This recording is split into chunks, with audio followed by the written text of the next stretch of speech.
Chapter 1 Prologue. Get out. My family, the Gu family, has no place for worthless individuals like you. Gu Jinting, clad in military uniform, bellowed at a young man who bore striking resemblance to him as he stood in the study. The young man, with an expression of innocence, could only scratch his head and leave the room after being berated. Master, should I escort the young master back to the academy? Inquired a man resembling a butler. He understood that despite Gu Jinting's harsh demeanor, he harbored hopes for Gu Luochen to become exceptional. No need to concern yourself with him. As long as he remains within the safe zone, a person of his age will not come to harm. Gu Jinting interrupted, still simmering with anger. Turning away, he sat at his desk and sipped his tea, his irritation slightly dissipating.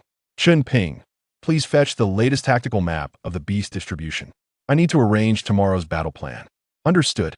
Just as Chen Ping was about to retrieve the map, a resigned voice echoed nearby. Forget it. Just take him back to the academy. We can't let him wander. Certainly, master. The young man felt somewhat unjustly treated, entirely due to the actions of his predecessor. His predecessor, named Gu Luochen, was the sole hope of the Gu family, having just been admitted to the number 3 ability academy 2 months prior.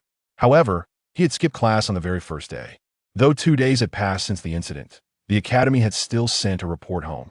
This was precisely why he had just been reprimanded by his father. The previous actions of his predecessor had now become his burden. What the predicament? He had only arrived in this world the previous night. He had initially thought he had unintentionally taken over another's body, but the circumstances suggested otherwise, as the final moments of this individual's life indicated he had not died due to possession. Rather, he had succumbed to depression. He did not dwell on the reasons behind the predecessor's melancholy, but rather pondered why he had occupied this person's body. Was it merely because they shared the same name? He was the son of an immortal emperor. Once above all, now stripped of his status, power, and identity.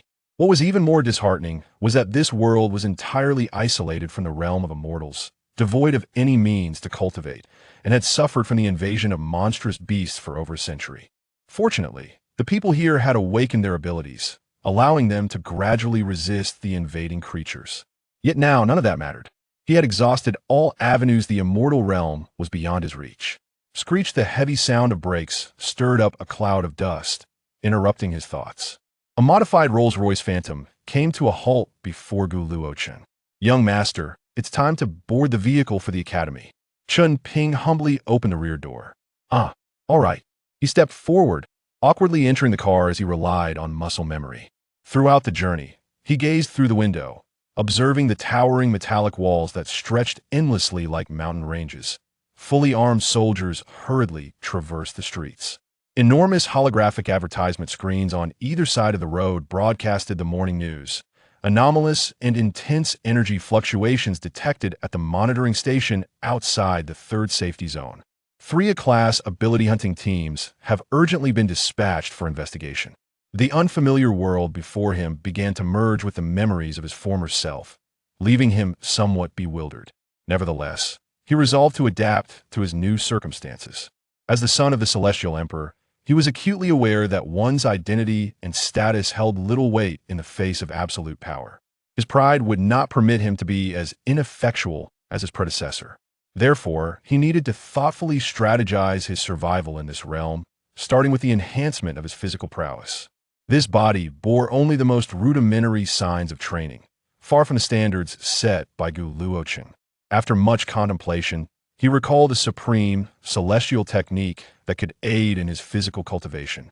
This technique, known as the Celestial Manifestation Method, espoused the idea that the universe bears traces of the Tao, and all things embody the principles of the law by comprehending the myriad forms of the cosmos. One could transcend mortality. First realm, observing the mountain to forge form. By meditating upon mountains and rivers, one can assimilate the traces of the Tao into their being. Mastery of this realm allows one to root themselves like a mountain, exuding immense power with every move. The second realm. This visualization technique for physical refinement suited Gu Luochen perfectly, as it required only a deep understanding of the Tao's resonance within this world, devoid of rare and complex materials.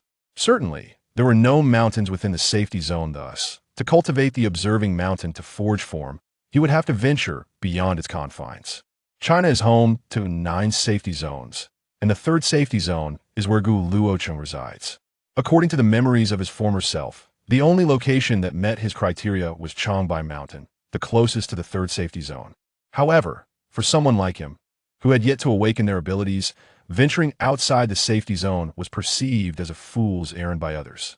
Fortunately, he still possessed the identity of the Gu family's young master. Rubbing his temples, he realized he would need to concoct an excuse for a trip to Changbai Mountain. Upon arriving at the academy, he sought out the classroom from his recollections. Taking his seat amidst the curious gazes of his classmates, he overheard snippets of conversation. I heard Gu Luochen skip class again.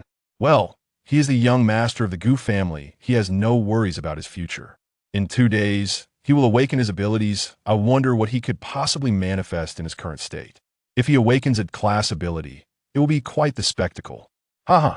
The murmurs of his classmates, though faint, reached Gu Luochen's ears, allowing him to grasp his initial persona as perceived by Othursa Gudfornathing Scion, eagerly awaited by many to witness his embarrassment during the awakening ceremony. This class focused on the fundamentals of ability formations, with the instructor delivering a plethora of dry theoretical knowledge. It reminded him of the times his celestial emperor father had summoned several elders to explain the intricacies of formation constructs. He had nearly developed calluses in his ears from the incessant lectures. The class had barely commenced before Gu Luochen found himself on the brink of slumber.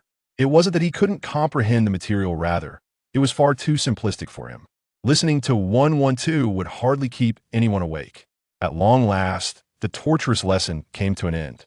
As Gu Luochen rested his head on the desk, drowning in ennui, a pair of delicately long, fair legs appeared within his line of sight. "Greetings, Gu Luochen," she said, lifting her gaze to meet a pair of crystalline eyes. Her golden tresses cascaded down, framing a face so exquisitely delicate it resembled that of an angel. Though she donned the same school uniform as her peers, her demeanor exuded an unparalleled grace. Sunlight streamed through the window, casting a gentle glow upon her, as if enveloping her in a soft luminescent filter. Each movement she made radiated an indescribable elegance. If memory serves correctly, this young lady was hailed as the goddess of their freshman class. With a subtle smile, she seemed to sense that her fellow students might not remember her name, and added, "I am Su Mushua." Suddenly, he appeared to recollect something, and a peculiar expression crossed his face. This scoundrel had actually slipped her a love letter yesterday. The thought of the cringe-worthy phrases made him wish to slap himself. The content had been nothing more than the shameless flirtations of a rogue, completely devoid of any romantic sentiment. What's more, the name was misspelled as Su Muyu. Should Su Mushua expose this blunder in front of everyone, his reputation would surely plummet into an abyss of difficulty. Su, did you happen to see that love letter?" "Yes, I did," Su Mushua replied softly, her gaze unwavering and serene, yet imbued with a maturity beyond her years. "At this moment, I cannot reciprocate your feelings, for I have more pressing matters to attend to before I can indulge in romantic pursuits." Gu Luochen blinked, not receiving the anticipated cold rejection instead. Her words seemed to leave a sliver of hope. However, there was an unmistakable hint of ambiguity. More pressing matters? He seized upon the subtle invitation embedded in Su Muxu's words. Indeed, she nodded slightly, and the sunlight appeared to dance around her in a radiant halo. "I aim to become a 9th-tier ability user at the swiftest pace, too." Su Mushua left her statement unfinished. Yet Gu Luochen could intuitively discern the colossal challenge ahead. Attaining the pinnacle of human abilities was no trivial pursuit.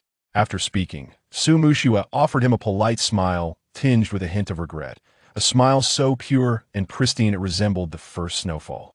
Before Gu Luochen could utter another word, Su Mushua gracefully turned, the hem of her uniform skirt tracing an elegant arc as she departed with a lightness in her step. Gu Luochen watched her vibrant figure fade into the distance, absent-mindedly touching his nose. Her final words had undoubtedly left him with an even greater intrigue. He pondered what Su Mushua could possibly covet from his currently feeble self. Was it merely due to his identity as the heir of the Gu family? Time at the academy always seemed to oscillate between fleeting and languorous, and before long, the sun began its descent. Gu Luocheng stood at the entrance of the third-tier ability academy, recalling that he needed to wait for Chun Ping to escort him home. Chungu, a young man approached, casually draping his arm over Gu Luocheng's shoulder. His mind quickly conjured the details of this individual, his best friend, Gao Tian. In just 2 days, we will awaken our abilities. Chungu, I hope I can inherit my family's patriarch's electric abilities. That would be truly spectacular.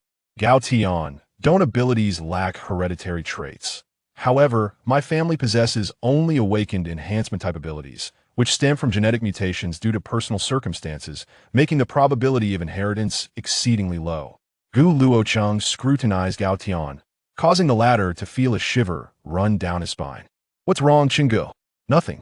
Gu Luocheng sensed the latent electrical fluctuations within Gao Tian's body, yet he chose to remain silent. As they engaged in casual conversation, Gao Tian suddenly leaned closer, whispering mischievously in Gu Luocheng's ear, "Isn't that the goddess you're pursuing?" Following Gao Tian's gaze, Gu Luocheng beheld Su Muxue, who was being approached by several boys as she pushed an old bicycle out of the academy. She graciously declined their offers to escort her home, pedaling away and gradually disappearing from sight. In this world, bicycles have become a rarity not due to scarcity, but because they had become obsolete and were phased out. Gu Luocheng did not wait long before he boarded the modified luxury vehicle, driving into the flow of traffic amidst envious glances. Reclining against the spacious back seat, his fingers unconsciously caressed an ancient-style ring.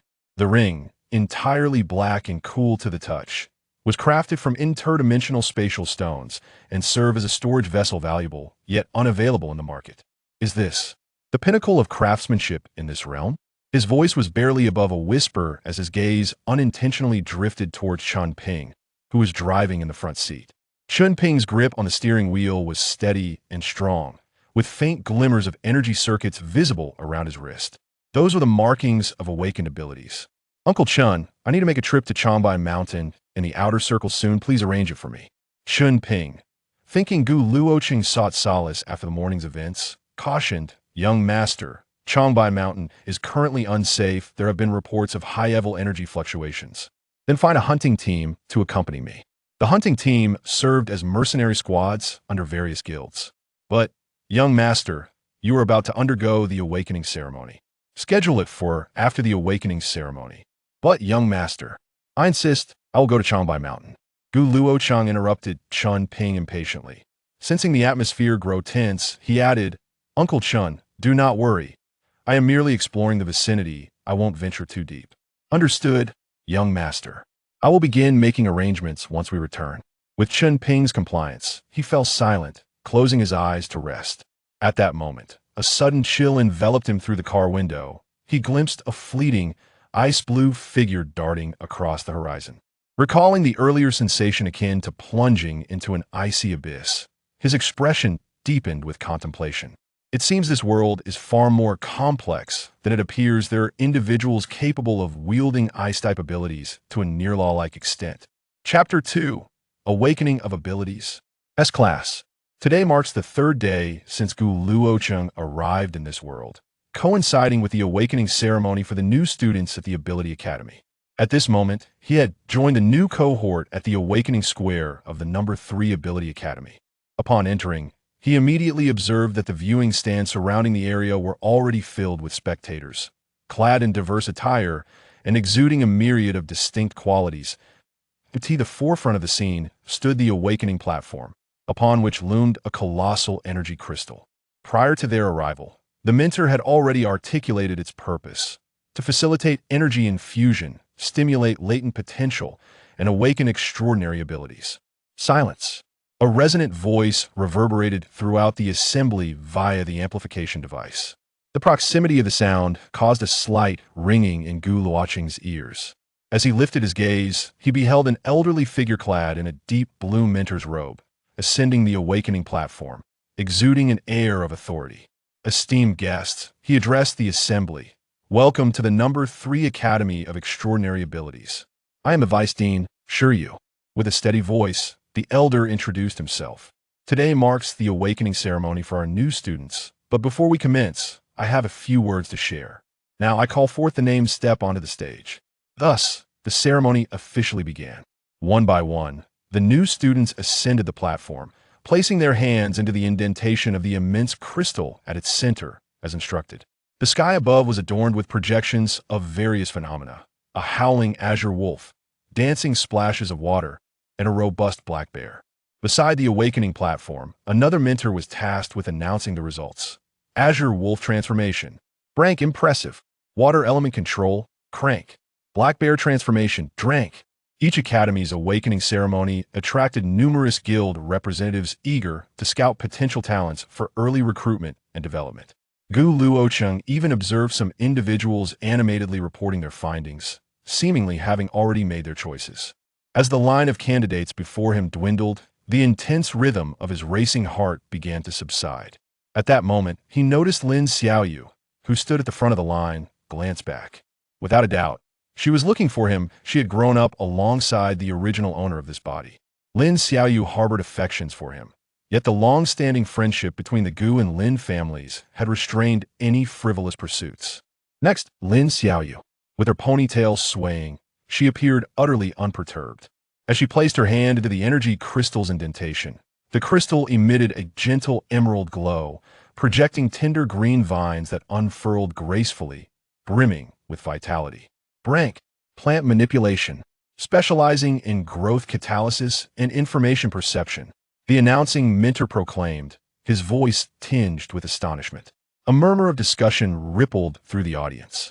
This student is a prime candidate for recruitment. Such a talent in plant manipulation is rare, and the Institute of Exotic Botany requires individuals of her caliber. Gu Luochen noted several individuals clad in white lab coats gesturing towards Lin Xiaoyu, issuing instructions to one another. Her extraordinary ability was indeed garnering considerable interest. Next, Zhang Tao, a slightly stout youth, stepped onto the awakening platform. A rank, Earth Rock Armor, specializing in physical enhancement. Wow, an rank ability in the enhancement category. With control over Earth elements, this lad's future is boundless. A chorus of awe erupted from the audience. Numerous enhancement mentors nodded in approval, their eyes reflecting admiration for a promising candidate. Next, Su Mushua. Upon the utterance of her name, the square was instantly enveloped in a tumult of excitement, predominantly from the enthusiastic howls of male attendees. After all, she is the newly acknowledged goddess, and many senior students have come specifically to catch a glimpse of her beauty. Gu Luochen quietly observed from the queue. Although he had recently arrived in this world, the impression she left on him was profound. At this moment, Su Mushua stood upon the awakening platform, her profile serene and focused in the morning light. Her eyes sparkled with clarity, exuding an almost reverent seriousness. As her porcelain-like hand gently pressed against the crystal groove buzz, a pure and radiant light instantaneously enveloped the entire awakening platform. The sky projected an ethereal goddess adorned with 3 pairs of pristine white wings. The projection of the goddess seemed sentient, advancing towards Su Mushua and extending a delicate hand. Instinctively, Su Mushua raised her arm in response. The tips of their smooth, jade-like fingers met with a soft touch. In that fleeting moment of contact, the sky erupted in resplendent hues. As the radiance faded, countless specks of light gracefully cascaded down Su Mushua's arm, vanishing as they reached her shoulder, seemingly merging into her being. Ultimately, a faint golden pattern emerged at her wrist. This marked the awakening of her extraordinary abilities. The audience was rendered speechless by the breathtaking spectacle. Even Shiryu, standing nearby, took a long moment to recover, his voice quivering with excitement as he exclaimed, S-Class Elemental System, Ruler of Light Holy Angel. The last few words were nearly a roar. Currently, there are only 18 S-Class gifted individuals in the entire Huaxia. Oh no, from this moment forth, there shall be 19. The crowd witnessing this historic moment began to stir, with various guilds nearly breaking through the barriers to rush forward. An S-Class of this caliber is a treasure that comes once in a century. Goddess Su, Goddess Su, Goddess Su, look at me. I want to bear your children. Can you even bear children? If I could win the goddess's heart, what's wrong with having a child? The halo of the S-Class made her title all the more deserving at that moment. Shiryu steadied himself, and once again shouted through the megaphone, silence. Next, Gu Luochen.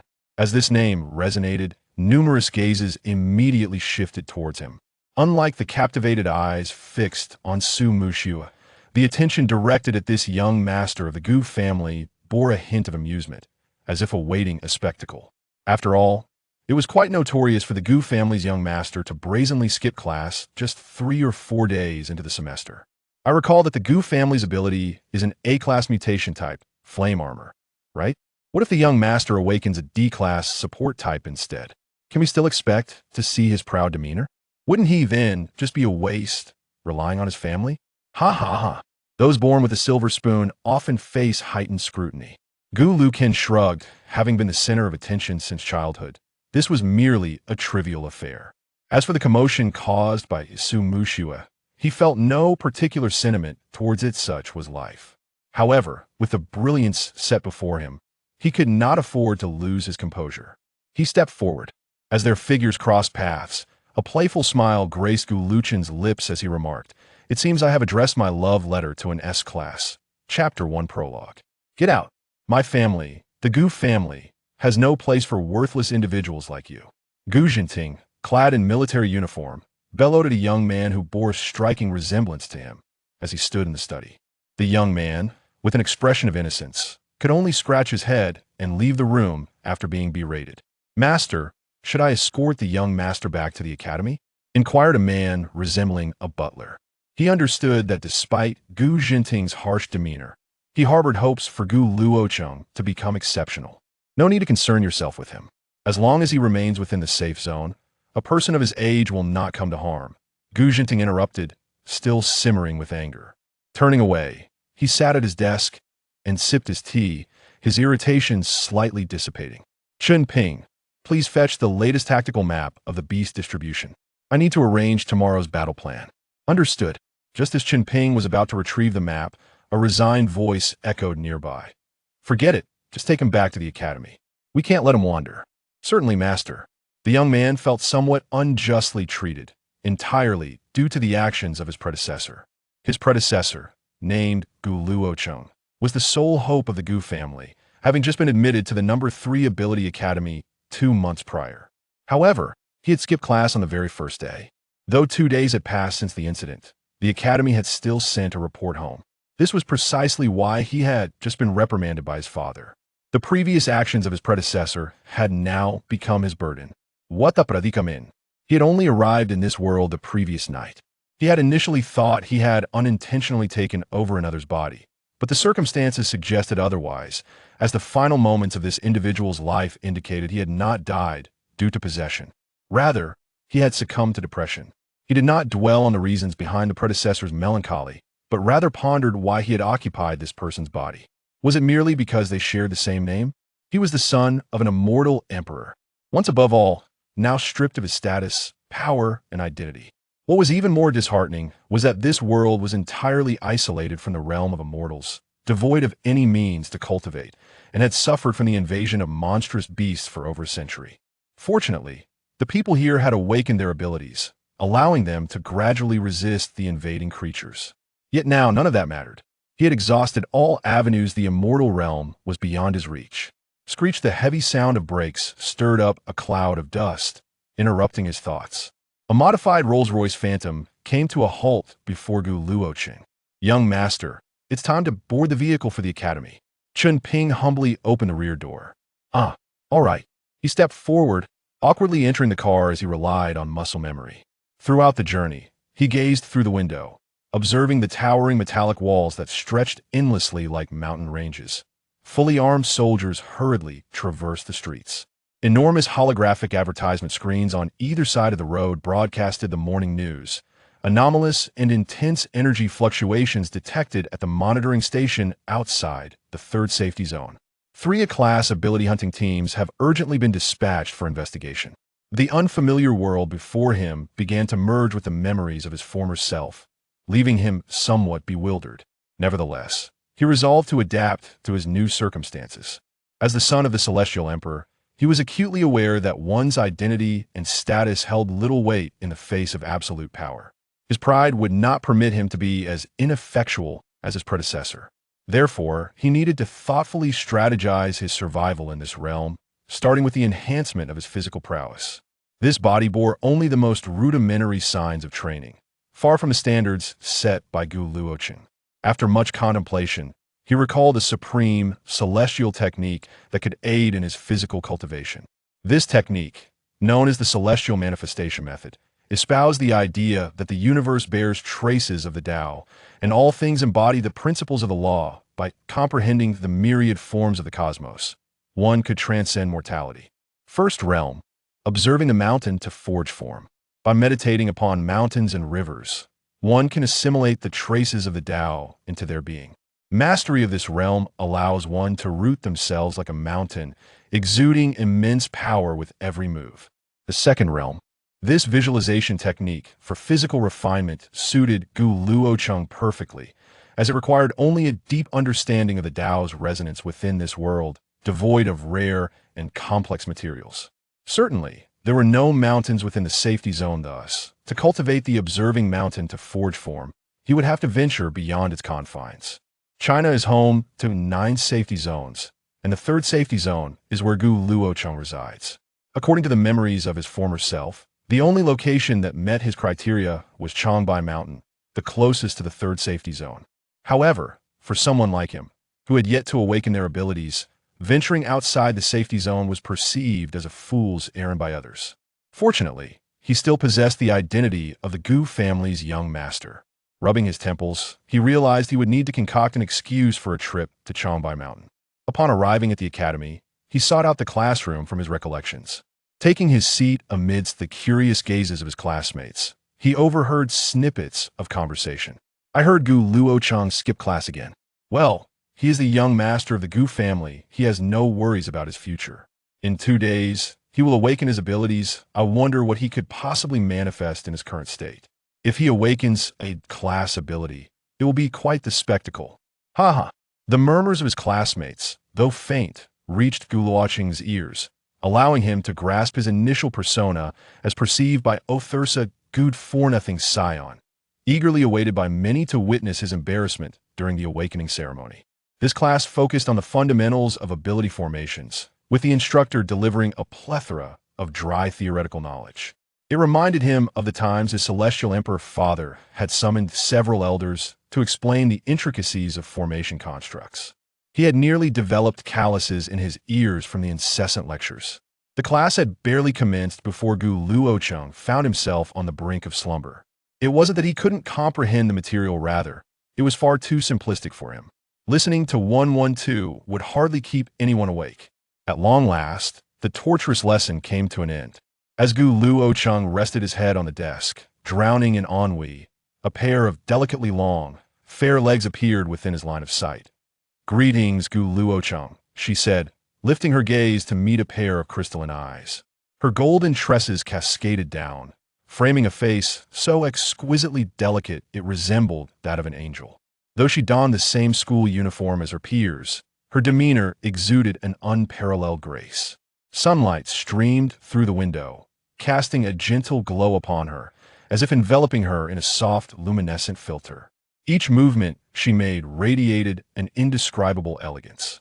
If memory serves correctly, this young lady was hailed as the goddess of their freshman class. With a subtle smile, she seemed to sense that her fellow students might not remember her name, and added, "I am Su Mushu." Suddenly, he appeared to recollect something, and a peculiar expression crossed his face. This scoundrel had actually slipped her a love letter yesterday. The thought of the cringe-worthy phrases made him wish to slap himself. The content had been nothing more than the shameless flirtations of a rogue, completely devoid of any romantic sentiment. What's more, the name was misspelled as Su Muyu. Should Su Mushu expose this blunder in front of everyone, his reputation would surely plummet into an abyss of difficulty. Su, did you happen to see that love letter?"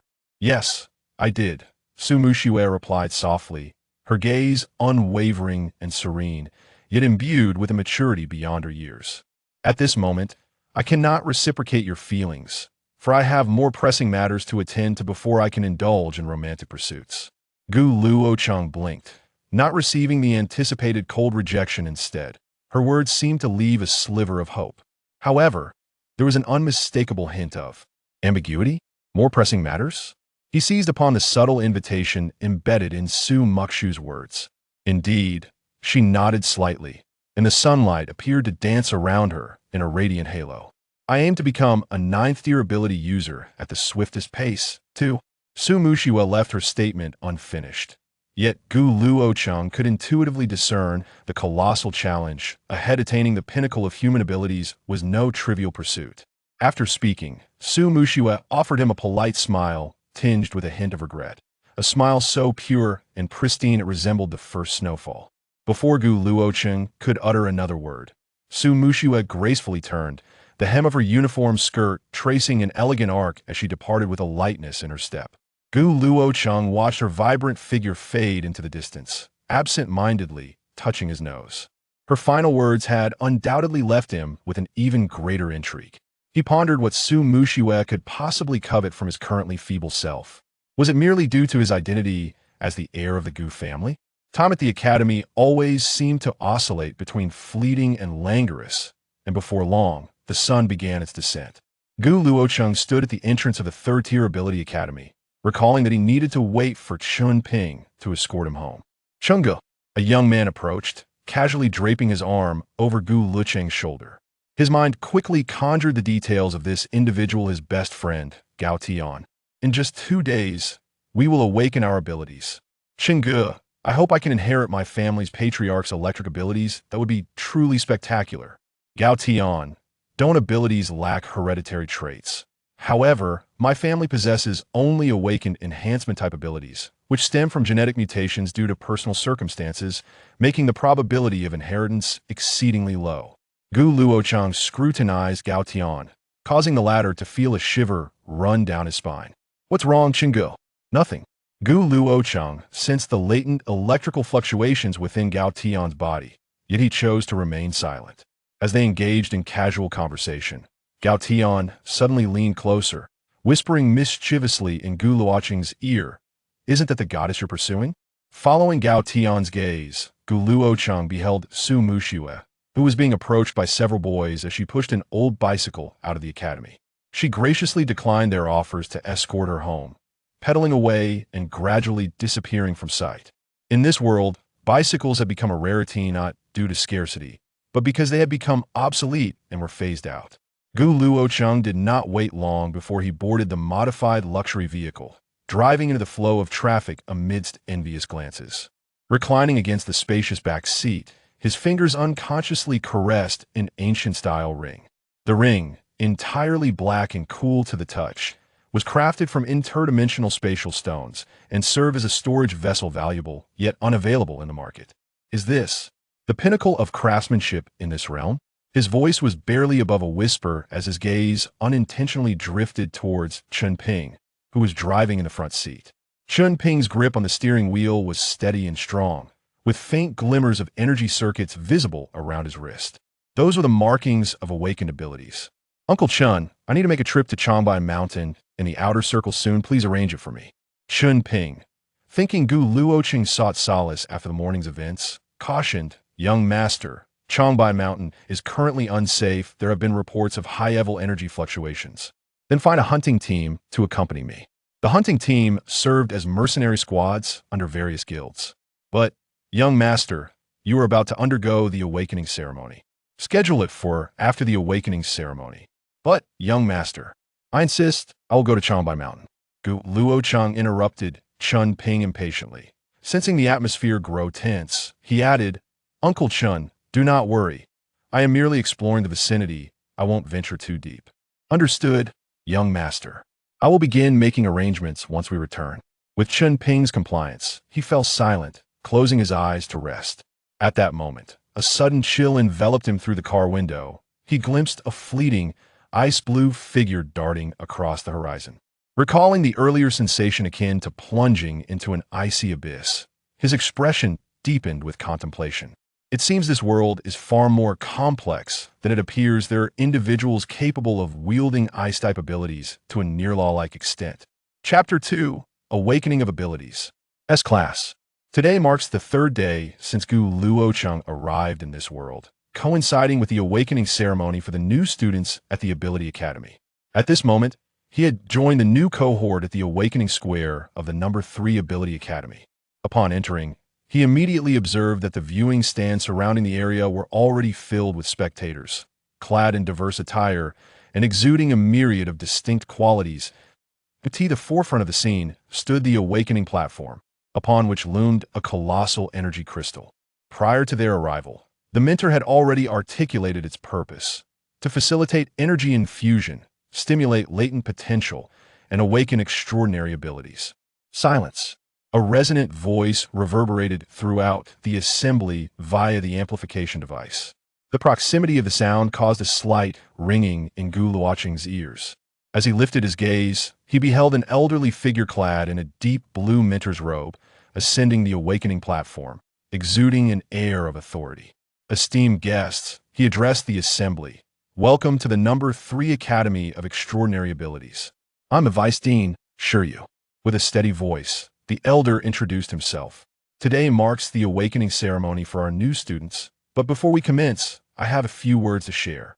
Now I call forth the names step onto the stage. Thus, the ceremony officially began. One by one, the new students ascended the platform, placing their hands into the indentation of the immense crystal at its center, as instructed.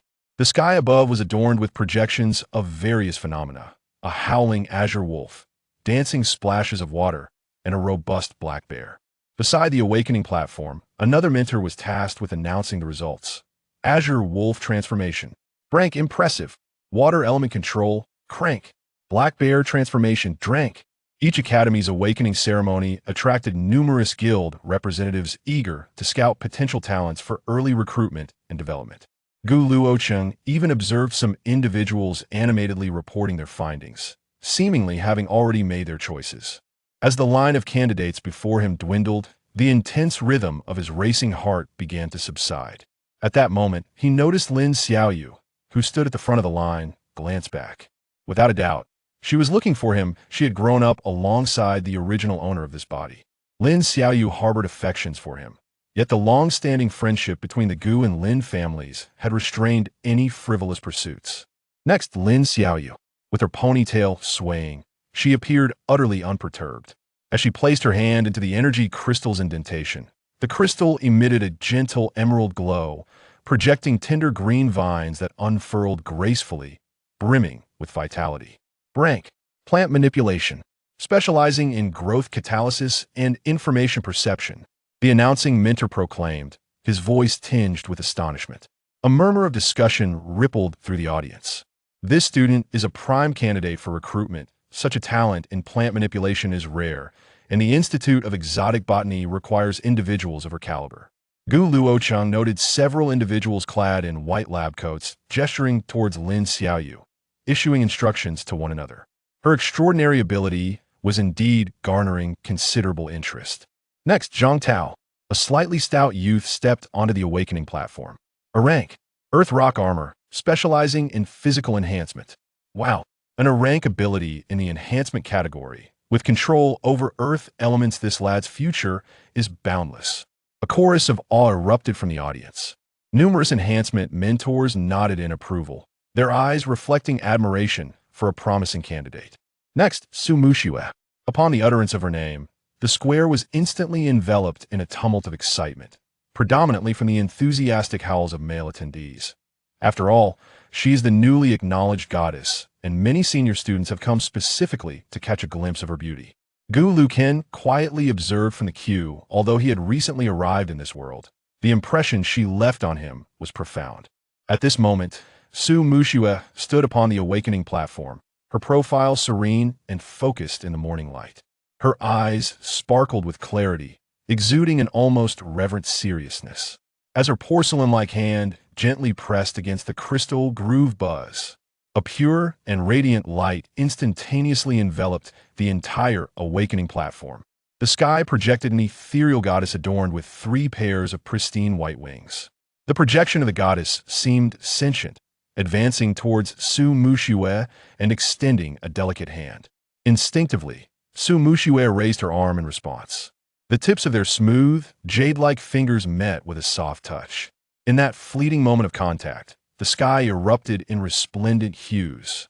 As the radiance faded, countless specks of light gracefully cascaded down Su Mushua's arm, vanishing as they reached her shoulder, seemingly merging into her being. Ultimately, a faint golden pattern emerged at her wrist. This marked the awakening of her extraordinary abilities. The audience was rendered speechless by the breathtaking spectacle. Even Shiryu, standing nearby, took a long moment to recover, his voice quivering with excitement as he exclaimed, S-Class Elemental System, Ruler of Light Holy Angel. The last few words were nearly a roar. Currently, there are only 18 S-Class gifted individuals in the entire Huaxia. Oh no, from this moment forth, there shall be 19. The crowd witnessing this historic moment began to stir, with various guilds nearly breaking through the barriers to rush forward. An S-Class of this caliber is a treasure that comes once in a century. Goddess Su, Goddess Su, Goddess Su, look at me. I want to bear your children. Can you even bear children? If I could win a goddess's heart, what's wrong with having a child? The halo of the S-Class made her title all the more deserving at that moment. Shiryu steadied himself, and once again shouted through the megaphone, silence. Next, Luochen. As this name resonated, numerous gazes immediately shifted towards him. Unlike the captivated eyes fixed on Su Mushua, the attention directed at this young master of the Gu family bore a hint of amusement, as if awaiting a spectacle. After all, it was quite notorious for the Gu family's young master to brazenly skip class just 3 or 4 days into the semester. I recall that the Gu family's ability is an A-class mutation type, flame armor, right? What if the young master awakens a D-class support type instead? Can we still expect to see his proud demeanor? Wouldn't he then just be a waste, relying on his family? Ha ha ha. Those born with a silver spoon often face heightened scrutiny. Luochen shrugged, having been the center of attention since childhood. This was merely a trivial affair. As for the commotion caused by Su Mushua, he felt no particular sentiment towards it. Such was life. However, with the brilliance set before him, he could not afford to lose his composure. He stepped forward. As their figures crossed paths, a playful smile graced Luochen's lips as he remarked, "It seems I have addressed my love letter to an S-Class." Chapter 3, Another S-Class? Su Mushua smiled slightly at the words, "Gu classmate, you must also strive hard." The brief exchange, though fleeting, seemed to stretch like an eternity in the eyes of the male seniors. Especially Luochen's expression, reminiscent of an ardent admirer, savoring the aftertaste of a conversation with a goddess. Yet, what occupied Luochen's mind was, this woman possesses commendable talent. She is indeed worthy of pursuing me. If this thought were to be unveiled to the male seniors, Luochen would likely find it impossible to exit the gates of the Third Academy. As Luochen ascended the awakening platform, he gazed at the energy crystal before him. A wave of inexplicable anticipation surged within him. He did not yearn for his supernatural abilities to reach great heights. Practicality sufficed, as long as it was presentable. With his capabilities, even if his powers were meager, he was confident in carving out a niche in this world. Shaking his head to dispel distracting thoughts, he extended his hand into the recess. In an instant, he felt an extraordinarily pure energy surge up his arm and into his body. Under the impact of this energy, an indescribable heat abruptly transferred from his hand to the crystal ball. Upon raising his eyes, he was met with the sight of a small flicker of flame, resembling the size of a mung bean from afar. Laughter erupted from the crowd in the square. Ha! Young Master Gu's abilities have truly mutated. It seems to be a downward mutation. Such a tiny flame should be rated at D-class. After all, it is not an F-class. Ha ha ha. In a world where strength reigns supreme, power elevates status, while the opposite becomes a source of mockery. However, in stark contrast to the jeers echoing through the square, Shiryu, standing beside Luochen, wore an expression of sheer astonishment. A-class? No, it cannot merely be that. Could it be? Another S-class prodigy is about to emerge. He could sense that the temperature emanating from Luochen's hand and into the crystal ball was far beyond the ordinary D-class flame. It was not the temperature of an A-class inferno armor. Instead, it felt as if it could ignite one's very soul, a primal intensity reminiscent of the world's inception. This flame's temperature seems rather unusual. The instructor responsible for recording also sensed the anomaly, his tone shifting. Yet the crowd in the square, witnessing the continued delay in announcing the results, began to stir. Hey, why hasn't the result been declared yet? Are they waiting to roast potatoes with that tiny flame? I would find it exhausting to roast potatoes with that little thing. Ha ha! On the awakening platform, Luochen appeared to have sealed his senses, indifferent to the laughter erupting from the audience. Instead, he immersed himself fully in the sensation of the fiery force within him. As if yearning to break free from some restraint, a flicker of intrigue igniting within him. Ah, how fascinating. He sensed a more savage will awakening deep within the crimson core of the flames, akin to a dormant volcano quietly gathering strength beneath the curtain of fire. At last, that will seem to reach a critical threshold, surging forth with a frenzy akin to a chick breaking free from its shell. In the preceding moment, the audience in the viewing platform was still jeering, their impatience palpable. Were it not for the formidable presence of Shiryu, they would surely have resorted to hurling eggs. In the next instant, flames reflected in the sky above the square began to dance wildly, and within a heartbeat, they erupted into a spectacular explosion. In an instant, crimson light filled the heavens. The air in the entire square seemed to solidify, a suffocating tension gripping the hearts of all present. Every gaze was fixated on the glowing red light that appeared as though it might ignite. A piercing cry, reminiscent of a phoenix descending from the celestial realms, reverberated throughout the square, even piercing the clouds. In the following moment, a magnificent firebird, its wings vast enough to eclipse half the square, tore free from the constraints of the crystal sphere, reborn amidst the endless flames. Its proud head held high, its eyes seemingly embodying the very essence of the primordial fire at the dawn of creation. Shiryu gripped his hands tightly, his lips trembling. Luochen's extraordinary ability is indeed the sovereign of flames. Could this be the inheritance stemming from his bloodline? In stark contrast to Shiryu's prior anticipation, those on the viewing platform who had been laughing were now utterly taken aback. My goodness, what have I just witnessed? That massive fire has transformed into a fiery phoenix? I have witnessed two elemental sovereigns today, the holy angel and the fire phoenix. Am I dreaming? It was uncertain who spoke first, but the utter silence snapped everyone back to reality. Consequently, the crowd in the square rose once more, erupting into cheers to commemorate this historic moment. Observing the great bird in the sky, each flap of its wings raining down flames, Luochen felt a wave of relief wash over him. This beginning appeared quite promising.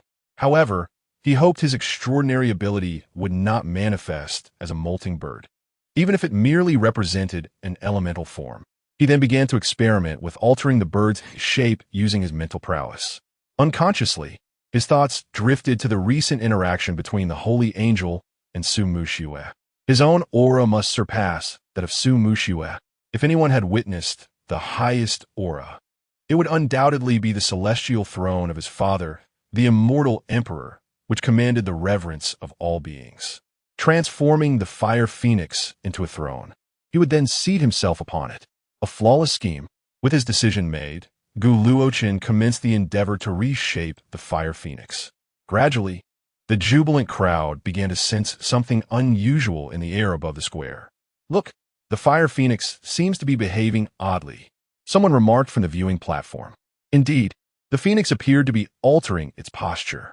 The crowd, puzzled, wondered if there was yet another surprise in store. Just as this was being said, the firebird in the sky emitted a reluctant cry, and then, starting from its flaming feathers, it began to disintegrate, transforming into shimmering points of light. Afterwards, it reassembled. The next moment, a colossal throne of flames replaced the position of the fire phoenix, hovering in mid-air. Gazing at the throne projected in the sky, Luochen furrowed his brow. He sensed he might have overlooked something. Something felt amiss. Soon, his expression turned grim as he smote his forehead in regret. He had discovered a flaw in the planning. He was utterly incapable of soaring through the skies. In other words, he had conjured the throne only to gaze upon it, unable to claim his seat. His current position resembled that of a subordinate beneath the throne. Alas, this grand facade had collapsed. Gu Luochen felt somewhat disheartened and hastily withdrew his hand from the groove, causing the throne above to vanish into thin air. The onlookers, who had witnessed the entire spectacle, fell into an eerie silence. The scene in the square was frozen, with mouths agape in joyous uproar. The expressions on the crowd's faces were a kaleidoscope of emotions. After a lengthy pause, someone slowly remarked, "Does young Master Gu find it lacking in grandeur, transforming the phoenix of fire into the throne of flames?" Although unsure of what to say, they unanimously acknowledged the commanding presence was undeniably S-class. Don't you think it seems a tad juvenile? Well, perhaps a little, but it is S-class after all. Standing nearby, sure you observed Gu Luochen with a trace of admiration in his gaze, imparting sagely advice. It is commendable for the youth to possess vigor, but remember, excessive rigidity may lead to fracture. Gu Luochen nodded numbly, feigning the demeanor of an attentive student while internally grappling with the frustration of being unable to sit upon the throne. Gu Luochen, an S-class elemental mage, master of fire, phoenix of flames. As the announcer's voice reverberated, the previous scornful and mocking gazes transformed into disbelief and a hint of warped reverence. The awakening ceremony was broadcasted live to the public. The audience behind the screen displayed a myriad of reactions. A media editor shouted from the office, "Quick, change all your headlines. There isn't just one S-class, but two." Meanwhile, powerful figures analyzed the implications. To think the Gu family has produced an S-class heir. In the Gu family estate, within the study, a man of formidable presence was observing the unfolding events in the awakening square through a projection screen. "Ha! This rascal does possess a semblance of my own style." Master, regarding the young master's intention to visit Changbai Mountain, Chen Ping inquired from his position nearby. "Let him go. Haven't you already arranged for a senior team? It's the perfect opportunity for him to glimpse the world outside and temper his character." After Chen Ping departed, Gu Jinting paced the room. His previous attitude towards Gu Luochen had been one of frustration at his lack of ambition. However, this transformed into immense expectation, tinged with a barely perceptible concern. The Ice King should be in the vicinity of Changbai Mountain, and nothing untoward should arise. By the way, Gu Jinting picked up the phone on the table and dialed a number. "I wish to apply for a slot as a demon slayer in advance." Chapter 4. Journey to the Changbai Mountains. Upon awakening his extraordinary abilities, Gu Luochen received a call from Chen Ping. Besides expressing his congratulations, Chen informed him that he had successfully assembled a hunting team, ready for immediate departure. Naturally, Gu Luochen wished to avoid being treated like a prized possession in the awakening square, so he requested leave from his mentor and discreetly made his exit. While the outside world remained in shock over the emergence of two S-rank individuals, Gu Luochen was already seated in an armored vehicle bound for the Changbai Mountains. The engine of the armored vehicle roared with a deep, powerful growl as it traversed the uneven asphalt road. The sturdy alloy walls behind him gradually receded from view, ultimately replaced by undulating hills and the twisted silhouettes of derelict buildings. The earth beneath the wheels appeared as though it had been ravaged repeatedly by the claws of a colossal beast, marked by deep cracks and upheaved soil. In some areas, remnants of former prosperity could still be discerned, now overtaken by wildly growing mutated flora. The air grew thick and murky, imbued with the sense of rust and decaying vegetation. This was the outside.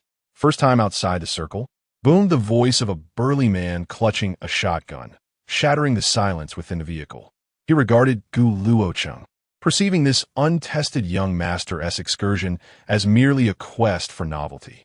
Gu Luochen withdrew his gaze from the window, reflecting on the stark contrast between the inside and the outside. His voice, though low, resonated with tranquility. The burly man, undeterred by any pretenses of profundity, grinned broadly. "Huh, you're absolutely right. Remember, out here, mercy and hesitation will only lead to your demise and that of those around you. Anything that moves must be assumed to be intent on turning you into dinner." As if to validate the burly man's words, the armored vehicle suddenly screeched to a halt. The jarring sound of metal scraping filled the air.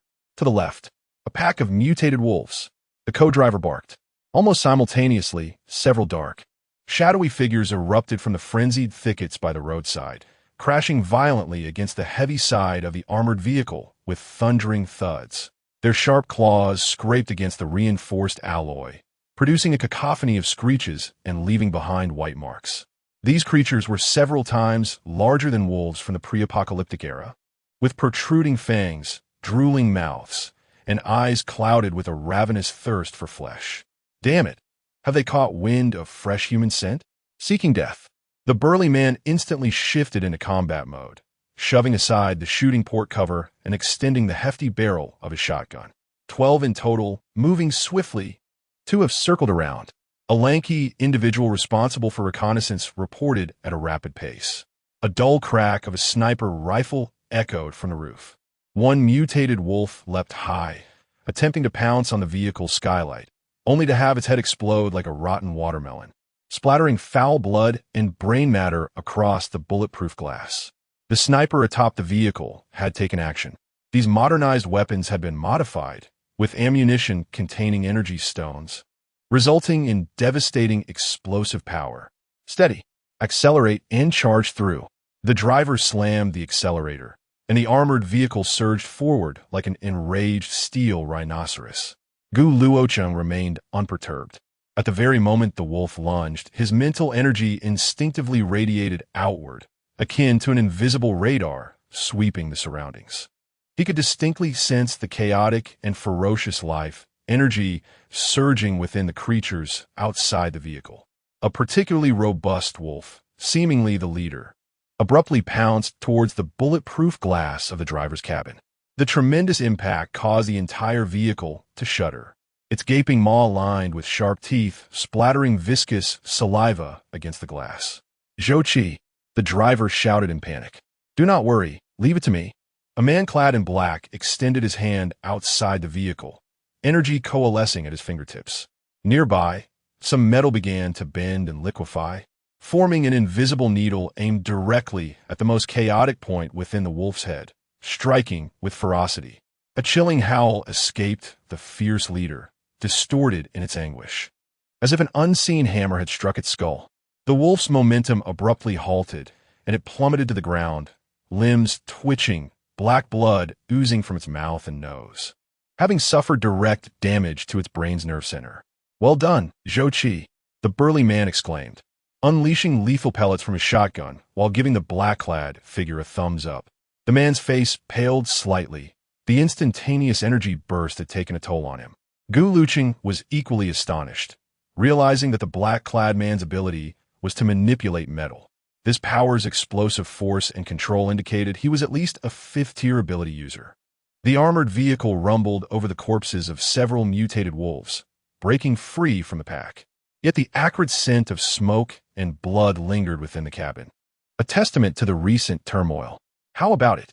Are you frightened? The deeper we venture into the mountains, the more perilous it becomes. We can still turn back now." The burly man teased Luochen while pulling out a cloth to clean his shotgun. Luochen glanced at the meticulously polished firearm in the man's grasp and remarked, "No matter how bright the barrel shines, it cannot illuminate this wasteland." The man's cleaning motion paused for a moment before he grinned, revealing his white teeth. "Hey, you got quite a mouth on you. Good, it's nice to have some courage." However, his tone shifted, adopting a more serious demeanor. "What we just encountered was merely an appetizer. The misty pine forest at the foot of Chongbai Mountain is the real gateway to hell, concealing numerous mutated horrors amidst the trees and fog." Laolei was not mistaken. The lanky figure, engrossed in the tactical map, lifted his head and adjusted his glasses perched on his nose. 3 kilometers ahead, we are about to reach the edge of the pine forest. 3 days ago, after the emergence of a teleportation tunnel within the mountains, the energy fluctuations near this forest have been on the rise, with biological energy readings unusually active and chaotic, indicating the presence of various unknown large life signals. His tone bore the stiffness of a technical report. The burly man, Laolei, chambered around in his clean shotgun with a resounding click, the sound deep and powerful. "But kid, As long as we steer clear of the teleportation tunnel, my brothers and I are confident we can bring you back without losing a single hair. The driver growled in response, suddenly yanking the steering wheel, causing the occupants to be violently tossed to one side. Old Meng, what madness has possessed you? The road is strewn with mutated vegetation. Old Lei, if you have a skill, why don't you drive? Old Meng, who would dare to ride in a car driven by Old Lei? He only knows how to wield a shotgun and his little pistol. What are you saying, Zhou Qi? Ha ha ha. Laughter echoed within the car, yet outside, the atmosphere grew increasingly oppressive. The desolate and distorted landscape of wasteland continued to rush by. The leaden gray sky loomed heavily above as night approached.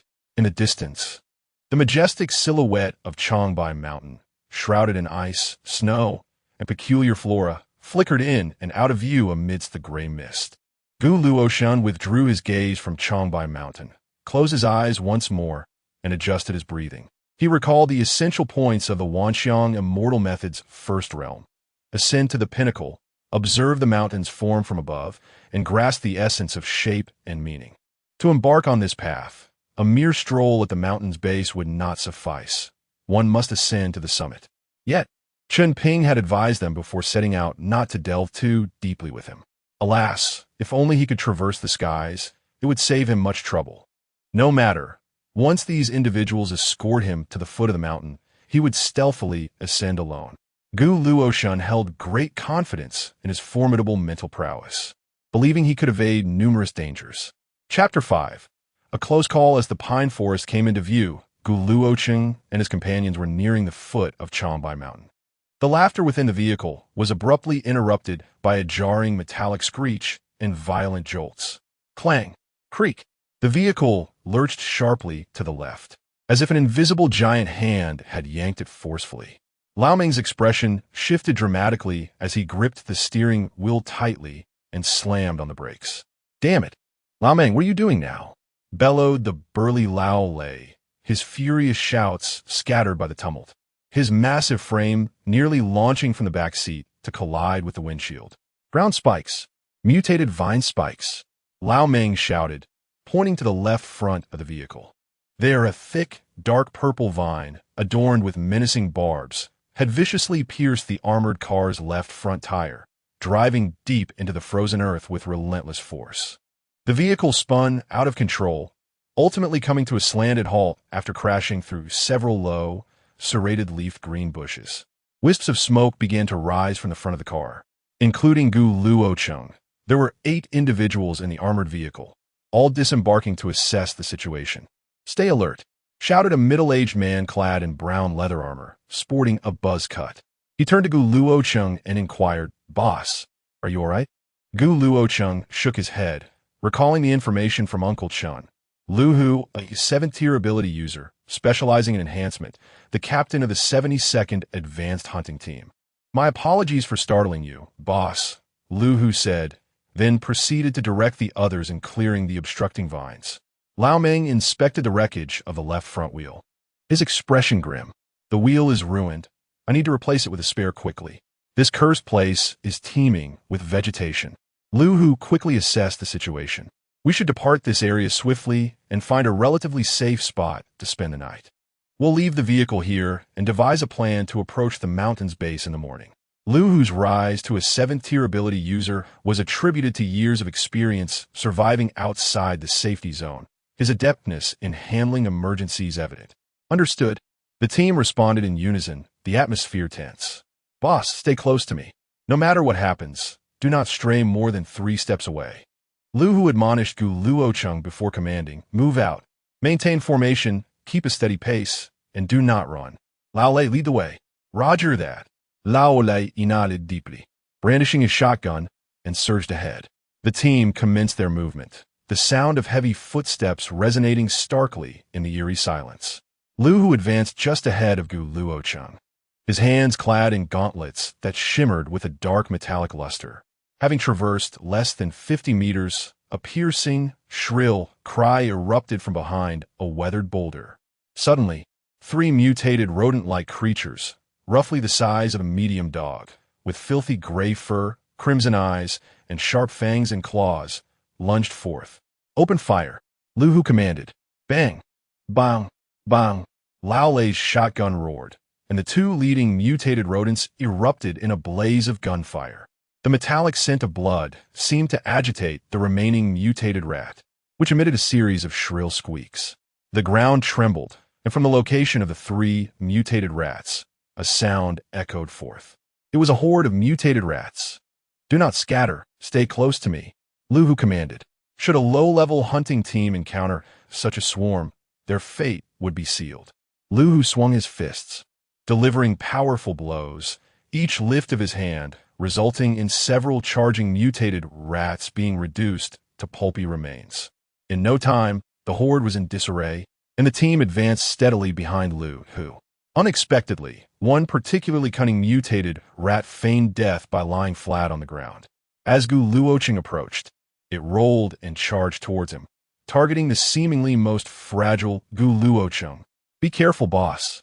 Zhou Qi's figure darted from the side, positioning himself in front of Luochen. The metal dagger in his hand transformed into a glinting flash, accurately aiming for the rat's neck. However, the rat's speed was astonishing, and it seemed to anticipate Zhou Qi's intercepting path, twisting suddenly, causing the dagger to merely graze its back fur. The mutated rat opened its foul mouth wide, its claws reeking of blood, lunging towards Luochen's calf. Lu Hu noticed this alarming scene, realizing the severity of the situation. He intended to assist, yet it was too late. In the blink of an eye, Luochen did not even lower his head to look. At the moment the stench approached, his right hand, hanging at his side, suddenly clenched into a fist and then opened. Without incantations or preparation, a fireball, nearly the size of a fist and radiating a blindingly pure white heat, erupted from his palm like a cannonball. The fireball did not target the mutated rat, but instead crashed into the ground less than half a meter in front of Luochen's feet. The rat, lunging forward, was struck by the fireball. The frenzied flames engulfed it instantly. It could not even emit a cry. Its body curled in midair, sizzling before it was reduced to ashes. Witnessing the entire scene, Lu Hu's eyes flashed with an undeniable shock, but more so with trepidation and relief. Zhou Qi's dagger hung, suspended in the air, as he stared, dumbfounded at the rapidly extinguishing scorch mark and ash on the ground. The explosive force of the flames, the instantaneous foresight of the battlefield, was far beyond what a novice ability user should possess. Lu Hu swiftly quelled the tumult within him, glancing at Luochen's slightly pale face, and asked, "Do you need a rest for a moment?" "I'm fine," Luochen replied, his voice somewhat hoarse. "This body remains too weak. Such an extent of combat nearly exhausts me." "All right." Lu Hu refrained from further inquiries, his gaze sharp as it swept over everyone. "Everyone, stay alert. If the boss faces such a situation again, none of you will return. Move out." This brief interlude heightened the vigilance of the team, which then quickened its pace, safely arriving at a partially collapsed concrete structure. Faintly, several words could still be discerned. "Ticket office." The walls here were thick, the windows shattered long ago, and the interior was shrouded in darkness. Lu did not immediately enter. Instead, he signaled Zhou Qi and Lao Lei to secure the sides of the entrance. Cautiously, he peered inside, swiftly scanning the area with his flashlight, confirming the absence of large creatures, only some small insects scattering in alarm. Safe. Lao Lei positioned himself at the entrance as a defensive point, while Zhou Qi patrolled the surroundings, and the others moved in to clear debris and rubble. "Boss, stay behind me," Lu Hu commanded, issuing orders in an organized manner. Soon, a relatively safe temporary base was established. Old Meng retrieved a lighter and some solid alcohol from his storage ring and ignited a small pile of firewood in a sheltered corner. The flickering orange flames dispelled a portion of the darkness and chill, illuminating the weary and tense faces of the group. Luochen leaned against a relatively intact wall, closing his eyes to recuperate. "Hey kid." Lao Lei's voice carried a hint of hesitation, mingled with an insuppressible curiosity. "Was that really you just now?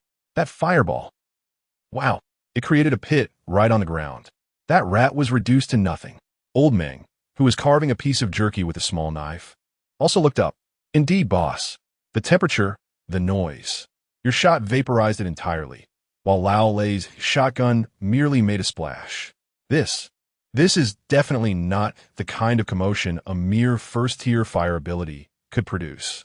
Old Meng swallowed hard, lowering his voice to express incredulity and skepticism.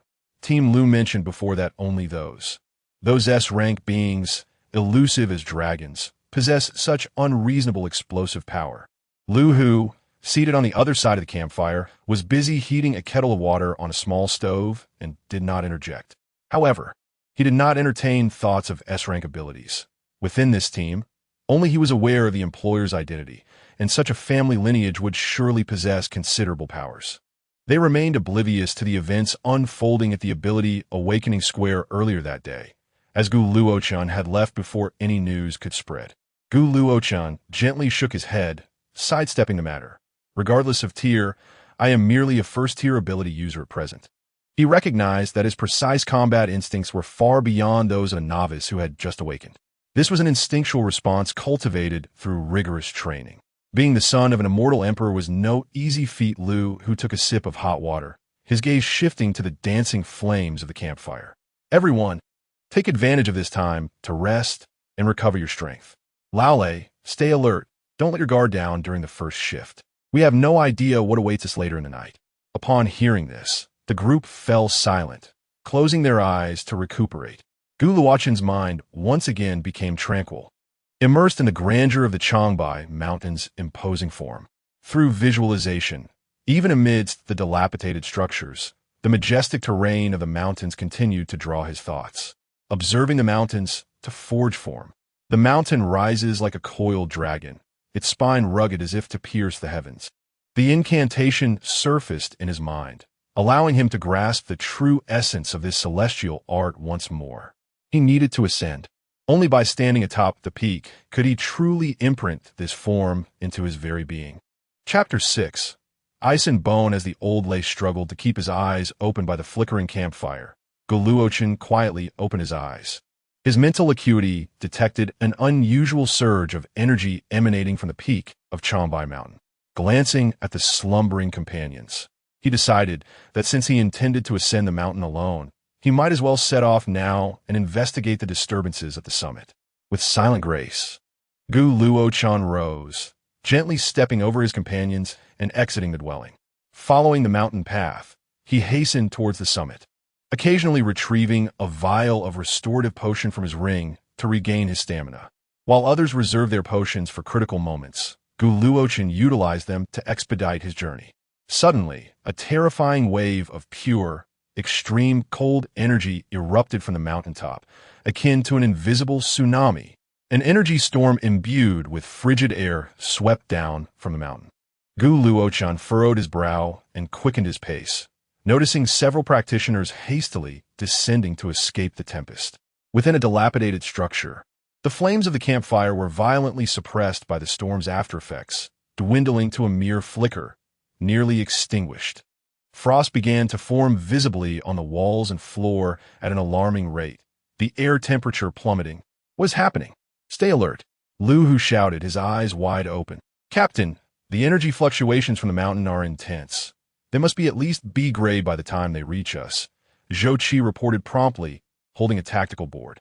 Suddenly, chaos erupted anew as Old Lei rushed towards Lu Hu. Captain, something's amiss. The boss is missing. Lu Hu was startled by the news and quickly commanded, What? Search immediately. This is the eldest son of the Gu family. If anything happens, we will all bear the consequences. At his words, the group sprang into action. Sensing the volatile energy emanating from the mountain, Lu Hu's heart tightened. Could he have gone up the mountain? Realizing this, he hastily made arrangements, preparing to ascend the mountain himself to investigate. At this moment, the summit of Changbai Mountain resembled an otherworldly realm. A dark red vortex, exceeding 100 meters in diameter, hung ominously in the sky, its edges flickering with electric light, strikingly bright against the night backdrop. This domain was engulfed in a storm of destruction. At the very center of this cataclysmic tempest stood a lone figure, veiled and unwavering, resembling an unquenchable ice-blue beacon amidst the raging blizzard. The radius of her presence transformed the surrounding environment into a frozen hell. Ancient trees encased in twisted ice sculptures. She was the ninth-rank Ice King. Opposite her loomed a terrifying entity that had crossed over from a Grade A portal. The Frostbone Dragon, composed of countless ghastly white bones. Its expansive wings blotted out the sky. In its hollow eye sockets, two orbs of ice-blue malevolence, akin to abyssal eyes, fixated intently on the defiant human ruler below. This was a Grade 8 portal that a seasoned hunting team should have been able to handle. However, just as three experienced advanced hunting squads had established their defensive line at the periphery of the summit, preparing to enter the vortex and confront the otherworldly threat, an unexpected upheaval occurred. The vortex's center collapsed violently and abruptly, without warning. An indescribable torrent of terrifying energy erupted from the point of collapse, delivering a shockwave that struck the individuals on the brink of crossing over. The original group of 30 was instantly reduced to just 18, with those at the vortex's edge vanishing along with the fragments of their clothing. The once purple-black energy vortex was tainted with a haunting dark red hue. The energy level surged dramatically from high to special grade. Amidst the collective despair, an enormous frostbone dragon emerged from the mouth of the vortex. The overwhelming pressure sent shivers deep into the souls of the remaining individuals. Fortunately, the Frost King, having received notification of the vortex's energy escalation to special grade, arrived just in time to spare the survivors. Nevertheless, he had already been engaged in a fierce battle with the ancient frost dragon for 3 days. Abominable creature, a clear voice pierced through the storm. There was no earth-shattering momentum, only a streak of ethereal blue light, swift as to surpass the limits of vision, silently slicing towards the frost bone dragon's head. The bone dragon sensed the imminent threat to its life. It abruptly tilted its massive head, while its spiked tail, resembling a colossal hammer, swept towards the Frost King. The target was not the sword aura but the Frost King himself. The Frost King clenched his right hand, and a gigantic sword, entirely formed from profound ice, materialized from thin air. The blade shimmered with a deep, enigmatic blue, and as the tip quivered, the surrounding air crystallized into countless icicles.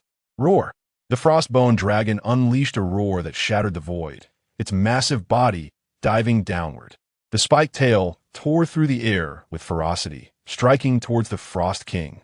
The Frost King's eyes flashed with icy brilliance, his hands poised, as the giant sword emitted a concentrated blue sword aura, cutting against the cataclysmic bone tail. Boom!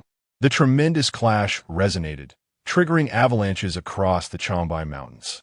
However, the Frost King failed to notice that in the moment of collision between sword and bone, a sinister dark green liquid breath followed closely behind, threatening to engulf the diminutive icy blue figure entirely. The Frost King's pupils constricted sharply. At this moment, her sword force was waning.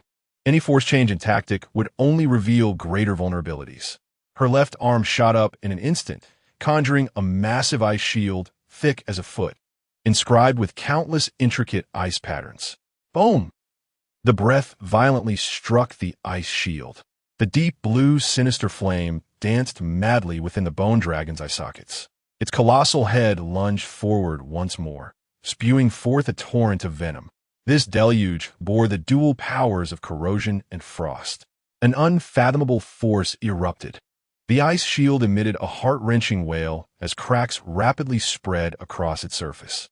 Subsequently, the terrifying impact surged through the ice shield, striking the Frost King like an invisible sledgehammer. A suppressed groan escaped her tightly clenched teeth, her body resembling a shattered crystal kite, violently hurled away. She crashed through several frozen boulders before barely stabilizing herself on the edge of a steep ice cliff, kneeling on one knee. At this moment, her magnificent and powerful ice armor was riddled with web-like fissures. A grotesque, sickly green blood flowed from her chest and abdomen, remnants of the grievous wounds inflicted by the bone dragon's venomous breath, steadily eroding her resolve. Vivid crimson bled from the corners of her mouth, dripping onto the obsidian ice beneath her, where it instantly crystallized into a hauntingly beautiful blood gem. At this moment, Luochen had arrived near the summit of Changbai Mountain, concealing herself behind a massive rock, silently observing. Though the night enveloped the scene like a shroud, the images of the confrontation remained vividly clear in her mind's eye. With each clash, the aura of the Ice King seemed to wane, while the ferocity of the Frostbone Dragon only grew more audacious. In Luochen's perspective, this war of attrition was gravely unfavorable for the human combatants, given that her essence mirrored that of the Bone Dragon, both sharing an affinity for ice. Her extraordinary attacks proved futile against the Frostbone Dragon's defenses. Should this stalemate persist, her defeat would be inevitable. Chapter 7. Life and Death Boom. Two immense torrents of icy energy collided once more, the cacophony of battle resonating deafeningly. This time, the Ice King was gravely injured, unable to maintain her form in the air, and, propelled by the aftermath of the clash, began to plummet. Fortunately, she fell right next to the massive boulder where Luochen was concealed. Just as the Ice King was about to hit the ground, a warm body suddenly pressed against her from behind. Strong arms wrapped around her wounded body in an irresistible embrace. The Ice King trembled violently. Never had anyone dared to so brazenly violate her dignity. A surge of fury and murderous intent instinctively arose within her. "Don't move. Trust me." A deep, urgent voice exploded in her ear, imbued with an undeniable tone. The Ice King struggled to turn her head, her blurred vision falling upon Luochen's side profile. Dusted with ice yet remarkably focused. "Transfer your energy to me. Your ice affinity cannot harm it. I am of the fire element, S rank." Luochen pressed against her back, his voice frantic, feeling the warmth of his breath. Even a 9th-tier ability user could not help but feel a tinge of embarrassment. "If I intended to harm you, I would have acted by now. Stop dawdling. The Bone Dragon's assault is imminent. Hurry." Luochen glanced at the breath descending from the heavens, a wave of frustration washing over him. If the Ice King did not trust him, would she not be doomed before even tasting life? Fortunately, the Ice King was decisive, understanding that this moment left no room for hesitation. The Bone Dragon's attack loomed ahead. Although she had hidden cards, she had no choice but to trust the person behind her. With that thought, she quickly channeled the remaining energy within her towards Luochen. However, the essence of 9th-tier energy was overwhelmingly potent and pure. Luochen's currently fragile form could scarcely withstand such force. Therefore, he had to unleash the energy the moment it was transmitted. Manipulating abilities was akin to wielding celestial arts, a task Luochen executed with ease. Even so, his weakened body emitted a mournful cry as skin began to tear apart inch by inch. At that moment, Luochen could no longer afford to dwell on the pain. It had been long since he had faced such perilous circumstances. He howled internally, battling against the soul-rending agony. His formidable willpower acted as an invisible core of a furnace, forcibly transforming the energy into an ability, awakening celestial magic from the divine realm, celestial art, infernal demon god. Before the two locked in embrace, a towering giant materialized. Luochen's voice, hoarse and fragmented, resonated with a determination that shook the heavens and the earth. He swiftly formed a profound seal before the Ice King and unleashed it towards the Bone Dragon, which blotted out the sun and radiated absolute zero coldness. Boom! The space ignited, not in the physical sense of combustion, but centered around Luochen. It seemed as if all the rules within 100 zhang were instantaneously supplanted by a more tyrannical concept of burning. These flames, which emerged from the void, did not burn in chaos, but rather coalesced with fervent intensity, instantly forming a colossal silhouette enveloped in crimson and golden flames. The flame demon god. It roared. Upon its arrival, it unleashed a bellow. This roar was not merely sound, but a pure wave of searing heat. It incinerated the incoming breath entirely. Hiss! The icy blue soul fire of the Frostbone Dragon flickered violently, conveying unprecedented terror. It sensed a lethal threat, not solely an absolute counter to its elemental properties, but an absolute suppression at the level of existence itself. Instinctively, it opened its massive jaws, unleashing breaths that bore its final madness and despair, crashing toward the sovereign of flames. Buzz! Luochen's resolute gaze locked onto the approaching breath. With his rich combat experience, he knew the Ice King's extraordinary abilities were on the verge of depletion. He had but one chance. He did not command the flame demon god to move its immense form, but instead slowly raised a colossal hand forged from pure destructive fire. In the palm, a violently swirling orb of blazing white energy formed instantaneously, as if cradling a core of a sun on the verge of eruption. It was hurled directly at the Frostbone Dragon. The Frostbone Dragon's breaths were entirely obstructed by the flame demon god's gigantic body. The blazing white energy orb, imbued with the power to meld all, crashed into the Frostbone Dragon. In that instant, not even a ripple was stirred. The Frostbone Dragon was silently and completely dissolved by the terrifying orb of blazing white energy, vanishing into nothingness. That was the celestial flame law that incinerated all. There was no cataclysmic explosion, only the most pure and primordial obliteration. The towering flame body of the flame demon god began to rapidly dissolve into ethereal wisps after executing this annihilating strike, ultimately transforming into countless points of crimson and gold sparks. These scattered sparks resembled clusters of fireworks, blooming and then dissipating into the scorching air. In the wave-laden space, there was a deathly silence. Yet, after a brief moment, this tranquility was shattered by Luochen. "My lady, do you find these fireworks beautiful?" His somewhat teasing tone was laced with a weak tremor. He was evidently at the brink of exhaustion, losing consciousness before the Ice King could respond. Luochen's entire being felt as though all vitality had been drained, his body rigid. He remained in a posture with both hands extended, embracing the Ice King in a sealing gesture. Meanwhile, the Ice King's eyes, seemingly containing eons of frost, trembled violently. Fireworks? Indeed. She had not seen them for quite some time. Not just her. The entire Security Zone Number 3 had long been deprived of such displays. She slightly lowered her head, yet the scene before her evoked an unsettling flutter in her heart. The arms embracing her bore skin that was almost entirely marred. A chaotic tapestry of charred flesh and fissures. The head that rested feebly upon her shoulder revealed a gaunt, delicate profile, pallid and wan. Unbidden, memories of the frost-laden skeletal dragon that had driven her into despair surged forth, its form dissolving in an instant amidst the roar of the fiery giant.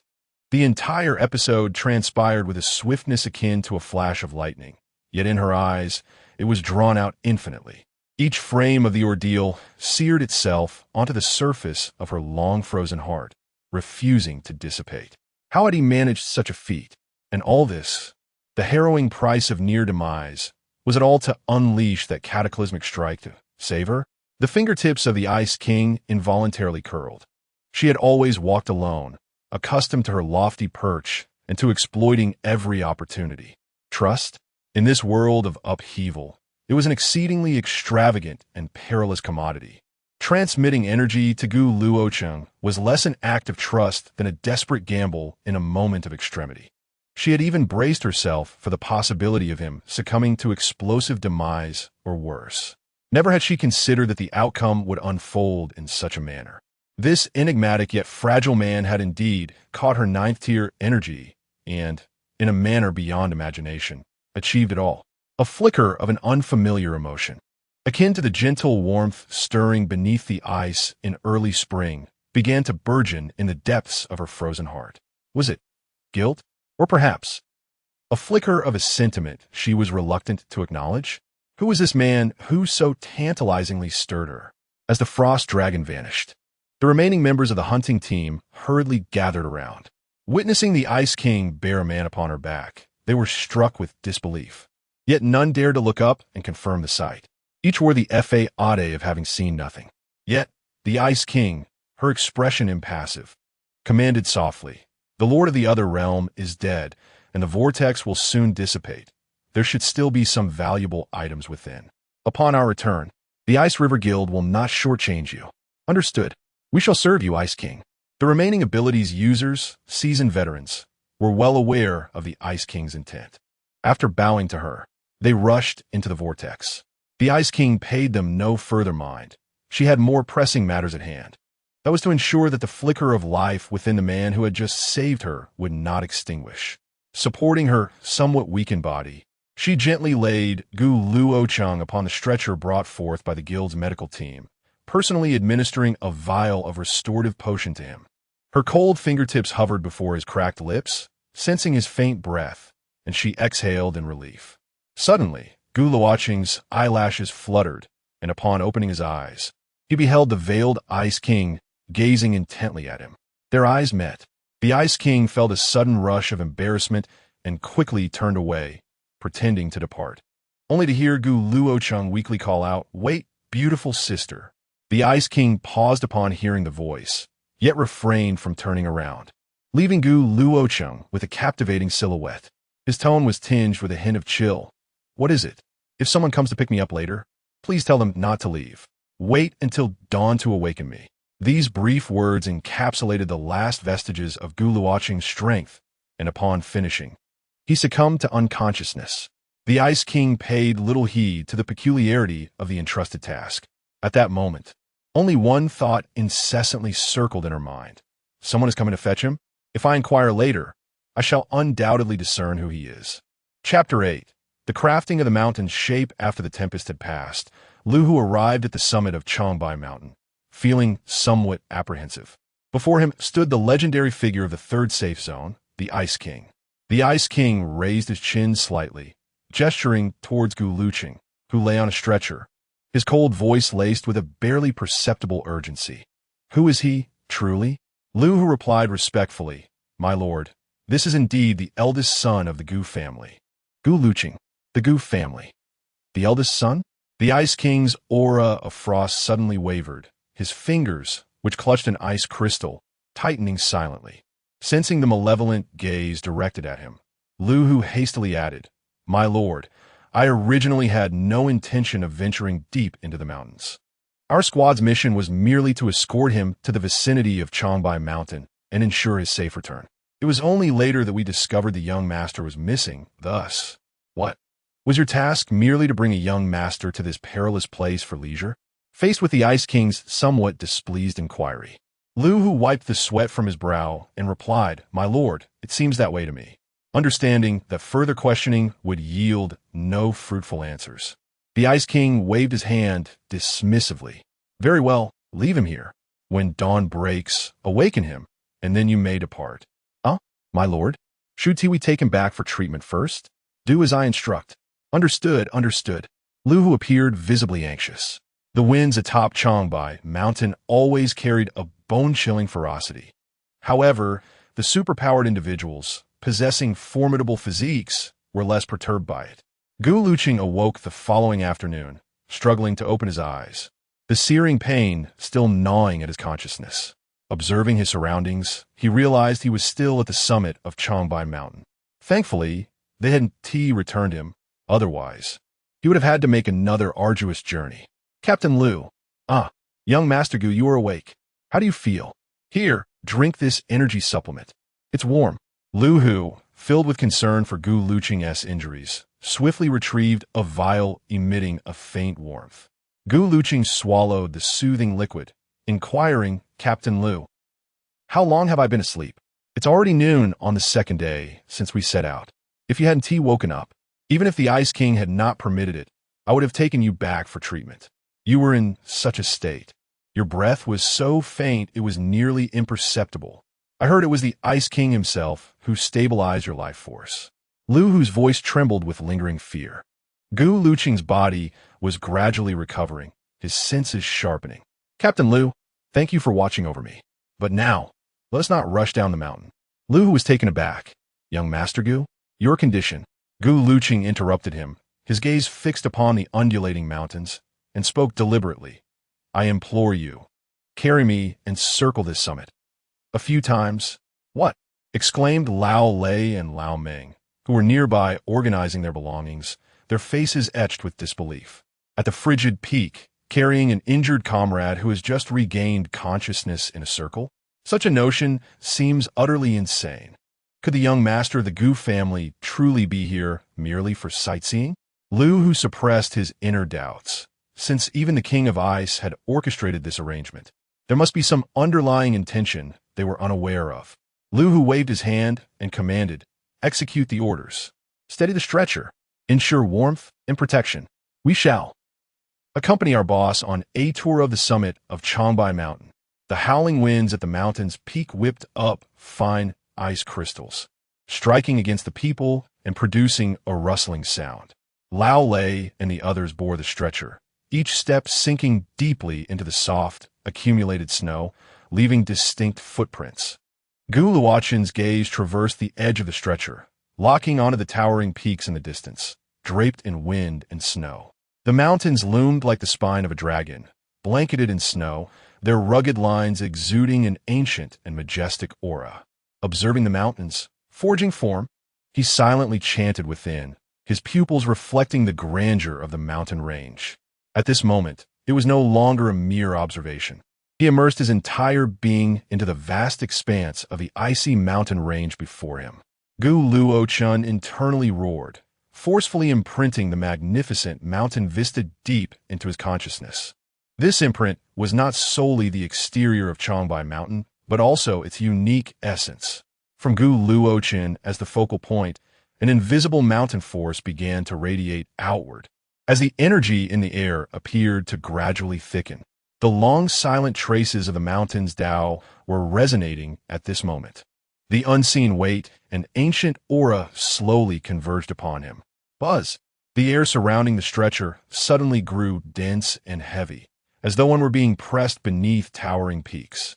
Lu Hu and the others felt their breath catch, their blood surging, involuntarily staggering backward, their faces filled with astonishment. Not far away, hidden among the clouds, the King of Ice's ice-blue pupils abruptly contracted. She distinctly sensed the flow of that invisible energy. It was not ordinary energy, but the primordial essence birthed by the heavens and mountains. How did he invoke such power? This method of cultivation was unprecedented. The King of Ice subconsciously summoned a trace of her icy power, wishing to perceive it more clearly.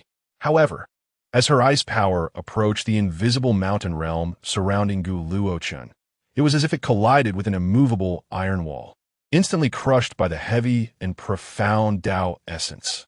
She fixated on the stretcher, where the still frail figure seemed to merge with the entire Changbai Mountain. The tumult within her heart could no longer be contained. The means of this young master from the Gu family transcended her understanding. Time passed unmeasured, and the realm surrounding Gu Luochen gradually dissipated.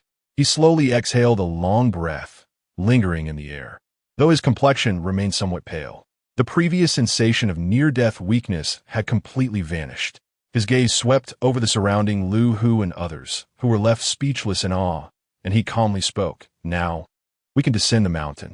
His body felt somewhat unnaturally heavy, yet this weight was no longer a burden of pain, but rather the strength bestowed upon him by the Tao essence of Changbai Mountain after the initial formation of his mountain observation.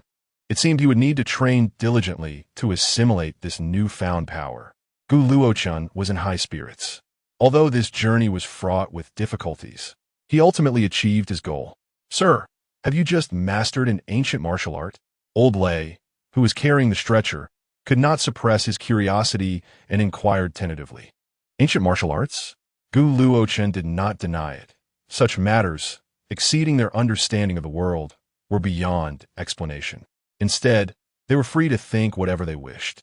With a smile, Gu Luochen remarked, "Everyone has worked hard on this trip. Upon our return, I will instruct Uncle Chun to double your rewards." Hurrah! Long live the boss! Deep within the Gu family's estate, the study of Gu Jinting was filled with the rich aroma of premium cigars. Dressed in military attire, Gu Jinting stood with his back to the door, gazing out the window, his figure as steadfast as a mountain. On the large screen in the study, the latest news headlines rolled silently. Breaking news. The Third Ability Academy has produced dual S-rank talents. Gu Luochen Su Mushue, a once-in-a-century occurrence. A pair of exceptional talents emerge. Knock. Knock. The study door was rapped upon. Enter. Gu Jinting's voice was deep, devoid of any discernible emotion. Uncle Chen opened the door and strode in briskly. "Master," he exclaimed, his voice tinged with restraint, "the young master has been brought back." Gu Jinting slowly turned. "What is the situation?" Uncle Chen swallowed hard and reported, "Young master is severely injured. However, he is not in mortal danger." He inhaled deeply and elaborated. "The young master has sustained extensive burns across multiple areas, particularly on his arms. It appears his body was pushed to its limits. According to the medical team, he has endured a life-and-death battle. Yet, the hunting team that returned him is unaware of the specific circumstances." Gu Jinting's gaze sharpened, laced with questioning. According to Captain Lu Hu, the young master ventured up the mountain alone in the dead of night, avoiding everyone. At the summit, there was a high-level teleportation portal. When they found the young master at the peak, he was already in this condition. As for the precise details, Lu Hu stated that only the Ice King knows. "By the way, the young master instructed me to ensure they receive double rewards." "And where is he?" Gu Jinting nodded and inquired. "He has been taken directly to the underground medical facility. Old Qin is already with his team, working tirelessly to save him." Having activated the highest level life support and energy stabilization system, Uncle Chun promptly replied, "Seal the information. Regarding Luochen's injuries, not a word must be leaked." Gu Jinting's voice was resolute. "Externally, we will maintain a unified statement.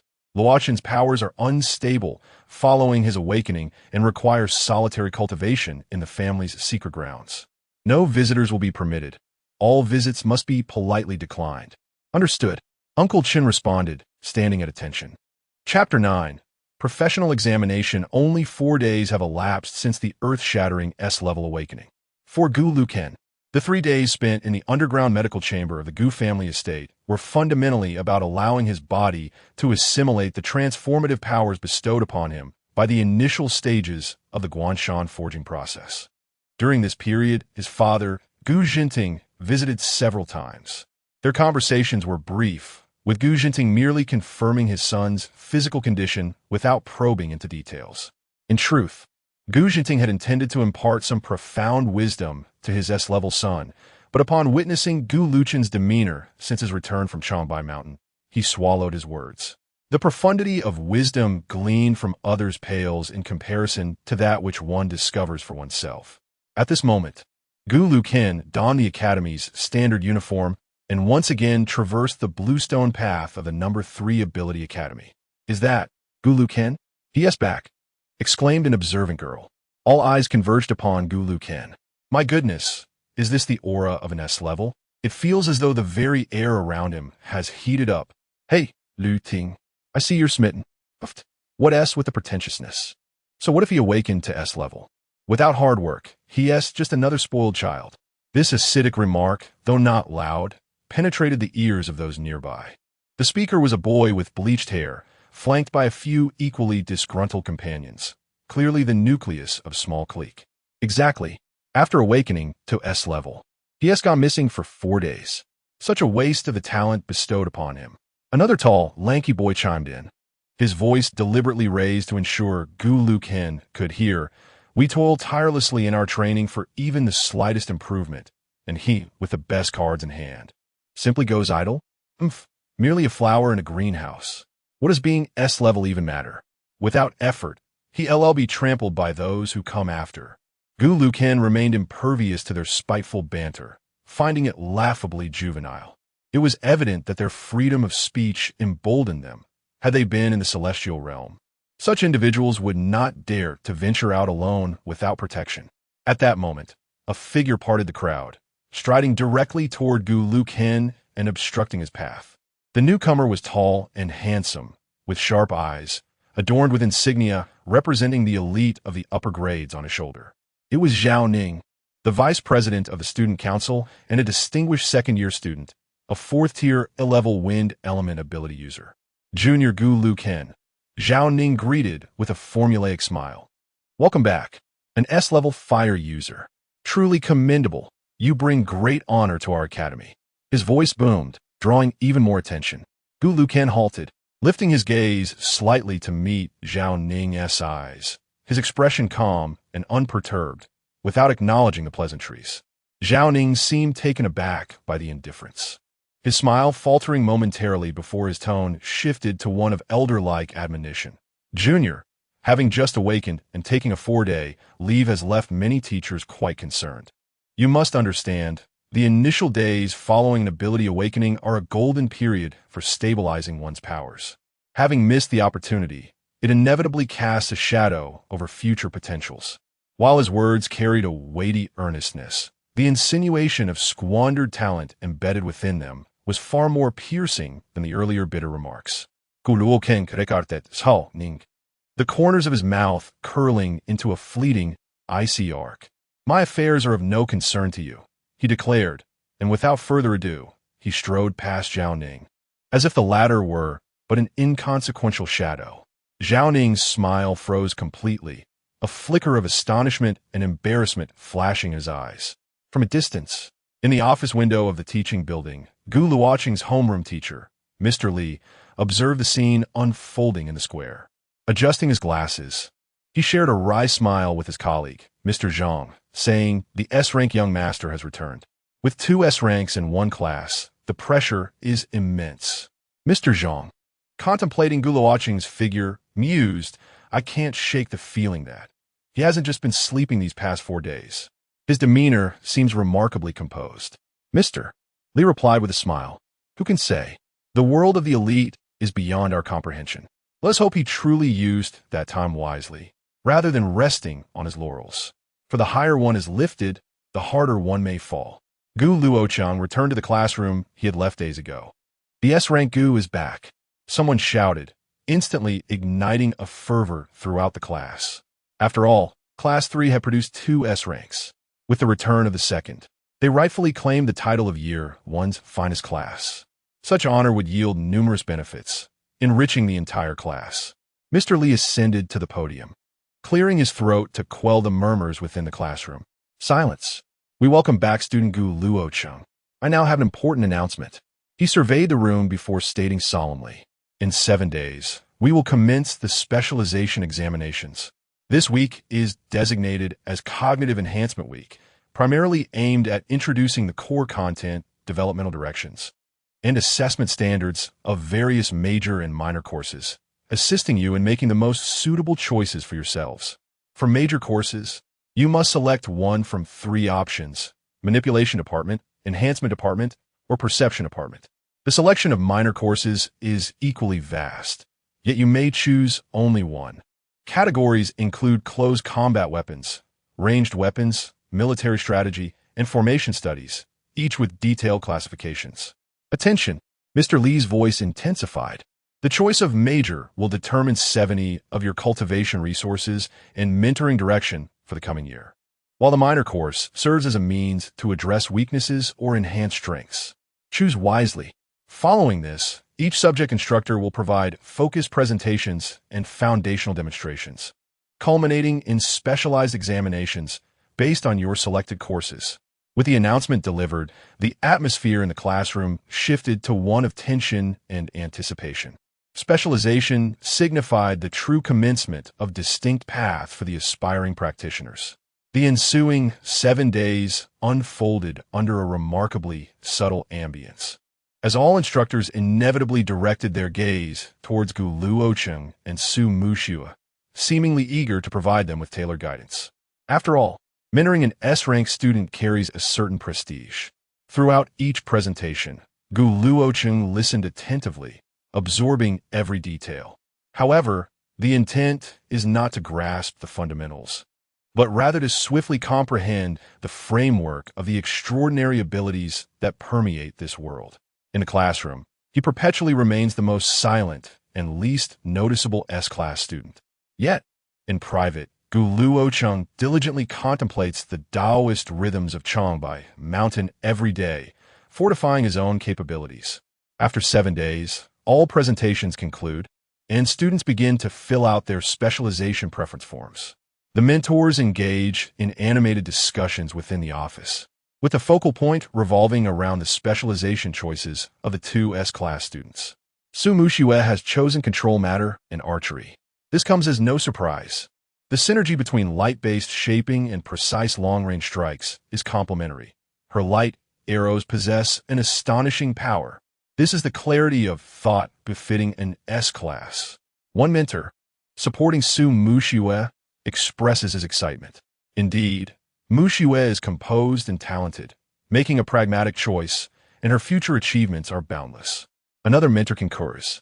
But what about Gu Luochen? What has he chosen? The control matter mentor is particularly concerned, his tone laced with tension and anticipation, as Gu Luochen is also his student. The teaching assistant responsible for collecting the preference forms remarks with an odd expression.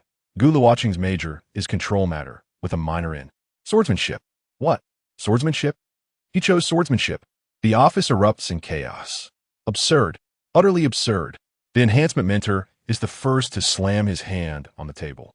While a major in control matter is acceptable, how can an elemental S-class student choose swordsmanship as a minor?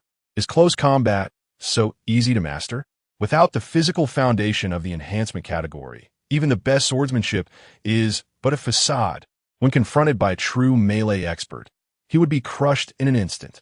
Who does he think he is? A magical warrior? Such a waste. An utter waste. The perception mentor laments deeply, lamenting that even a minor in perception would enhance battlefield insight, complementing control matter splendidly. Swordsmanship? What direct correlation does that have with fire-based abilities? Wielding a fire sword to attack? Can that possibly be as efficient as directly manipulating fireballs? I heard he showed no response during the swordsmanship presentation, not even attempting the basic sword grip. A complete novice. One well-informed mentor adds. The swordsmanship mentor, Ouyang Chuan, must be overjoyed, a mentor chuckles, considering his class has long struggled to attract top students, and suddenly an S-class student appears, albeit with zero foundation. But what a headline it makes. Joy. I fear he may be driven to despair. Another teacher shakes his head, noting that Ouyang Chuan is notoriously strict, intolerant of any shortcomings.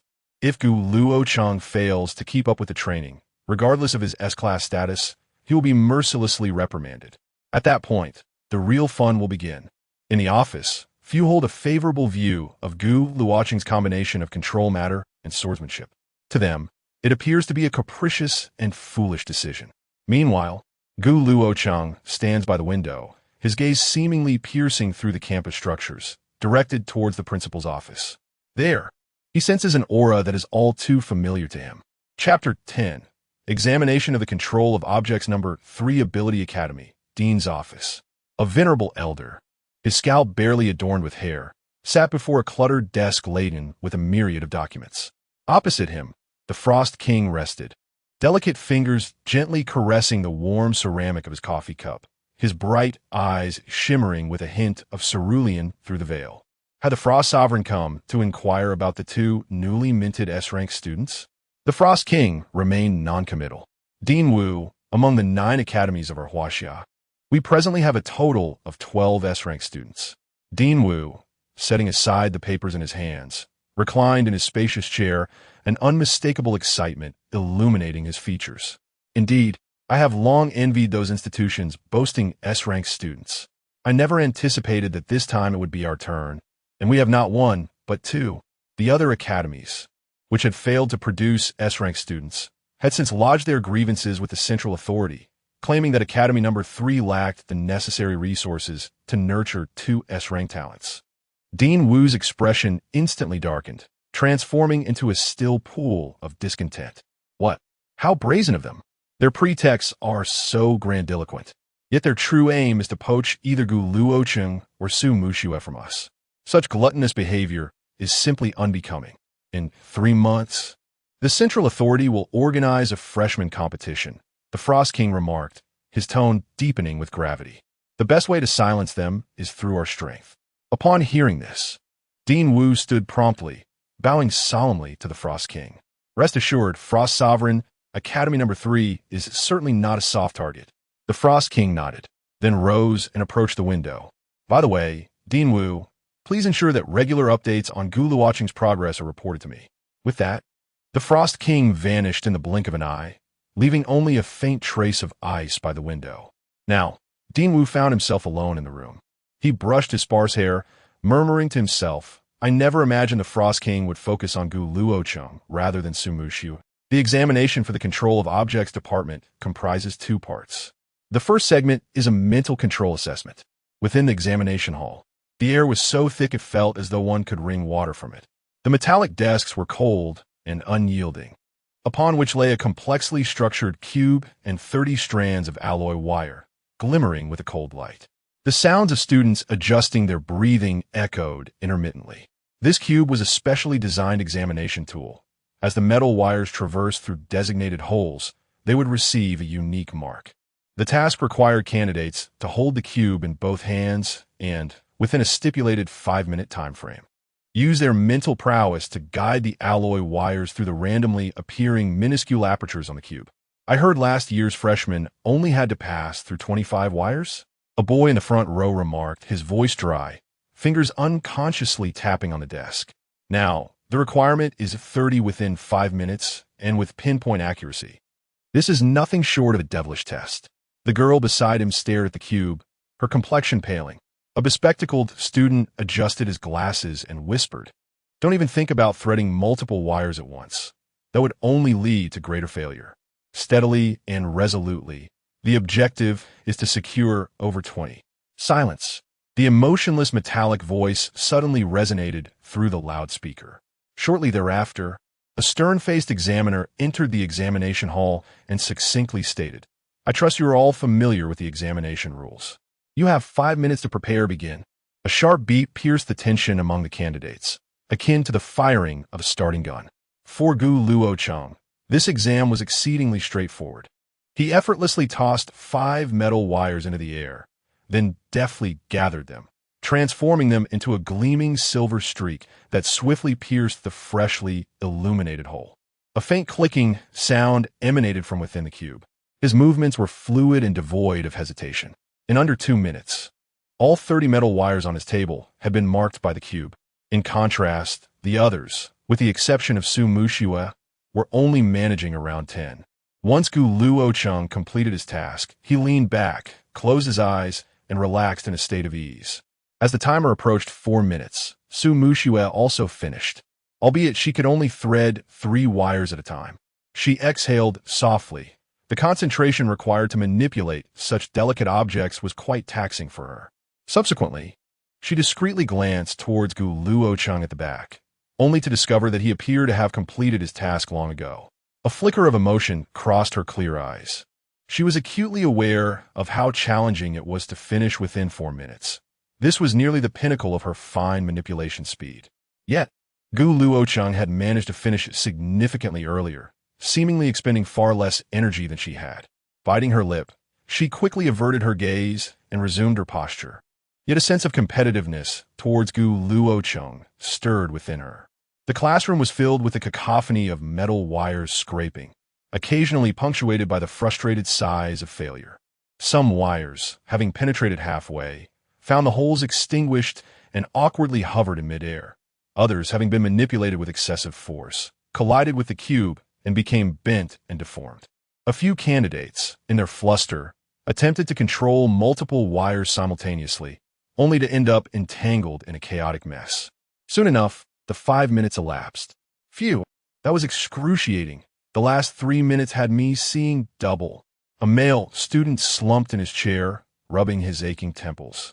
His table strewn with several bent scraps and 22 marked wires. "Hey, I've got 25. Another A-grade student exclaimed, his voice tinged with a mix of exhaustion and exhilaration. Throughout the examination, only a handful of top A-grade students managed to achieve between 25 and 30 wires, yet their speed paled in comparison to the 2 S-grade candidates, who appear to be far more composed. The remaining participants largely hovered around 20 wires. The examination hall, under 360-degree surveillance, had meticulously recorded the students' performances. After a brief respite of 1 hour, the second part of the exam commenced. The second segment of the object manipulation examination involved a test of psychic control. At this juncture, the items on the table had vanished, replaced by a tumultuous sphere of highly unstable energy. The task at hand was to utilize one's abilities to guide this chaotic energy source, stabilize it, and ultimately reconstruct it. The more stable the energy source became, the more intricate the resultant objects could be. In essence, it is akin to presenting the candidates with a lump of clay, which they must then sculpt into a masterpiece. The examiner, with an impassive expression, scans the room before announcing the commencement of the examination. The time is limited to 30 minutes, and the minutes slip away swiftly. While others have begun to stabilize their energies using their unique abilities, Luochen finds himself in a state of agitation, ruminating deeply. For him, the challenge lies not in achieving stability within the chaotic energy, but rather in the form that the artwork should take. Should he recreate a throne? Yet, that structure seems all too simplistic, devoid of challenge. Perhaps a pavilion or a mythical beast of the celestial realm. While such constructs are intricate, presenting them in this world could lead to convoluted explanations and unwanted attention. It is a perplexing dilemma. Luochen's gaze sweeps across the examination hall, now saturated with the shimmering lights and energy fluctuations of various abilities, accompanied by the subtle crackles and muffled sounds resulting from energy clashes. His attention soon lands on Su Muxiue, who has already entered a state of focus. With her hands gently poised before her, she exudes an air of concentration. Pure light flows from her fingertips, delicately yet tenaciously entwining around the chaotic energy. As time progresses, a vague yet sacred outline begins to materialize. Su Muxiue is in the process of conjuring a six-winged angel radiating a divine essence. At that moment, a flash of inspiration cleaved through the fog in Luochen's mind. He noticed Su Muxiue's concentrated, graceful silhouette, illuminated by the holy light, revealing an ethereal beauty that transcended the mundane. A daring thought crystallized in an instant. A subtle smile curled at the corners of Luochen's lips. He had found his direction. He sprang into action, his approach far from the meticulous weaving of Su Muxiue's guidance. Instead, he unleashed an S-class flame, brimming with dominance and intensity. His palm held aloft, flames erupted forth, instantly enveloping the tumultuous chaotic energy, transforming it into a crucible. Within a matter of minutes, the volatile energy coalesced into a vibrant red hue. Luochen's mental prowess, akin to a heated sculptor's chisel, began to carve frantically into the molten energy. An outline emerged at an astonishing pace, a lithe and graceful feminine form, flowing hair, and a slightly raised chin. It was unmistakably Su Muxiue's profile. Yet, his statue embodied a distinctly different aura from its muse. The lines were sharp and imbued with strength, her hair soaring like flames in a tempest. Her posture was not one of sanctified prayer, but rather that of a queen poised to step onto the battlefield. Only 5 minutes remained.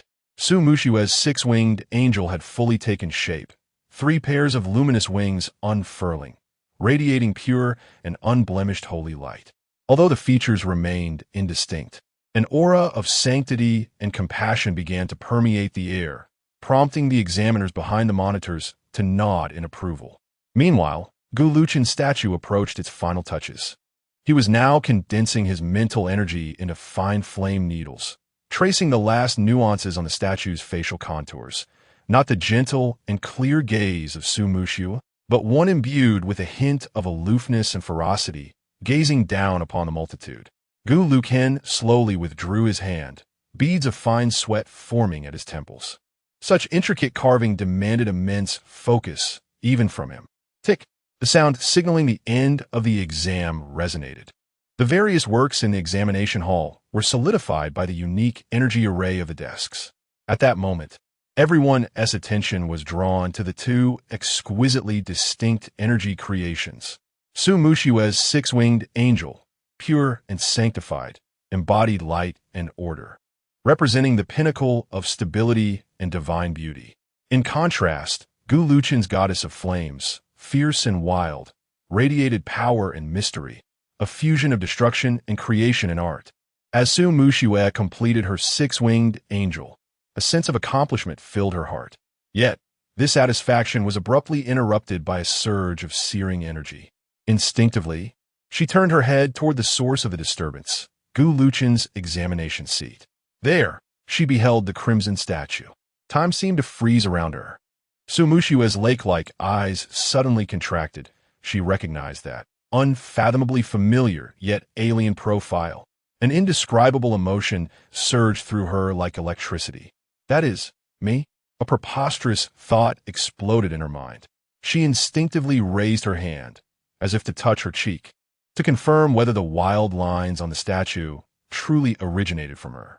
The sacred radiance around her subtly pulsed, reflecting the turmoil within her heart. Her gaze then collided with the unique, profound eyes bestowed upon the statue by Luochen. Those silent, all-seeing eyes pierced through her inner peace like a cold chisel. A wave of embarrassed indignation uncontrollably flushed her fair cheeks, even tinting the roots of her ears. As the exam concluded, Su Muxue approached Luochen, her gaze filled with inquiry. Before she could speak, Luochen preemptively remarked, "Art should unveil the heart, rather than disguise it with superficiality, should it not?" This statement seemed to resonate deeply within Su Muxue, leaving her momentarily stunned. It echoed in her mind like an enchanting melody. Before she could ponder further, Luochen turned and strode out of the examination hall without a backward glance. "Hey, wait!" Su Muxue snapped back to reality, seemingly eager to speak with Luochen, and hurriedly pursued him. Inside the examination hall, the suffocating silence was finally shattered, replaced by gasps of astonishment and exclamations of surprise. "I can't believe my eyes. Is that Goddess Su, carved by Luochen, using that energy? The six-winged angel. Oh my, Goddess Su is indeed divine. So beautiful. So pure. This is true art. Shut up. Look at Luochen's work. The flame Goddess Su. My goodness, that gaze. It makes my knees weak. The aura feels scarier than a real beast. How could he dare to portray Su Muxue like this? Isn't this a desecration of the goddess?" A loyal admirer of Su Muxue trembled, as if his worldview had crumbled. "Desecration, my foot. This is art. A miracle. Just look at that energy. Observe those details. The strands of hair, the flowing skirt, that gaze. If Su Muxue were to reach the 9th tier, it is likely that her aura would be just as formidable. Do you think that the young master Gu has intentions to pursue Su Muxue? It is evident to any discerning observer. I assent it. The connection between S rank and S rank is quite intriguing, indeed. Chapter 11. The bet before the minor exam. The examinations for the 3 major disciplines had concluded in the morning. Yet the test for the control of objects department had once again thrust Luochen and Su Muxue into the spotlight of the entire academy. At this moment, the 2 figures at the center of attention encountered one another along a secluded tree-lined path. The afternoon sun filtered through the leaves, casting dappled shadows upon the stone pathway. Luochen leaned against an ancient tree, idly twirling a leaf that burned with a faint golden flame between his fingers. The sound of light footsteps approached from afar. Without lifting his gaze, a knowing smile curled at the corners of Luochen's lips. Su Muxue halted 3 steps in front of him. The golden rays of the setting sun outlined her delicate profile as she slightly tilted her head, gazing directly at Luochen. In her clear eyes, there was a scrutinizing glint of indignation. "Why?" Su Muxue's voice was soft. Luochen, I require an explanation for the statue in the control exam." Luochen began to speak, the flame-tipped leaf puffing into smoke and dissipating. A languid and playful smile adorned his face. "An explanation? What is there to explain? Why did you sculpt such a piece using my likeness?" Su Muxue's voice rose slightly, imbued with an undeniable sharpness. Luochen shook his head, leaning forward slightly to bridge the distance between them. His gaze roamed over her exquisite face, as if admiring a work of art, causing Su Muxue to instinctively tense her body. "I did not sculpt merely the exterior of Su Muxue." He locked eyes with her suddenly constricted pupils and articulated each word deliberately. "I sculpted the soul you conceal beneath the holy light." For a brief moment, the radiance surrounding Su Muxue intensified uncontrollably, only to be forcefully suppressed, her cheeks tinged with a flush of anger and embarrassment. "Is this your justification, Luochen? Spare me your ambiguous rhetoric. You are simply misusing your S-class talent, trampling on the feelings of others." "Ambiguous?" Luochen chuckled softly, as if he had stumbled upon something amusing, his tone laced with a perilous delight. "Do you consider this ambiguous, Su Muxue? It appears, You are not entirely oblivious. This incendiary remark ignited the competitive spirit and simmering fury within Su Muxiue, Gu Luochen. Her voice turned icy. Your strength is indeed formidable, but that does not grant you the license to act recklessly. The minor exam is tomorrow. Su Muxiue spoke rapidly, her tone resolute and unwavering. After the examination, we shall engage in a fair duel on the Academy's martial arts platform. She stepped forward, her brilliance no longer soft but sharp, as if countless invisible swords of light were converging around her. Su Muxiue fixed her gaze upon him, articulating each word with clarity. If you lose, you must publicly apologize before the entire faculty and student body for distorting my image in the control exam. And please retract those tedious tricks, including those vexatious love letters from before. I promise never again to engage in any antics that might annoy you. Oh, Gu Luochen appeared unfazed by her mention of the love letters. His interest piqued as he inquired, what if you were to lose? Gu Luochen did not react with anger to Su Muxiue's provocation. Instead, a fervent curiosity ignited in his eyes. He relished this sharper version of Su Muxiue far more than the image of a flawless angel. Su Muxiue inhaled deeply, her cool voice imbued with a sense of irrevocable determination. If I lose, whatever you desire. Gu Luochen's grin widened, his smile laden with significance. Very well. I shall not ask for much. Merely that you come to my home and serve as my maid for a week. Gu Luochen toyed with his fingers, then added, should I lose, I must apologize before the entire school. Yet if you lose, you need only visit my home. Of course, I assure you that I shall not act against your will. How does that sound? This arrangement is quite advantageous for you. Gu Luochen nutse niksatet on sununtai muxue. His eyes gleaming with predatory intent. Su Muxiue felt uncomfortable under his unabashed stare, scoffing lightly to mask her emotions, then declared, you won't win. Remember your promise. A deal is a deal. Gu Luochen extended his pinky, mimicking a child's pinky swear, his smile exuding mischief. So, my dear classmate, I eagerly anticipate. It shall undoubtedly be exceptionally artistic. Su Muxiue, infuriated by his frivolous demeanor, felt a surge of intense light gathering at her fingertips, yet she restrained herself from lashing out, merely casting him a frigid glare before stating, the arena tomorrow, do not be late. With that, she turned and departed, watching Su Muxiue vanish into the distance. Radiating an aura of coldness, Gu Luochen's smile gradually faded. It seems I shall require an additional maid. He murmured to himself, I await you, my maid. In the stillness of the night, the world hushed.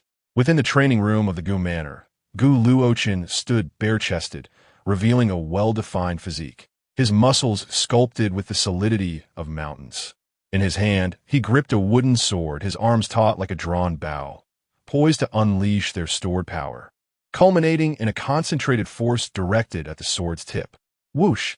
The air was instantaneously pierced, yielding an almost imperceptible yet sharp tearing sound. Before the sword's tip, a visible white vortex flickered momentarily.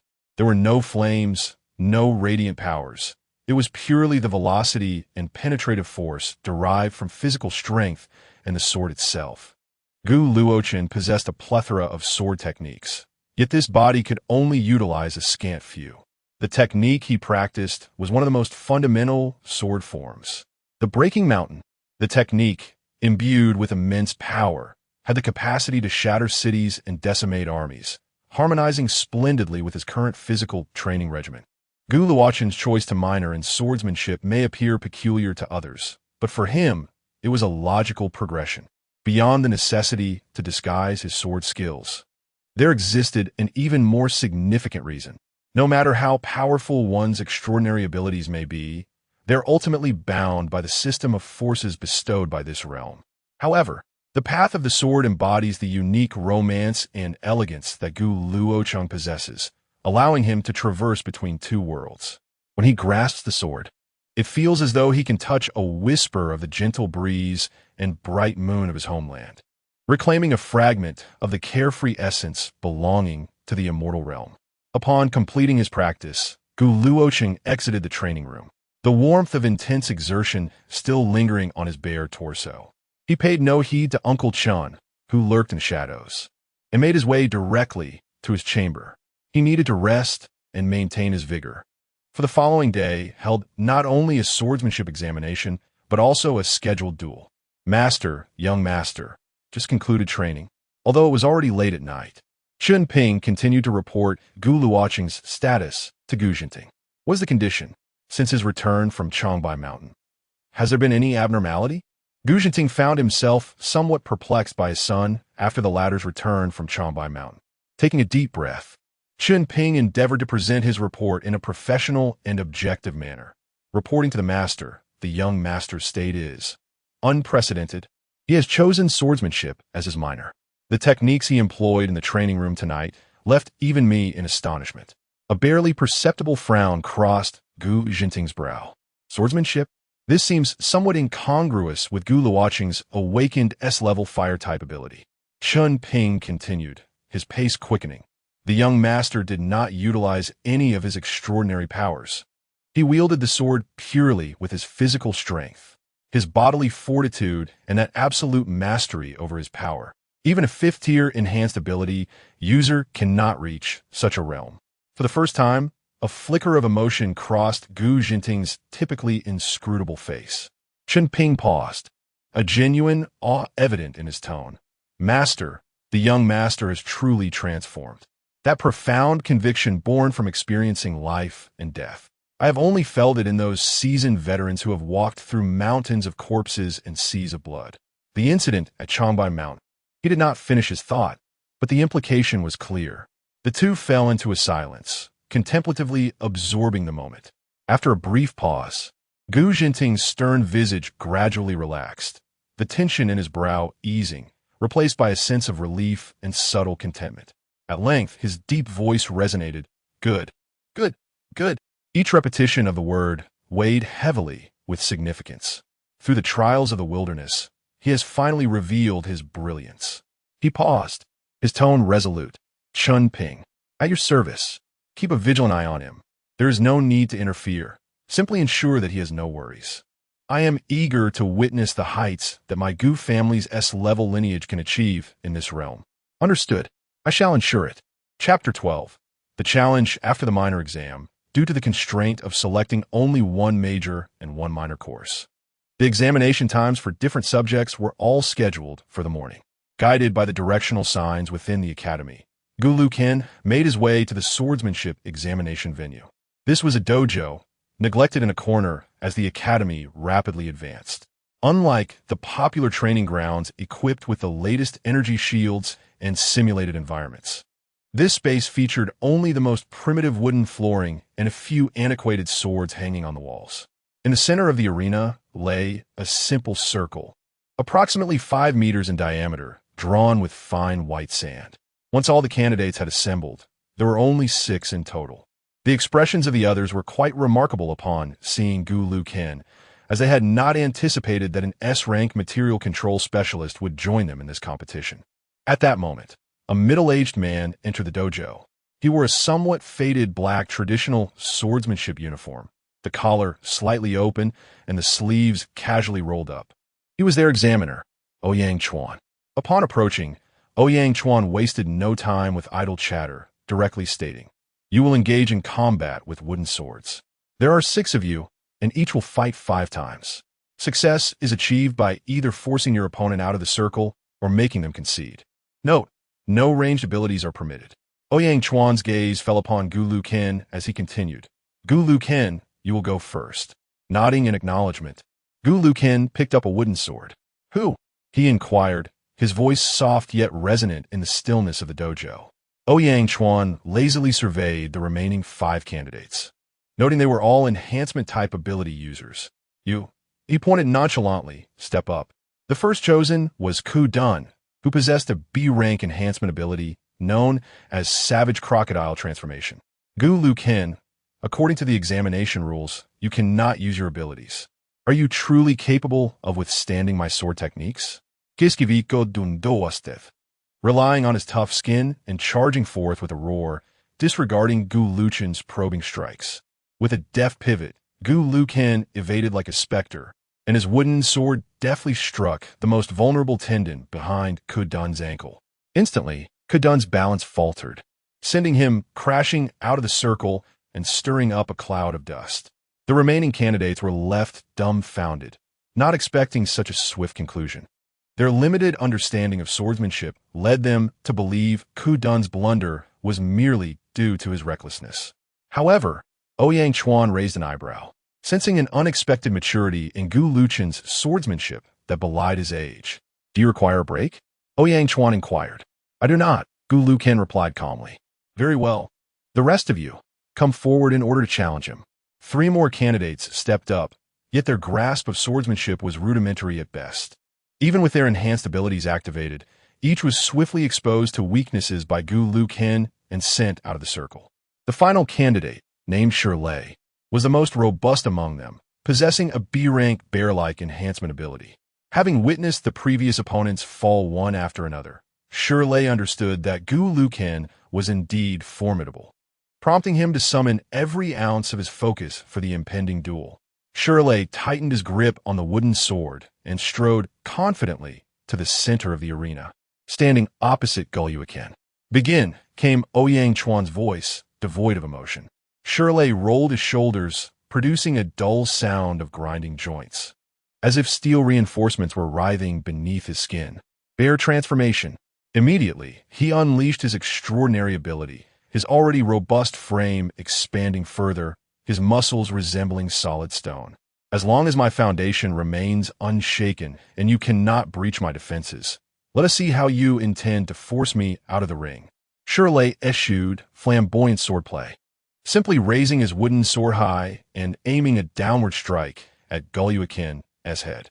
Gu Luochen's gaze sharpened. He could distinctly sense the raw power behind that blow. He had no intention of meeting head-on, opting instead to evade the oncoming force. With a swift step, he sidestepped Shirley's attack. Unfazed, Shirley wielded the wooden sword like a cleaver, delivering a series of relentless slashes. At last, Gu Luochen's patience waned, as Shirley swung once more. He chose neither to dodge nor to block. In a heart-stopping moment, he executed a maneuver that left the audience breathless. He angled his body slightly and thrust upward with the broken sword, not targeting Shirley's body, but rather the spine of the wooden sword crashing down upon him. Broken peak. This strike seemed to embody a steadfast resolve, rising like a mountain. Yet, the spectacle was not over. Flames erupted beneath Gu Luochen's feet, propelling him skyward. The distance of the collision, which had been under Shirley's control, was suddenly closed in an instant. Bang! The sound of the wooden swords colliding was accompanied by the crack of splintering wood. Pain shot through Shirley's hands as the wooden sword was knocked from his grip. Only as Shirley's sword struck the ground did the onlookers realize his weapon had shattered upon impact. Ouyang Chuan rubbed his temples, utterly taken aback by the turn of events. He had anticipated a battle of attrition. "Stop. In this match, Gu Luochen is victorious," Ouyang Chuan declared. "Huh? Why? I haven't conceded yet," Shirley protested, raising his hands in disbelief. "I'm afraid that breaking your sword constitutes a loss. It simply slipped my mind to mention this, as such occurrences have been rare. Do you have any objections, Shirley?" Ouyang Chuan's gaze was like a serpent's, piercing and unnerving. "No, none at all," Shirley hastily waved his hands. "Very well. Go fetch another wooden sword and take a moment to recuperate. Additionally, Gu Luochen, remember to settle the cost of the damaged wooden boards afterward." Ouyang Chuan stepped aside, picking up a white chalk and drawing another circle with a diameter of approximately 5 meters on the opposite side. "Come here. Ketan and the next contender for the second round. Prepare for your match." The archery class was quite popular, whether one belonged to the control, enhancement, or perception disciplines. Choosing archery proved to be an excellent combination. At that moment, although the archery examination was not yet concluded, the entire archery hall was abuzz with excitement. Those in the elemental discipline practicing archery were truly fortunate. They required no physical arrows. Goddess Su directly compressed light into arrows. It was simply magnificent. The most crucial point is the simultaneous release of 10 arrows. a dazzling display of 10 arrows in quick succession, all striking the target with precision. Truly, the S grade is beyond reason. Even the supplementary course examinations are transformed into a spectacle. At the center of the martial arts platform stands Gu Luochen, patiently awaiting his turn. The martial arts arena within the Academy of Extraordinary Abilities, enhanced by holographic projections, can simulate a myriad of combat environments. Currently, the setting is most advantageous for the light element, the Dawn Sanctuary. The entire arena is enveloped in a faint golden mist that exudes a sense of sanctity, with the lights soft yet omnipresent. Gu Luochen understands that Su Muxiue, with her competitive spirit, would disdain this advantage, yet he remains indifferent. A true warrior does not complain about their surroundings. As time passes, the circular stands surrounding the arena become densely populated, a sea of eager faces. They are not first-year students who are still engrossed in their individual examinations. Rather, the crowd consists predominantly of upperclassmen, along with several figures clad in instructor uniforms. The air is thick with murmurs and speculation. Countless eyes fixated on the figure meditating quietly on the large screen. Is he the S-grade fire element newcomer, Gu Luochen? Indeed, the one who transformed chaotic energy into the statue of the goddess Su. However, do you not find this environment somewhat peculiar? Indeed, how has the holographic simulation of the martial arts platform morphed into this misty spectacle? Those in the know quickly discern the reason behind it. The orchestrator of this entire affair is none other than Zhao Ning, the vice president of the student council. Zhao Ning stands at the edge of the platform, in a position offering an excellent view. Wearing a composed yet triumphant smile, his gaze coldly fixated on Gu Luochen in the arena. Previously, Gu Luochen's disdainful demeanor towards him in public had left Zhao Ning humiliated. Now, he has found the perfect opportunity for revenge. When Su Muxiue submitted her application to the student council for the use of the martial arts platform, Zhao Ning astutely seized this chance. Utilizing his authority as vice president, he publicized this duel in advance, branding it as an S-grade peak showdown to determine the strongest newcomer, thereby attracting a throng of upperclassmen and instructors.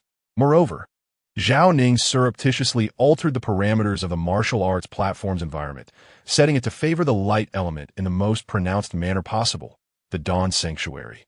At this moment, a palpable stir and exclamations arise from the direction of the platform's entrance. The goddess Su has arrived. Look, the shimmering light curtain at the entrance ripples like water, revealing a graceful figure stepping forth. It is none other than Su Muxiue. Chapter 13. The clash of light and fire. The highly anticipated S-class freshman duel commenced amidst a live broadcast that captivated the entirety of China. Unbeknownst to Gu Luochen and Su Muxiue, the profits from this broadcast were being monopolized by Zhao Ning. As Su Muxiue stepped into the pale, golden mist, she advanced slowly toward the center of the arena, a sacred halo swirling around her. Her icy gaze piercing through the fog like a shard of ice aimed directly at Gu Luochen. Are you intending to announce our duel to the world? Su Muxiue's voice, though soft, resonated clearly through the mist, laced with a chilling disdain. She implied that Zhao Ning's deliberate publicity had attracted an unwelcome audience, an act that obliterated any remaining goodwill she held for Gu Luochen. Gu Luochen gradually rose, stretching languidly, a lazy smile gracing her face, one that irked Su Muxiue to no end. You surely don't believe me when I say this is none of my business? Gu Luochen's gaze seemed to penetrate all pretense. Yet she was acutely aware of one truth. The one who prepared this venue was the one who orchestrated this spectacle. Is it amusing to play with concepts? Recalling Gu Luochen's previous actions, Su Muxiue had already equated her with a desire for attention. Gu Luochen, disdainful of excessive explanation, instead playfully taunted Su Muxiue. You might want to take your time investigating this. And you, don't forget to tell me those 3 data points. I'll arrange for someone to tailor a suit for you. Su Muxiue's fair cheeks flushed with a deeper anger. Smooth talker.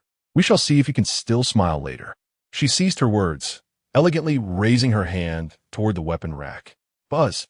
A beam of light shot from the rack and into her grasp. its brilliance converging into a beautifully crafted longbow. Oh, a bow. Gu Luocheng raised an eyebrow, choosing not to approach the weapon rack, but instead retrieving a wooden sword she had brought from the examination hall. Unfortunately, the wooden sword cannot be imbued with fire attributes. With a flourish, she twirled the sword, for men should not overly burden women. Before her words faded, Su Muxiue had already launched into action. With a delicate push of her toes against the misty ground, her form floated backward as if weightless. Simultaneously, she drew her bow, the left hand forming a perfect arc while the right hand tautly pulled the string. Without the need for a physical arrow, pure condensed light energy rapidly coalesced on the bowstring, transforming into a highly compressed arrow of light. Whoosh! The bowstring vibrated. The light arrow was released. It sped forth, leaving behind a blinding trail, slicing through the mist and aimed directly at Gu Luocheng's face. The duel had officially begun. Confronted with this swift arrow, Gu Luocheng's expression sharpened, her body gliding sideways, an impossible angle. Swoosh! The light arrow grazed past her temple, the subsequent airflow tousling her hair, erupting into a dazzling burst of light behind her. Yet, this was merely the beginning. Su Muxiue's onslaught was relentless. She darted across the vast arena, utilizing the cover of mist, her figure oscillating between clarity and obscurity, as if she had multiplied into several entities. The bowstring continued to tremble. Intense beams of light cascaded down upon Gu Luocheng from various angles, akin to a torrential downpour. Principal Wuda, seated in the front row, nodded in acknowledgement of Su Muxiue's commendable combat prowess. Yet, Gu Luocheng remained unfazed amidst this onslaught. His form danced like a specter, weaving through the gaps between the arrows of light. Occasionally, he would raise his wooden sword, deflecting the unavoidable bolts aside. Clang, clang, clang. Each collision erupted in dazzling flashes, causing minute fissures to form along the blade. Gu Luocheng understood that mere defense would not suffice. Seizing the opportunity between evasions and blocks, he flicked his left fingers, releasing fiery orbs that tore through the luminous mist and hurtled towards Su Muxiue with the velocity of cannonballs. Su Muxiue pivoted sharply, narrowly evading the incoming fireballs, which detonated silently upon striking the ground, leaving charred craters in their wake. Her speed surged once more as she distanced herself, the glow on her bowstring intensifying. No longer launching a barrage of arrows, she began to gather energy, forming a colossal arrow far more robust than before. The light mist converged frantically towards its tip. Observing this, Gu Luocheng halted his evasive maneuvers, sheathing his wooden sword, and began to channel his own power with a series of hand seals. Radiant Dawn! Su Muxiue cried out, releasing her bowstring. The massive arrow, charged with highly compressed energy, shot directly towards Gu Luocheng. Fire Spear! Gu Luocheng nonchalantly named the flame spear he conjured before hurling it forth. Boom! The clash of light and fire, purification and incineration. The peak powers of two S-class, first-tier abilities collided violently at the center of the martial arts stage. Blinding white light and searing flames engulfed the arena, with energy shockwaves surging towards the two combatants like a tsunami. Yet, amidst the chaos of the explosion, a figure silently tore through the tumultuous energy, advancing rapidly against the residual force. Without a sound, Gu Luocheng placed the tip of his wooden sword against the neck of Su Muxiue, now enveloped in a halo of sacred light on the opposite side of the explosion's epicenter. The rough edge of the blade grazed her smooth skin. You have lost. Su Muxiue, Gu Luocheng's voice, laced with the breathlessness of battle, declared. However, Su Muxiue disintegrated beneath his sword like fragile foam, transforming into a myriad of luminous particles that vanished into the air. By the heavens! An energy clone. It dawned on Gu Luocheng that Su Muxiue had cleverly utilized the light mist of the Morning Light Sanctuary and the chaos from their clash to create an energy duplicate imbued with her residual aura as a decoy. Meanwhile, her true self, Gu Luocheng, sensed a surge of energy emanating from behind him, rivaling that of the immense arrow. At the periphery of the dissipating light mist, the real Su Muxiue stood firmly, her longbow taut once more. A more refined arrow of light glimmered in her grasp. Poised to be unleashed, its tip firmly locked onto Gu Luocheng's unguarded back. Her gaze was cold and razor-sharp. "Gu Luocheng, you have lost." A chorus of gasps erupted from the audience. Incredible. Simply extraordinary. Regardless of Gu Luocheng or Su Muxue, both have truly bestowed upon us a grand surprise. The combat prowess of these two young individuals is simply extraordinary. The mentors in the stands have begun to engage in spirited discussions. "The conclusion of the duel can now be announced," one mentor added. At this critical juncture, Gu Luocheng, with his back turned to Su Muxue, exhibited not the slightest hint of panic from being outmaneuvered. Instead, a radiant smile of triumph illuminated his face. "Is that so?" His voice, imbued with mirth, clearly reached Su Muxue's ears. A sense of foreboding surged within her. Yet it was already too late. Buzz! At her feet, the ground within a radius of several meters suddenly ignited with 7 blazing golden-red points of light. These luminescent orbs swiftly unfurled intricate patterns of flame, intertwining with one another to form a fiery prison. It was precisely where the fireballs, seemingly carelessly cast by Gu Luocheng during his evasive maneuvers, had landed. Fire Spirit, 7 Celestial Confinement Array. Gu Luocheng silently declared within himself. At the very moment the cage took shape, fiery chains erupted from other locations in the ground, akin to serpents of flame endowed with life, rapidly ensnaring Su Muxue's feet and arms. The searing force of confinement erupted instantaneously, not only immobilizing her movements, but also causing the radiance on her bowstring to gradually dissipate. Oof. Su Muxue stifled a groan, exerting all her strength to struggle. However, the fiery chains proved to be remarkably resilient. As soon as the luminous points on her body attempted to dissolve the chains, they were obliterated.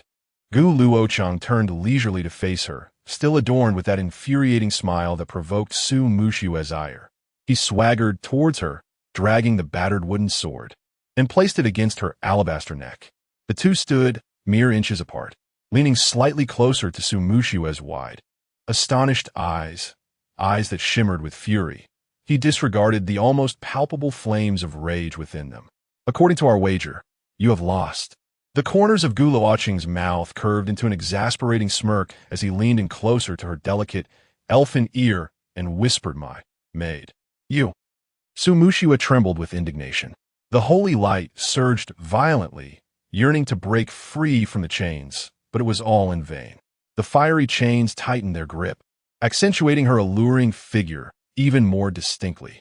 Outside the arena, the nuances of the battle remained obscured.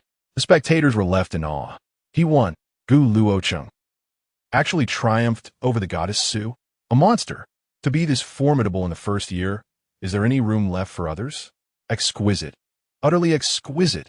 To cleverly employ the explosion of fireballs as a cover for the fluctuations of the ability array, this young man's command of the ability array is simply prodigious. One mentor in the stands applauded fervently, exclaiming, "I must petition the principal. We cannot waste this S-grade talent on mere swordsmanship." Luo Fei, you have only perceived the decisive ability array that determined the outcome, yet you failed to observe how effortlessly he wielded his sword. Gu Luocheng's choice to minor in swordsmanship speaks volumes. The speaker is none other than Ouyang Chuan, who had arrived midway. As he spoke, he cast a sharp glance at the ability array instructor, Luo Fei, asserting, "Only by mastering swordsmanship and enhancing individual combat prowess can Gu Luocheng meet the demands of the Demon Slayer." Upon hearing this, Luo Fei appeared to recall something, letting out a faint sigh, and chose not to engage in further debate. Chapter 14. Su Muxue begins her sentence. The evening sun streamed through the grand floor-to-ceiling windows of the Gu family manor, casting elongated shadows upon the polished floor. The doorbell chimed, its sound crisp and resonant. The butler, Uncle Chun, had already been instructed and personally opened the heavy, intricately carved door.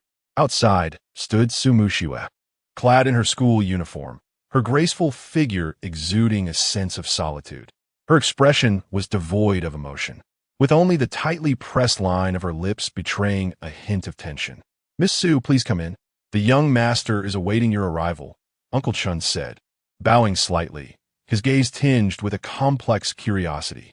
Following Uncle Chen's lead, Su Mushiue stepped inside. The manor was vast and opulent. Whether it was the lapis lazuli paving the pathways or the enchanting crystal chandeliers suspended from the ceilings, all were fashioned from exquisite materials sourced from otherworldly realms. Accustomed to the simplicity of her apartment, Su Mushiue felt a momentary dizziness. Gu Luochen reclined lazily on the living room sofa, dressed in comfortable black loungewear, barefoot and exuding an air of relaxation. Upon noticing Su Mushiue's entrance, a playful smirk instantly graced his lips. "Ah, punctual as ever, my dear maid," he remarked, strolling towards her and appraising her incongruous attire. "Why not to wear a school uniform at home?" he quipped, snapping his fingers. Immediately, someone approached, cradling an exquisite box.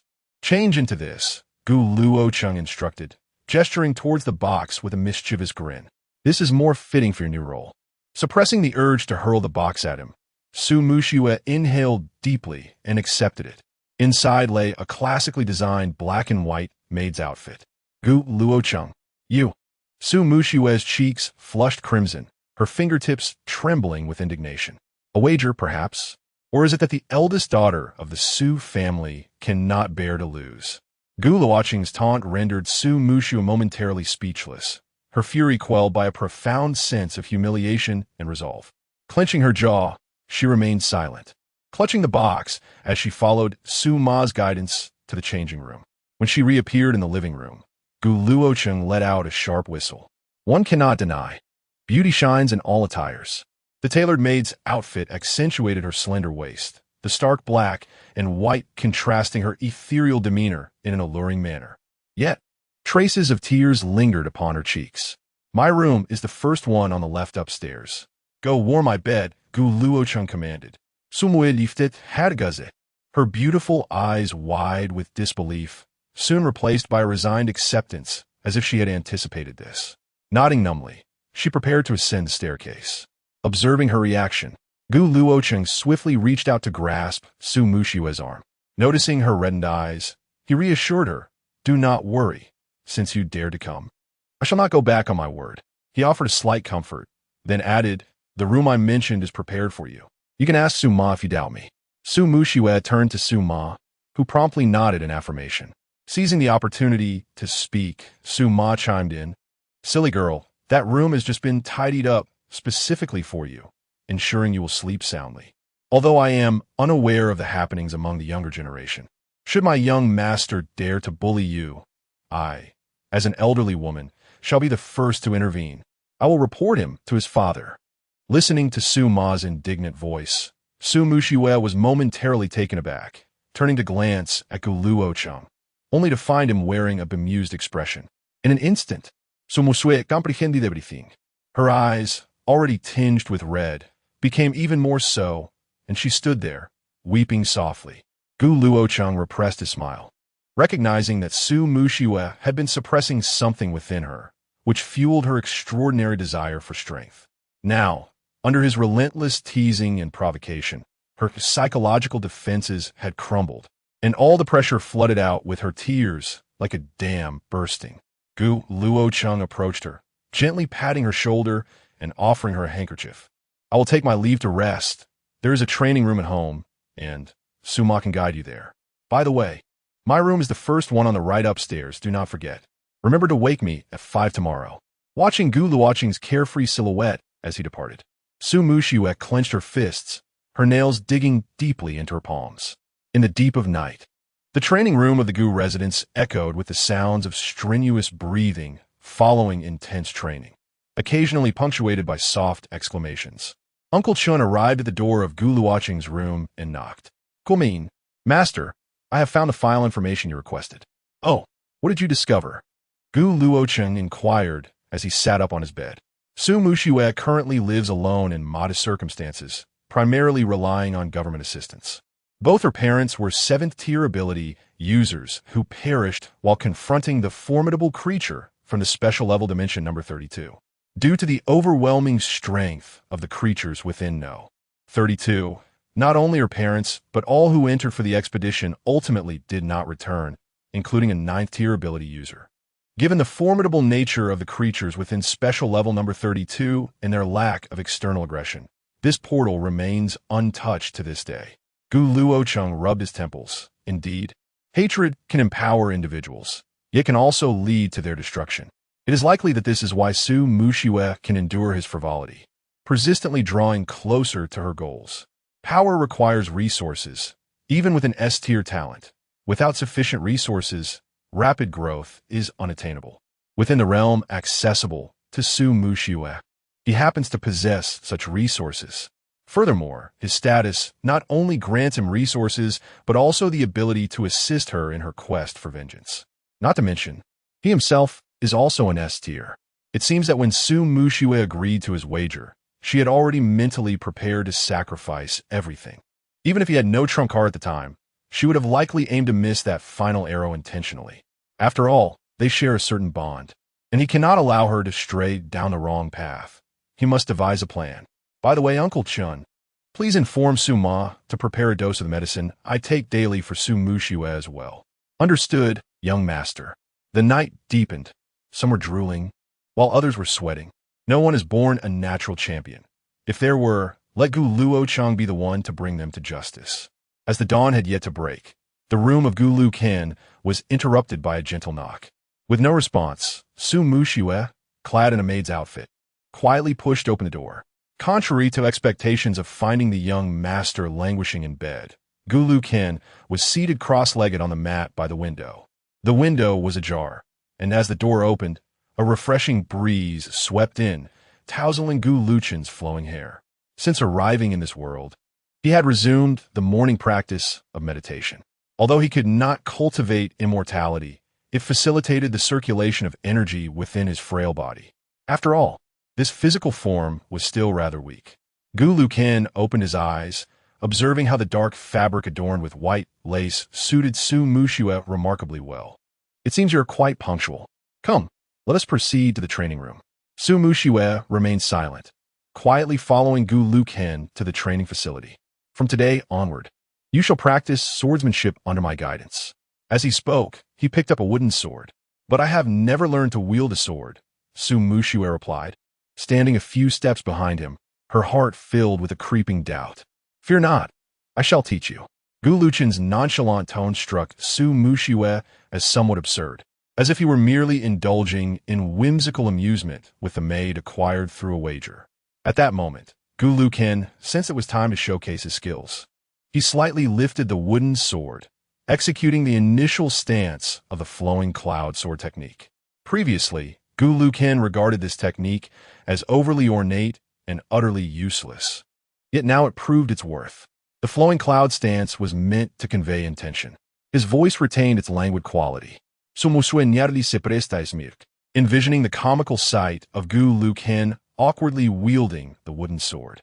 However, as Gu Luochen subtly flicked his wrist, the seemingly weightless wooden sword traced an enigmatic and unpredictable path, and his form became as elusive as the clouds. The tip of the sword sliced through the air, producing a faint yet remarkably clear sound, as if it were tearing through some invisible substance. A series of muted yet distinct sonic booms resonated, cascading like a sudden downpour upon banana leaves. Once the demonstration concluded, Gu Luochen met Su Mushiue's astonished gaze, fully aware that the bait had been cast. Meanwhile, a sleek black car glided smoothly along the tree-lined avenue leading to the academy. Su Mushiue, now donned in her academy uniform, gazed vacantly out the window at the swiftly retreating scenery. Sunlight filtered through the car window, casting a soft glow upon her flawless profile. The strength and mystery of Gu Luochen left her somewhat bewildered, yet the weight of lingering heaviness in her heart remained ever present. Seated beside her, Gu Luochen idly toyed with a fireball that continuously morphed in shape. Su Mushiue, Gu Luochen suddenly broke the silence. She snapped back to reality, responding with a faint acknowledgement. What drives you to exert yourself so relentlessly? Is it merely to surpass me? Or is there something more? Su Mushiue's body stiffened slightly, her hands unconsciously tightening on her knees. She averted her gaze from Gu Luochen and once again looked out the window, her voice barely above a whisper. Does one need a reason to grow stronger? Yes, Gu Luochen replied calmly, his tone imbued with an undeniable authority. You have transformed the pursuit of strength into a near-masochistic obsession. Surely, you possess extraordinary reasons. Suddenly, Su Muxue turned her head sharply, her clear eyes revealing an unmasked emotional turmoil for the first time. What do you know? Her voice was edged with sharpness, but she quickly realized her loss of composure and suppressed it, her chest rising and falling violently. Gu Luochen remained unfazed by her outburst, his gaze steady and profound. A seventh-tier ability user who perished on an unconquered battlefield of another realm. Not even their bones could return to their homeland. His words, though softly spoken, struck Su Muxue's heart like a heavy hammer. Her complexion turned as pale as parchment, disbelief flooding her features as she looked at Gu Luochen. Her lips trembling. How do you know? Gu Luochen shrugged, resuming his playful manipulation of a fireball.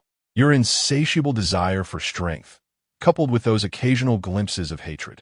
Aside from blood vengeance, I cannot fathom what would compel a girl of such talent and beauty to live like a taut bowstring. The special level 32 realm. Am I correct? The carriage fell into a profound silence. Only the low rumble of the engine and the subtle hum of the air conditioning could be heard.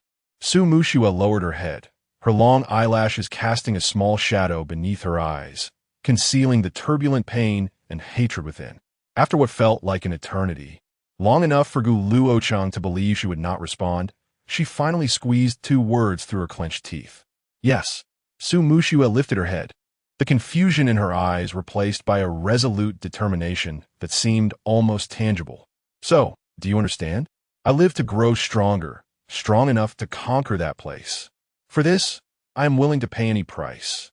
Her tone was unwavering, imbued with the tragic valor of a martyr. Gu Luochen observed the burning fire of vengeance in her eyes and fell silent for a moment. Then, unexpectedly, he laughed, the familiar playfulness absent from his smile, replaced instead by a strange sense of understanding. However, mere hatred and brute force will not suffice, even if you reach the 9th tier. You cannot single-handedly confront such a level of otherworldly presence. Your light needs to evolve. If you trust me, I can assist you. Conditions? Did I not mention it before? What? Trust me. Su Muxue was momentarily taken aback. Just then, the large vehicle came to a slow stop before the grand entrance of the academy, and Uncle Chen exited to open the back door. Su Muxue took a deep breath, suppressing the tumult of complex emotions within her, restoring her icy demeanor as she prepared to alight. Wait, Gu Luochen called out to her. Su Muxue turned back in confusion. To her surprise, Gu Luochen produced a delicate thermal lunchbox from beside his seat, presenting it to her with that infuriating smile. Here you go, my maid. This is your breakfast for today, specially prepared by Aunt Su, who was worried you might grow too thin from your rigorous training. Su Muxue gazed at the food box, then glanced at Gu Luochen, whose expression was brimming with a sense of gratification. The complex emotions that had just begun to stir within her were swiftly supplanted by indignation. She snatched the food box away and shot Gu Luochen a fierce glare before exiting the vehicle without a backward glance. Truly, it was unbecoming for a maid to walk ahead of her master.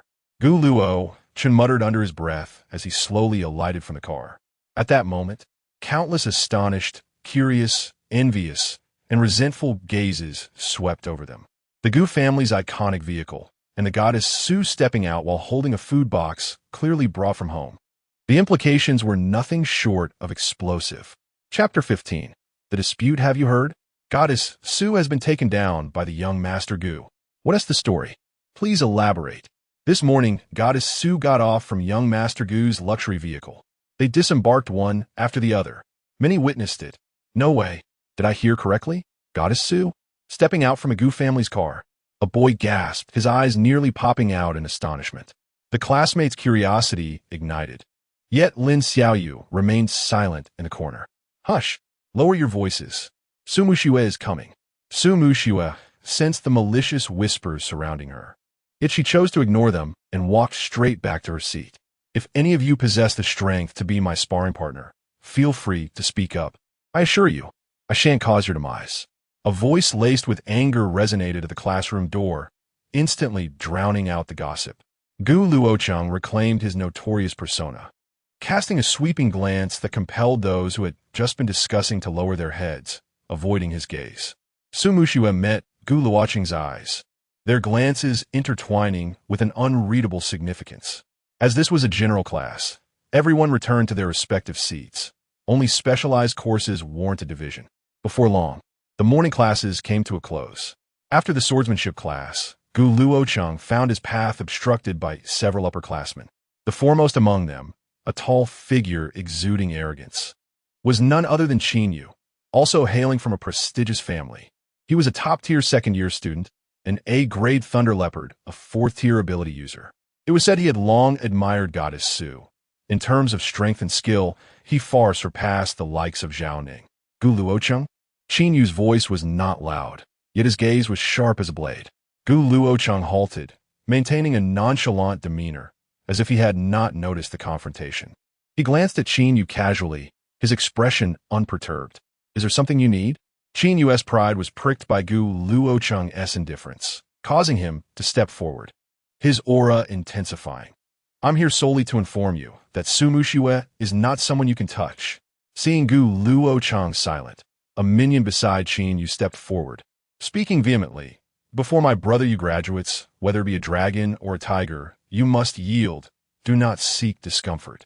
Upon hearing this, Gu Luochen not only refrained from anger, but began to chuckle softly, his laughter dripping with disdain. This unspoken mockery ignited the fury of Qin Yu's companions. A burly student with a scarred face took a menacing step forward, almost invading Gu Luochen's personal space. Hey, Year 1 brat, are your ears deaf? Brother Yu is addressing you. S-class talent? Huh, just a newly awakened first-tier waste. What S with the arrogance? Gu Luochen waved his hand dismissively, as if shooing away a fly. You won't be jumping around for long. He deliberately emphasized the word jumping, his voice low yet instantly thickening the atmosphere with tension. Arrogant. Qin Yu's expression darkened, his surroundings crackling with faint electric arcs and swirling winds. He had never been so publicly humiliated by a mere freshman. A surge of potent, thunderous energy was on the verge of spiraling out of control. Stop! At this critical moment, a voice of formidable authority resonated like thunder. A figure appeared in an instant. It was none other than the swordsmanship instructor, Ouyang Chuan. Qin Yu and his two lackeys, upon seeing Ouyang Chuan, felt as if a bucket of icy water had been poured over their heads, and they hurriedly bowed in respect. Instructor Ouyang, Gu Luochen, however, was somewhat puzzled, unaware of the fear they harbored towards Ouyang Chuan. Ouyang Chuan's gaze lingered on Qin Yu for a moment, filled with scrutiny and a barely perceptible hint of disappointment. Qin Yu, with your abilities, why do you not venture outside to combat otherworldly threats, but instead bring your entourage to confront a novice freshman? Is the academy nurturing you to bully the weak?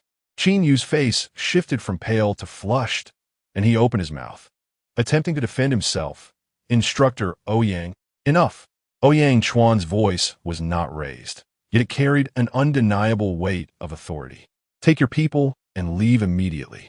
Should this occur again, I will not hesitate to personally discuss the matter with the head of the Qin family. Qin Yu clenched his fists tightly, gritting his teeth. He spat out a single word, leave.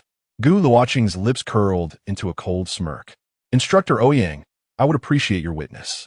Ouyang Chuan paused, looking at him with curiosity. Senior Qin Yu, at the end of this semester, at the Academy's martial arts platform, I, Gu Luochen, humbly await your guidance.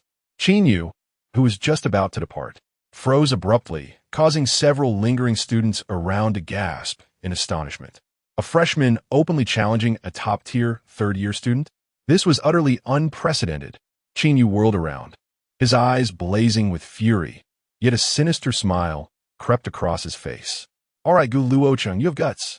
At the end of the semester, we shall meet at the martial arts platform. Then, I will make you understand the insurmountable chasm between an S-class talent and those of the first and fourth tiers. I hope you do not regret your arrogance today. With that, Qin Yu vanished from Ouyang Chuan's sight along with his companions. For months, Ouyang Chuan silently pondered, his gaze sweeping over Gu Luocheng's indifferent expression. Do you have a confidence? Gu Luocheng remained non-committal, performing a sword salute to Ouyang Chuan. Thank you, instructor, for your timely intervention. I have other matters to attend to, so I shall take my leave. Ouyang Chuan watched Gu Luocheng's retreating figure and couldn't help but murmur. This fellow is even more arrogant than I am. At the Gu family estate, Gu Luocheng paid little mind to the morning's upheaval. He changed into training attire and beckoned to Su Muxue, who had just returned from the academy.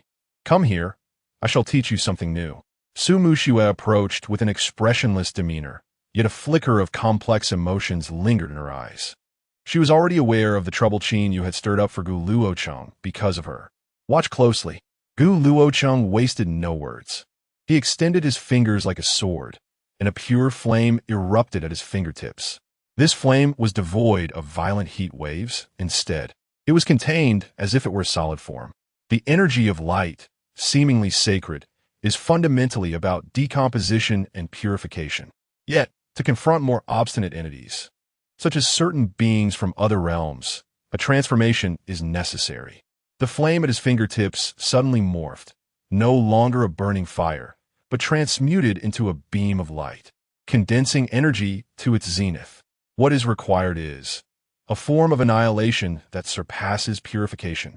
With a piercing gaze, Gu Luochen unleashed the beam from his fingertips. There was no earth-shattering sound. The beam silently penetrated a specialized alloy target meant for testing energy defenses within a training ground. At the center, an exquisitely smooth, circular hole appeared. The alloy surrounding the hole exhibited a bizarre, ashen hue, as all energy structures were instantaneously erased, utterly obliterated. Su Muxue's pupils constricted sharply.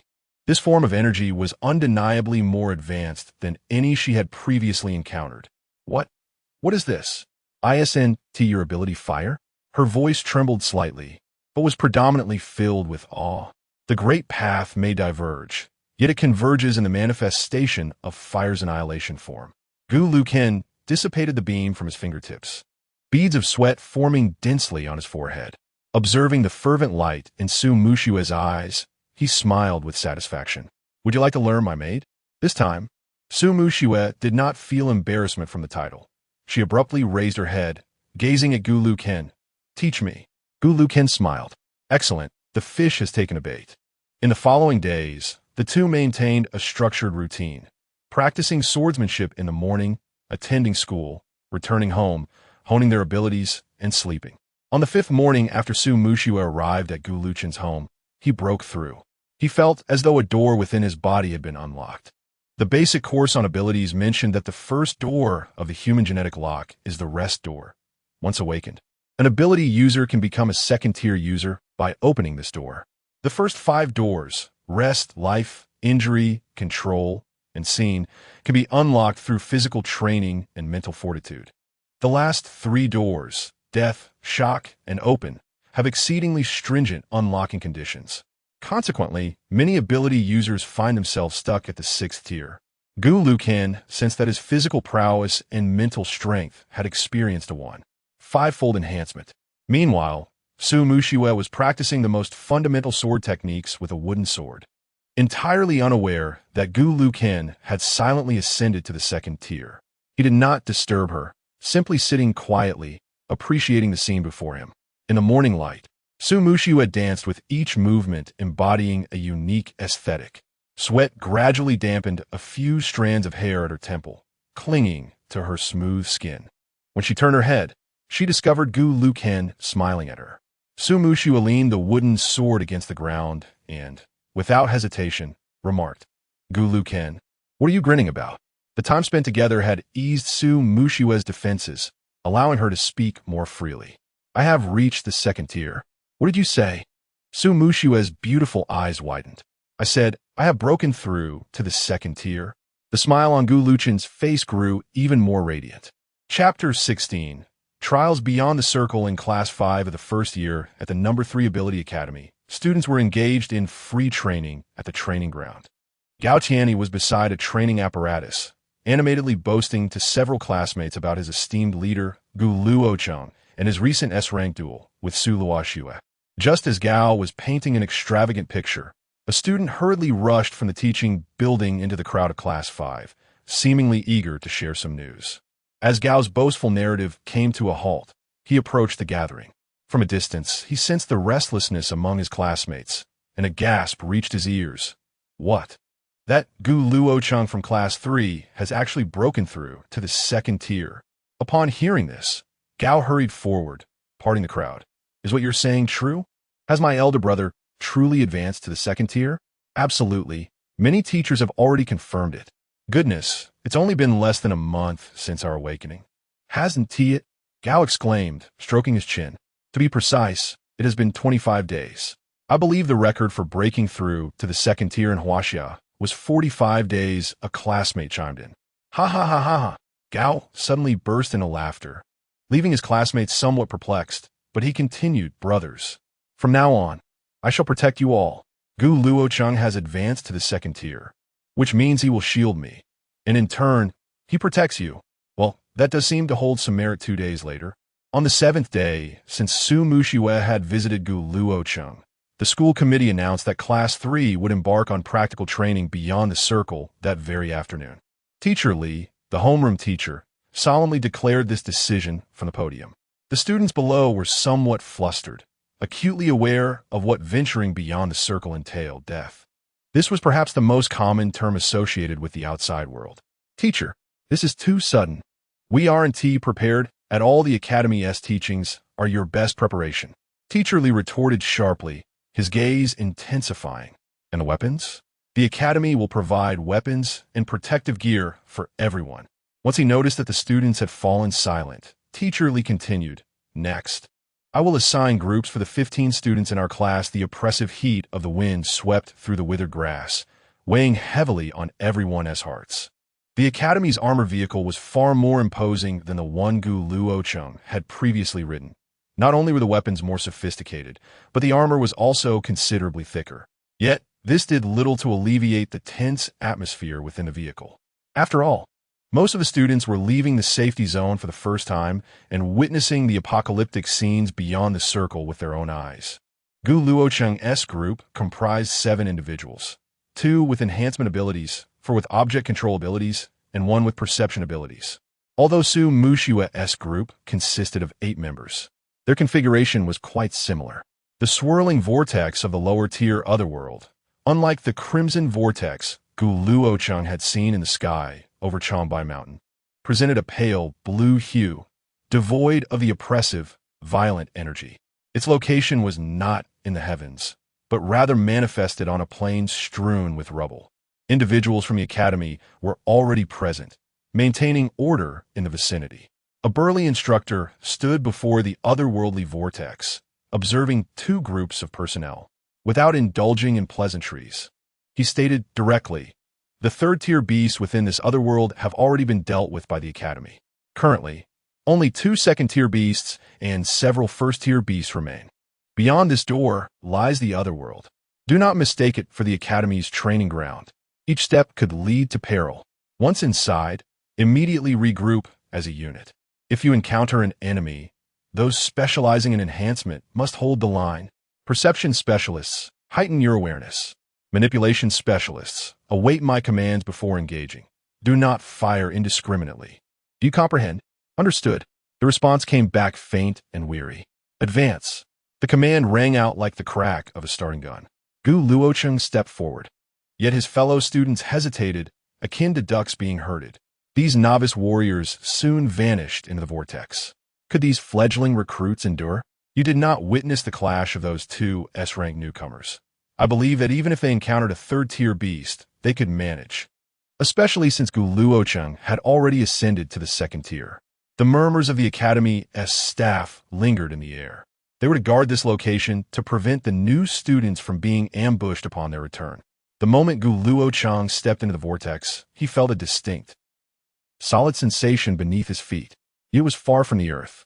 Kneeling on one knee to steady himself, he conjured a flame in his palm for illumination.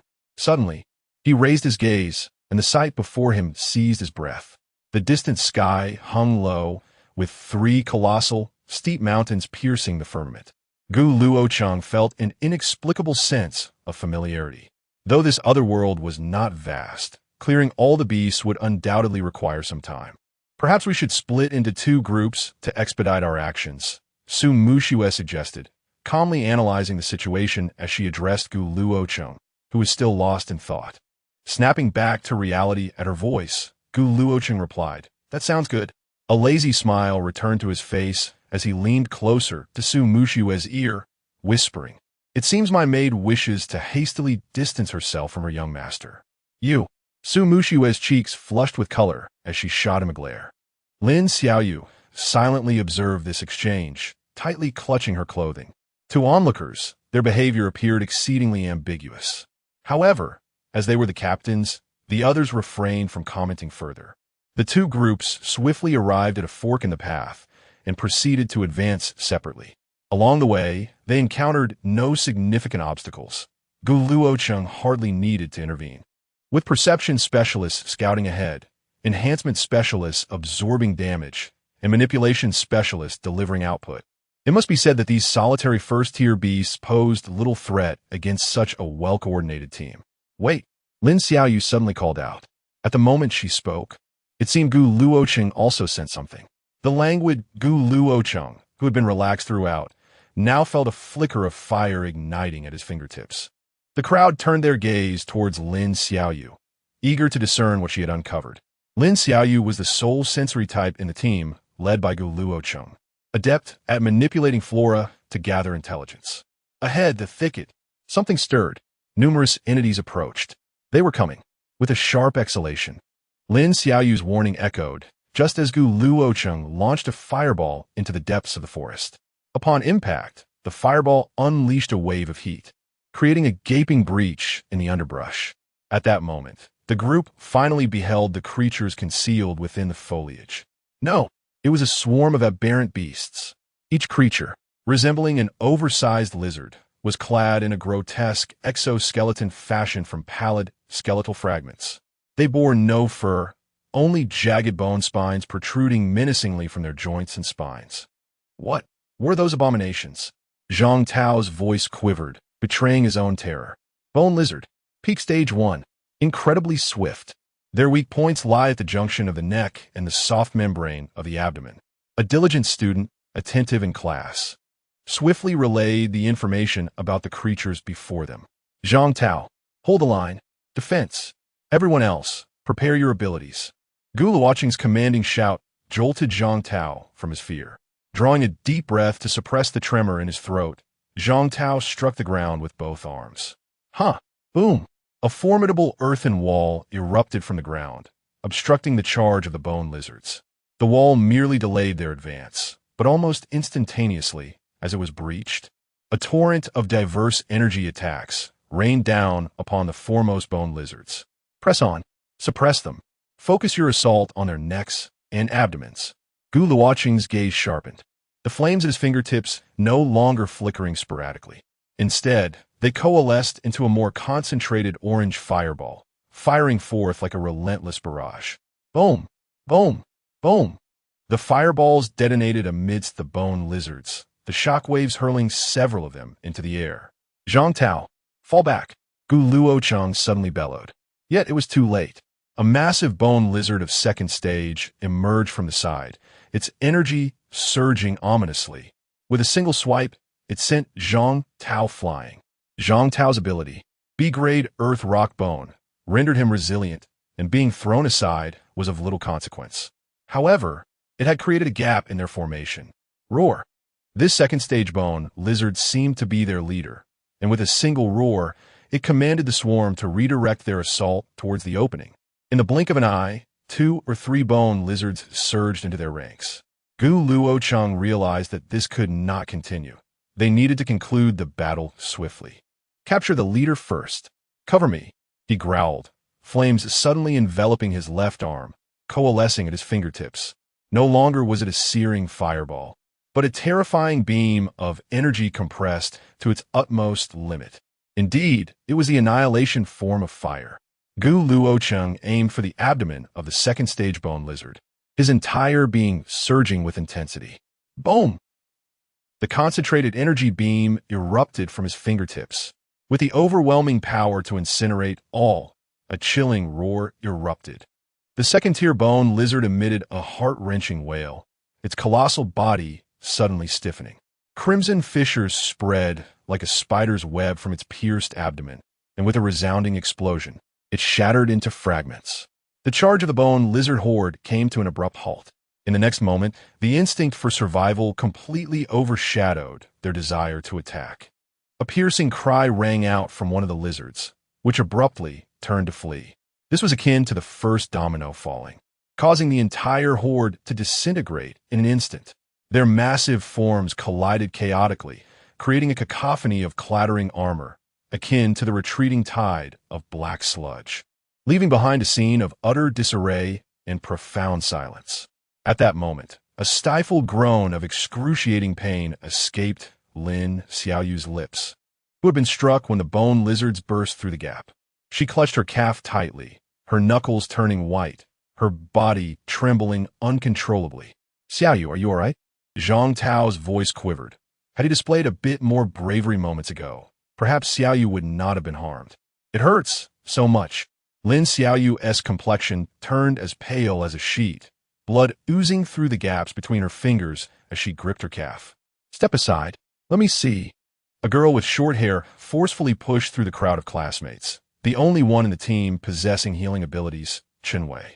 She quickly knelt beside Lin Xiaoyu. "Xiaoyu, relax a bit. Let me examine the wound." Chenwei carefully pried open Lin Xiaoyu's tightly clasped hands, revealing the injury.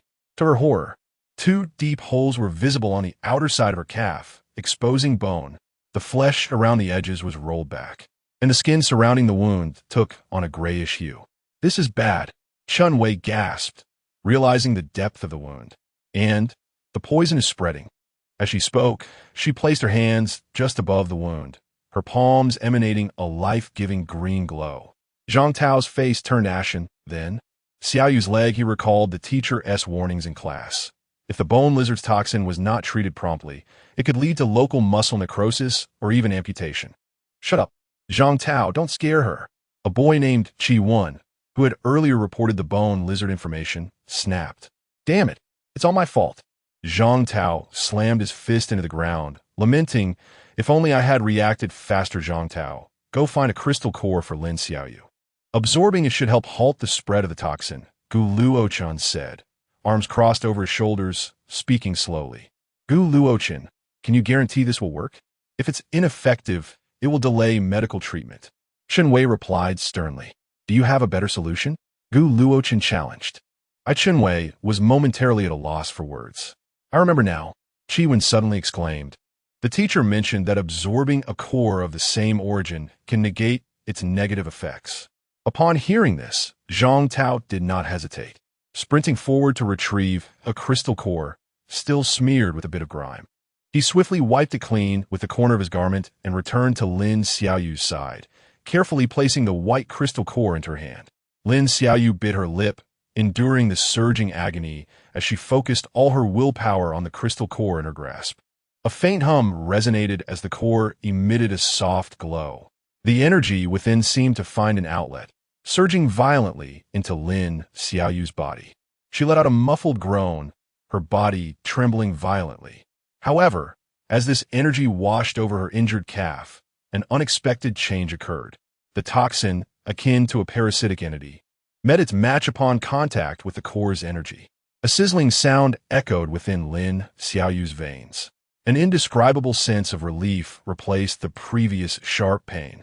As Lin Xiaoyu's furrowed brow relaxed slightly, the violent tremors of her body began to subside. The dark, toxic substance at her wound visibly dissipated under the dual influence of Chenwei's green light and the core's energy. "It works," Chenwei exclaimed in delight, the green light in her hands brightening further. After a moment, Lin Xiaoyu suddenly opened her eyes wide. In the depths of her pupils, there was a flicker of resilience born from suffering.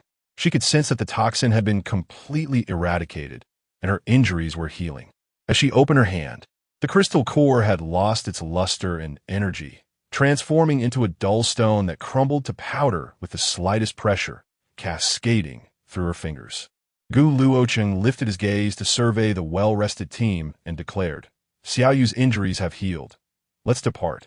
Zhang Tao immediately rose at the sound. "All right, I shall smash the remaining bone lizards into smithereens."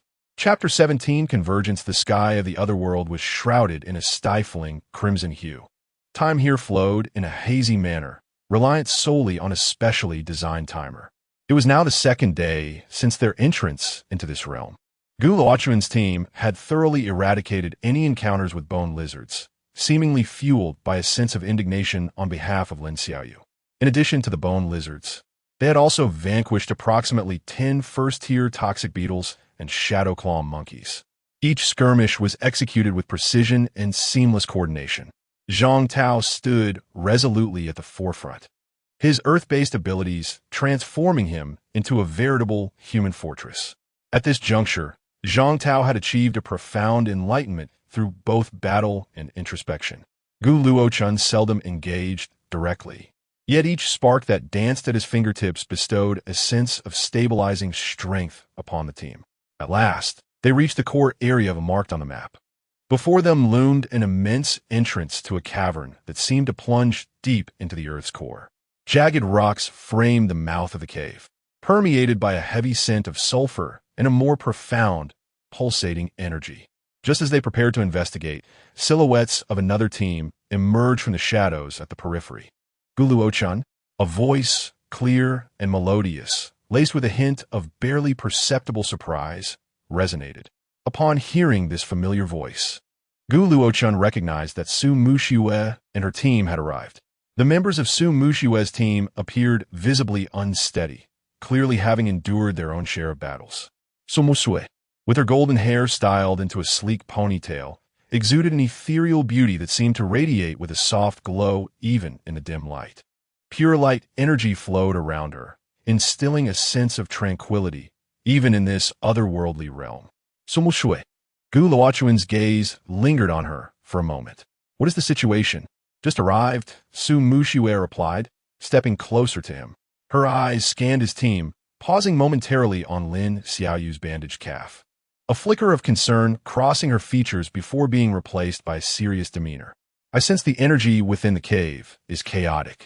In the core area, I detected 2 or 3 distinct second-tier energy fluctuations, but," her brows furrowed slightly, "I can't shake the feeling that something lurks deeper within. Something very unsettling." "Indeed," Gu Luochen affirmed, his gaze sharp as he peered into the depths of the cavern. "I sense it as well. Something is lying in wait, and its energy level, perhaps even higher." His acute perception captured a hint of a brutal aura that seemed to meld with the darkness. However, articulating this would only incite unnecessary panic. It would be wiser to delve deeper for clarity. With the convergence of the two teams, their strength had significantly increased, especially with Gu Luochen and Su Muxiue, both S-class prodigies, lending their prowess, which bolstered the confidence of all. After a brief exchange and formation of their ranks, they commenced their exploration of the cave. The interior of the cavern was far more expansive and intricate than what was visible from outside. Enormous stalactites intertwined to form a natural labyrinth, while the ground was slick and treacherous, heightening everyone's senses. The students specializing in perception took position at the center of the group, their mental energies extending like tendrils. 30 meters to the left front, too. Second-tier energy fluctuations, resembling rock armored bears. Their S movement in the right rear passage, 1, speed-type, second-tier shadow bat.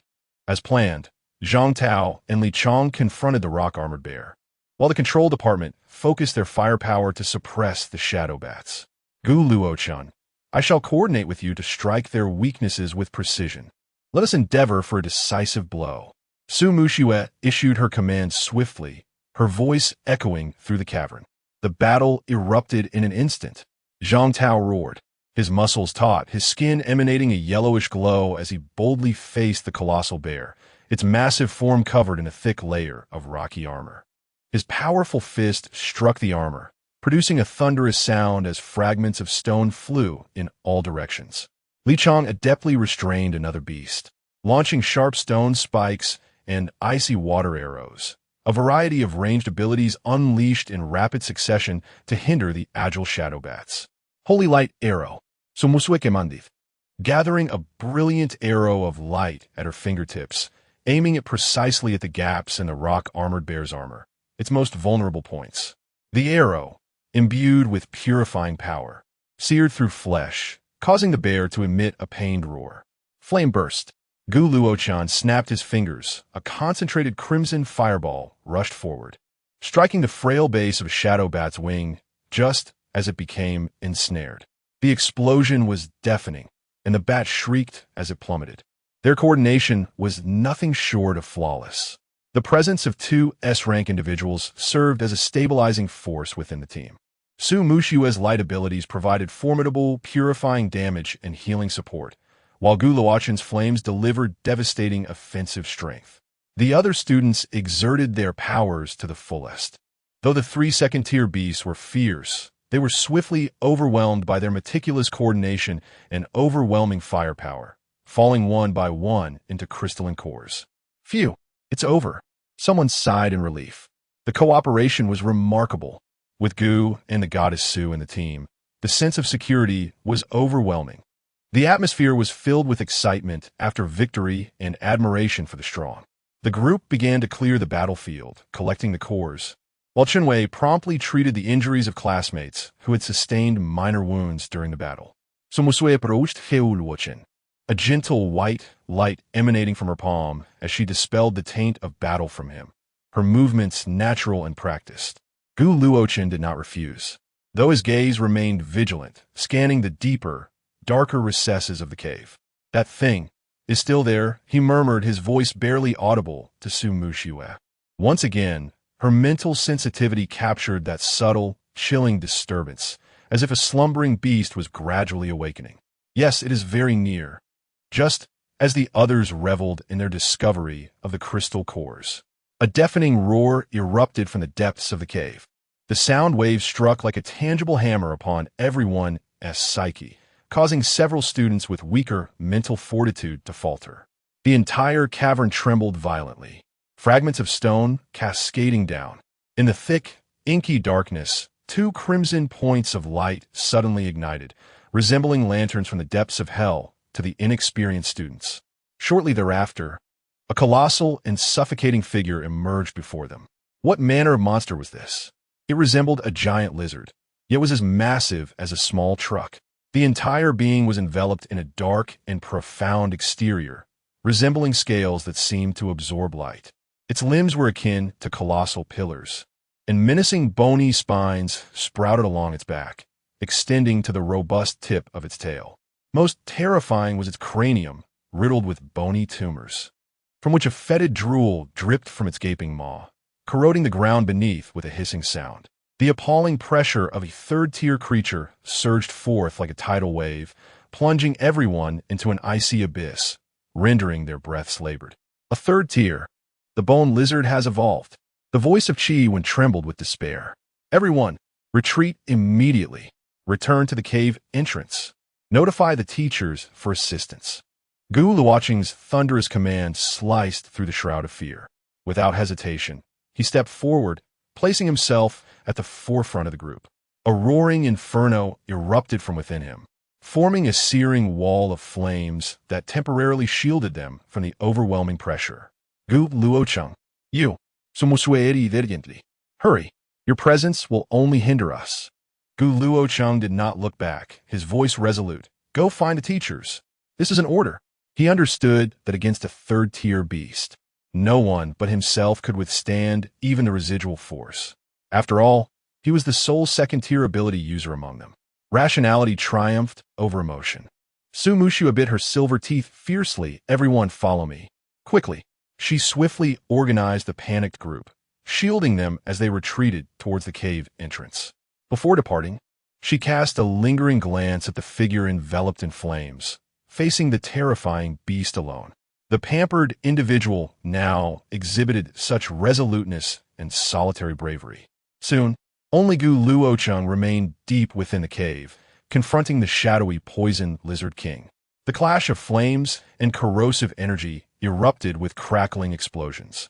Gu Luochen unleashed the full force of his S-rank fire abilities and the depth of his second-tier prowess. Fiery whips, explosive fireballs, and fiery dragon strikes. Various formidable fire techniques erupted forth, igniting dazzling sparks upon the Bone Lizard King's formidable scales.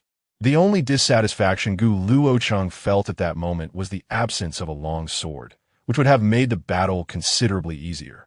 However, the disparity of tiers was immense. The Bone Lizard King's defenses were astonishing, and its strength was unparalleled. Each swipe of its claws produced a piercing shriek as it unleashed a noxious green venom with intense corrosive properties. Gu Luochen navigated the perilous arena with his extensive combat experience and remarkable speed, evading the impending doom.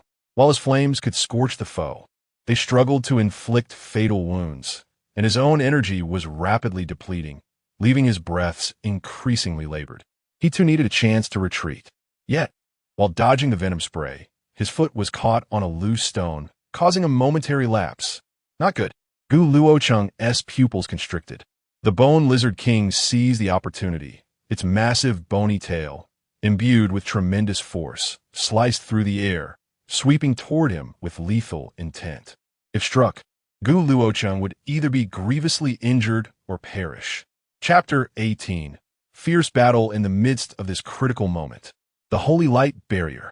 A wall of pure, resilient radiance materialized instantaneously beside Gu Luochen, resembling a shield that stood defiantly against the devastating bone tail. Boom! The colossal force was forcefully repelled. Amidst the scattering light shards, a white figure was hurled backward, crashing heavily against the rocky wall, letting out a muffled groan, blood seeping from the corner of her mouth. Though the light barrier shattered in an instant, it afforded Gu Luochen precious time to evade. Seizing this opportunity, Gu Luochen rolled away from danger. His gaze suddenly fixed on Su Mushiwa, his eyes brimming with astonishment and fury. Su Mushiwa, how could you return? Did I not instruct you to retreat? He rushed to her side, lifting her up with urgency, his voice slightly hoarse. Gu Luochen was taken aback by Su Mushiwa's unexpected return. The Poison Lizard King, thwarted in its attack, let out a furious roar. Su Mushiwa's face was pale, her chest rising and falling, yet her determined gaze held a hint of stubborn defiance. She wiped the blood from her lips, her golden eyes locking onto Gu Luochen's. How could I abandon you, young master? She deliberately emphasized the term young master, as if to express her indignation over the past 7 days.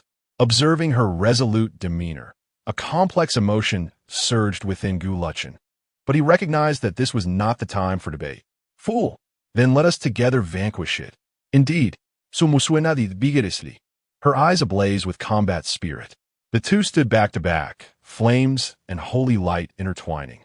One was fierce and violent, consuming all, the other pure and resilient, safeguarding against evil.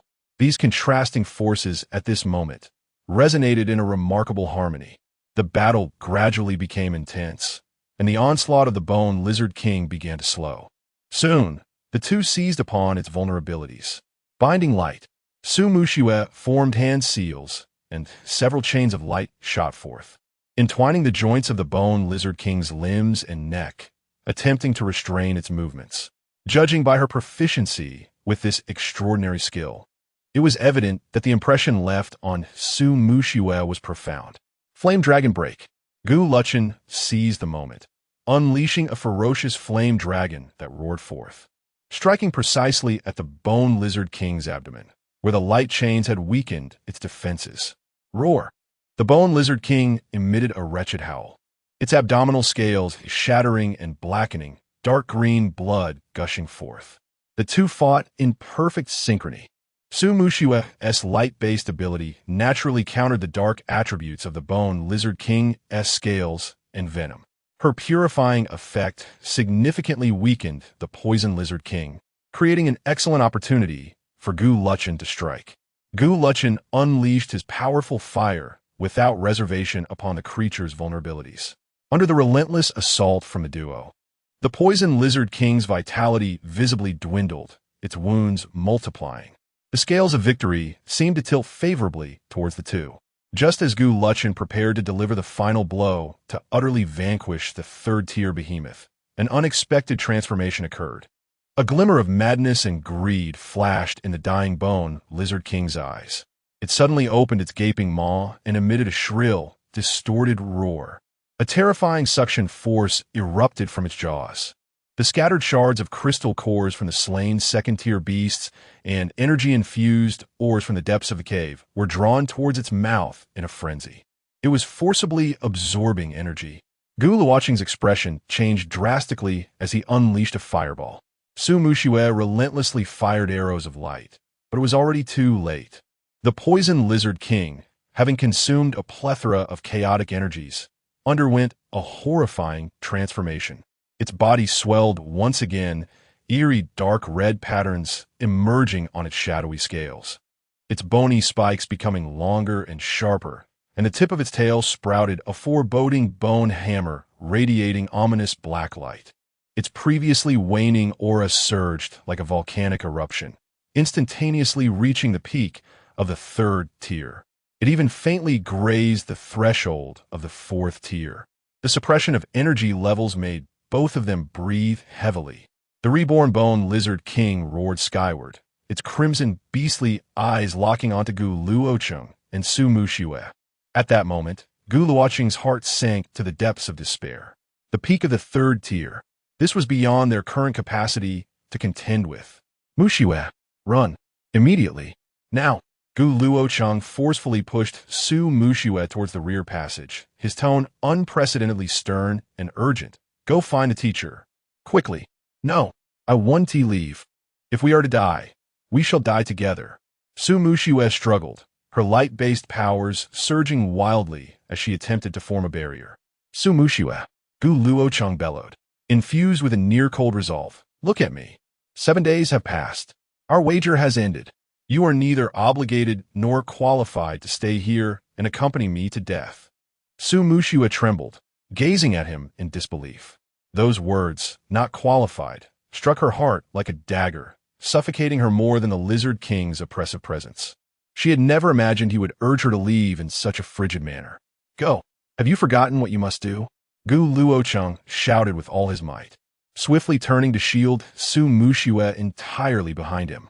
He crossed his arms over his chest, unleashing his flames without reservation, coalescing before him into a nearly solid golden-red flame shield.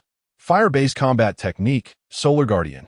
At that moment, as he roared, the massive bone hammer of the Lizard Lord, enveloped in destructive blacklight, tore through the air and crashed down towards their position. The breadth of its impact left no room for evasion. Luochen sacrificed his body and final defense to buy Su Muxue a sliver of hope. Tears finally streamed down Su Muxue's face. She understood that beneath his icy words lay a heart of protection more fervent than flames. He urged her to leave, yet his body erected the last barrier for her. This resolve twisted her heart in anguish. Boom! The bone hammer struck fiercely against the solar shield. The terrifying force reverberated through the shield. Luocheng's arms groaning under the unbearable strain, a mouthful of blood erupting forth as his body was violently slammed to the ground. Under the impact of the collision between the shield and the hammer, Su Muxue was violently propelled towards the rear passage. The last image imprinted in her mind was that of Luochen lying lifeless on the ground, and the grotesquely gaping maw of the Lord of the Demon Lizard lunging toward him. Luochen. She cried out his name, her voice a heart-wrenching echo in the corridor. Yet she understood that remaining would only render his sacrifice futile. With unshed tears glistening in her eyes, she abruptly turned her head, resolutely stifling the urge to sense the carnage within the cavern. Clenching her teeth, she summoned her inner radiance, transforming into a brilliant streak of light that tore through the darkness, racing towards the cave's entrance. At that moment, Luochen felt as though his bones were shattering, the metallic taste of blood filling his mouth. The fetid, gluttonous maw of the demon lizard lord loomed perilously close. The scent of death had never been so palpable. Yet, in that instant, Gu Luochen's gaze transformed into one of eerie calm, igniting a flame of almost frenzied determination. You wish to devour me? Let us see if you possess the appetite for it. He bellowed, the light from his storage ring flickering wildly. With a cacophony, dozens of crystal cores cascaded like stars, sprawling across the ground before him. First-tier bone lizard cores, second-tier rock armored bear cores, shadow bat cores, even several ores radiating various elemental energies. A kaleidoscope of colors, a tempest of chaotic power. These were the spoils of their journey, for only the young master Gu possessed the storage ring. Come to me. Absorb. Gu Luochen's hands slammed down onto the ground, unleashing a terrifying suction force. The energy within the dozens of crystal cores surged like a frenzied torrent, violently coursing into his arms and flooding into his body. The excruciating pain surged through him, reminiscent of a familiar agony. It was as though countless red-hot needles were piercing and churning within his being. His skin began to crack, oozing beads of blood. At that moment, his body resembled a balloon on the brink of bursting. Yet the intensity in Gu Luochen's eyes was terrifying. All suffering was suppressed by sheer willpower. His mental fortitude was as unyielding as rock, steadfastly guiding the cataclysmic wave of energy. His body teetered on the edge of collapse, yet the energy within him surged violently. The demon lizard lord seemed to sense the impending threat, emitting a disquieted roar as it accelerated toward him. Blood streamed from Gu Luochen's orifices, his visage twisted like that of a malevolent specter. The flames enveloping him shifted from crimson to a dark gold, exuding an aura that seemed to emanate from the depths of hell. With great effort, he raised his left hand, which felt almost foreign, fingers twitching as he swiftly formed seals, targeting the oncoming demon lizard lord. All the violently compressed energy found its sole outlet in that moment. Celestial art. Infernal magic spear. A deep, raspy incantation resonated, seemingly hailing from a realm beyond this world. The space before Gu Luochen warped and collapsed. An endless torrent of dark golden flames erupted from his palm, not coalescing into the shape of a spear, but instead carving out a swirling vortex leading to a hellscape of molten lava. At the vortex's core, a singular point of ultimate destructive darkness coalesced. In the next instant, boom! A torrent of energy, composed solely of devastating dark golden infernal flames, surged forth like the spear of a flame demon piercing the heavens.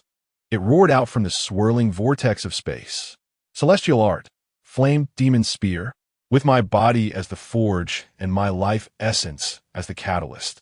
I wield the infernal flames to vanquish gods and demons alike. This is a forbidden technique inherited from the celestial realm. The dark purple tide of destruction swiftly consumed the bone lizard king that lunged towards me.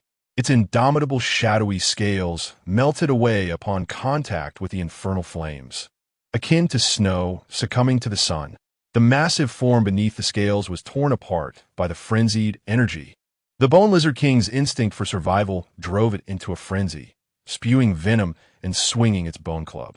Yet, in the face of absolute annihilation, all resistance proved futile. The dark golden flames raged for but a few seconds before the newly evolved bone lizard king vanished. As the last wisp of infernal flame dissipated, the vortex of space sealed shut. Silence enveloped the cave, permeated by the acrid scent of charred remnants. In its place lay a vast, blackened pit, still oozing molten lava. At the center of the pit rested a crystal core, the size of a fist, swirling with intertwining pale and crimson patterns, a third-tier crystal. Gu Luochen maintained the final gesture of his incantation, his body stained with blood, his breath faint to the extreme.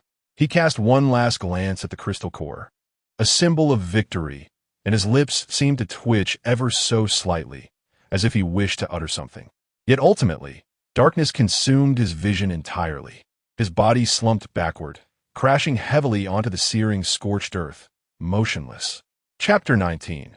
The unconscious Gu Luochen, the mentors, consumed by anxiety, rushed into the depths of the cave, only to be met with a breath-stealing sight. The remnants of bizarre beasts scattered across the ground, debris in disarray, gaping pits menacingly carved into the earth, and smoldering embers still lingering. Every sign silently narrated the ferocity of the battle that had transpired. At the very center of the deepest pit lay a pallid third-tier crystal core, quietly awaiting attention. "Here," one mentor suddenly exclaimed, as he frantically cleared the rubble. Beneath the stones, the blood-soaked and barely breathing Luochen was finally revealed to their eyes. Mr. Li's eyes widened in horror as he rushed forward, trembling fingers reaching for the pulse at his neck. The faint throbbing, as fragile as a flickering candle in the wind, offered a slight relief to the heavy stone pressing upon his heart. If anything were to happen to Gu Luochen, he could only imagine the wrath of the Gu family. "Quick, the highest-level life support pod. Medical team, stand by," she shouted, as life-saving agents were precisely administered, enveloping Gu Luochen's frail body in a gentle, earthy energy. Meanwhile, Su Mushiwe, who had been trailing the rescue team, stumbled forward. Upon seeing the lifeless form on the ground, her legs buckled, and she fell heavily onto the rubble. Tears cascaded down her cheeks like a broken dam as she struggled to rise, throwing herself recklessly beside Gu Luochen. Gazing at his bloodied face and recalling the resolute look in his eyes when he had pushed her away, the words that had felt so inadequate tore her heart asunder. Enveloped in profound sorrow, she trembled, yearning to touch his face, yet hesitated before the skin marred by cracks. Sorry. I'm so sorry. I shouldn't have left. I shouldn't have left you alone." Amidst her muffled sobs, crystalline tears fell onto Gu Luochen's blood-stained hand. But what would staying have accomplished? Merely adding another corpse. "Sumusue." Mr. Li urgently crouched beside her, gently pressing down on her shoulders, which trembled violently from her weeping. "Please don't despair. Gu Luochen, he is still alive." Su Mushiwe suddenly lifted her head, her vacant gaze locking onto Mr. Li, her lips quivering but unable to produce a sound. "Yes, he is still alive." Another mentor approached, affirming the sentiment. "He is still alive?" Su Mushiwe finally regained her voice, though it was hoarse and barely recognizable. The surrounding mentors exchanged swift glances, surprised by her state. Mr. Li, drawing from his own experiences, added reassuringly, "Although Gu Luochen is gravely injured, vital signs remain. The medical team is preparing." Su Mushiwe bit down hard on her lower lip, listening intently to his faint, nearly imperceptible breath, her nails digging deep in her palm. As her tears gradually dried, so too did the last vestiges of her weakness. She lifted her face, her eyes now alight with an intensified desire for strength. Once the remaining interdimensional creatures were eradicated, the portal to the other realm vanished, and those trapped within were automatically transported out. The students waiting outside gasped as Gu Luochen was carried out on a stretcher, their hearts tightening in unison. Although Gu Luochen has awakened his S-class abilities and possesses formidable strength, in the depths of everyone's hearts, he remains the image of a wayward scion. However, the scene of Gu Luochen selflessly holding the rear to secure a sliver of hope for his companions lingers vividly in their minds. His persona has subtly begun to transform in their hearts. "Sister Shui, may I ask what truly transpired within the cave?" Zhang Tao inquired tentatively, observing the silent Su Mushiwe within the armored vehicle. Their team had journeyed to the cavern under Gu Luochen's leadership, well aware of his capabilities. Although they may not have been able to overcome the third-tier beast, they still believed in his ability to escape in the end. "I'm uncertain about what occurred in the end. Gu Luochen instructed me to leave first." Su Mushiwe offered no further explanation. In truth, she had already succumbed to despair. The image of the Bone Lizard King transforming and striking Gu Luochen to the ground was etched clearly in her mind. Yet, the evidence at the scene indicated that Gu Luochen had utilized his extraordinary prowess to vanquish the Bone Lizard King. She recalled the lessons he imparted during her time at the Gu family. His swordsmanship and understanding of abilities were far beyond her comprehension. Gu Luochen seemed to be enveloped in a mysterious and powerful aura, and no matter how close she approached, it felt as though she were merely an observer from afar. As the weary trial team returned to the familiar academy square aboard the armored vehicle, They were greeted by a throng of new students from other classes, who had come in response to the news, lining up on either side of the vehicle and erupting into enthusiastic cheers. The cacophony of applause was deafening, yet it ultimately liberated the suppressed hearts of the team. At the forefront of the group stood Su Mushue, her face as pale as snow, cradling a specially designed lead alloy seal box that contained the crystal core of the third-tier bone lizard. She refused to allow anyone to stow it away, declaring that she would personally present it to Gu Luochen upon his awakening, as it was his hard-won prize. The medical team was already prepared. Several high-level healing instructors swiftly approached, their expressions grave, taking charge of Gu Luochen, who was encased in a life support pod, and rushed him toward the academy's medical center. Look, is that Gu Luochen being taken to the medical center? What exactly did Class 3 experience this time? I heard a third-tier beast appeared during the trial, and they managed to slay it. Is the box in Su Mushue's arms the third-tier crystal core? The energy fluctuations are terrifying. My goodness, they truly succeeded in their expedition. The double S-class lineup is indeed formidable. At that moment, as Gu Luochen lay gravely injured and unconscious, the news of Su Mushue returning with the third-tier crystal core swept through the entire Ability Academy like a tempest. In the office of the dean, the atmosphere was equally oppressive. Dean Wu De, a usually jovial and slightly portly man, now wore a grim expression, his countenance ashen, and an intangible tension filled the air. Student Su Mushue, Dean Wu inhaled deeply, striving to maintain a steady voice, what ultimately transpired deep within the cave. Su Mushue lifted her head, her golden eyes tinged with blood, her voice hoarse yet remarkably clear.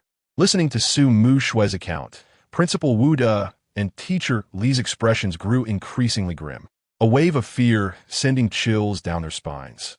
The Bone Lizard King, forcibly devouring evolution, a pinnacle of the third tier. Principal Wu De murmured to himself, a glint of cold light flashing in his eyes, who was responsible for the initial cleanup of the otherworldly creatures. It was the cleanup team led by Teacher Wang Meng. Teacher Li, standing nearby, replied in a solemn tone, having just arranged the concluding matters before hurrying over. Based on Su Mushue's description and the cleanup records, it could be confirmed that the Bone Lizard King had only broken through to the third tier after the cleanup team departed, having been at the pinnacle of the second tier during their assessment. The evaluation report from the cleanup team indicated that the highest energy fluctuation in that area was at the initial stage of the second tier. When they left, the Lizard King should have been in a crucial period of breakthrough, its energy finally contained, evading conventional detection. Excuses. Just excuses. Principal Wu De could no longer contain his frustration, slamming his fist against the wall, producing a dull thud. Was the second tier not dangerous? Detection devices are lifeless, but humans are not. Why did they not delve deeper into the investigation? Their negligence nearly cost us one of the finest S-grade students in the history of our academy. Teacher Li remained silent.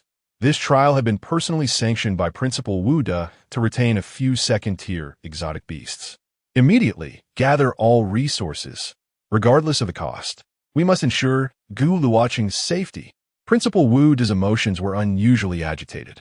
What Teacher Li and Su Mushue did not know was that in Principal Wu De's mind, Gu Luochen was the chosen one of the Ice King.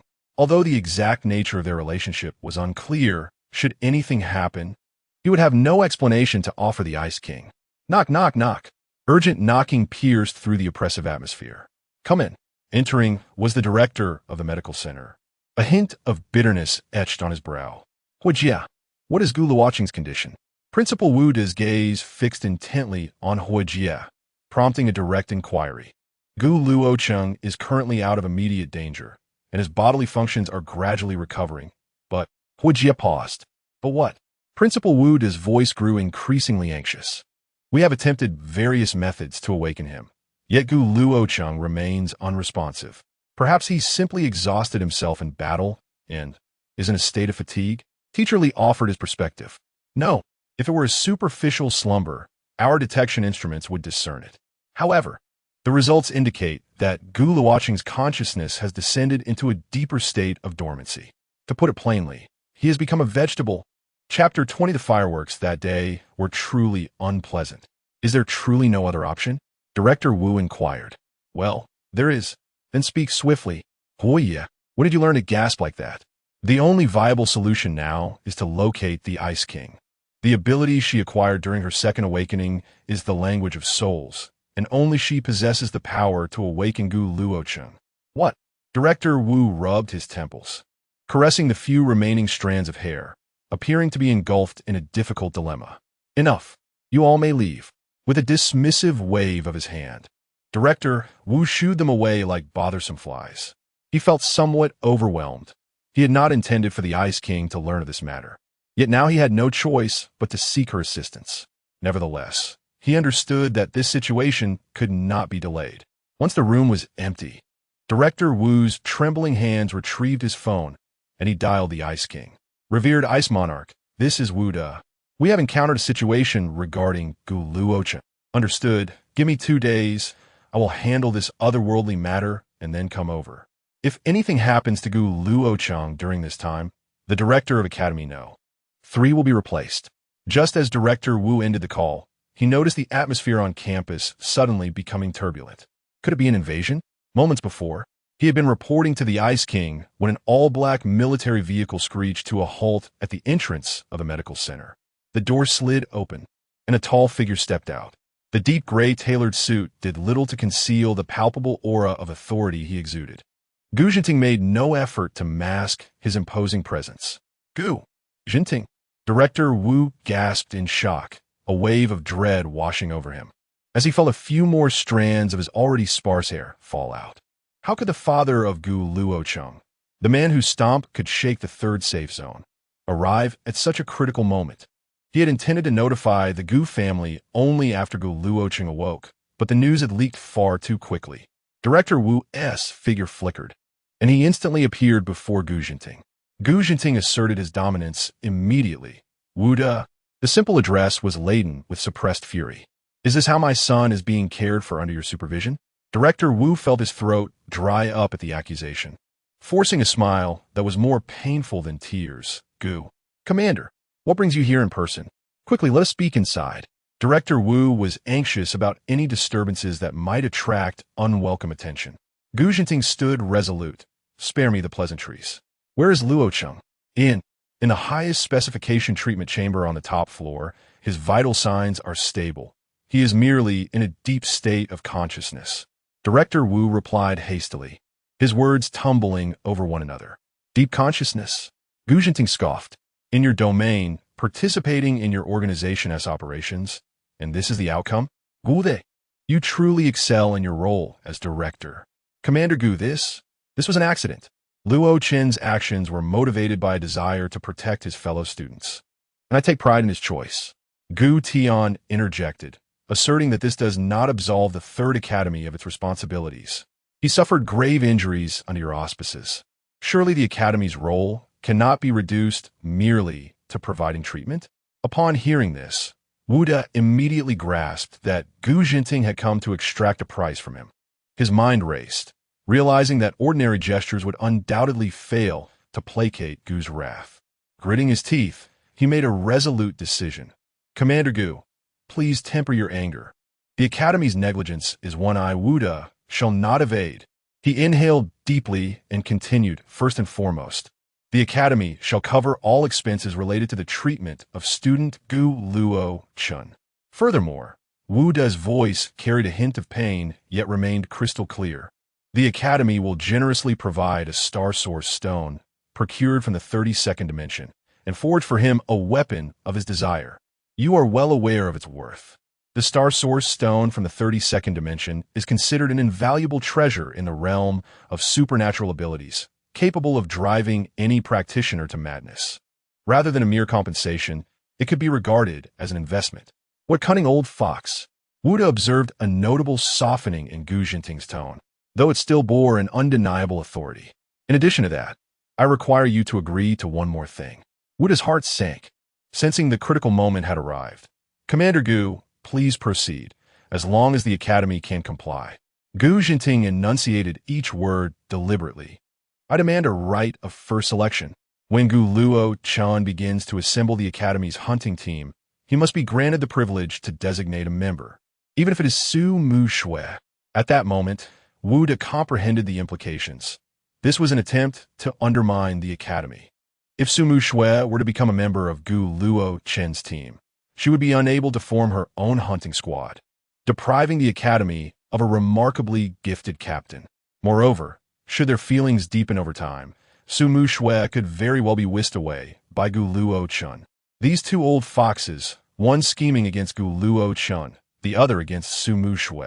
Yet, Gu Jinting held an inherent advantage, aside from being Gu Luochen's father. He might already be on the verge of losing someone. Wu De realized he had no room for negotiation. The muscles in his face twitched before ultimately settling into a heavy sigh. Very well. Commander Gu, I, Wu De, in my capacity as the principal, hereby represent the Third Academy in acquiescing to your request.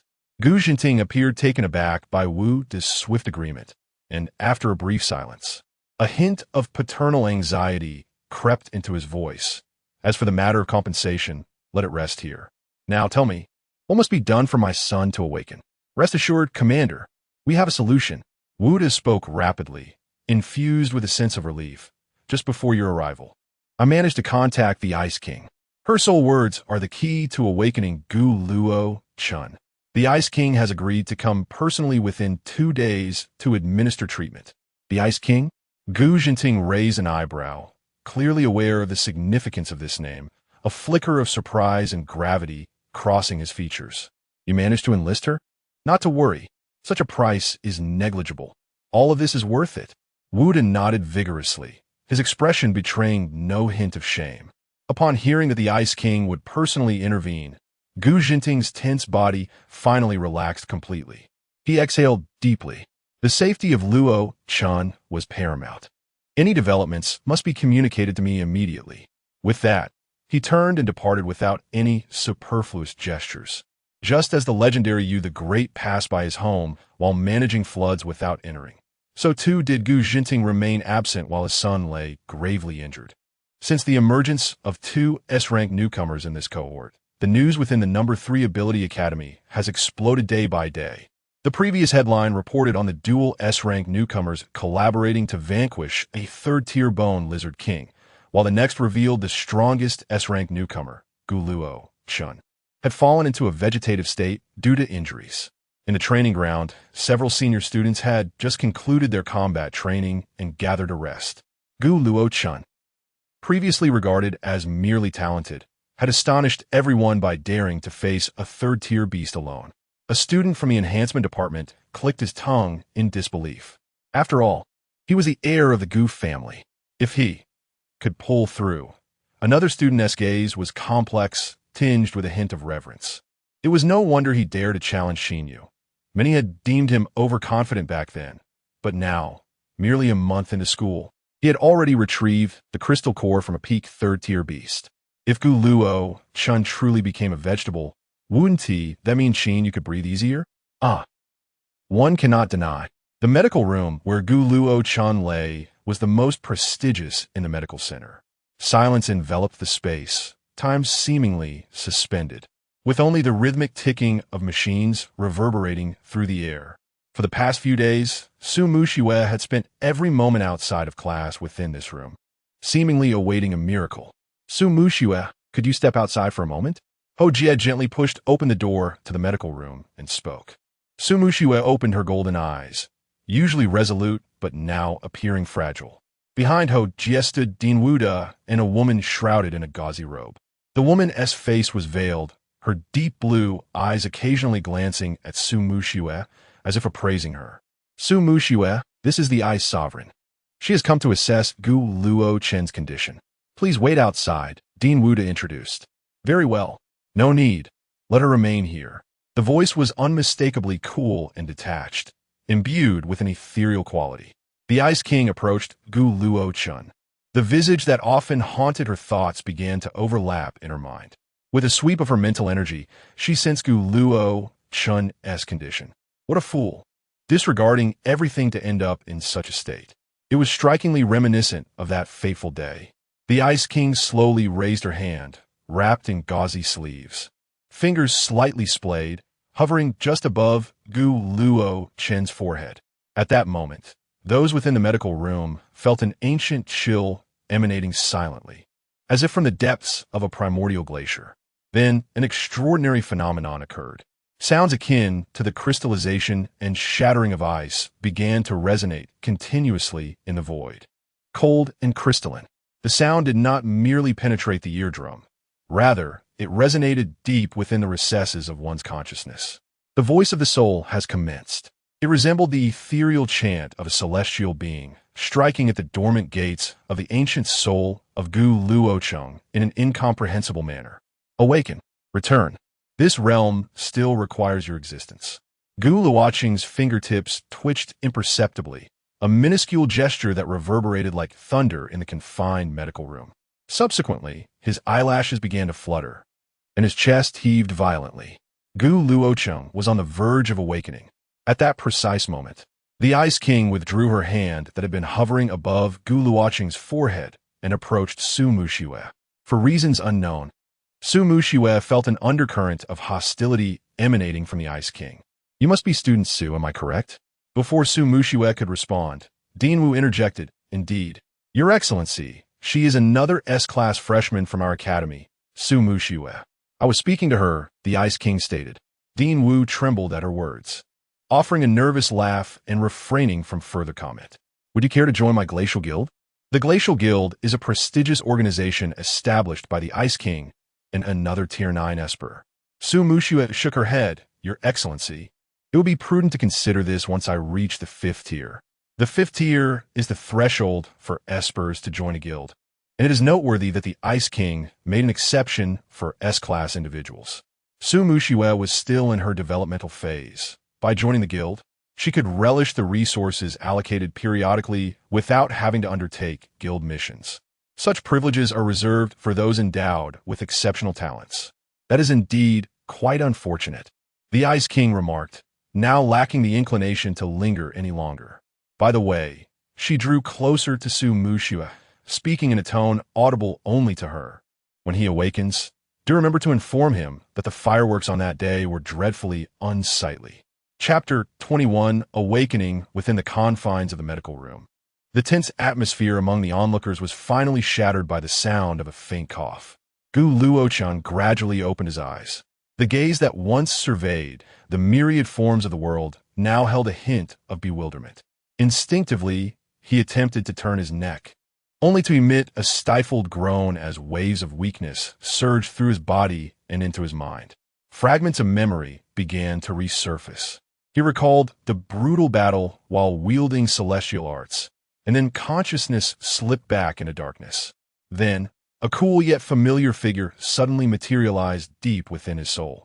She forcefully pried open the tightly shut door of his awareness, pulling him back from the abyss of darkness. Who is she? As his pupils focused, he beheld the scene within the medical room. Su Mushiue was crouched at his bedside, her eyes slightly red. Beneath her long eyelashes, her golden irises seemed somewhat weary. "Gu Luochen, you are awake. You have finally awakened." Su Mushiue's fair, delicate face radiated with the joy of regaining what was lost. Gu Luochen opened his mouth, yet only a hoarse sound escaped his throat.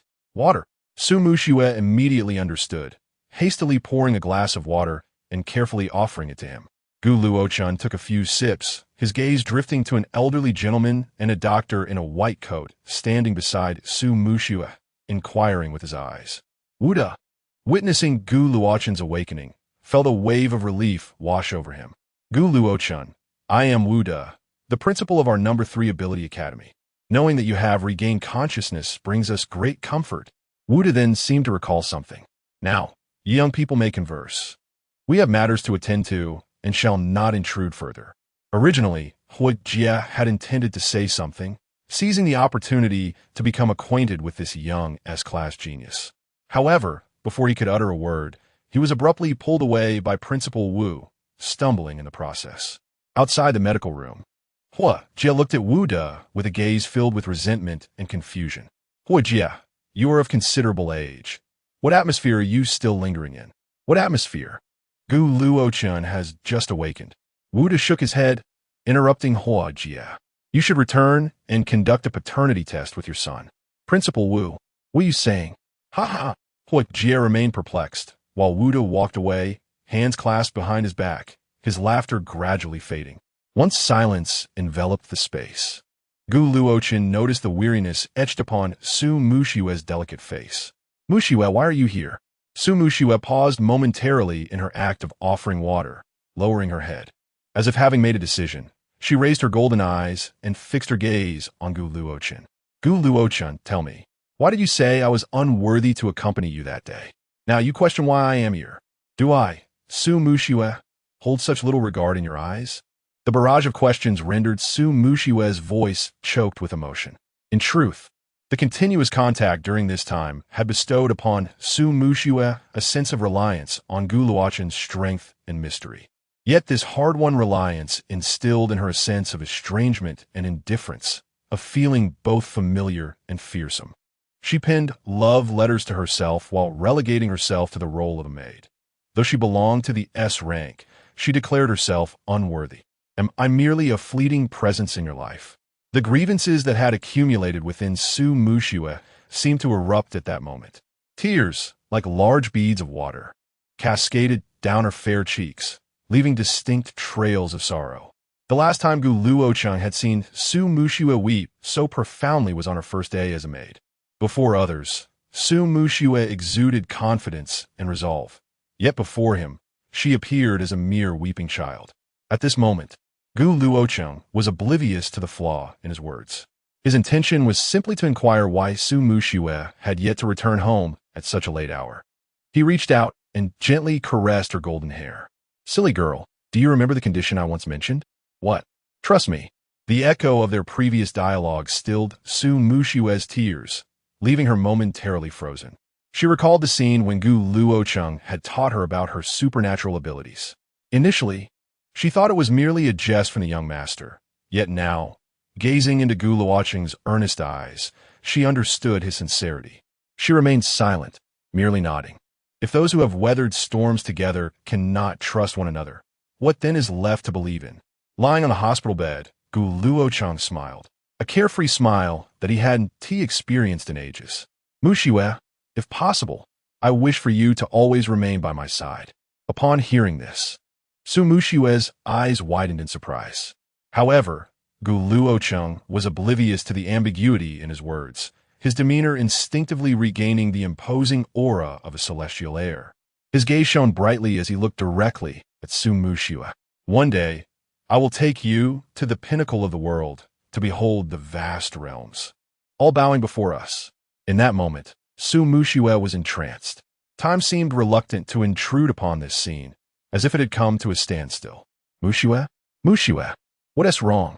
Gu Luochen rose, moving closer to the still Su Mushue, waving his hand before her eyes. Ah, it's nothing at all. I was just a bit fatigued. Su Mushue regained her composure, realizing Gu Luochen's face was mere inches away, and she could even faintly hear his breath. A flicker of panic crossed her golden eyes, her heart racing like a startled deer. Gu Luochen smiled and asked, Mushue, how long have I been unconscious? It's been 3 days. I didn't realize so much time had passed. By the way, haven't you reached the second tier yet? Do you think everyone is as abnormal as you? Su Mushue had calmed her emotions, reverting to her familiar rapport with Gu Luochen. But I should be close. Gu Luochen could sense that the energy within Su Mushue had reached its zenith. The second tier was just one step away.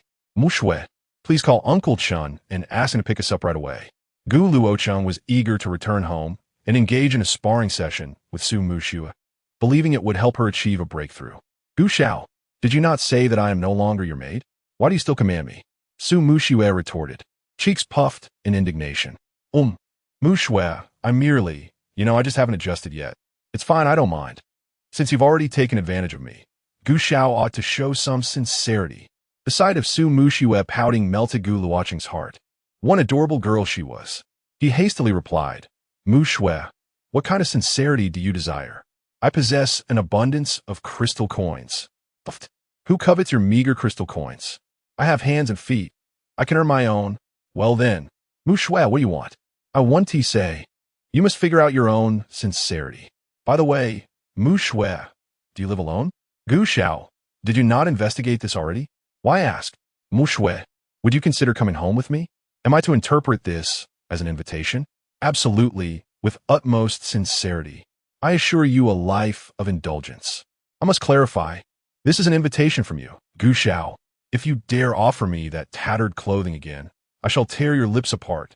Not all, Miss Su. That is quite an exaggeration. Very well, I shall reluctantly agree. But I do not eat spicy food. I desire sweets. All right, I will have Aunt Su prepare something sweet for you. At this moment, Su Mushue had completely cast aside the matter entrusted to her by the Ice King. Of course, even if she recalled it, she would remain silent. She still needed to find an opportunity to inquire about the nature of her relationship with the Ice King. Chapter 22. Elite? Companion? 7 days later, within the 3rd security zone at the Gu family manor. The morning breeze was refreshing, gently caressing the willow leaves in the estate. Gu Luochen languidly leaned against a training post reinforced with alloy. A playful smile curling at the corners of his mouth as his gaze settled upon the elegant figure of Su Mushue in the distance. Clad in a pristine white training outfit, her long, golden hair framed a complexion that rivaled freshly fallen snow. Upon turning around, Su Mushue caught sight of Gu Luochen's lecherous stare, a flicker of barely concealed embarrassment mingling with her slight annoyance as she admonished, Gu Luochen. Even if you have reached the pinnacle of the 2nd tier now, do you believe I cannot bind you like a dumpling with a light binding technique and hang you on a clothes rack? Gu Luochen, having fortuitously ascended to the pinnacle of the 2nd tier due to the high-intensity energy baptism from their last battle, remained unfazed by Su Mushue's threat. Instead, he leaned in closer, lowering his voice conspiratorially. Now I'm quite curious about how I would become Lady Su's dumpling. His fingers were poised to lightly brush the ends of Su Mushue's flowing hair when he suddenly froze. What's wrong? Su Mushue inquired, noticing the alarming change in his expression. Gu Luochen fell silent, concentrating his mental energy to confirm something. It was an unusual energy fluctuation akin to the one he had encountered at Changbai Mountain. The extraordinary otherworld that had appeared there was later designated as number 39. This meant that the newly manifested anomaly originated from an elite otherworld. Most critically, Gu Luochen sensed that this otherworld was alarmingly close to their 3rd security zone. The clarity of this anomalous energy fluctuation was striking. It seemed something dreadful was about to transpire. Gu Luochen gazed at the distant sky, murmuring to himself, "Let's head to the academy first. They have issued a notification for us to assemble there." The tallest structure within the 3rd security zone was a watchtower, filled with terminals for detecting energy fluctuations. The Ice King lightly touched the tower's pinnacle, enveloped in a swirling veil of frosty mist. Suddenly, her tightly shut eyes burst open, her ice-blue pupils narrowing instantaneously. A soft grunt escaped her lips, and the surrounding mist solidified abruptly. Her gaze, guided by her mental perception, pierced through the gray sky beyond the security zone. In the next moment, alarms blared within the watchtower. The on-duty staff leapt from their seats, fixated on a screen that displayed the erratic data, relentlessly recording and analyzing the fluctuating readings. The energy threshold continued to breach within 3 minutes at most. The otherworld vortex would be fully formed. The staff wore grave expressions. "Is the energy level classified as elite?" The Ice King inquired as she entered the room, addressing the personnel. "Your Excellency, based on our current data analysis, the impending otherworld is far more formidable than the number 39 otherworld." A deepened seriousness flickered within the depths of the Ice King's blue eyes. At the outermost perimeter of the safe zone, a temporary military command center was erected against the towering steel walls. At this moment, Gu Jinting, clad in military uniform, stood resolutely before a vast strategic map, exuding an aura of authority without the need for anger. Suddenly, he swayed imperceptibly, a fleeting shadow of gravity and shock crossing his resolute visage. This was the instinctual intuition towards crisis he had honed countless times on the brink of life and death. Is there any news from the watchtower? Gu Jinting inquired of a communications soldier. The watchtower's data indicated that an anomalous energy fluctuation was less than a kilometer away. Danger level: critical. All troops stand by. Notify all units within the perimeter to assemble here. Additionally, contact the 5th safe zone for fire support. Understood, Commander. While many in the 3rd safe zone remained engrossed in their routines, oblivious to the ominous changes occurring beyond the confines of safety. Gu Jinting stepped out of the command center and stood atop the steel walls, gazing into the distance. There, approximately a kilometer away, the space appeared fragile, akin to glass, emitting a disconcerting sound of shattering. Dark fissures materialized in the night sky, accompanied by flashes of lightning that illuminated the desolate earth. After approximately 2 hours, the center of the fissures suddenly collapsed inward, forming a vortex reminiscent of a black hole. It initially rotated with an agonizing slowness, exuding an oppressive viscosity. Then, in a fleeting moment, a point of crimson ignited deep within the vortex. This was not the warm red of sunset, nor the fiery scarlet of flames, but a dark red that seemed to encapsulate all the despair and brutality of the world. Ultimately, a massive, swirling crimson vortex took shape, resembling a colossal bloody eye in the sky. However, this was not the end. Gu Jinting suddenly noticed 2 black points emerging beneath the crimson vortex, closer to the ground. These 2 points gradually expanded, ultimately transforming into 2 additional vortices. This is dire. They're the accompanying otherworldly vortices. Unlike regular otherworlds, accompanying otherworlds prevent beings of energy levels above theirs from entering. Should the creatures within the accompanying otherworld not be eradicated within a specified time frame, the creatures from the main otherworld could breach into the human realm through the accompanying vortices. Unless top-tier abilities can eliminate all creatures from the main otherworld within the designated time, the main battlefield is likely to spread from the otherworld to the surface. This is a scenario no one wishes to witness.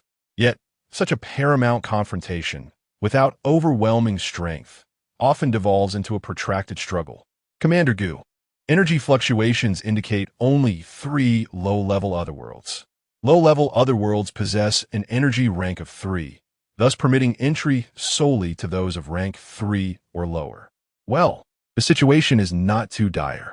He recalled the emergence of 5 high-level companions during the incident in the 32nd otherworld, after which many comrades had become unreachable. How much preparation time do we have? Gu Jinting forcibly interrupted his painful reminiscence, steeling himself as he posed the question to an accompanying officer. Commander, if we do not send forces to intervene, based on past records, it will take no more than 2 days for the otherworldly beasts within the main otherworld to emerge through the vortex. Gu Jintian paced atop the city wall, his imposing countenance cloaked in contemplation. This implies that we must eliminate these 3 accompanying otherworlds within the next 2 days at the very least. Gu Jintian gazed at the crimson vortex, perilously close to the safety zone, his heart heavy with foreboding.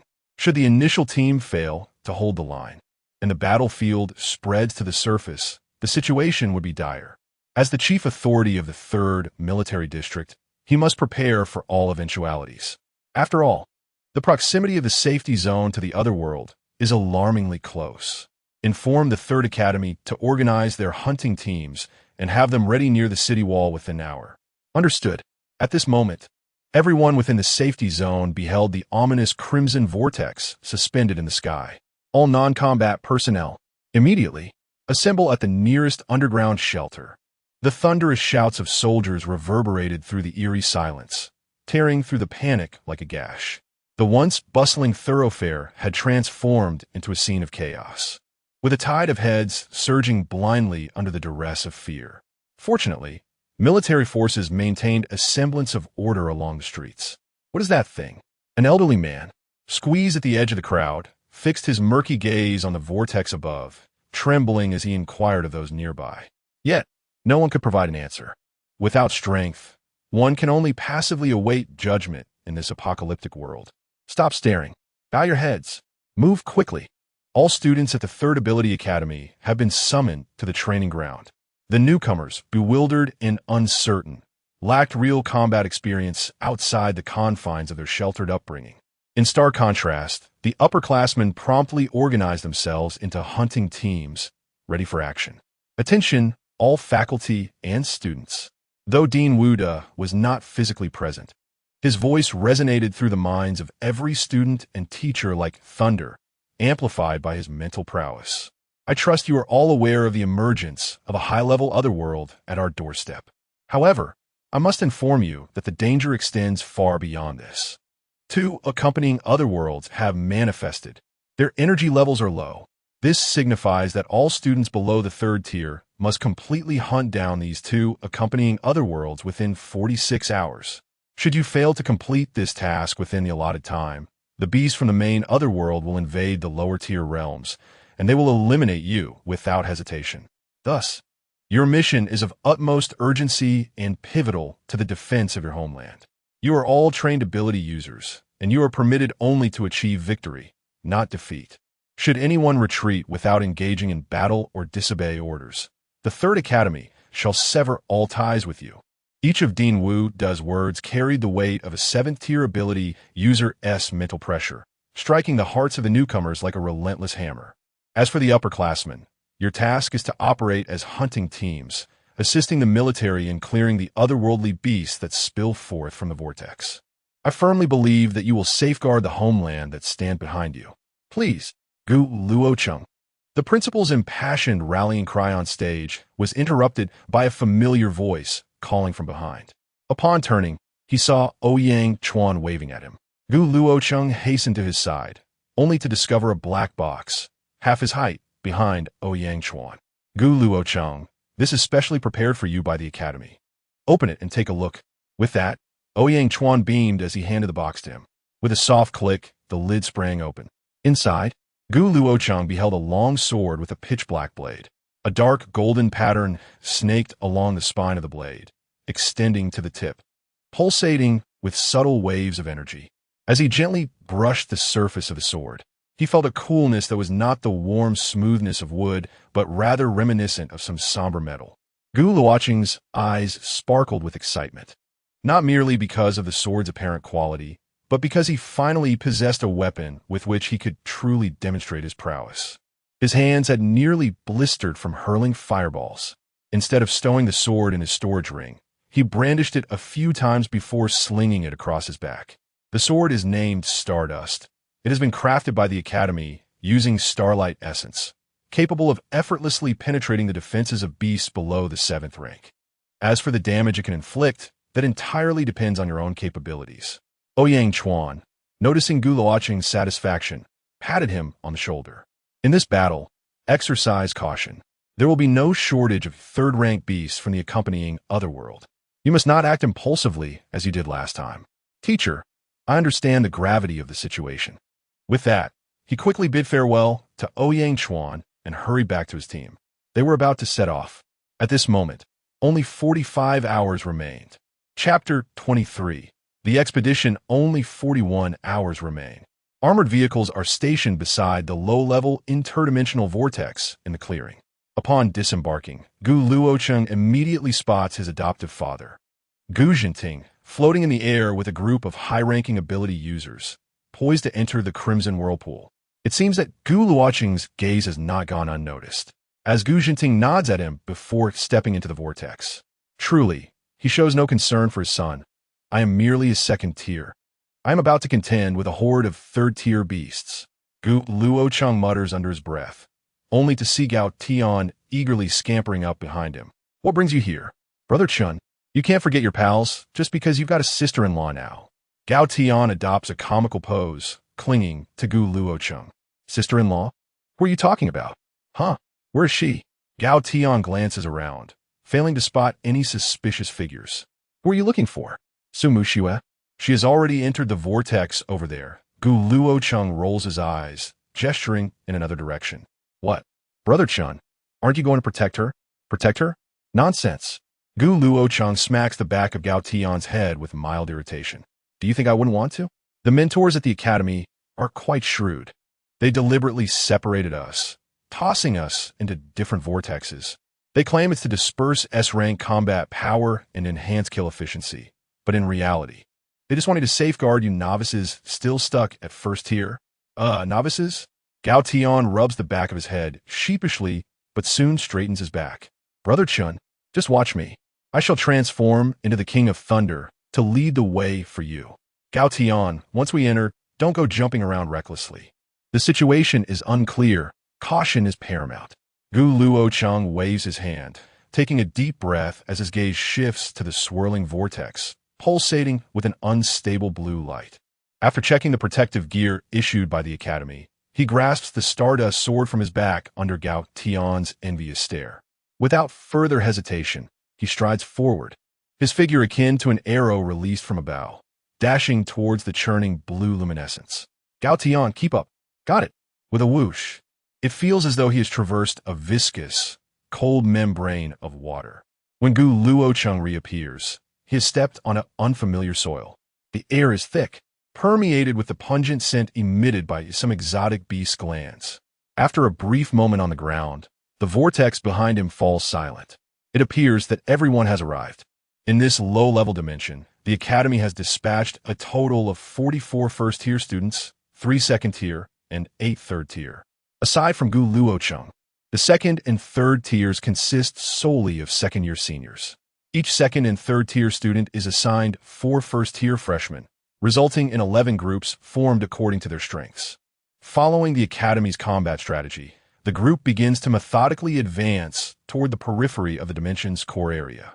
The primary task of the first-tier freshmen is to clear out the roaming first-tier beasts on the outskirts, while the second-year students are responsible for protecting the newcomers.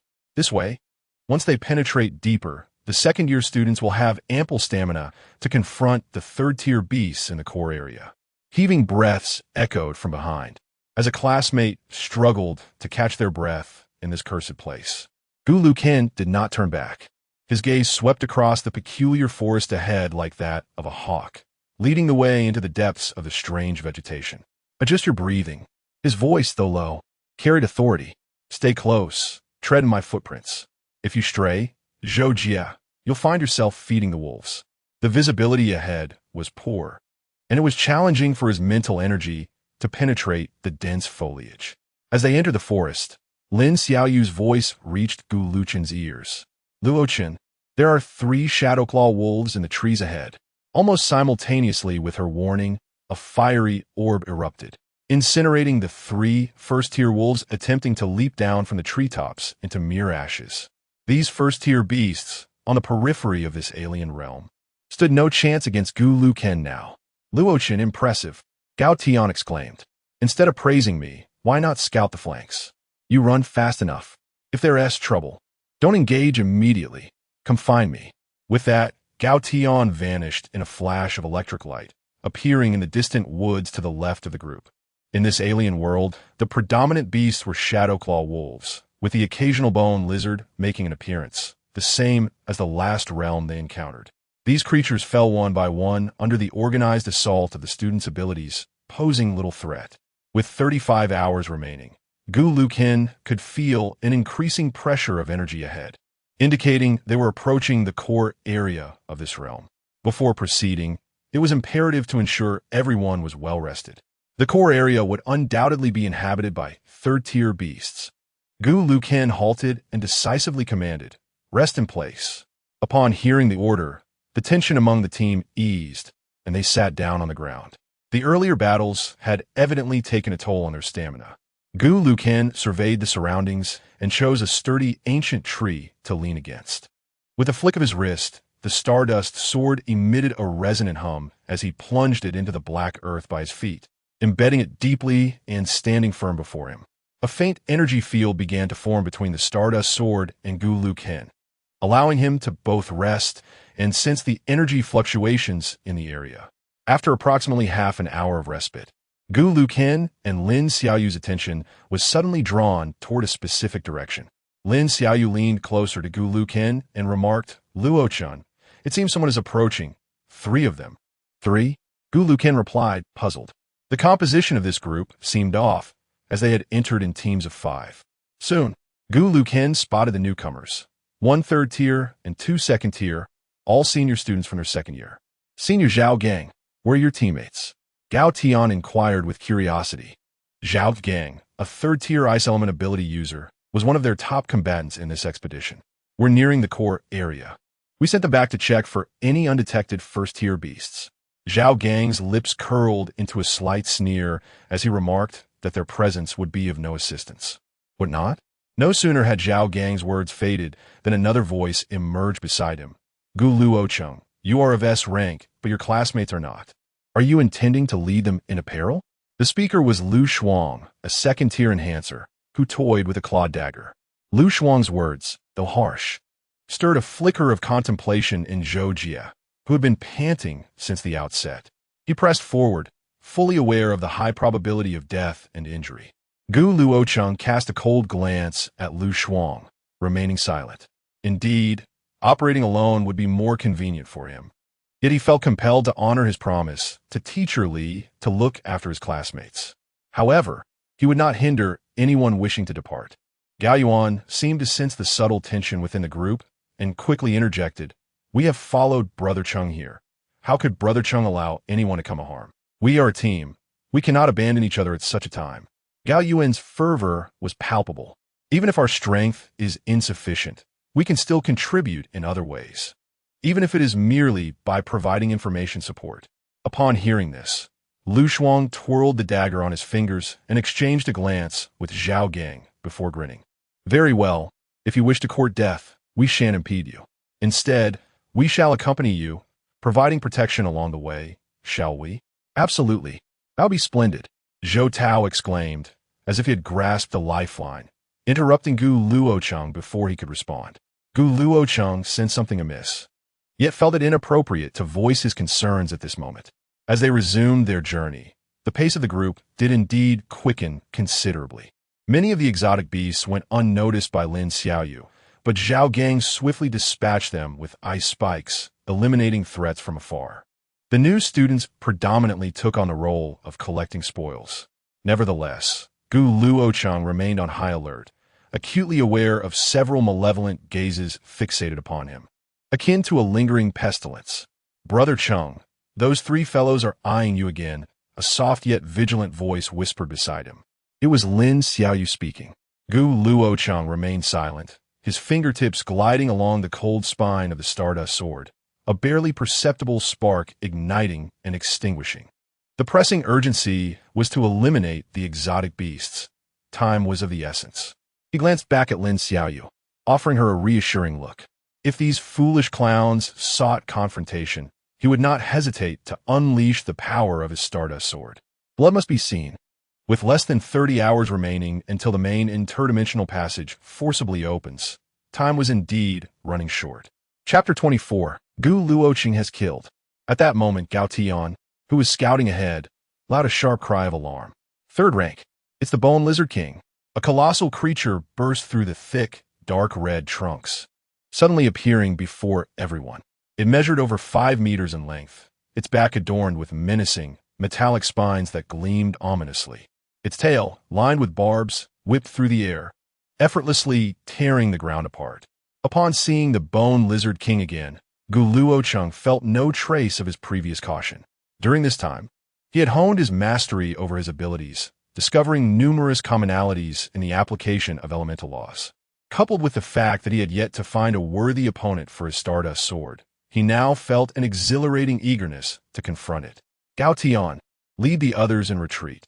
Form a defensive formation," Gu Luochen commanded with authority. Without a moment's hesitation, he ignited his hands with blazing orange flames and transformed into a streak of fire, charging headlong at the Bone Lizard King.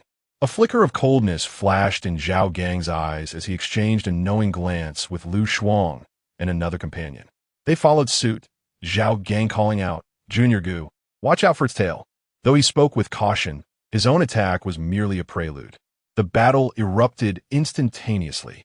Gu Luochen unleashed the full explosive potential of his fire abilities, launching fireballs like projectiles.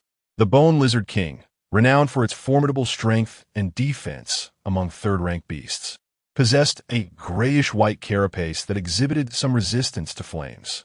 Yet, Gu Luocheng's Stardust sword effortlessly breached its defenses. Thus, he did not intend to rely on his fire abilities to inflict harm. Instead, he sought to utilize the cover of fireballs to approach the Bone Lizard King. Gu Luocheng's figure darted skillfully through the creature's frenzied attacks, rapidly closing the distance. Cloud Fluing Sword Technique. Although the Bone Lizard King struck with immense force, it was utterly ineffective against Gu Luocheng's nimble form. His Stardust sword traced exquisite arcs, repeatedly slicing with precision at the relatively vulnerable joints of the bone-spiked lizard, eliciting furious roars from the beast. With each strike that shattered its armored shell, Gu Luocheng would deftly conjure another fireball, launching it from tricky angles. The flames erupted, searing the creature's flesh and filling the air with a sizzling sound and the scent of char. Under Gu Luocheng's seamless assault, the massive beast gradually slowed, soon reaching a point of desperation. This kid truly possesses remarkable skills, Lu Shuang remarked softly to Zhao Gang, watching in awe. Indeed, we must be wary of his sword. It can easily pierce the Bone Lizard King's armor, Zhao Gang replied. Unbeknownst to them, their conversation was laid bare under Gu Luocheng's mental influence. He had enveloped their vicinity with his psychic energy from the outset to thwart any treachery. He would never entrust his back to those with ulterior motives. As Gu Luocheng seized the fleeting opportunity after the Bone Lizard King exhaled a stream of venom, he prepared to channel all his energy into a decisive strike at the creature's vital point. Now is the moment. In Zhao Gang's eyes, a fierce glint was evident as he sneered. Instead of attacking the bone-spiked lizard, he thrust both hands forward with great force, unleashing an ice spear as thick as an arm that shot towards Gu Luocheng's seemingly unguarded back like lightning. Lu Shuang, gripping his clawed blade, surged forward with taut muscles, aiming to strike at Gu Luocheng's lower body. Simultaneously, the last second-tier senior raised his hands, summoning two razor-sharp wind blades that whistled ominously, effectively sealing off Gu Luocheng's escape routes. The one who had remained inactive until now revealed himself to be a wind-type ability user, a triple ambush.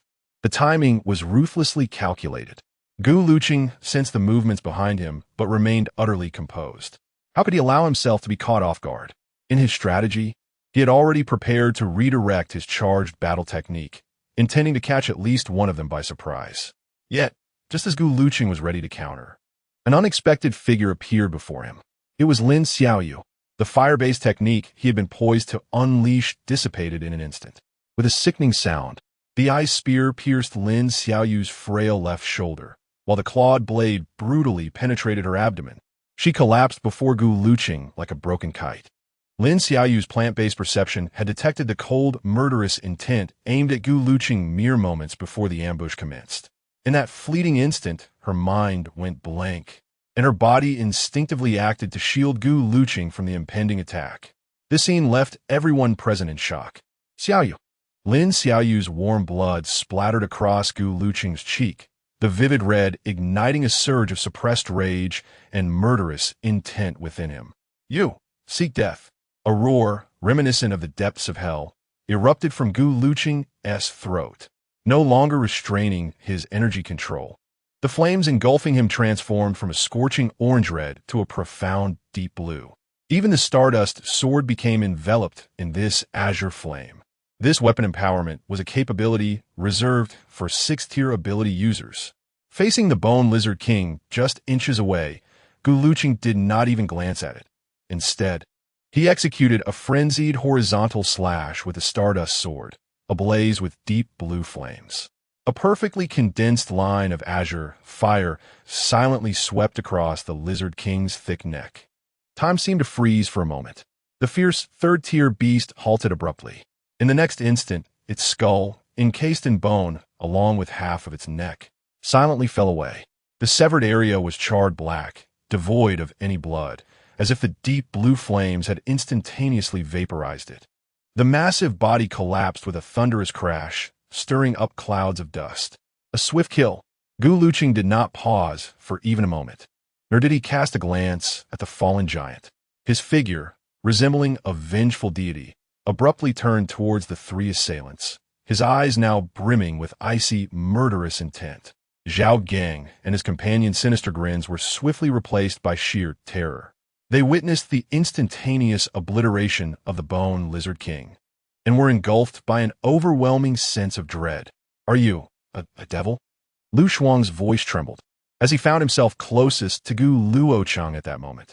No, Gu Luocheng, let me explain. It was Qin. Lu Shuang was visibly panicked, seemingly attempting to implicate the mastermind behind the scenes. Explain? Go to hell with your explanations. Gu Luocheng interjected, not permitting Lu Shuang to continue. Before Lu Shuang could react, the Stardust sword pierced his skull with lethal precision. The sight of a body cleaved in two caused the nearby teammates to retch in disgust. This gruesome scene left Zhao Gang and his companion utterly horrified. Gu Luocheng granted them no time to process, transforming into a streak of ethereal blue light, hurtling towards them. Zhao Gang, snapping back to reality from his terror, hastily conjured a formidable ice wall in an attempt to halt Gu Luocheng's advance. However, the ice wall melted away upon contact with the flames emanating from Gu Luocheng. In an instant, Zhao Gang beheld Gu Luocheng pass through the wall as if it were mere air, leaving behind only a human silhouette etched into the ice. This exemplified the suppression inherent in differing levels of abilities, even with a third tier confronting a second tier. With a swift motion of his left hand, Gu Luocheng ensnared Zhao Gang and another in two ethereal blue flame cages. Immediately thereafter, a fiery beam penetrated the chest of the wind element ability user. At that moment, only Zhao Gang remained of his trio. He never anticipated finding himself so utterly at a disadvantage before a second-tier ability user. Desperate, Zhao Gang exerted all his strength, but every ice technique he unleashed disintegrated upon contact with the ethereal blue flames, leaving him defenseless. Please, spare me. I won't provoke you again. Zhao Gang felt the chill of death closing in, his face betraying sheer terror. Just let me go, and I swear I won't trouble you again. Gu Luocheng slowly shook his head. Zhao Gang, it is too late for please. As the words left his lips, a flash of the sword manifested, leaving a crimson gash upon Zhao Gang's neck. He maintained a look of utter horror, his gaze already vacant. A gust of wind swept through, and his lifeless body collapsed. The ethereal blue flames gradually receded from Gu Luocheng, revealing a pallor on his face, a consequence of the immense power he had just unleashed. He did not spare a glance at the three corpses on the ground, rushing instead to Lin Xiaoyu's side. Xiaoyu, hold on. Gu Luocheng quickly assessed her injuries. Frost surrounded the wound on her shoulder, but the critical injury to her abdomen posed a grave danger. He cautiously pressed his warm hand against the edges of the wound, while swiftly retrieving the emergency supplies issued by the Academy from his storage ring. At that moment, the arrival of other teams, drawn by the commotion, bore witness to this final scene. Gu Luocheng, drenched in blood, stood beside the fallen third-tier Bone Lizard King. Meanwhile, Zhao Gang and his two second-year senior companions lay sprawled nearby, clearly marked by fatal, deliberate wounds. The air was thick with the metallic scent of blood. Oh my! Zhao and the others. It was Gu Luocheng. He killed them. Zhou Tao, upon seeing others approach, panicked and spoke without thinking. How could Gu Luocheng commit such atrocities against his own kin? What? Gu Luocheng has taken a life? The students who rushed over were filled with terror and disbelief. Some instinctively took a step back, their fingers trembling slightly. Gu Luocheng carefully bandaged Lin Xiaoyu's wounds, temporarily stabilizing her condition. He then raised his head, his indifferent gaze sweeping over the classmates who were visibly shaken. A smirk, laced with derision, curled at the corners of his mouth. Explain? To these individuals paralyzed by fear, should he elucidate Zhao Gang's ambush or Lin Xiaoyu's selfless act of rescue? He had neither the time nor the inclination for such explanations. Gao Tian. Gu Luocheng's voice resonated with an undeniable command. Now, Brother Chun. Gao Tian immediately rushed over, his eyes reddening at the sight of the severely injured Lin Xiaoyu. But he held back his emotions. Carry Xiaoyu on your back. Exit the other realm at once and contact the Academy's medical team. Ensure her safety as a priority. Gu Luochen entrusted Lin Xiaoyu to Gao Tian with utmost care. Understood. Rest assured, Brother Chun. Gao Tian nodded vigorously, hoisting Lin Xiaoyu on his back, casting a fierce glare at the surrounding students who were filled with uncertainty, before dashing toward the vortex's entrance. Only then did Gu Luochen slowly rise to his feet. The bloodstains on the stardust soared glaringly vivid in the dim light. He disregarded the myriad complex gazes directed at him, extracting the crystal core from the corpse of the bone lizard king and stowing it away in his storage ring. After completing this task, he turned to face the approaching classmates, his eyes sharp as a blade. I do not wish to explain anything. However, should there be any with ulterior motives, Zhao Gang will be your fate. He paused, his gaze drifting toward the heart of this other realm. There, the distant roars of more ferocious beasts could be heard. Yet now, only 28 hours remained until the main channel to the other realm opened. Gu Luocheng's voice suddenly rose in intensity. You now have no choice but to join me in exterminating the beasts within. After that, how you choose to report back is entirely up to you. With that, he ceased to regard anyone else, gripping the stardust sword, and strode purposefully toward the core of the other realm, alone. His resolute and proud silhouette, against the backdrop of the crimson sky and twisted shadows of trees, resembled a blood-stained sword unsheathed, emanating a suffocating sense of oppression. Left behind were a group of students, exchanging glances filled with fear and shock. Gu Luocheng, disdainful of explanations, had no time to waste on baseless suspicions. At this moment, cleansing the other realm was the singular objective. As for the scheming and troubles lurking behind, there would be time to settle accounts once they emerged alive. Chapter 25, Breakthrough. Third rank. Gu Luochen chose to venture into the depths of the otherworld alone, no longer allowing his team to follow. The news of his slaying of Zhao Gang and his companions spread rapidly among the various teams advancing towards the heart of the otherworld, as if it had taken flight. Ultimately, with a myriad of mixed emotions, the crowd awaited the arrival of Gu Luochen at the core region of the otherworld.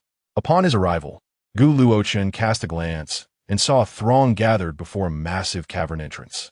The aperture measured several dozen meters in diameter, its edges rugged and uneven, while nearby crystals appeared as if they had been gnawed upon by colossal beasts. An oppressive aura emanated from the depths of the cave, accompanied by a foul stench. Among the second-year seniors present, with the exception of the 3 slain by him, all had already arrived. Originally 44 first-year students, only 12 remained, most being support-type ability users. Clearly, the rest had either sustained injuries and retreated early or had been ordered by the seniors to halt their advance. Gu Luochen, a senior with fresh claw marks adorning his face, called out to him, clearly indicating that his team had faced considerable peril during their advance. Prior to entering, the mentors had introduced him as Hu Zhen, a third-rank enhancement-type ability user. Hu Zhen strode forward, unceremoniously demanding, "Why did you kill Zhao Gang and his companions? You owe everyone an explanation. They were among the main forces tasked with eliminating third-rank beasts. Do you wish to endanger us all during such a critical moment?" Though other third-year seniors did not immediately step forward, their gazes were firmly fixed on Gu Luochen, awaiting his response. The atmosphere grew taut. Several first-year students instinctively gripped their weapons, their expressions tinged with anxiety as they regarded him. Killing within the otherworld, whether in a safe zone or at the academy, was strictly forbidden. Gu Luochen paused, lowering the stardust sword to his side, meeting Hu Zhen's piercing gaze with calm composure. At that moment, he felt neither anger nor the need for justification, only a profound indifference. Lin Xiaoyu had been wounded, compelling him to commit his first murder since arriving in this world. This event had awakened the long-buried mindset he once held, one that gazed down upon the world from the heavens. Explanation? Gu Luochen's voice, though soft, resonated clearly within the ears of all present. Zhao Gang and his companions ambushed me from behind while I was engaged in combat with the third-rank bone lizard king. He paused, his gaze sweeping over everyone, lingering momentarily on the second-year seniors whose eyes flickered with uncertainty. Lin Xiaoyu shielded me from their ambush, sustaining grave injuries. His tone remained flat, yet when he spoke of Lin Xiaoyu, An uncontrollable glint of malice flickered in his depths. That is the reason I dispatched them. As for why they chose to ambush me, I did not inquire, nor do I care to. Luochen's gaze ultimately settled on Lei Jun's face. Once we emerge from here, I shall provide an explanation to the academy. But for now, he gestured toward the cavern, from which roars of beasts resounded. We have 22 hours remaining. Do you wish to continue questioning me here, or shall we devise a strategy to confront those third-rank beasts within? His words fell like a bucket of cold water upon those whose minds were clouded by anger or suspicion. Indeed, what is of utmost importance now? It is to survive and escape. Once the portal to the otherworld opens, it is not just third-tier beasts, but even ninth-tier creatures that may surge forth, leading to the demise of all. Hu Zhen's expression of fury faltered, his gaze fixed intently on Luochen's eyes, desperately seeking a hint of guilt or evasion. Yet, all he encountered was a serene calmness. He recalled Zhao Gang's usual demeanor, as well as Luochen's background. With a heavy snort, he ceased his entanglement. Very well. You shall explain this matter to the academy once you are outside. Turning his attention back, Hu Zhen looked towards a freshman possessing information detection abilities, inquiring, "What is the situation inside? Have you ascertained it clearly?" "Senior, preliminary detection results indicate there should be no less than 20 third-tier beasts within." Upon hearing this, Hu Zhen slapped his forehead in exasperation, lamenting over 20 third-tier beasts. And we have only 7 third-tier fighters here. How can we possibly confront them? Charging in recklessly would be tantamount to seeking death. Draw them out. Eliminate them one by one. Without the slightest hesitation, Luochen articulated the strategy that everyone was already aware of. Who will lead the luring? Another third-tier senior, Sun Miao, asked in a subdued tone. Luring the beasts was the most perilous task. A moment's carelessness could invite an overwhelming assault. At that moment, Luochen's brow slightly furrowed. After his earlier explosive display of combat, the suppressed energy within him was relentlessly battering against the confines of his body. The invisible barrier between the second and third tiers was thinning at an astonishing rate. He craved a vigorous battle to fully ignite this flame and shatter the constraints of his advancement to the third tier. "Leave the first encounter to me." Luochen's voice resonated with an undeniable resolve. "I shall lead the lure and take down the first wave. You all should lay in ambush and await my signal to annihilate the subsequent targets." "By yourself?" Hu Zhen and Sun Miao exclaimed in unison. Although Luochen was an S rank, he was still merely at the second tier. Sensing the doubts lingering in their hearts, Luochen added, "I am the only one present at the second tier. My energy fluctuations are weaker, making it easier to draw the attention of the third-tier beasts." Without further elaboration, he transformed into a swift crimson shadow, dashing directly into the cave. His speed surpassed that of before, an orange-red flame vortex swirling around him, his momentum escalating as he ran. Roar! Soon, a third-tier stone howler, covered in sharp stone spikes, was lured forth by the immense fire energy Luochen deliberately emitted, charging out with a thunderous roar. Following closely was a rapid two-headed windwolf, and the third was a gigantic centipede capable of spewing toxic mists. Luochen showed no signs of retreat, the stardust sword igniting in a blaze of fury. One man, one sword, and the battle erupted instantaneously. The first to approach was the stone howler. Utilizing his speed and agility, Luochen deftly evaded its relentless strikes. Seizing the opportunity, he plunged the stardust sword, accompanied by a searing wave of heat, into its relatively vulnerable abdomen. Flames erupted explosively from the sword's tip, detonating within its body. The third-tier stone howler had fallen. The second two-headed windwolf, despite initially being positioned at a considerable distance from Luochen, moved with remarkable speed. Barely 2 seconds had passed since the stone roaring beast collapsed, and its attack was already upon him. The method of assault mirrored that of the wind elemental student Luochen had previously slain, manifesting as a barrage of slicing wind blades. The blades fell like rain. At that moment, Luochen had no time to evade, resulting in several lacerations across his body. Blood began to seep from the wounds, yet his gaze grew increasingly frenzied. Fireballs materialized in his hands, one after another, hurled relentlessly at the two-headed wind wolf. Although they struck their target, they failed to breach its defenses. The energy density of his second-tier abilities was simply insufficient. The two-headed wind wolf, witnessing this predicament, let out a defiant roar, growing bolder in its assault. An ordinary-looking fireball formed in Luochen's hand, where cerulean sparks began to flicker amidst the fiery orange flames. The two-headed wind wolf paid little heed to his anomalous attack, seemingly intent on trading wounds. It conjured a wind blade, launching it simultaneously with Luochen's fireball. As the wind blade struck Luochen's shoulder, his fireball collided with one of the wolf's heads. Upon impact, the two-headed wind wolf sensed impending doom, but it was too late. The raging flames, infused with a heat reminiscent of the inferno, instantly reduced that head to charred remains. The two-headed wind wolf howled in agony, rolling on the ground in distress. Luochen seized the moment, unleashing a swift arc of his sword, severing the other wolf's head. The second-tier beast, the two-headed wind wolf, fell. A mere few minutes had passed. The third creature, a venomous mist centipede, was the last to arrive before Luochen, enveloped in a cloud of toxic fog.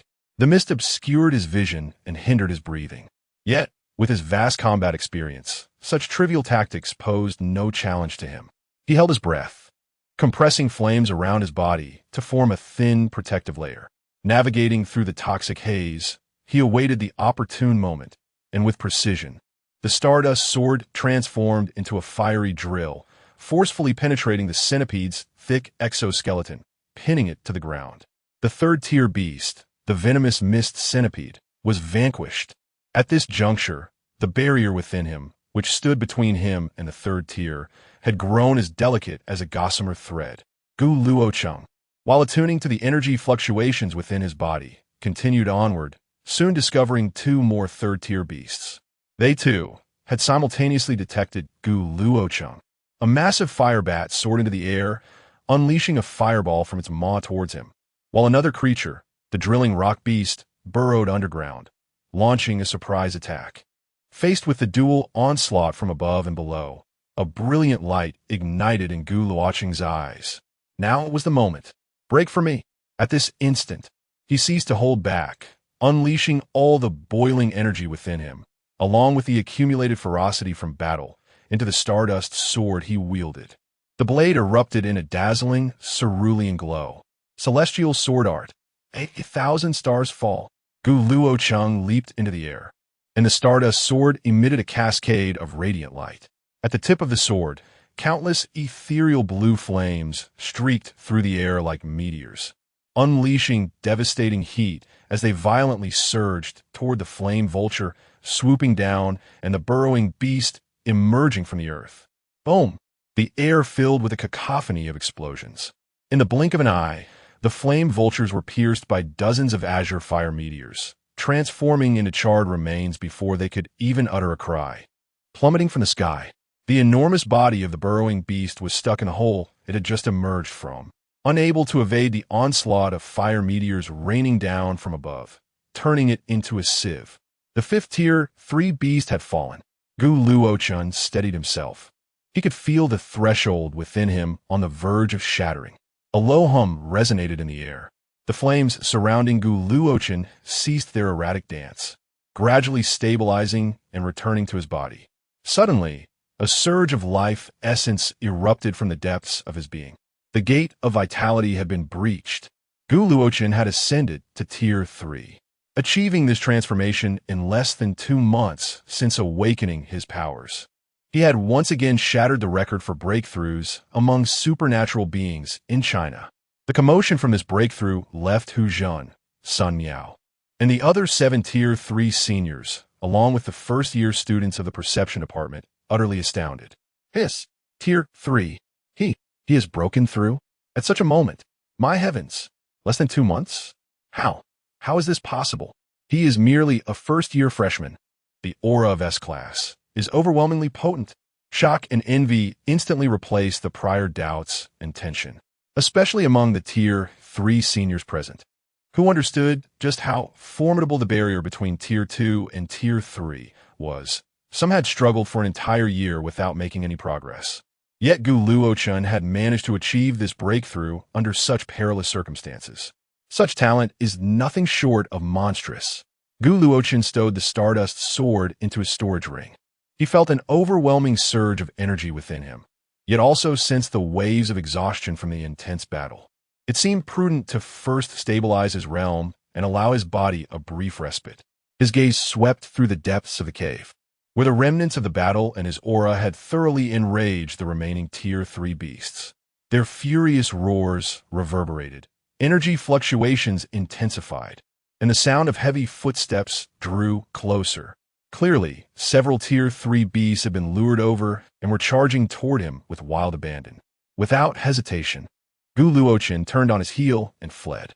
Having slain 5 Tier 3 beasts, the ones approaching could be dealt with by the others outside, ensuring their cleansing operation would be virtually foolproof. Reaching the cave entrance, he disregarded the myriad of emotions reflected in the eyes of those present and calmly stated, "The rest is up to you." With that, he decisively retreated, finding a relatively flat rock to sit cross-legged upon, stabilizing his realm and recuperating from his exertions, while also acclimating to his newly enhanced physique. "They are coming.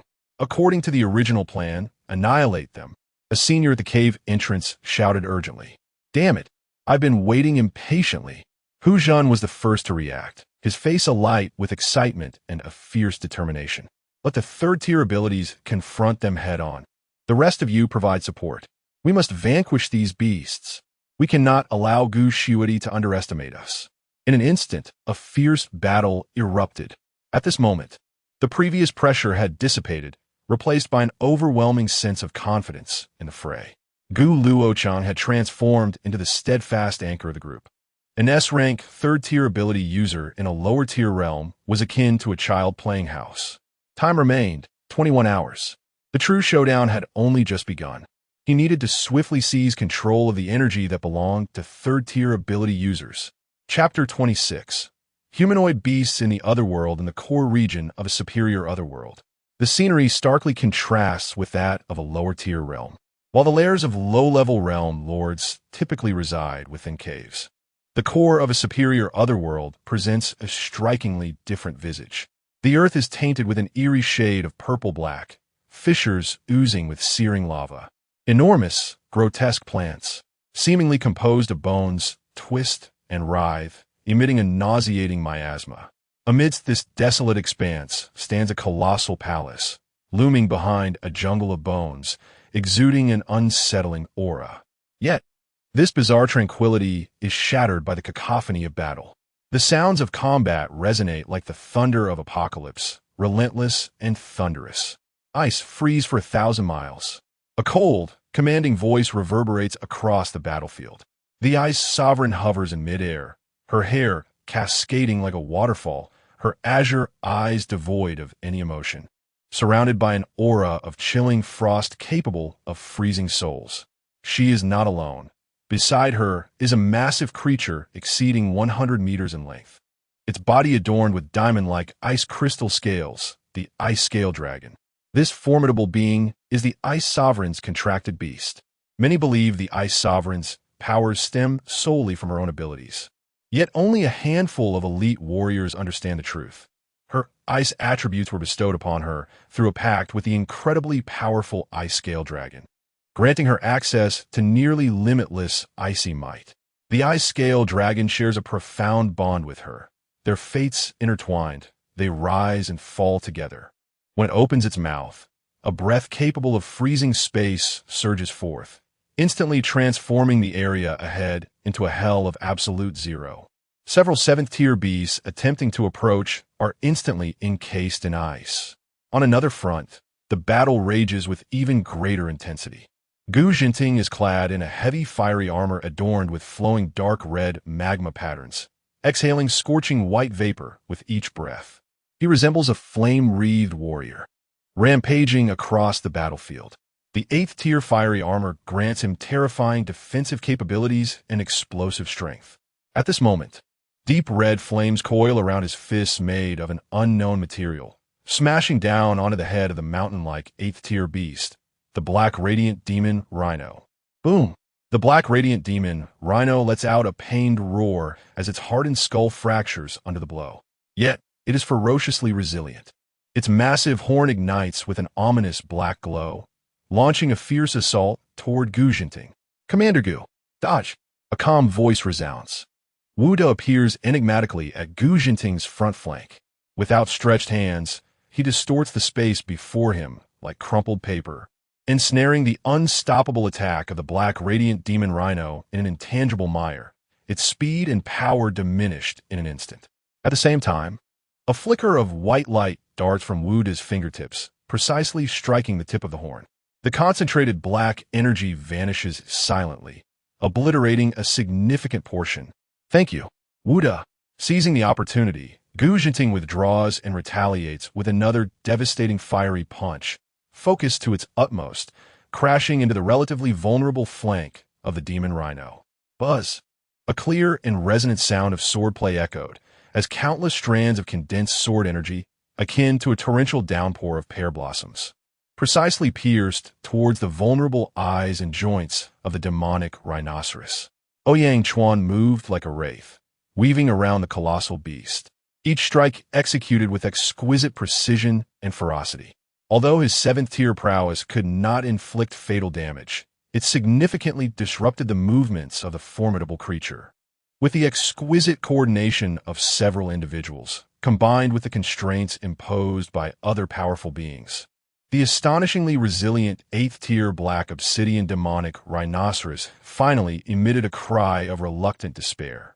Its massive form collapsed under the final fiery explosion punch from Gu Jinting, igniting a blazing inferno.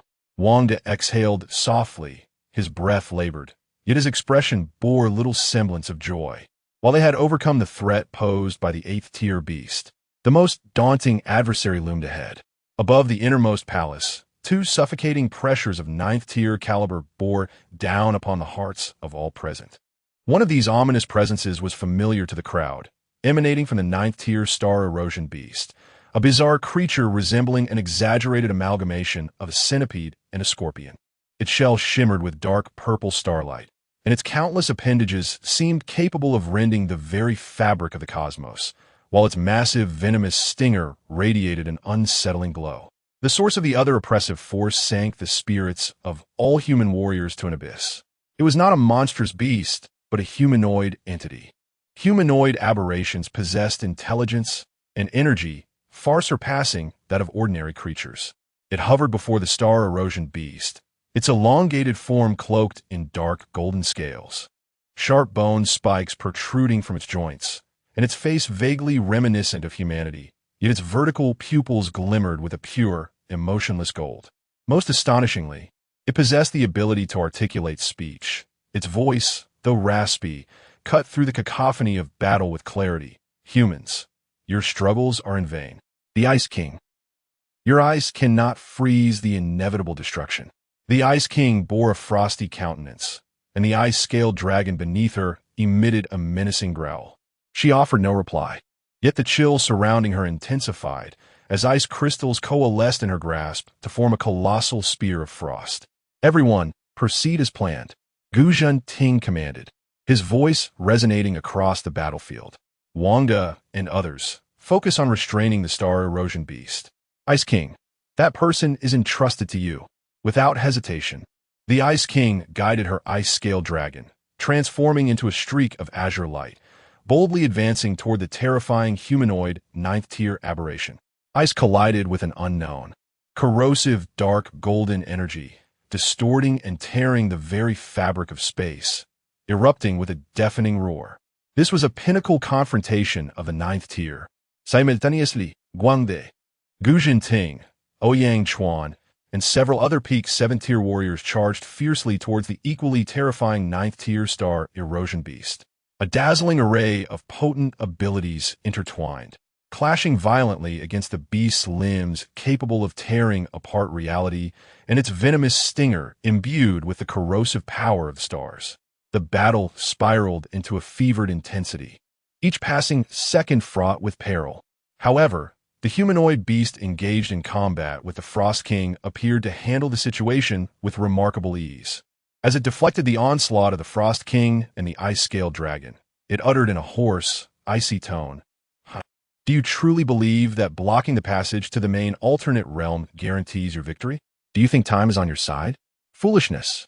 With a sudden sweep, it flung aside the ice spear thrust by the Frost King, its golden slit pupils scanning over the distant figures of Gu Jinting and others battling fiercely, a cruel smirk curling at its lips. "Before you entered this place, I had already bestowed a little gift upon one of the lords from a lesser accompanying realm." What? A chill ran through Gu Jinting's heart, an ominous premonition enveloping him instantly. Ah, that is a disruption crystal capable of temporarily distorting the rules binding that lesser realm. The humanoid beast's voice dripped with malicious delight. "This means that the Lord, originally only capable of reaching the pinnacle of the third tier, can now transcend boundaries." Stepping into the fourth tier, Wuda's expression changed dramatically, his hands manipulating space, trembling slightly. The emergence of a fourth-tier beast in the lesser accompanying realm would spell catastrophe for the students entering it. Calculating the time, the golden slit pupils of the humanoid beast seemed to penetrate space, gazing toward the direction of the accompanying realm. At this moment, it should have successfully ascended. Those within were likely wailing in despair, were they not? Ha ha ha! Wuda's spirit jolted, his movements momentarily faltering. He could scarcely fathom that a group of students, whose highest capability was merely third tier, would not only face numerous third-tier beasts, but also contend with a fourth-tier beast lord. It would be nothing short of a one-sided slaughter. "Steady!" Gu Jinting's authoritative voice shattered the doubts in everyone's hearts. Wuda forced himself to stabilize the spatial barrier. On the verge of being exploited by the star erosion beast, veins throbbing at his temples, the humanoid beast's laughter grew more piercing. "When the time comes, what does it matter that you have blocked the way? Can you even enter the lesser realm? Ha ha ha! Shortly, I shall freely descend into your frail world through the already opened accompanying realm. When that time comes, the sky is high, and the birds may fly. I will crush every human in my path, leaving not a trace, reducing your so-called safe zones to mere dust." This venomous proclamation struck each heart like a heavy hammer. Once this humanoid beast emerged from the alternate realm, should it wish to flee, none among these individuals would possess the strength to impede it.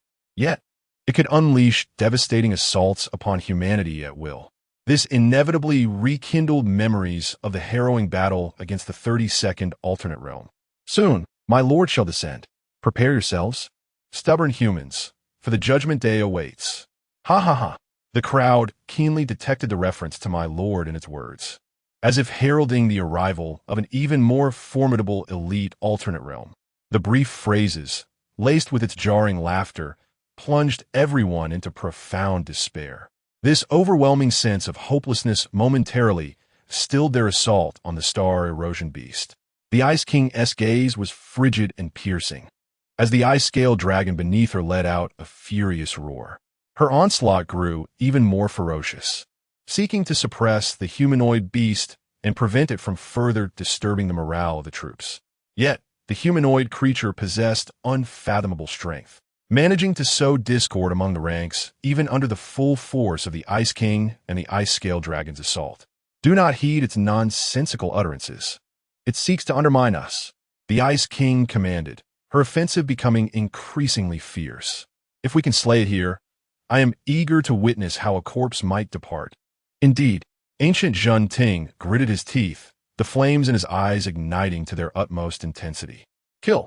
Let us first dispatch these two beasts before us." His flame armor erupted with a sudden and intense crimson glow, akin to a blazing sun, as he unleashed a powerful punch directed at the eclipsing star beast. Seizing the moment, Wuda appeared beside Ouyang Chuan, offering a few urgent words before joining the fray alongside Ancient Jinting. "Have you clearly instructed Ouyang Chuan?"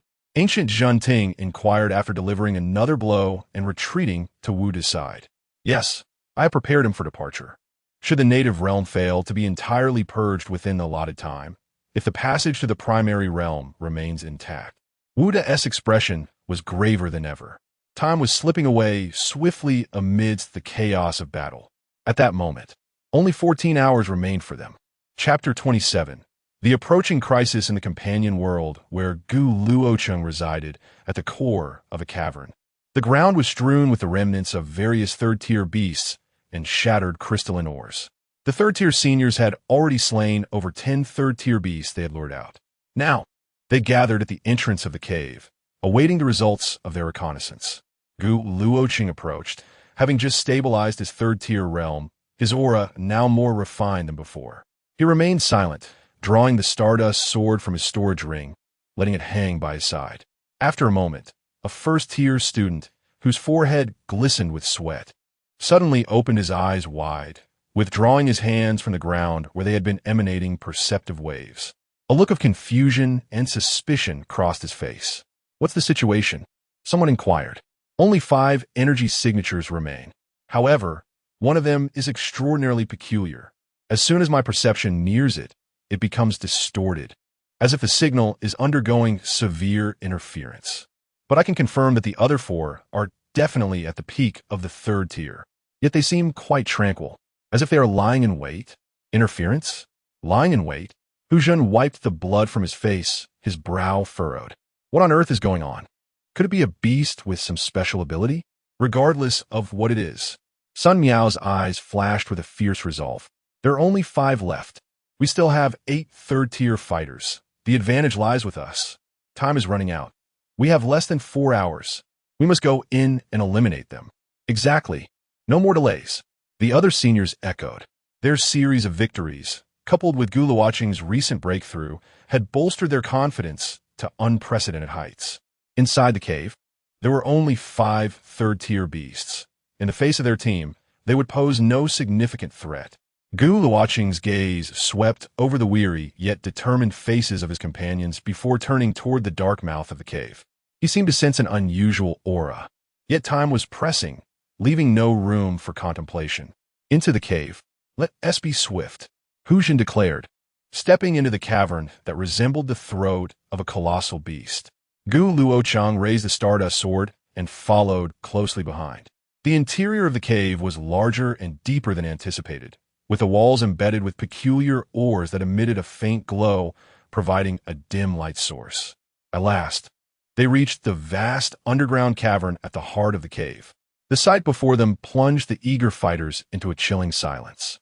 In the center of the cavern, instead of the 5 scattered third-tier beasts they had envisioned, 4 uniquely shaped third-tier beasts, radiating a fierce aura, were crouched submissively on the ground. At the core of their protective circle, where the cavernous energy converged most intensely, lay a colossal creature. Its enormous form was covered in a dark red shell that glimmered like molten lava. The menacing horns on its head and the bony spikes along its back crackled with a disquieting energy. Most terrifying of all was the aura it exuded. The intensity of its energy undoubtedly surpassed the comprehension of all present regarding the peak of the third tier. It was even more horrifying than any third-tier beast they had previously faced collectively. For fourth tier, Huzhen's voice trembled with incredulity, his complexion instantly paling. How could this be possible? Wasn't the rule of the lower realms confined to a maximum of tier 3? Sun Miao gasped in shock, her eyes filled with fear and confusion. That interference. It turned out to be concealing the true energy level after its breakthrough. Gu Luochen's pupils constricted sharply as he suddenly comprehended the reason behind the earlier anomaly detection. This beast lord, solidifying its tier 4 power, had employed some method to disrupt the rules, disguising its energy fluctuations as that of a peak tier 3. Roar! As if sensing the intruders, the lava lord slowly opened its eyes.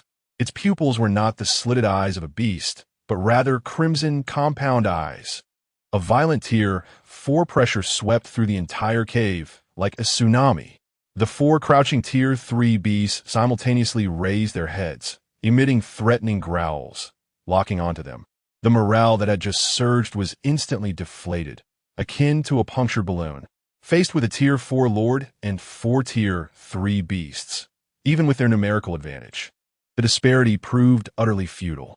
At that moment, the space above the cave suddenly began to shake violently, a miniature vortex with its edges fracturing and reassembling. emerged in midair like a ghastly wound. Spatial turbulence surged forth, emitting a piercing wail. Could this be a passage connecting the main realm to the auxiliary realm? It's over. Even if we manage to unite and defeat this Tier 4 beast, there won't be enough time. As Senior collapsed to the ground, his legs giving way, his face devoid of color. A shadow of despair swiftly enveloped everyone except Gu Luochen. In the main realm, the core battlefield, the space was also shaking violently. The space was beginning to destabilize. Something was amiss on the auxiliary realm side. Veuillez shouted in alarm, his ominous premonition reaching its peak. Ha ha ha ha. Can you feel it? The wailing of the space. The humanoid beast, locked in battle with the Ice Dragon King, let out a triumphant laugh, seemingly having anticipated everything. It abruptly swatted away a claw strike from the Ice Scale Dragon, its golden vertical pupils sweeping over the pale-faced Ice Dragon King and Guzhen Ting, while its other hand grasped at the void. A strangely shaped diamond crystal key materialized in its grasp. Foolish humans, allow me to let you taste the gradual onset of despair. Ha ha ha, the humanoid beast cackled, infusing energy into the key in its hand, then pointed with a flourish. Buzz! The key shot forth a projection, vividly casting an image of the depths of the auxiliary realm's cave, where Gu Luochen stood, into the eyes of everyone on the core battlefield of the main realm. Chengya! Guzhen Ting's eyes widened in horror, witnessing Gu Luochen about to confront a Tier 4 lord far beyond his own level. His heart twisted in agony, the flames of his fiery armor flickering violently, nearly allowing the star erosion beast to deal a devastating blow. Tier 4. The auxiliary realm truly had a Tier 4. Wu De was astonished that the humanoid beast's claims were indeed true, shattering their common understanding. Do you see? This is despair. The voice of the humanoid monstrosity resonated like an infernal melody, disrupting the gift of the crystal and granting the insignificant ants a fleeting glimpse of greater power. Your hopes shall be reduced to ashes at the hands of one such ant. When the time comes, I shall descend at any moment. Ha ha! In the projected image, the lava lord roared to the heavens. Its colossal, molten claws were raised high, imbued with a terrifying might capable of incinerating all, as they descended fiercely upon the diminutive human ranks. At this moment, the hearts of Guzhen Ting and his companions surged to their throats. In this critical juncture, Gu Luochen made his move. Rather than retreating, he stepped boldly forward. Ethereal blue flames erupted around him once more, enveloping him in an aura reminiscent of a demon risen from the abyss. Leave this 4th-tier beast to me. Focus on eliminating the other 4 third-tier monstrosities. Gu Luochen's calm voice resonated like thunder in the ears of all present. Before the echoes of his words faded, the stardust soared, ablaze with ghostly blue flames, surged to meet the colossal molten claw that blotted out the sun. A resounding explosion reverberated throughout the cavern. The entire subterranean space trembled violently. Contrary to expectations of Gu Luochen being crushed into a sanguine paste, he merely staggered back a few steps. Although he had been at a disadvantage in this exchange, he ultimately managed to withstand the onslaught. What? Gu Luochen can actually endure the 4th-tier beast's assault? This spectacle elicited gasps of astonishment from both the cavern and the main realm. Despite the apparent 1-tier disparity in energy levels between Gu Luochen and the Lava Lord, Gu Luochen's physical form was enhanced by the power of visualization. Strike now. Seize this moment.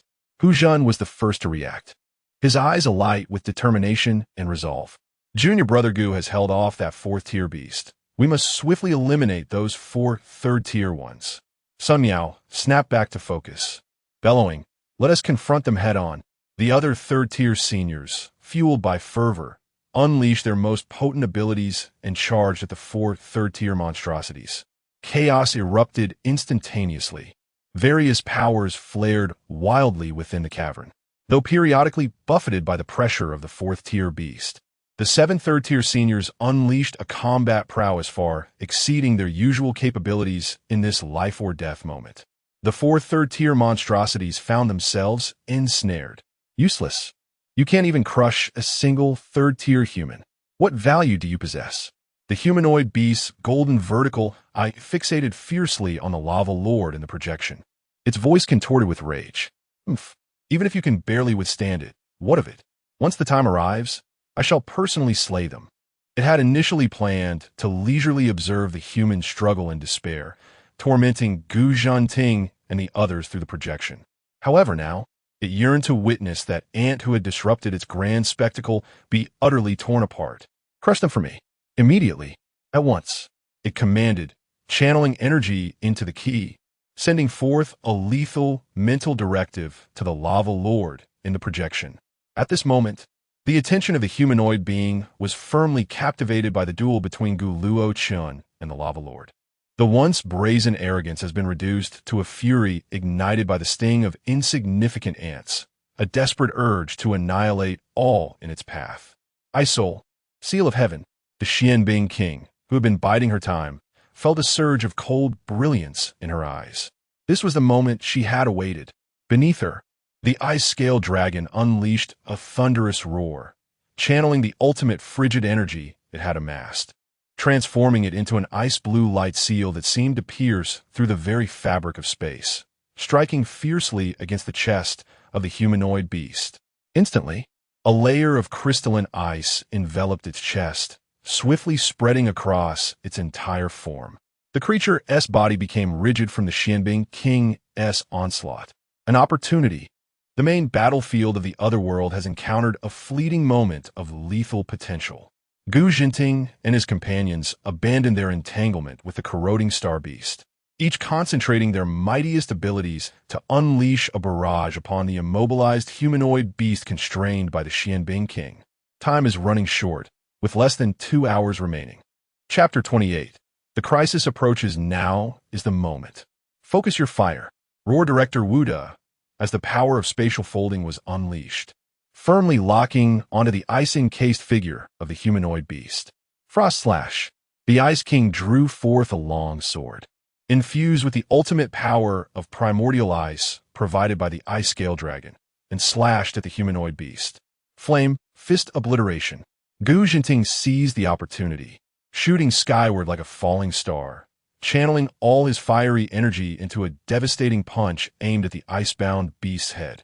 Other powerful warriors unleashed their mightiest attacks, a cacophony of destructive radiance engulfing the frozen figure in the air. Boom!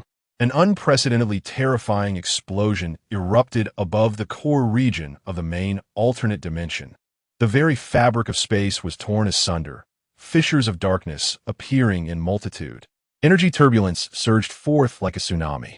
As the light dissipated, the humanoid beast's form was nearly unrecognizable. Half of its body, along with an arm, was obliterated, reduced to charred remnants. Its grotesque head was missing a sizable portion. The golden vertical pupil dimmed, and its remaining eye filled with malice and incredulity.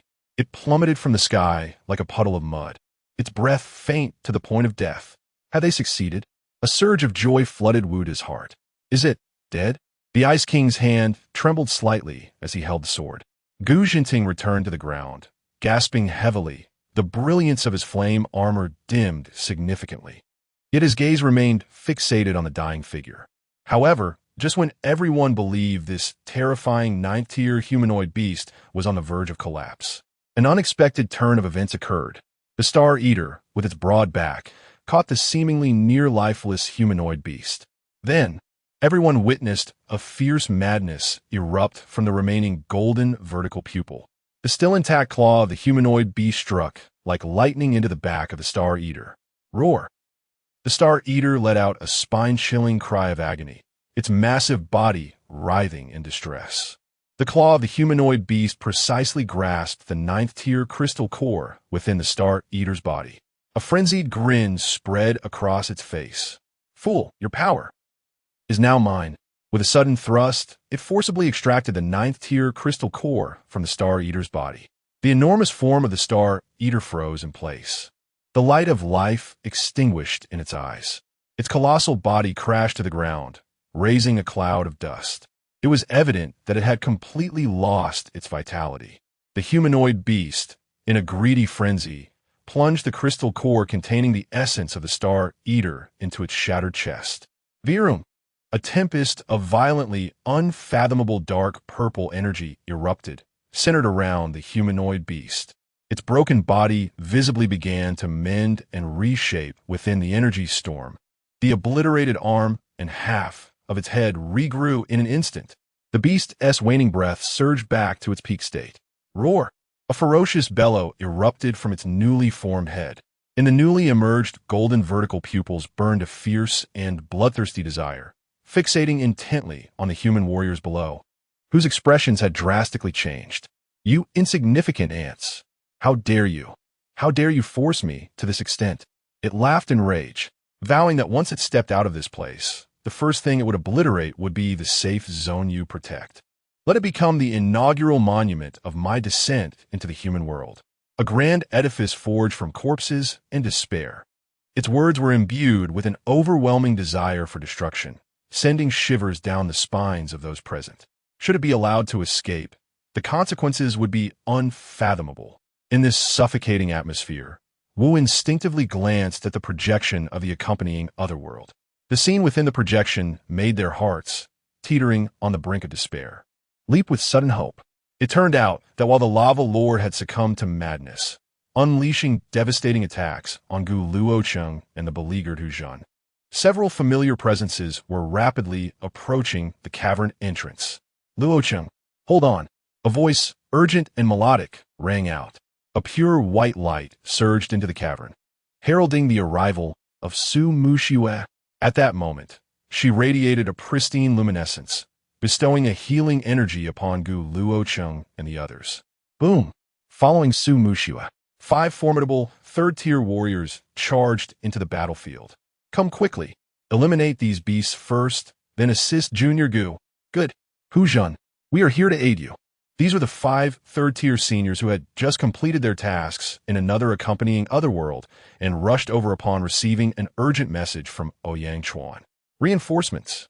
At the most desperate moment, salvation had arrived. The newly arrived third-tier seniors wasted no time, diving straight into the fray. Initially, Huzhan and his 7 companions had been barely managing to contend with the 4 third-tier aberrations, teetering on the edge of peril. Now, with the addition of these fresh troops, 5 third-tier warriors in prime condition, the tide of battle turned instantaneously. Boom, bang, sizzle. In less than half an hour, the 4 third-tier aberrations were utterly vanquished under the relentless assault of 14 third-tier warriors and 1 S-class light base support. Only the 4th-tier lava lord remained in the cavern. At this moment, everyone could not help but admire Gu Luochen for enduring so long beneath the clutches of a 4th-tier beast. 13 third-tier warriors, plus Su Muxiue. This collective strength now possessed the potential to triumph over the 4th-tier lord. Gu Luochen took a deep breath, suppressing the tumult within, as the azure flames reignited upon the Stardust sword. Although not at its peak, the relentless aura of determination remained unabated. He glanced at Su Muxiue, who nodded firmly at him, the power of holy light continuously flowing into his body, mending his wounds. The final battle of this accompanying otherworld had commenced with a thunderous roar. Though less than an hour remained, the human warriors in the main otherworld watched this scene unfold, reigniting the flames of hope within their hearts. Come forth, beast, a fiery-tempered, 8th-tier warrior. Witnessing the favorable turn of events in the accompanying otherworld and hearing the taunts of the humanoid aberration, could not suppress his rage-fueled laughter. Attempting to boost morale, it seems you can only scurry away with your tail between your legs from us. Until the accompanying completely vanishes. Just wait and see how I deal with you. This mocking laughter seemed to trigger a furious switch within the humanoid beast. Escape? Foolish humans. Its voice suddenly rose, infused with a wrath provoked by the derision of lower beings. The golden slit-like pupils swept across the projection of Gu Luochen and others, who were engaged in a fierce battle with the Lava Lord. Who told you that my arrival in the accompanying requires a foolish wait of 48 hours? What?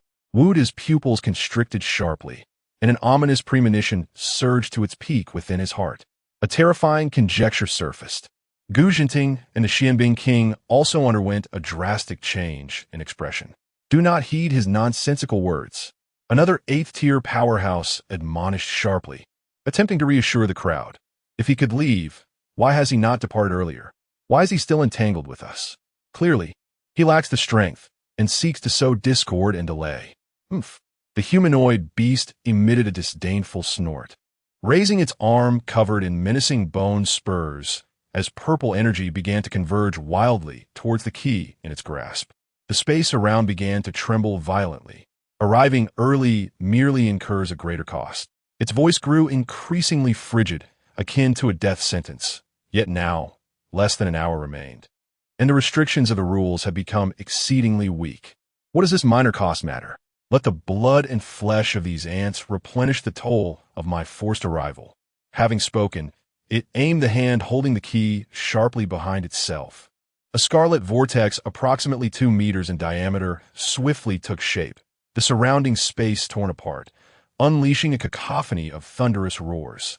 Witnessing this scene, Gu Jinting abruptly turned, the flames of his fiery armor flickering wildly due to his intense emotional turmoil. Wu Da, quickly, return and send a message to the students. Inform them. Flee. Escape at all costs. Hurry. Chapter 29. The ice-scale dragon in the depths of the accompanying otherworld. A fierce battle rages on. The lava lord, with molten lava surging from its body, swings its massive claws wildly, its eyes still filled with fury despite the relentless assault from Gu Luochen and his companions. Push harder. Victory is within reach. Hu Jun roared, delivering a powerful kick, enhanced by his abilities, directly to the lava lord's vulnerable neck. The molten shell at that spot shattered under his strike, spilling forth a pool of green blood. Gu Luochen, wielding the Stardust Sword, deflected a jet of lava with a swift motion and, just as Hu Jun retreated, hurled a fireball at the lava lord's neck, igniting the wound in a burst of charred flesh. The lava lord howled in agony, its movements beginning to slow, its breath, under the sustained bombardment from Gu Luochen and the others, was noticeably faltering.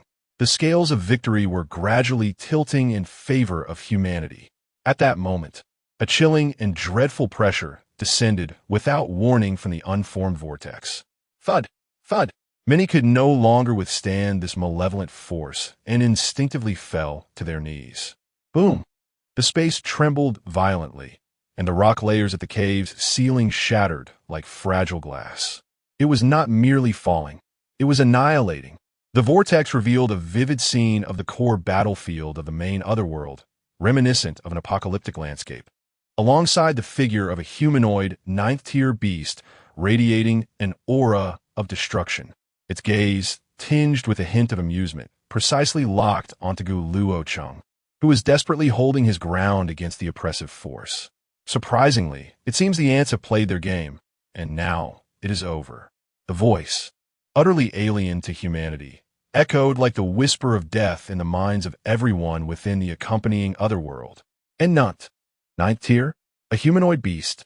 Hu Jun screamed in horror, his voice distorted by sheer terror. The Academy's history lessons were clear about humanoid beasts. Their appearance signified calamity for humankind. The once fervent 3rd-tier seniors, who had been fiercely attacking the Lava Lord, now gazed upon the scene with boundless fear and despair. It was a sense of oppression derived from the very essence of life and energy levels, not to mention combat. Merely the weight of this pressure left them gasping for breath, their abilities feeling as though they had been frozen. Su Muxue knelt on one knee, hands pressed against the ground, her golden eyes reflecting a glimmer of hatred. She yearned to move closer to Gu Luochen, yet her body remained utterly immobile. At that moment, Gu Luochen gritted his teeth, standing firm, the stardust sword driven deep into the earth.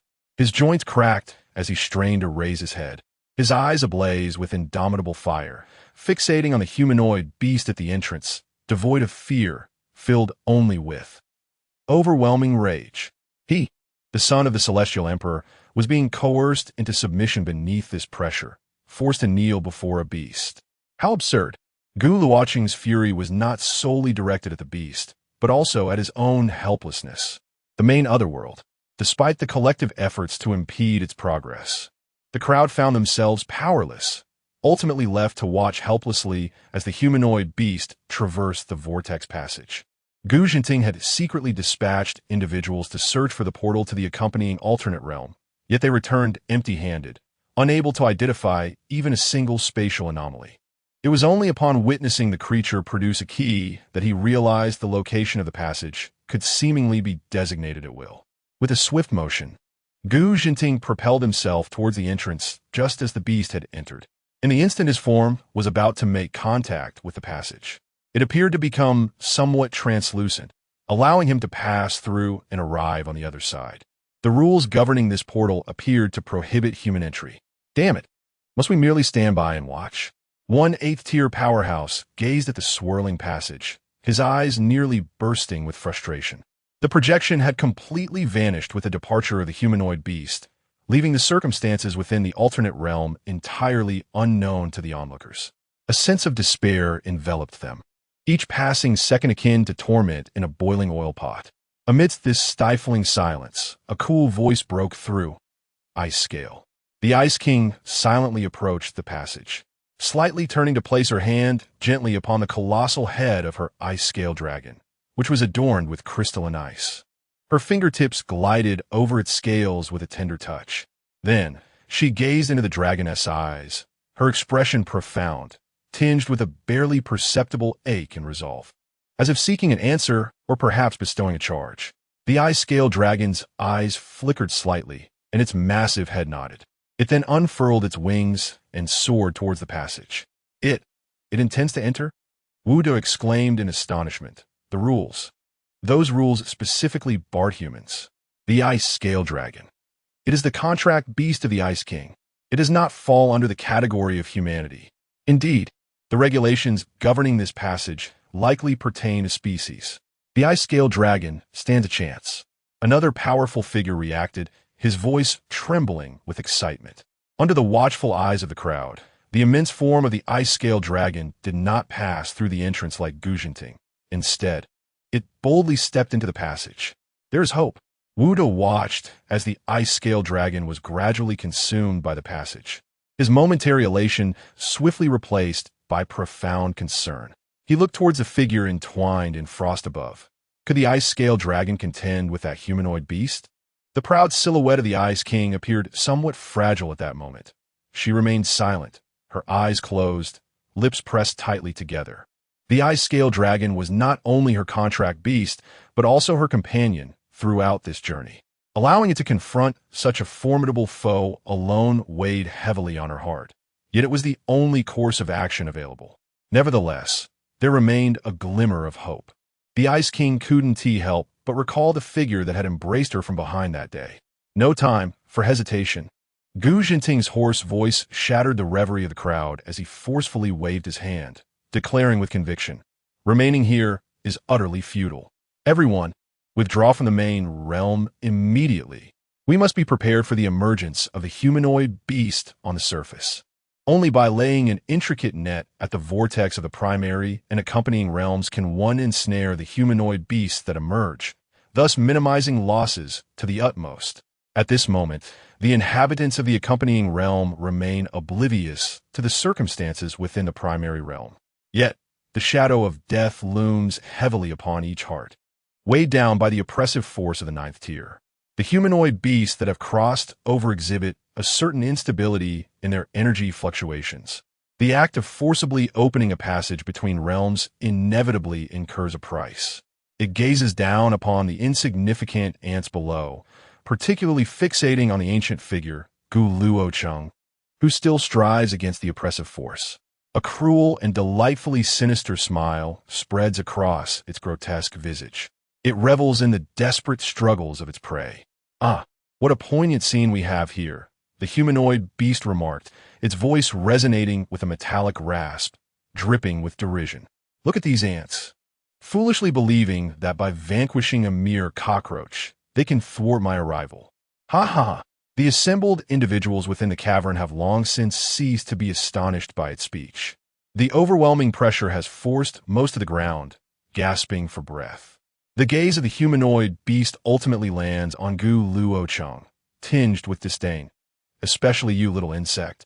What grants you the audacity to meet my gaze? With that, it lifted a claw covered in purple armor, and at its fingertips, an orb of energy gradually coalesced. It deliberately allowed this terrifying energy to gather slowly, savoring the escalating fear emanating from the humans below. As the energy density of the orb reached its zenith, the aura of destruction caused the very space of the cavern to begin to fracture. Raising the orb of annihilation, it aimed it at the tenacious Gu Luochen below. Dear ants, this tiresome farce must come to an end. Let it commence with you, little insect. Gu Luochen's pupils constricted, a profound sense of powerlessness washing over him. Even if he were once the son of an immortal emperor, without strength, he was but an ant in the eyes of others, typically indifferent to life and death. He felt a pang of regret, realizing that his existence was drawing to a close far too swiftly. Just as everyone believed the conclusion was sealed, a deafening roar erupted. The vortex behind the humanoid beast exploded with a pure, ice-blue radiance, striking towards the beast in an instant. The humanoid beast swiftly dodged to the side, frowning as it glanced toward the vortex's mouth. Suddenly, an enormous ice-scaled dragon surged forth, crashing through the passageway with unmatched might. Chapter 30, Back in Crisis What? The mocking expression on the humanoid beast's face abruptly froze. It swiftly turned, its dark purple vertical pupils fixated on the colossal creature that had forcefully entered the passage. The ice-scale dragon? I seem to have overlooked this massive reptile. The ice-scale dragon paid no heed to the humanoid beast's derision. With a powerful flap of its wings, it conjured an incredibly resilient ice force field, enveloping Gu Luochen and the others who were desperately holding their ground below. Buzz! The pressure of a ninth tier might began to dissipate under the impact of the dragon's formidable power field, which was of the same level. Hu Zhen felt a sudden reduction in pressure, inhaling sharply as he gazed at the ice-scale dragon, which was nearly filling the cavern. What sort of creature is this? It appears it is not an enemy. However, Sun Miao struggled to rise, her face still bearing traces of terror. Roar! A dragon's roar resonated through the air as the ice-scaled dragon fiercely flapped its wings, unleashing countless massive ice spikes composed purely of chilling energy, shooting forth like a torrential downpour. Simultaneously, its enormous maw opened, conjuring a frosty breath that surged directly toward the humanoid beast. These attacks materialized in the blink of an eye, leaving no time for the beast to react. Damnable reptile! The humanoid beast snapped back to reality, fury etched on its face. The destructive light sphere it had aimed at Gu Luochen was swiftly redirected, transforming into a robust beam of light that violently collided with the ice-scaled dragon's frosty breath. Boom! An indescribable explosion resounded through the cavern. The terrifying shockwave instantly swept in all directions. The cavern, already bearing the burden of relentless battles, began to collapse under the clash of these two overwhelming forces. The immense rock pillars supporting the ceiling fractured inch by inch. Countless boulders crashed down. The entire subterranean space caved in an instant. The cavern is going to collapse. Run! Hu Zhen shouted hoarsely, his eyes wide with dread. Just as everyone was on the brink of being buried, the ice-scale dragon seemed to have anticipated this. It forcefully flapped its enormous crystalline wings downward. A gentle storm materialized, precisely enveloping the human students below. The storm acted like an invisible hand, propelling them toward a massive crevice leading out of the cavern. As they landed, they beheld the once intricately woven cave transformed into a vast pit of debris, stretching hundreds of meters wide. Boom! Another wave of energy collided. The intense aftermath of the battle allowed everyone to glimpse the immeasurable humanoid beast and the ice-scale dragon, which was brandishing its wings above them. Retreat! We cannot do anything here. A senior called out urgently while backing away. Su Mushiwa, stop dawdling. Hurry!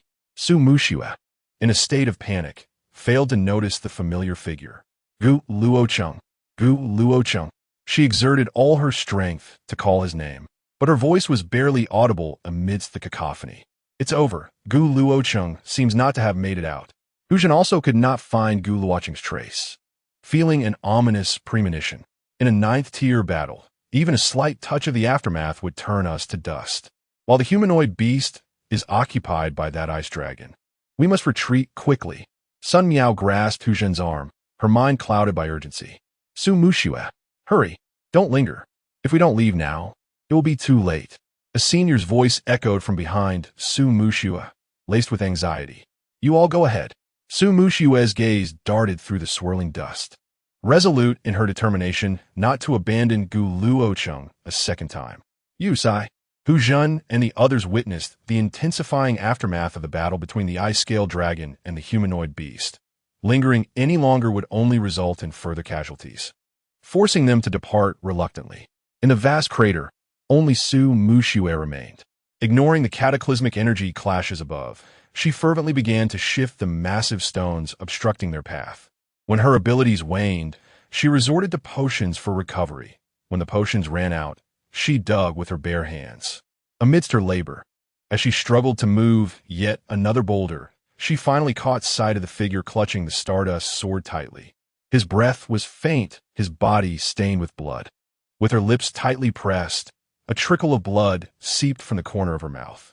She concentrated the holy light shield to its utmost, barely covering a small area above her and Gu Luochen, kneeling beside him, undeterred by the debris crashing against her shield. She fervently dug through the rubble and earth that buried his lower half, her hands glowing dimly with holy light. Luochen, hold on, hold on.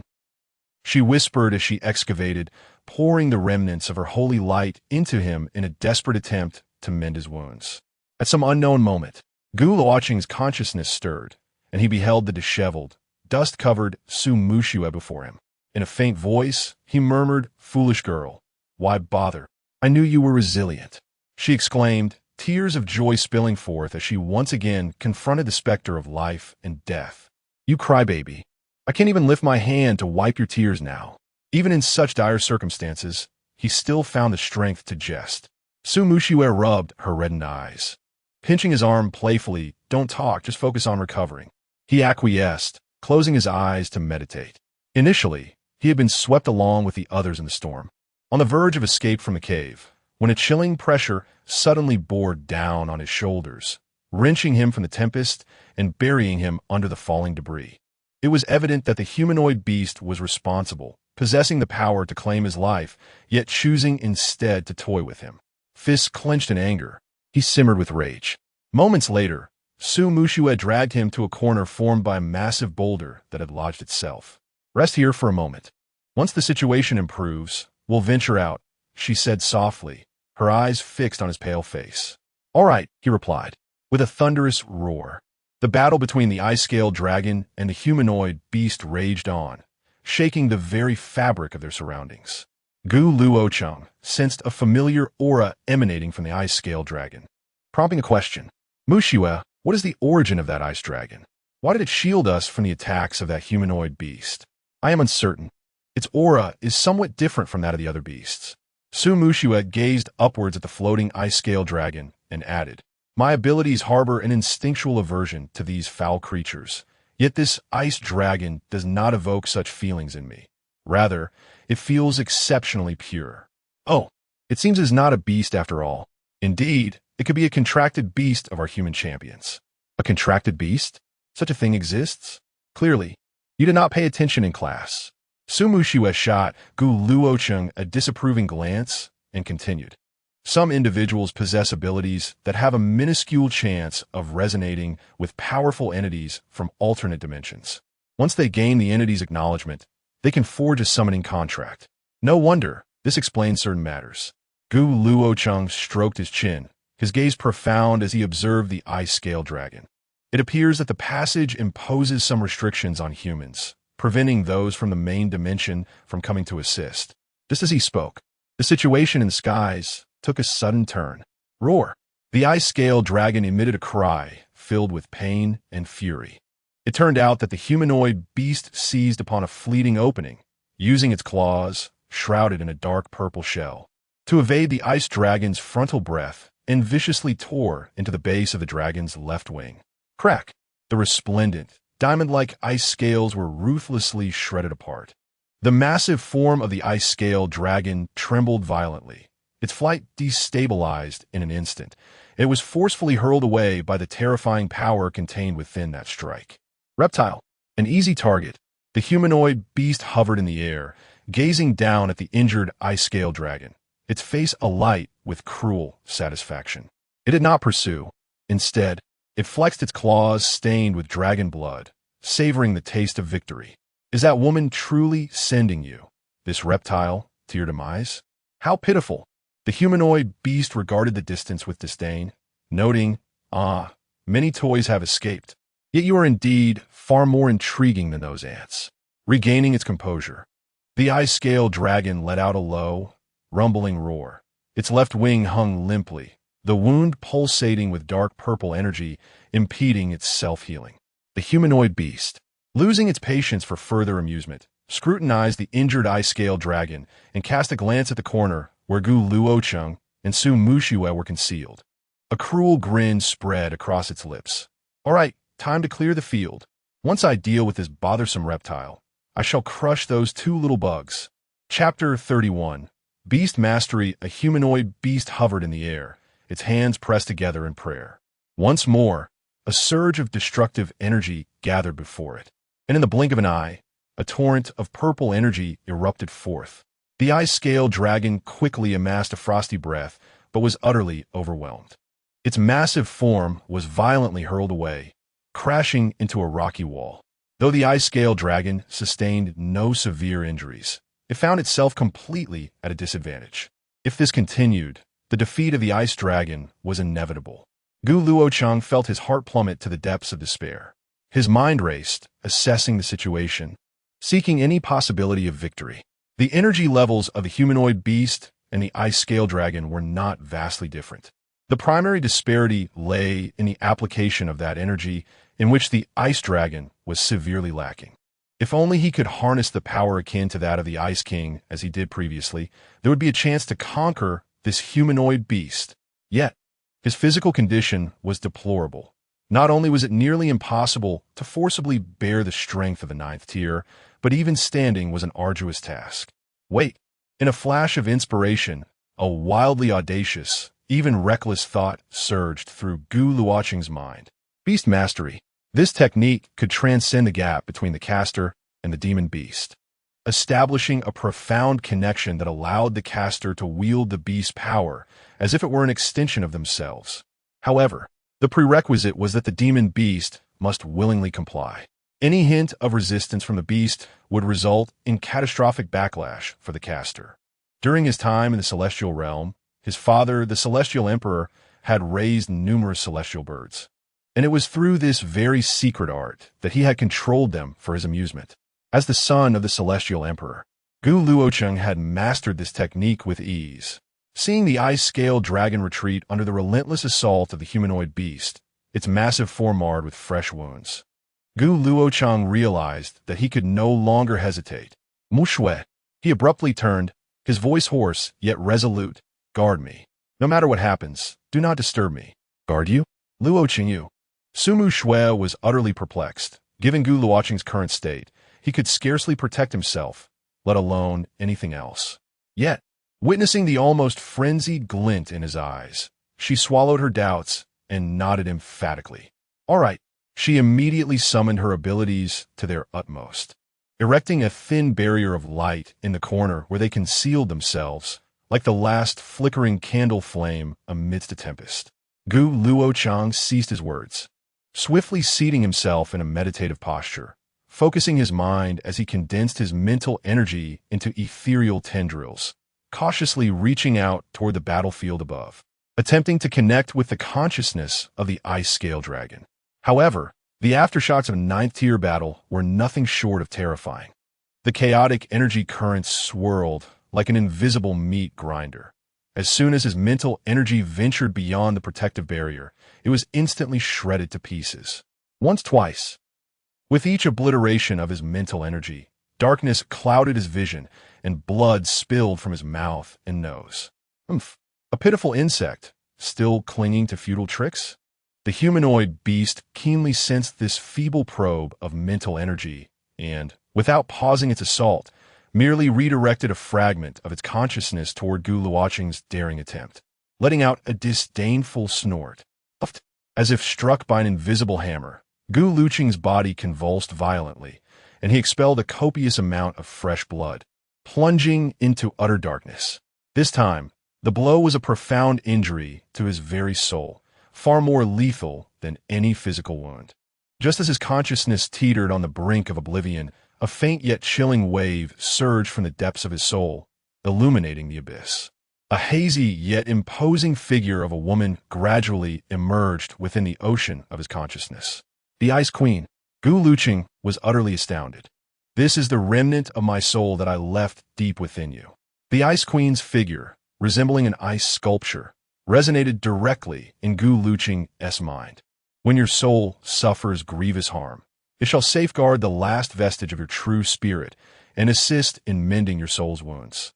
This remnant is unconnected to my true form and shall dissipate upon fulfilling its purpose.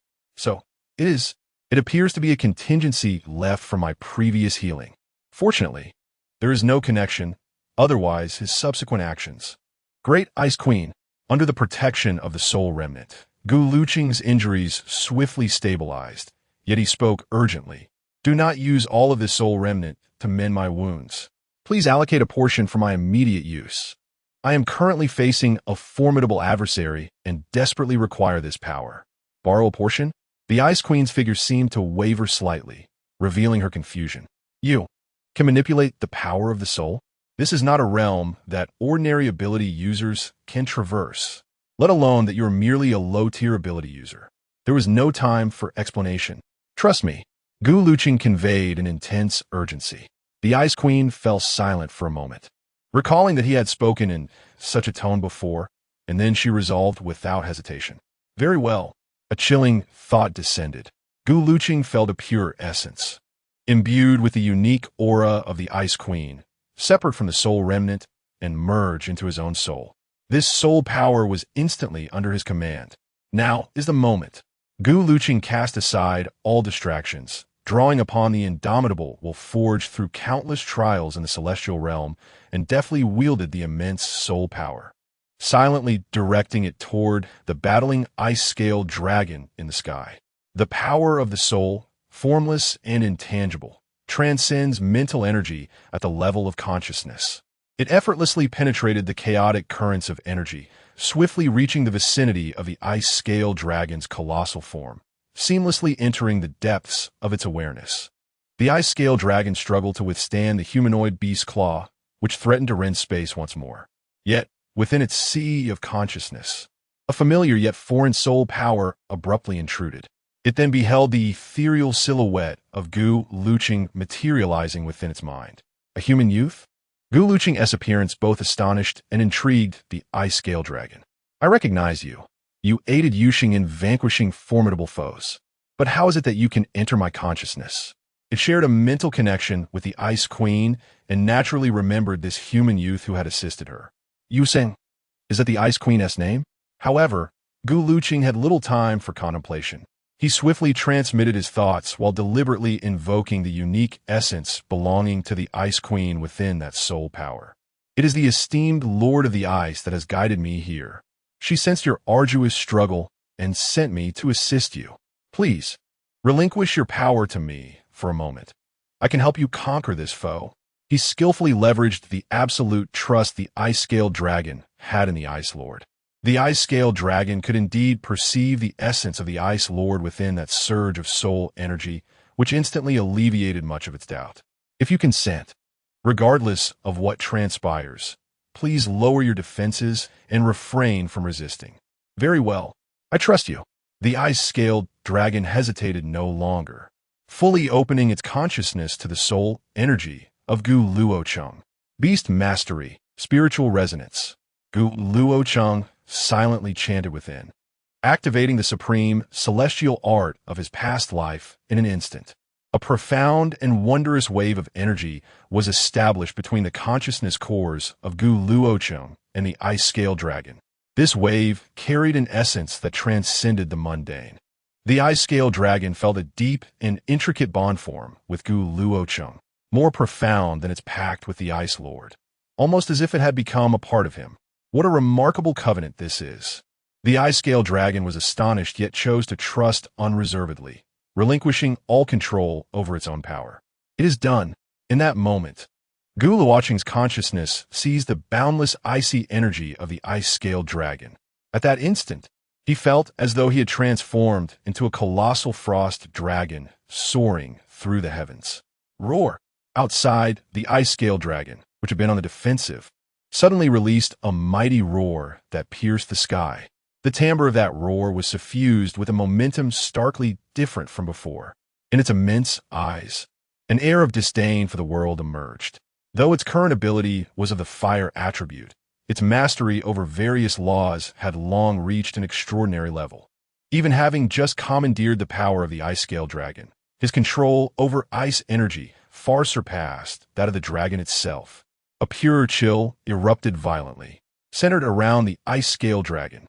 It opened its mouth and unleashed a beam of energy composed of pure ice power, instantly freezing the dark purple torrent of energy that the humanoid beast had hurled forth. The mocking expression on the beast's face froze in disbelief, for the ice-scale dragon, once toyed with at will, had now withstood its assault, igniting a blend of shame and rage within it. Gathering energy into a sphere at its fingertips, the beast unleashed a barrage of attacks towards the ice-scale dragon. Yet, every strike was thwarted by the dragon's breath. It finally sensed a shift in the tide. The ice-scale dragon's assault had undergone a qualitative transformation. A subtle smile graced Gu Luocheng's lips, mirrored by the ice-scale dragon's massive maw, which also curled into a grin. Is this the power of the 9th tier? Gu Luocheng pondered quietly within. Gulme, let me reveal who the true An is. Chapter 32. The final ice scales what? This reptile. What is happening? The humanoid beast gazed at the gaping dragon maw, seemingly mocking it, and in an instant, it erupted with fury. Its attacks grew increasingly fierce. However, the profound power of the 9th tier profound ice, under the exquisite control of Gu Luocheng, unleashed a terrifying might that far surpassed its own capabilities. Roar! The dragon's roar reverberated through the heavens. No longer a cry of agony, but a battle cry laced with chilling intent. With wings unfurled, its colossal form lunged toward the humanoid beast. No longer a clumsy breath of ice, but rather a series of exquisitely executed combat techniques. The profound ice claws that compelled evasive maneuvers. The ice blade storm capable of rending space. The frozen domain that instantaneously immobilizes everything. The mockery on the humanoid beast's face was swiftly supplanted by shock. Its once proud mastery of energy manipulation now seemed trivial in the face of the opponent's sudden elevation to a higher dimension of combat. With each clash, the biting cold seemed to pierce through its energy defenses, freezing its very form, and even the energy coursing within. Impossible. How could a mere ice dragon possess such exquisite control? The humanoid beast seethed with rage and panic, clumsily evading the attacks of the ice-scale dragon, its dark purple radiance flickering uncertainly, clearly at a disadvantage. In this moment, Gu Luocheng's combat instinct honed him into a meticulous instrument, analyzing the humanoid beast's weaknesses even as they fought. With each surge of energy from the humanoid beast, each defensive maneuver, its energy flow patterns laid bare themselves to Gu Luocheng's perception. At the seemingly solid junction of its chest and abdomen, slightly lower down, there lay the source of its power and its greatest vulnerability. Found it. The crystal core resides in the abdomen. Determined, Gu Luocheng concentrated his murderous intent. He directed the ice-scale dragon, pressing the assault toward the foe's vital point, seeking to create an opening. Reptile, do not be so arrogant. The humanoid beast was utterly enraged. Sensing a fatal threat, it let out a piercing shriek and clenched its right hand into the void. Buzz! Ashidangli malvol aura soudainly érupted. A dark purple spear materialized in its grasp. The shaft was adorned with menacing barbs, reminiscent of some terrifying creature's spine. The spearhead shimmered with an eerie glow, its mere presence distorting the surrounding space and emanating waves of nauseating destruction. This is my master, the great void sovereign, bestowing upon me supreme authority. Transformed from his bone spines, with a bone-spiked spear in hand, the humanoid beast's aura surged, its eyes filled with fervor and cruelty. Today, let my master witness the fruits of my harvest of your humble existence. This spear seemed to augment the humanoid beast, dramatically enhancing its speed. In Luochen's perception, it transformed into a blurred dark purple shadow, the bone-spiked spear slicing through the air with a shrill cry that tore at the fabric of space. So fast, Luochen felt a jolt of alarm. Even though he could anticipate the trajectory of his opponent's attacks due to his combat experience, the ice-scale dragon's massive form appeared excessively cumbersome when faced with the terrifying speed of its adversary. While the range of the ice-scale dragon's attacks was extensive, landing a precise strike on a swiftly moving target proved to be a daunting challenge. Each evasion and block was fraught with peril, and the hardened scales of the ice-scale dragon bore the marks of the spear tips, leaving behind fine cracks. To make matters worse, Luochen could distinctly sense a rapid depletion of the pure soul power left by the Ice King deep within his soul. Maintaining the beast's control celestial art placed an immense burden on his spirit, especially under such intense manipulation and combat. This cannot continue. If this persists, I will be unable to strike its core accurately before my soul power is exhausted. I must restrict its speed. Luochen felt an urgent fire within him as his mind raced. The binding celestial technique, when invoked through the ice-scale dragon, would be evaded the moment it was activated against such speed. At that moment, a graceful figure entered his dragon-like vision, a pale-faced Su Mushu, straining to maintain the luminous barrier in the corner. An idea sparked in Luochen's mind. Mushue. His voice resonated in Su Mushue's consciousness through his mental prowess. Laced with urgency, remove the holy light shield. Do not resist the ice dragon's movements. Quickly, although Su Mushue was bewildered, her unwavering trust in Luochen compelled her to immediately retract the barrier. Simultaneously, the ice-scaled dragon unfurled its immense wings, conjuring a gentle cold wind that deftly lifted Su Mushue and settled her securely upon its expansive back, as broad as a glacial expanse. The sudden elevation and the frigid sensation beneath her feet elicited a startled gasp from Su Mushue, prompting her to grasp tightly onto a scale to steady herself. Do not fear. Listen to me. Luochen's voice rang out again in her mind. Concentrate all your light-based powers. Do not concern yourself with lethality, only brightness. Form the largest and brightest light orb you can create. Then, hurl it towards the vicinity of that humanoid beast. Quickly, the brightest light orb? Although Su Mushue had no understanding of its purpose, the urgency in Luochen's tone left her no room for hesitation. She shut her eyes and summoned every ounce of her light-based abilities, bringing her palms together as a dazzling orb, akin to a miniature sun, rapidly took shape. At that moment, the humanoid beast, utilizing the terrifying speed afforded by its bone-spiked spear, relentlessly pressed the ice-scaled dragon back. It caught sight of Su Mushue's actions. Noting the energy fluctuation of the second-tier light orb, its eyes flashing with intense disdain and mockery. A futile struggle. That feeble thing isn't even worthy of giving me a tickle. It couldn't be bothered to intercept, merely emitting a contemptuous snort while remaining focused on tearing apart the ice-scale dragon's defenses.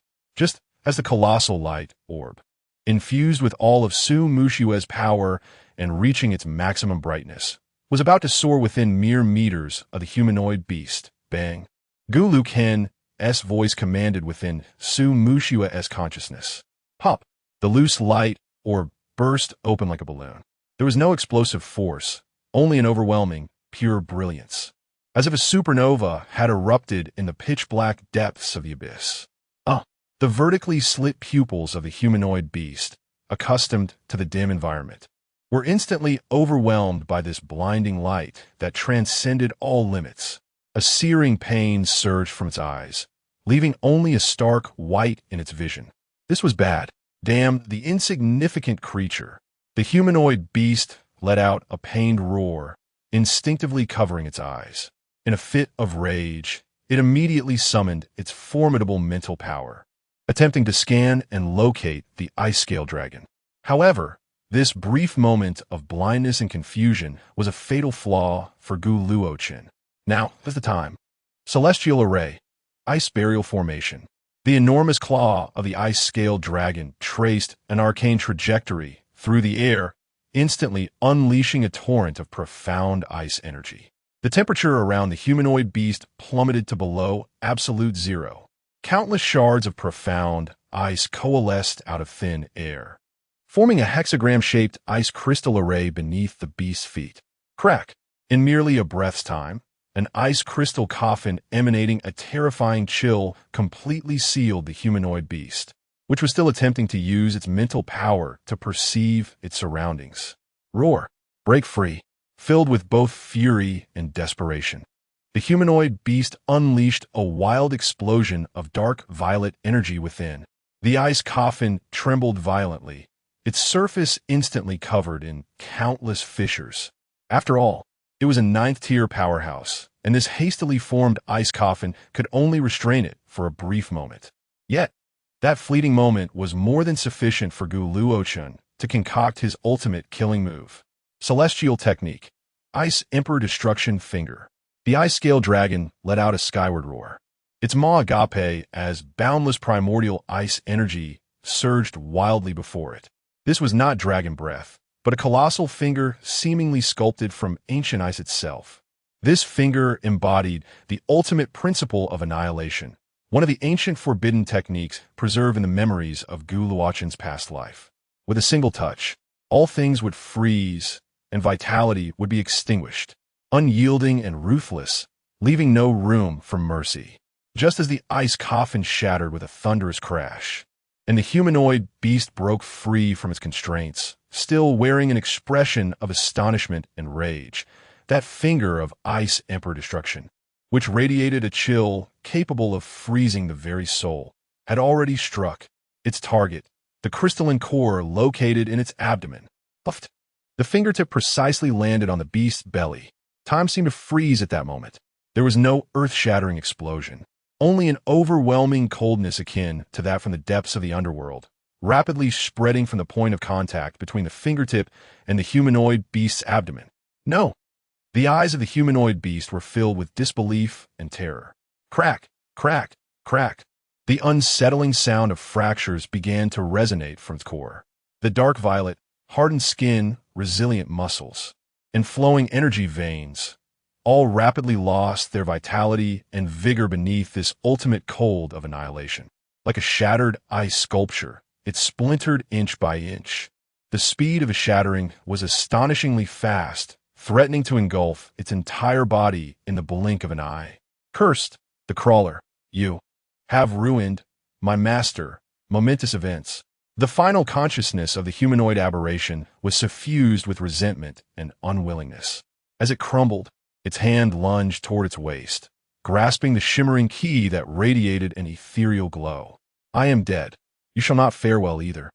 Let you be, eternally, exiled in this otherworldly prison. Ha ha ha. Together, to the grave. With its last ounce of strength, it crushed the key with a fierce grip.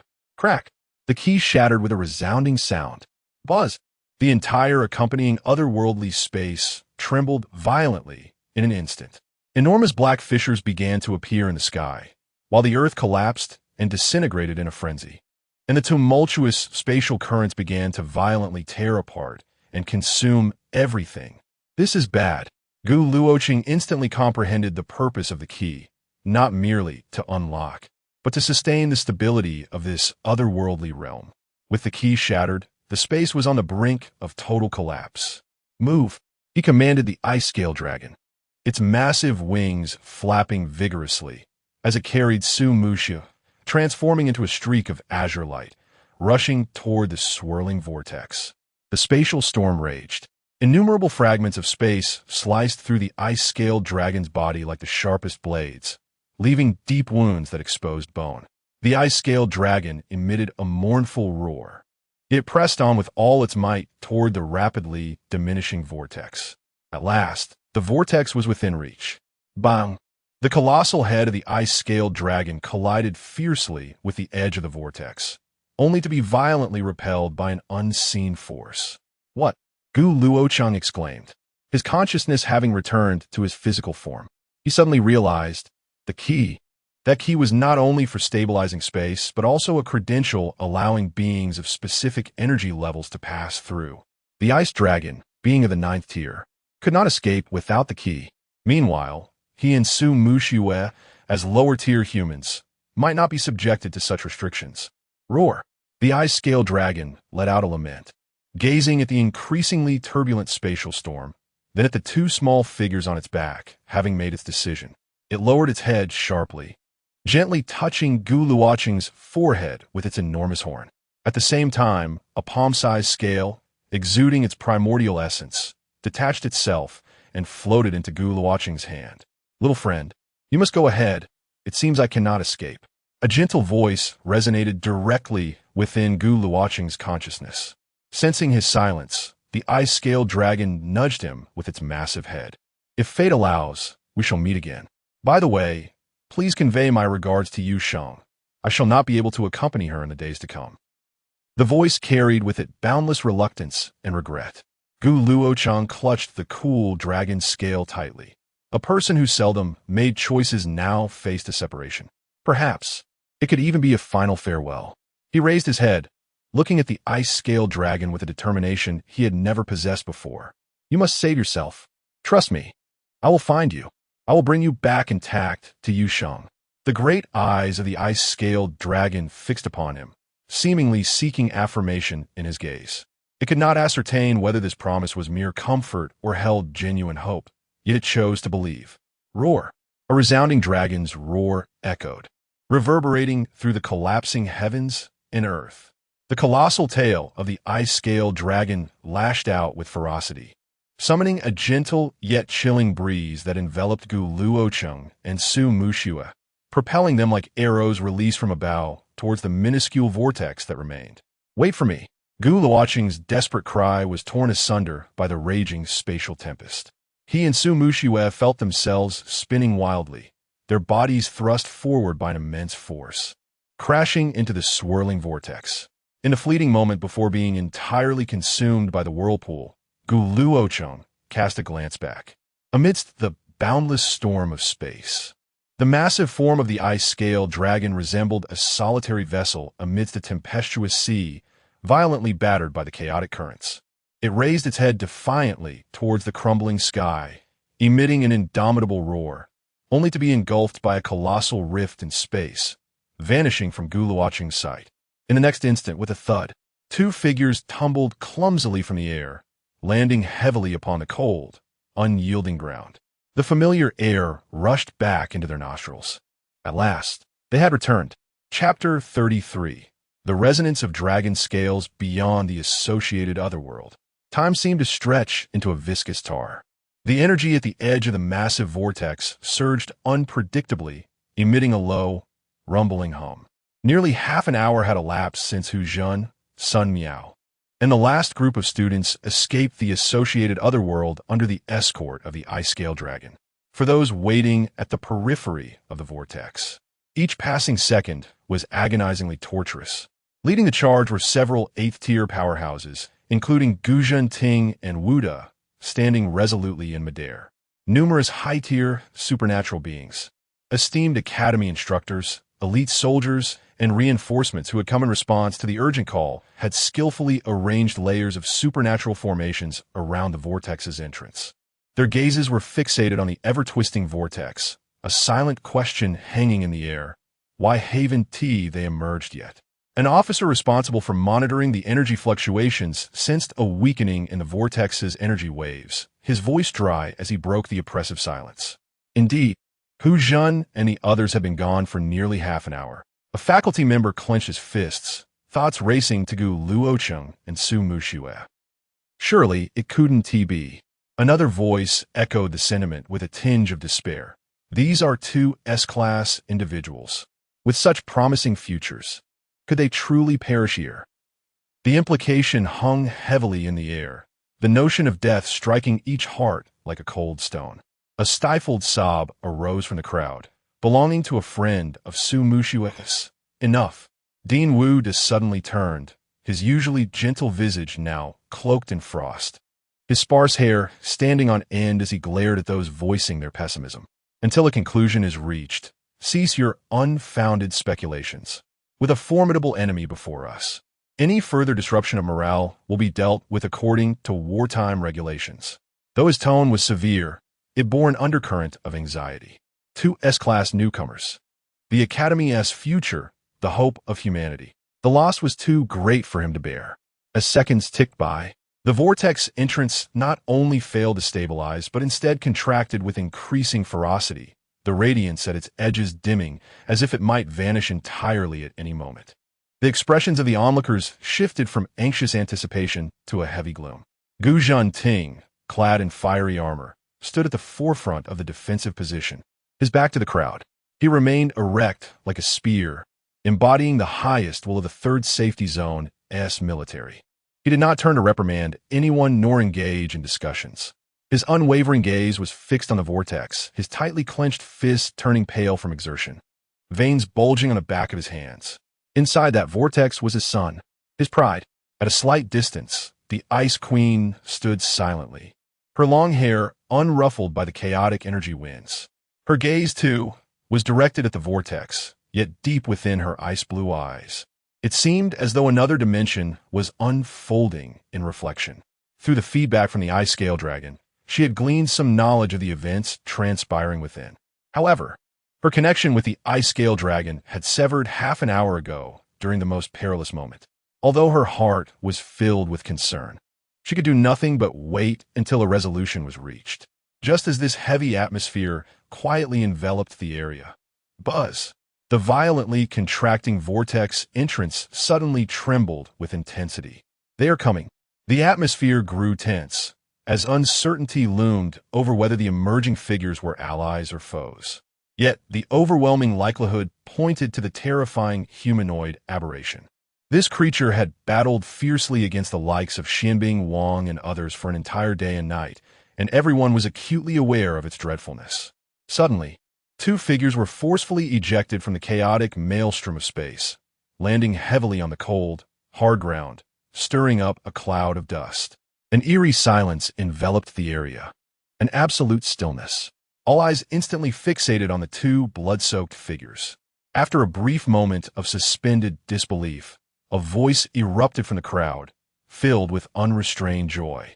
Gu Zhanting transformed into a blazing comet, propelled by an intense wave of heat, rushing towards the crumpled figure on the ground. They have emerged.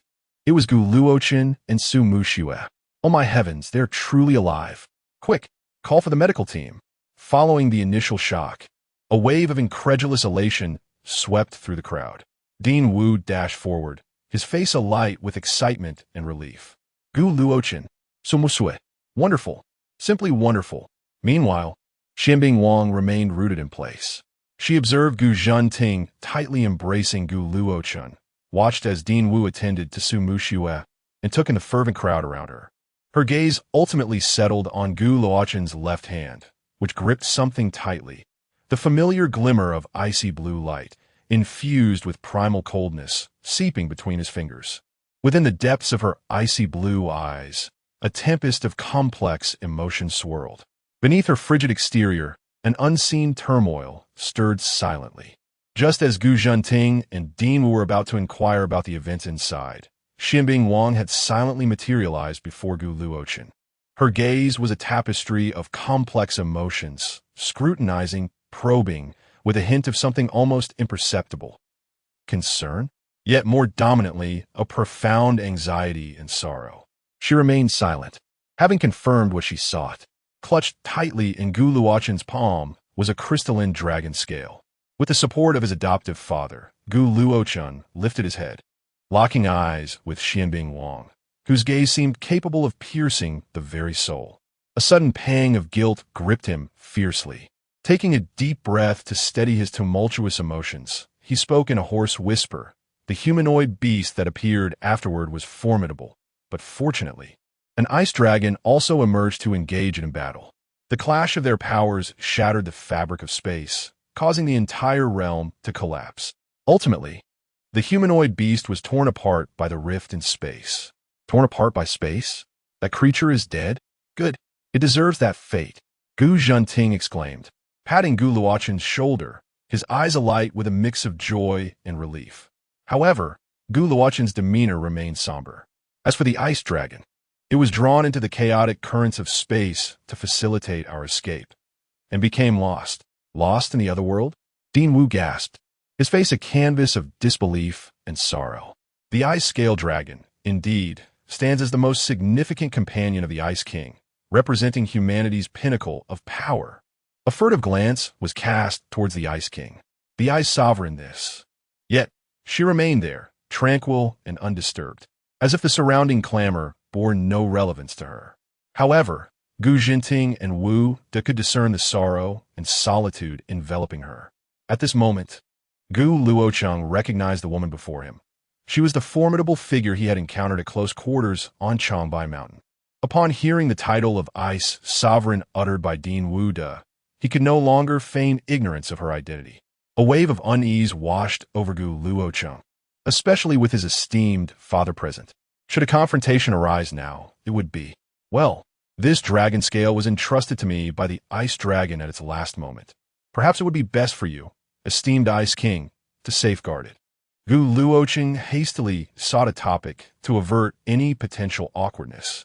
The Ice King remained silent, slowly raising her hand. Her gesture captivated the attention of all, causing the jubilant cheers to diminish instantaneously. The hand was as pale as jade, yet its fingertips exuded a refreshing chill. Rather than seizing the dragon scale from Gu Luochen's grasp, she delicately rested her fingers on his wrist, which tightly held the scale. This scale was the reverse scale of the ice scale dragon. It had once proclaimed that this scale not only contained its essence, but was also entwined with its bloodline. She had only touched it a few times.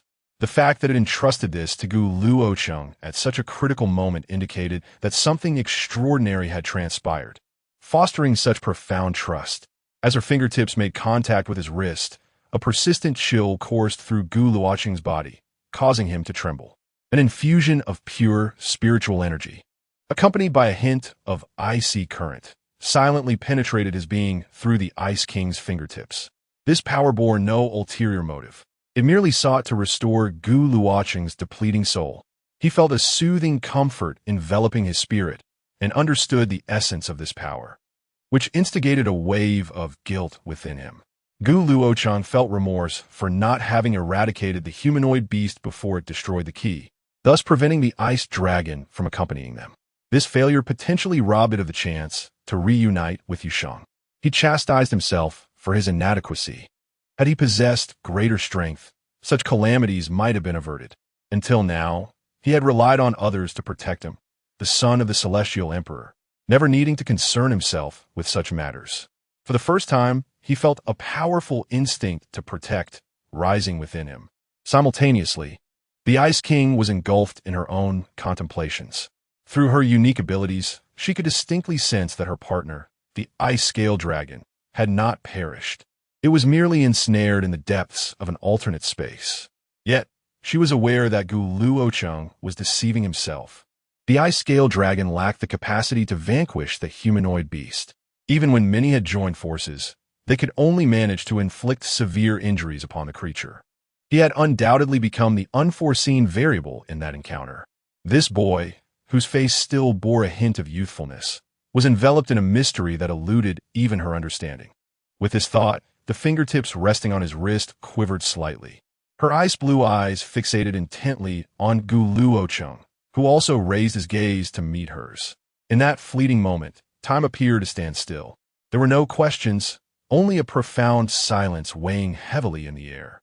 The Ice King withdrew her hand and turned away, her azure hair gently swirling in the breeze.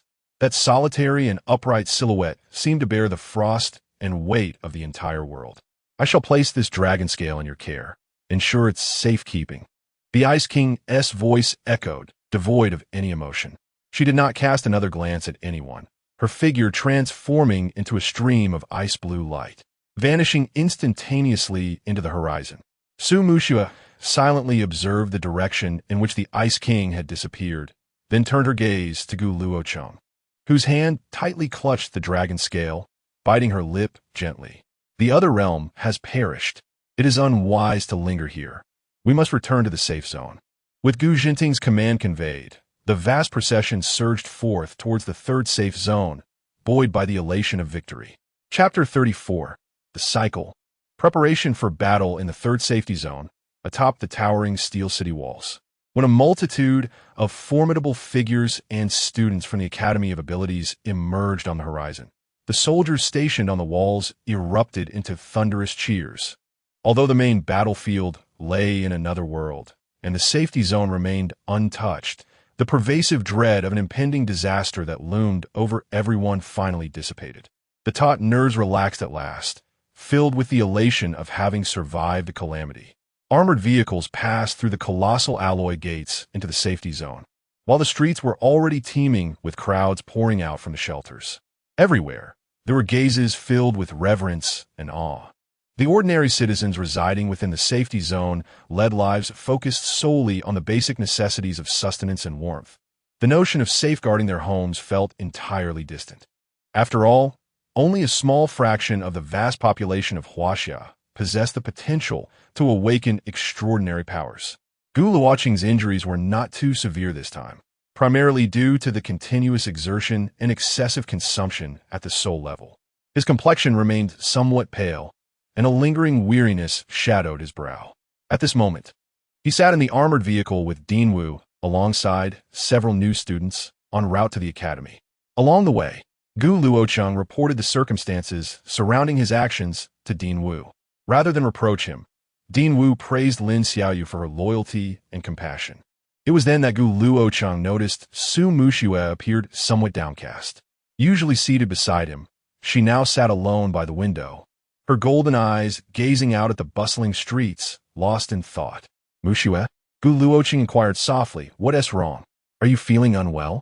Su Muxue turned her head, her clear eyes now seeming to carry a hint of scrutiny and grievance. Gu Luocheng initially assumed her discontent stemmed from the situation with Lin Xiaoyu, and he attempted to clarify, "I was just talking to Lin." Before he could finish, Su Muxue interrupted him, her tone laced with a hint of accusation. "Gu Luocheng, tell me honestly, do you have some relationship with the Ice King that others don't know about?" Gu Luocheng was taken aback, utterly perplexed. "Huh? The Ice King? That exalted ninth-tier powerhouse? What connection could I possibly have with her? Are you joking? Am I joking?" Su Muxue's emotions flared. "You know she is a ninth tier, and she took the initiative to heal you? Moreover, at the exit to the other world, her gaze was practically fixated on you." As Su Muxue spoke faster, she recalled the time Gu Luocheng had been unconscious, and how the Ice King had instructed her to convey a message to him. That day as fireworks were hideous. Such an inexplicable remark. And, in the other world, the mental connection we shared was transmitted from the Ice Scale Dragon. The Ice Scale Dragon is the Ice King's contracted beast. With all these connections, how can you still claim there is nothing going on? The intuition of a woman, combined with the details she had witnessed, caused Su Muxue's suspicions to entwine around her heart like creeping vines. Luochen found himself in a state of bemusement, bewildered by the absurdity of the situation. Just as he was about to clarify that his relationship with the Ice King was indeed innocent, an inquisitive voice interjected, "Ahem, well, I too sensed something amiss between them." Both Luochen and Su Muxue turned simultaneously to see Dean Wu stroking his chin, wearing a look of someone who had unearthed a grand secret. Luochen's expression darkened immediately, his temples throbbing in irritation as he silently raged. This old man, why must he bring up such matters? What business does he have in this? Su Muxue's heart raced, her anxiety spiking. If even the dean suspected something, could it be? Dean Wu, observing their lively reactions, leisurely addressed Su Muxue, "I suspect. Their relationship is that of master and disciple." Luochen nearly choked on his own saliva. Master? Disciple? Su Muxue was equally taken aback. Although this conjecture seemed preposterous, it was indeed a notion that had been festering in Dean Wu's mind.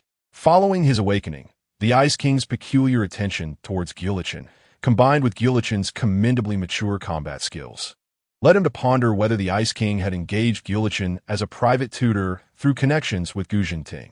Everything appeared to align under the guise of a master-disciple relationship. Upon further reflection, Su Muxiue realized that this explanation was far more plausible than any other interpretation. Observing Luochen's stunned expression, Dinwu nodded in satisfaction, exuding an air of someone who had seen through all deception. "Oh, you thought you could fool me? Do you think I am unaware of the Ice King taking you as a disciple? Are you truly a disciple of the Ice King?" Su Muxiue's initial excitement waned, her voice softening with an undertone of apology. Luochen rubbed his temples, feigning indifference. If he were to be labeled as a disciple, so be it. It was preferable to being misconstrued in other ways. However, he was destined to achieve greatness. So what of having several wives? In the vehicle, the others remained silent, too apprehensive to utter a word. First, Su Muxiue's possessive inquiry, followed by the revelation of the Ice King's apprenticeship. It was all too astounding. The sight of Luochen's nonchalant demeanor only deepened their envy. Luochen, born into privilege, possessing an S-class ability, and now being taken under the wing of a powerful figure. He was the quintessential protagonist of a novel, though Luochen and his companions fell into a contemplative silence. The new students were all ears, akin to rabbits, fearing they might miss any juicy gossip. At the central square of the Ability Academy, faculty and students returning from the outer safety zone had reconvened. The logistical staff had prepared the venue in anticipation of the War Achievements Summary Meeting. As Dinwu had previously announced, upon the high platform, Vice President Shiryu, with a grave demeanor, meticulously read the report on the results of their interdimensional operation. The upperclassmen, 3rd and 4th years, were responsible for eliminating the escaped aberrant beasts and maintaining perimeter security. Task completion, excellent. Results, none. Casualties, 0. Shiryu's voice was cold and formulaic. This outcome was anticipated, as the main battleground lay at the core of the otherworld, and the scattered aberrant beasts at the periphery posed minimal threat. In the lower grades, 1st and 2nd years, the responsibility lies in the eradication of the accompanying otherworldly entities. Shiryu's gaze swept across the students below, pausing momentarily on Gu Luochen and Su Muxiue. The outcome, successfully exterminating the otherworldly beasts within the designated time frame. The specific gains: 98 first-tier crystal cores, 53 second-tier crystal cores, and 18 third-tier crystal cores. A wave of low murmurs of astonishment rippled through the audience, particularly among the second-year students, whose faces radiated with pride. This was indeed a tangible achievement. Most of the credits belonged to their contributions. However, Shiryu's tone suddenly turned icy, laden with a heavy sense of foreboding. Casualties: 3 individuals, Zhao Geng, Lu Shuang, and Wang Yan. These 3 second-year students, within the accompanying otherworld, betrayed the human faction and attempted to assassinate their comrades, and were executed on the spot. As these words echoed, the square fell into an immediate silence. The cause of the trio's demise had been a subject of rampant speculation within the academy in recent days, with various versions circulating. Now, with the vice president publicly denouncing their treachery and the attack on their comrades, the rumors had been substantiated. Many students, oblivious to the truth, cast complex glances at Gu Luochen, filled with awe, yet tinged with an imperceptible sense of alienation and fear. Gu Luochen stood expressionless, as if the words spoken did not pertain to him.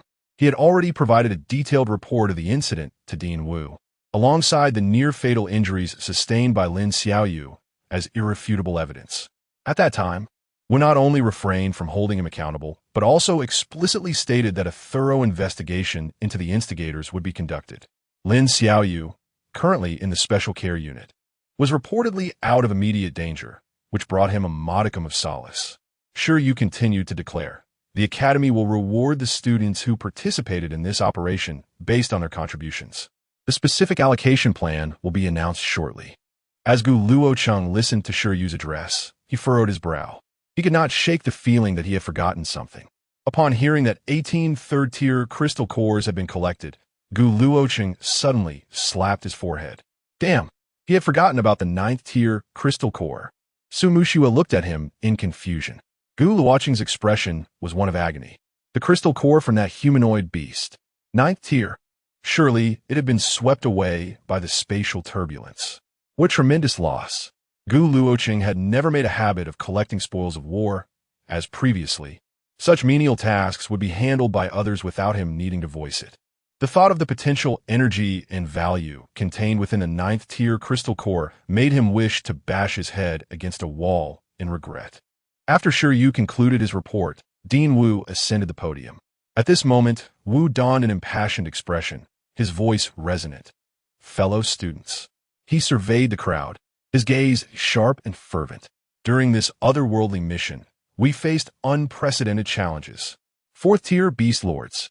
Ninth-tier humanoid adversaries. Spatial collapse. It was a life-and-death struggle.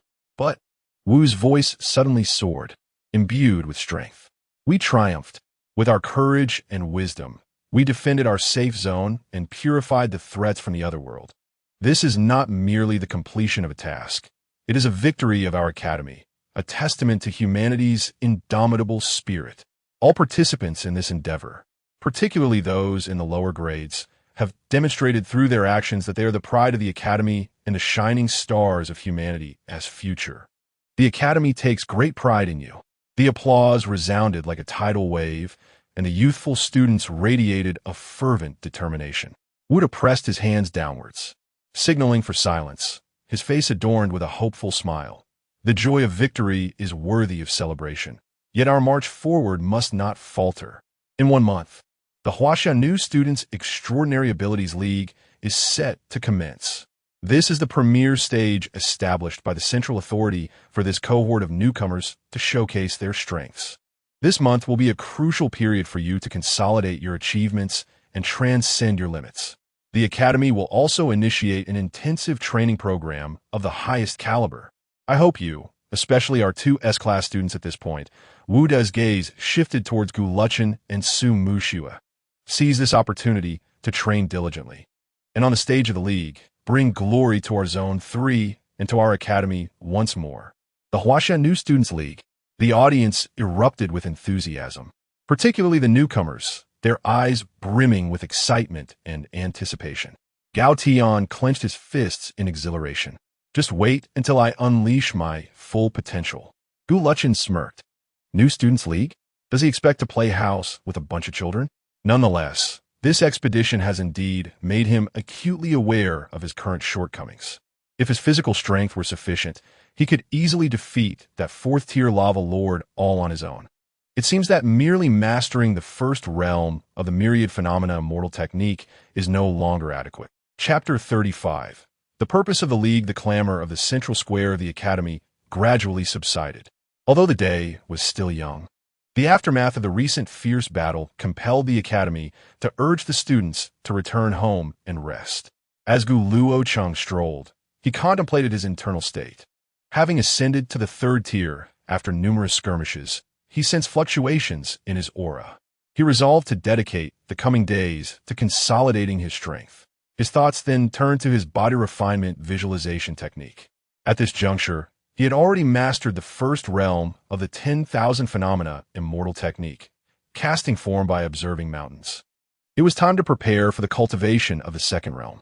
The second realm, listening to the sea and shaping the veins, required one to harness the tidal forces of the wind and waves, transforming blood into profound dark water, surging like thunder.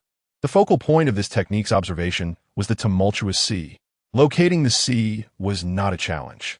Yet the essence of cultivating the second realm mandated the discovery of the eye of the storm within it. This was far from the simplicity of ascending a mountain for the first realm. The storm's eye was elusive, a treasure of chance. Lost in contemplation, his phone rang. It was a call from Teacher Li, his homeroom instructor, requesting him and Su Mushua to visit the principal's office immediately. Gu Luocheng inwardly cursed the old man. Wasn't he weary after the battle? Why so many matters to attend to? In the principal's office, Wuda held a teapot with a beaming smile.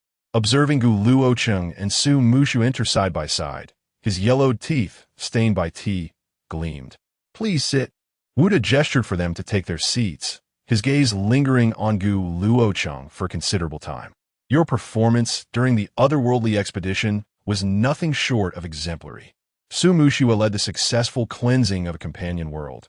And as for you, Gu Luochen, he rose, circling Gu Luochen as if examining a rare treasure.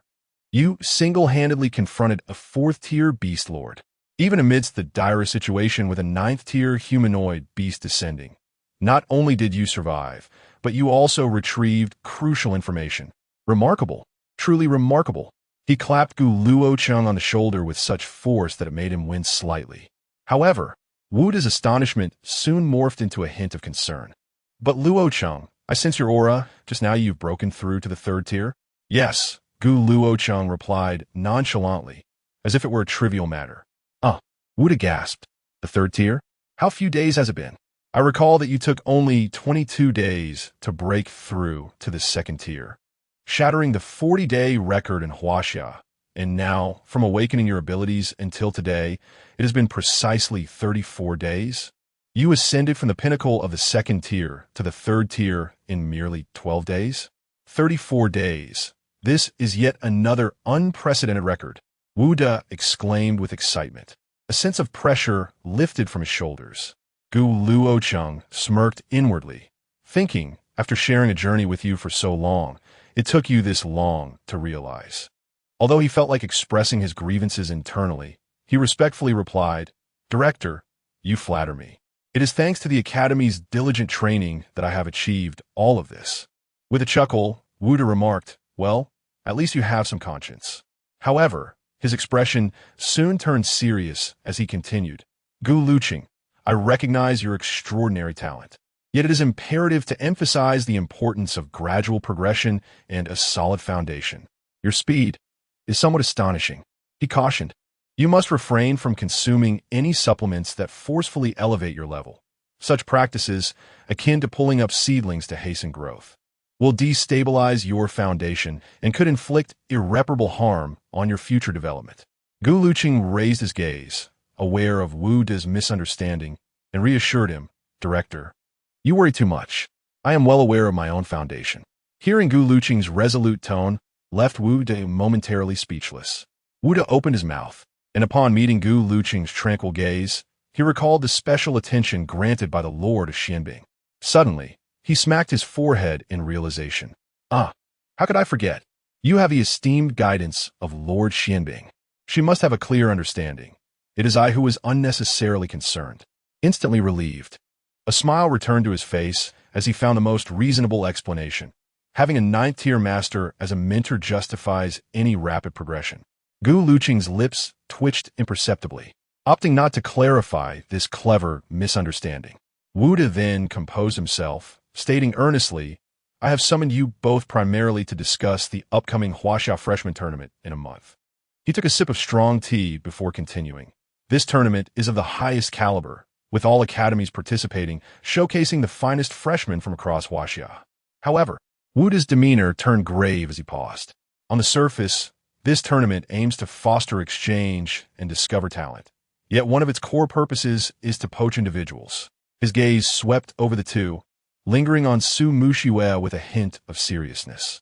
Both of you are S-class, truly rare talents. However, the senior management of other safe zones generally perceives our third academy as having limited resources, unable to nurture two S-class individuals simultaneously. If our academy does not perform well overall, particularly if your results do not dazzle, it is quite likely that they will forcibly reassign one of you under the pretext of optimizing resource allocation. Wuda paused, looking intently at Gu Luochen. Gu Luochen, you have a formidable background, with the Lord of Xianbing and your father supporting you. They may hesitate to act against you. But as for Mushiwa, the implication was clear. With a resounding thud, Gu Luochen slammed his palm on the table, rising abruptly as an intense and fierce aura enveloped the office, causing the documents before Wuda to tremble slightly. His gaze was icy, brimming with unmasked fury as he declared, Poach, Su Mushiwa is under my protection. Whoever dares to covet her will find themselves facing the wrath of our academy and its so-called top freshmen. Such words were delivered with utter arrogance and dominance. If anyone else had uttered them, it would have been met with derision. Who in the world possesses the capability to overshadow an S-class of the same age? Yet, the speaker is Gu Luochen, an S-class himself, who astonishingly ascended beyond the third tier merely 34 days post-awakening. As Wuda listened to Gu Luochen's domineering and protective declarations, he couldn't help but admire him inwardly. This was indeed the spirit befitting an S-class. Meanwhile, upon hearing these words, Su Muxue felt a sudden warmth in her heart, as if something had gently nudged her. A slight smile unconsciously graced her lips. However, her fierce competitive spirit would not allow her to become merely a pawn in the Inter-Academy contest, nor did she wish to be the one shielded.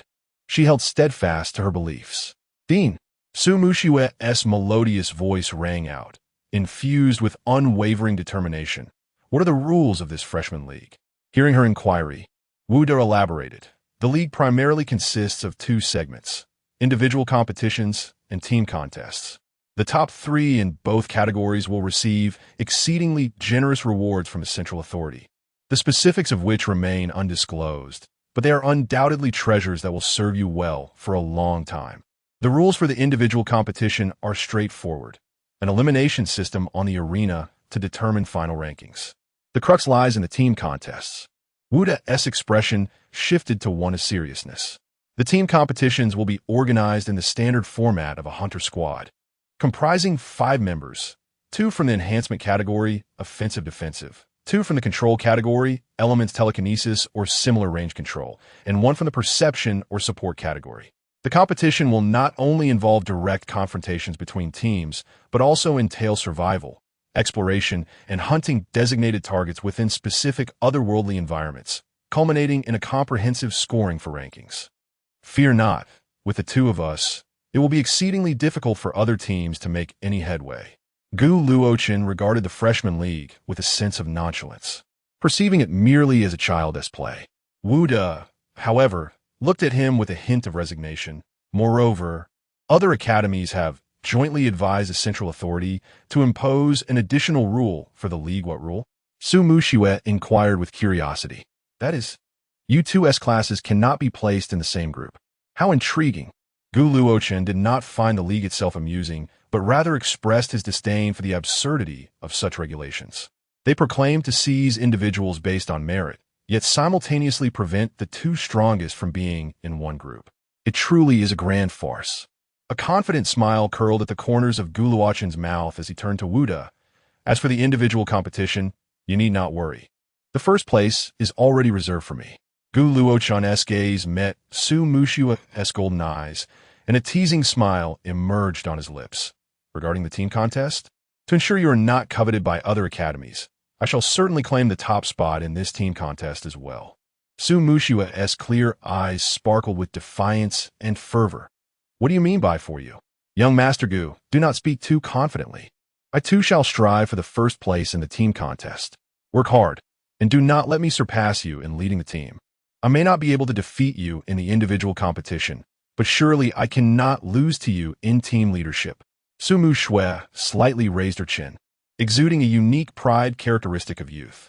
Wuda observed the 2, sensing that although their words were charged with tension, it felt more like a playful exchange.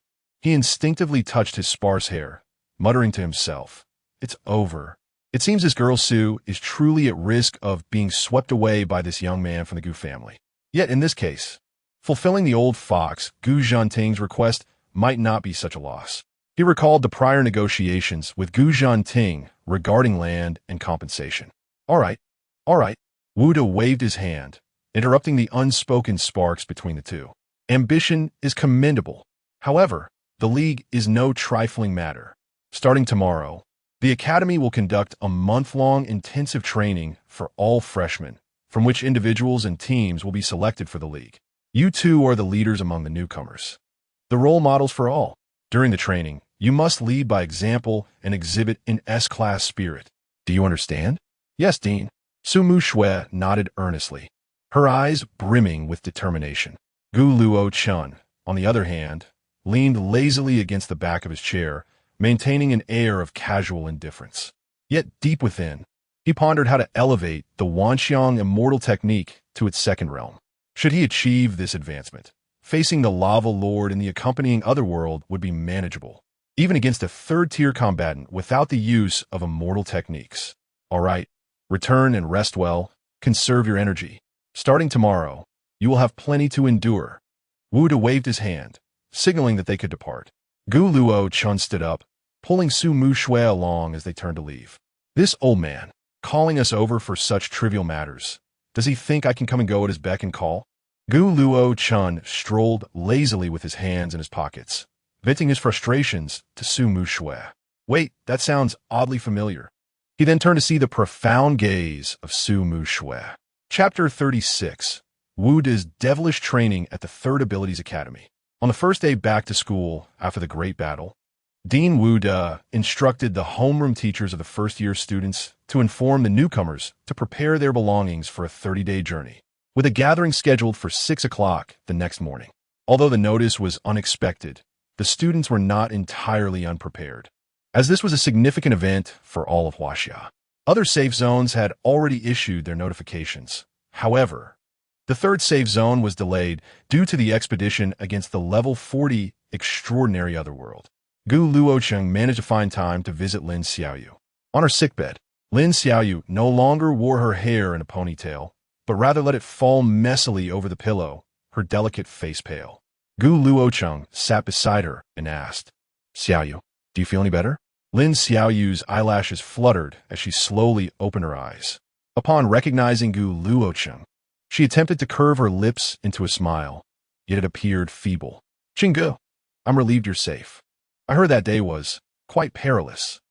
Her voice was light, imbued with the weariness of surviving a calamity. "Let us not talk for now. Focus on your recovery."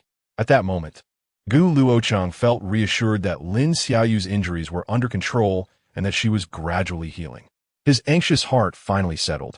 Once the training concluded, he vowed to uncover the person behind it all. The following morning, before dawn had fully broken, the sharp sound of the assembly whistle shattered the tranquility of the academy. All new students, regardless of their backgrounds, including Gu Luochen, were roughly ushered into several specially designed heavy transport vehicles. They jolted along the way to a training base shrouded by high walls and energy shields on the outskirts of the safe zone. "This training location is almost beyond comprehension," someone exclaimed. Perhaps Dean Wu De intended to instill a sense of urgency, as life within the academy had grown too comfortable. At this moment, the newcomers began to sense that the devilish training spoken of by Dean Wu De was no mere exaggeration. The interior of the base was vast and foreboding, imbued with a metallic chill. The expansive training ground was adorned with various glowing ability arrays and peculiar training apparatuses, adding an intangible layer of pressure upon the new students. Once the new students were organized by their instructors, they were promptly summoned to the training field in preparation for their intensive training. Upon arrival, Gu Luochen spotted the balding old man, Lao Deng, standing at the front with a device reminiscent of a megaphone in his hand. After the new students lined up, Wu De commenced his address. "From this moment forth, your devilish training officially begins. Anyone who cannot persevere through this training will be eliminated and sent packing with their belongings. Ultimately, 10 individuals will be selected to participate in this year's newcomer tournament. Give it your all. If you're chosen to participate in the tournament, this experience will be one you will remember for a lifetime. For the next period, I, the Dean, shall personally oversee your training." With his passionate declaration concluded, Wu De handed the stage over to the specialized training instructors. The first item of daily training, extreme physical conditioning. The responsibility for this rigorous training lies with a muscular, bronze-skinned instructor of the 7th tier, known as Taizan. Without uttering a word of superfluous commentary, he activated the gravitational array at the center of the training ground. A heavy pressure instantaneously enveloped every participant, commencing at double the normal gravity. For the freshmen accustomed to standard gravitational forces, it felt as though they were suddenly burdened by dozens of pounds of sandbags, rendering their breaths labored. "Follow me. Run 50 laps around the field. No use of abilities." The voice of the instructor boomed like distant thunder. Those who completed fewer than 20 laps would be eliminated. "Begin." With that command, The freshmen surged forth like arrows released from a bow. However, under the relentless weight of gravity, the running swiftly transformed into a struggle. Sweat streamed down like rivulets.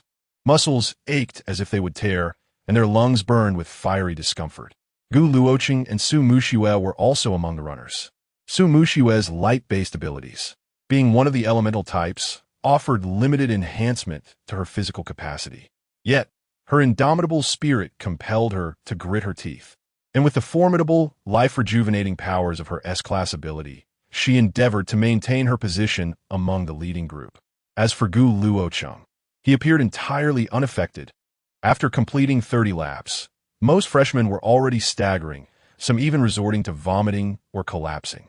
The enhancement students, relying on their physical advantages, could still endure, but were all flushed and straining. Only Gu Luochen remained. His running form was still graceful and fluid, his breathing steady and prolonged, even outpacing some of the enhancement students. Beneath his seemingly unremarkable muscle definition lay an inexhaustible reservoir of explosive power. Sweat soaked his training attire, accentuating the contours of his well-defined musculature. Yet he moved with an effortless ease. What in the world? Is he even human? A freshman from the enhancement class watched in disbelief as Gu Luochen effortlessly passed by. We're nearing 40 laps. How could someone still appear unfazed? Look at Gu Luochen ahead.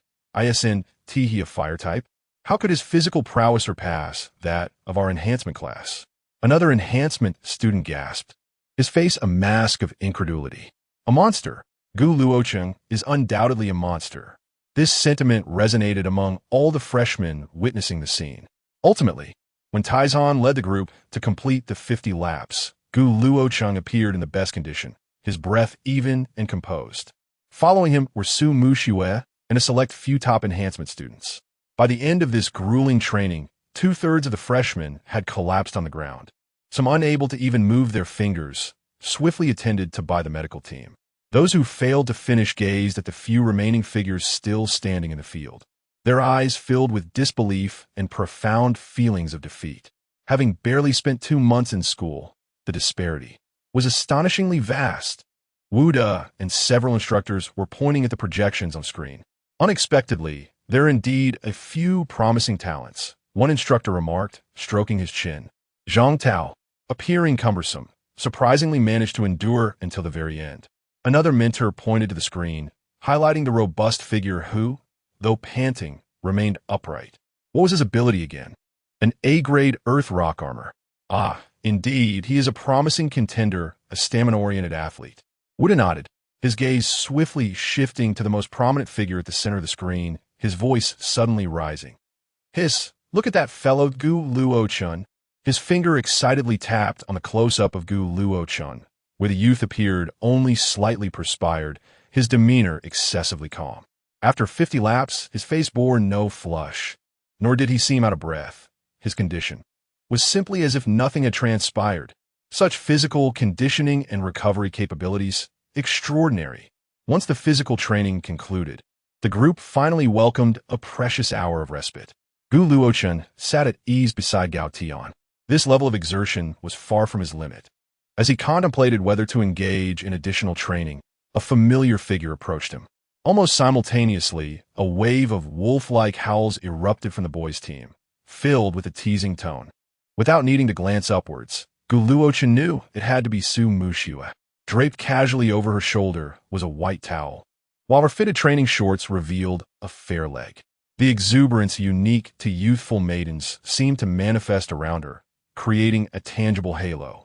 Su Muxiue gently settled beside Gu Luochen, hugging her knees, her body slightly leaning towards him. In a low voice imbued with curiosity, she inquired, Gu Luochen, may I ask you something? Gu Luochen turned his head, his gaze resting upon her face. You, Su Muxiue raised her clear eyes, earnestly asking, are you truly a monster? This sudden question momentarily startled Gu Luochen.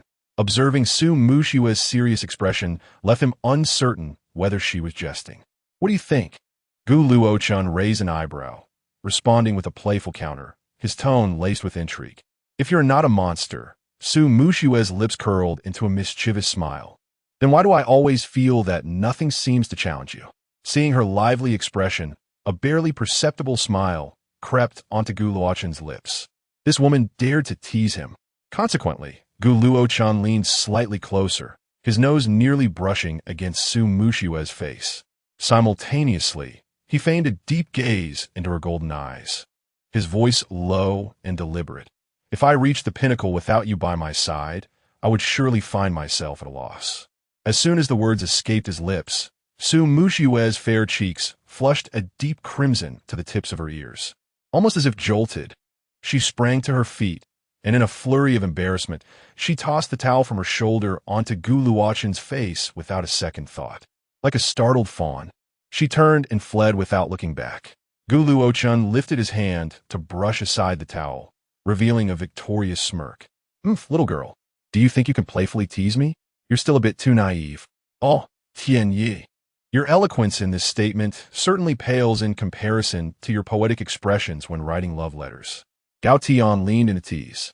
As for me, Chenggu, I possess a mastery in this realm that spans millennia. Indeed, Gu Luochen speaks not in jest. This is genuinely the fruit of my extensive practical experience. Then, Chenggu, does it not imply that you have become an old bull grazing on tender grass? Let us refrain from such reckless words. We are all but 18. Chapter 37. Enhancement training of superpowers. Physical training merely serves as an appetizer. Having recuperated, the exhausted freshmen made their way to the enhancement training arena for their second daily exercise, the enhancement training for superpowers. This arena was divided into several sections, each overseen by seasoned mentors from various superpower disciplines. The freshmen selected their mentors according to their specific superpower traits. The essence of this training lies in comprehension and refinement. Comprehension involves listening to the mentor's explanations. The mentors generously impart their lifelong insights into superpowers to the newcomers, essentially providing them with a unique opportunity within this specialized training. Furthermore, mentors share their most treasured combat techniques with the students. The instructor for the elemental discipline, named Qiu Lei, is a 7th-tier water elementalist. At this moment, she demonstrated a combat technique known as the water gun finger. The audience beheld a suspended, constantly rotating droplet of condensed water at her fingertips. Transparent as the purest crystal, yet exuding an unsettlingly sharp aura. Her gaze swept across the assembly, her voice resonant and clear, piercing the stagnant air of the training ground. The water gun finger, though its name appears unassuming, is the cornerstone for us elementalists to hone our control, perceive, shaping, and penetrating techniques. This combat skill enables us to achieve maximum lethality with minimal expenditure. As soon as she finished speaking, the droplet shot forth from her fingertip like a bullet. In the next instant, a small, perfectly transparent hole appeared at the center of a 10-centimeter thick special alloy plate designated for testing. The practical effect was akin to that of a firearm, augmented by the distinctive elemental damage. A collective gasp arose from the audience. Freshmen from all elemental attributes were left astounded by this seemingly effortless strike. The demonstration of this combat technique lit up their eyes. It was no trivial matter to merely conjure an elemental sphere and hurl it away. Rather, it required the formation of a high-pressure elemental orb, achieving explosive force akin to that of a bullet through the application of absolute mental control. Simultaneously, it was imperative to ensure the stability of the rapidly ejected elemental orb. This was the crux of the technique. The core of this elemental gun finger resides in the spiral and compression of superpower forms. She gathered another stream of water in her palm, this time performing the action at a slower pace, allowing the students to clearly observe how the water was being subjected to invisible forces and compressed to its limits while spinning at high speed. As its volume diminished, the density and rotational velocity surged, ultimately forming the previously demonstrated droplet. The complexity of the steps involved in the instantaneous formation of the droplet was unexpected.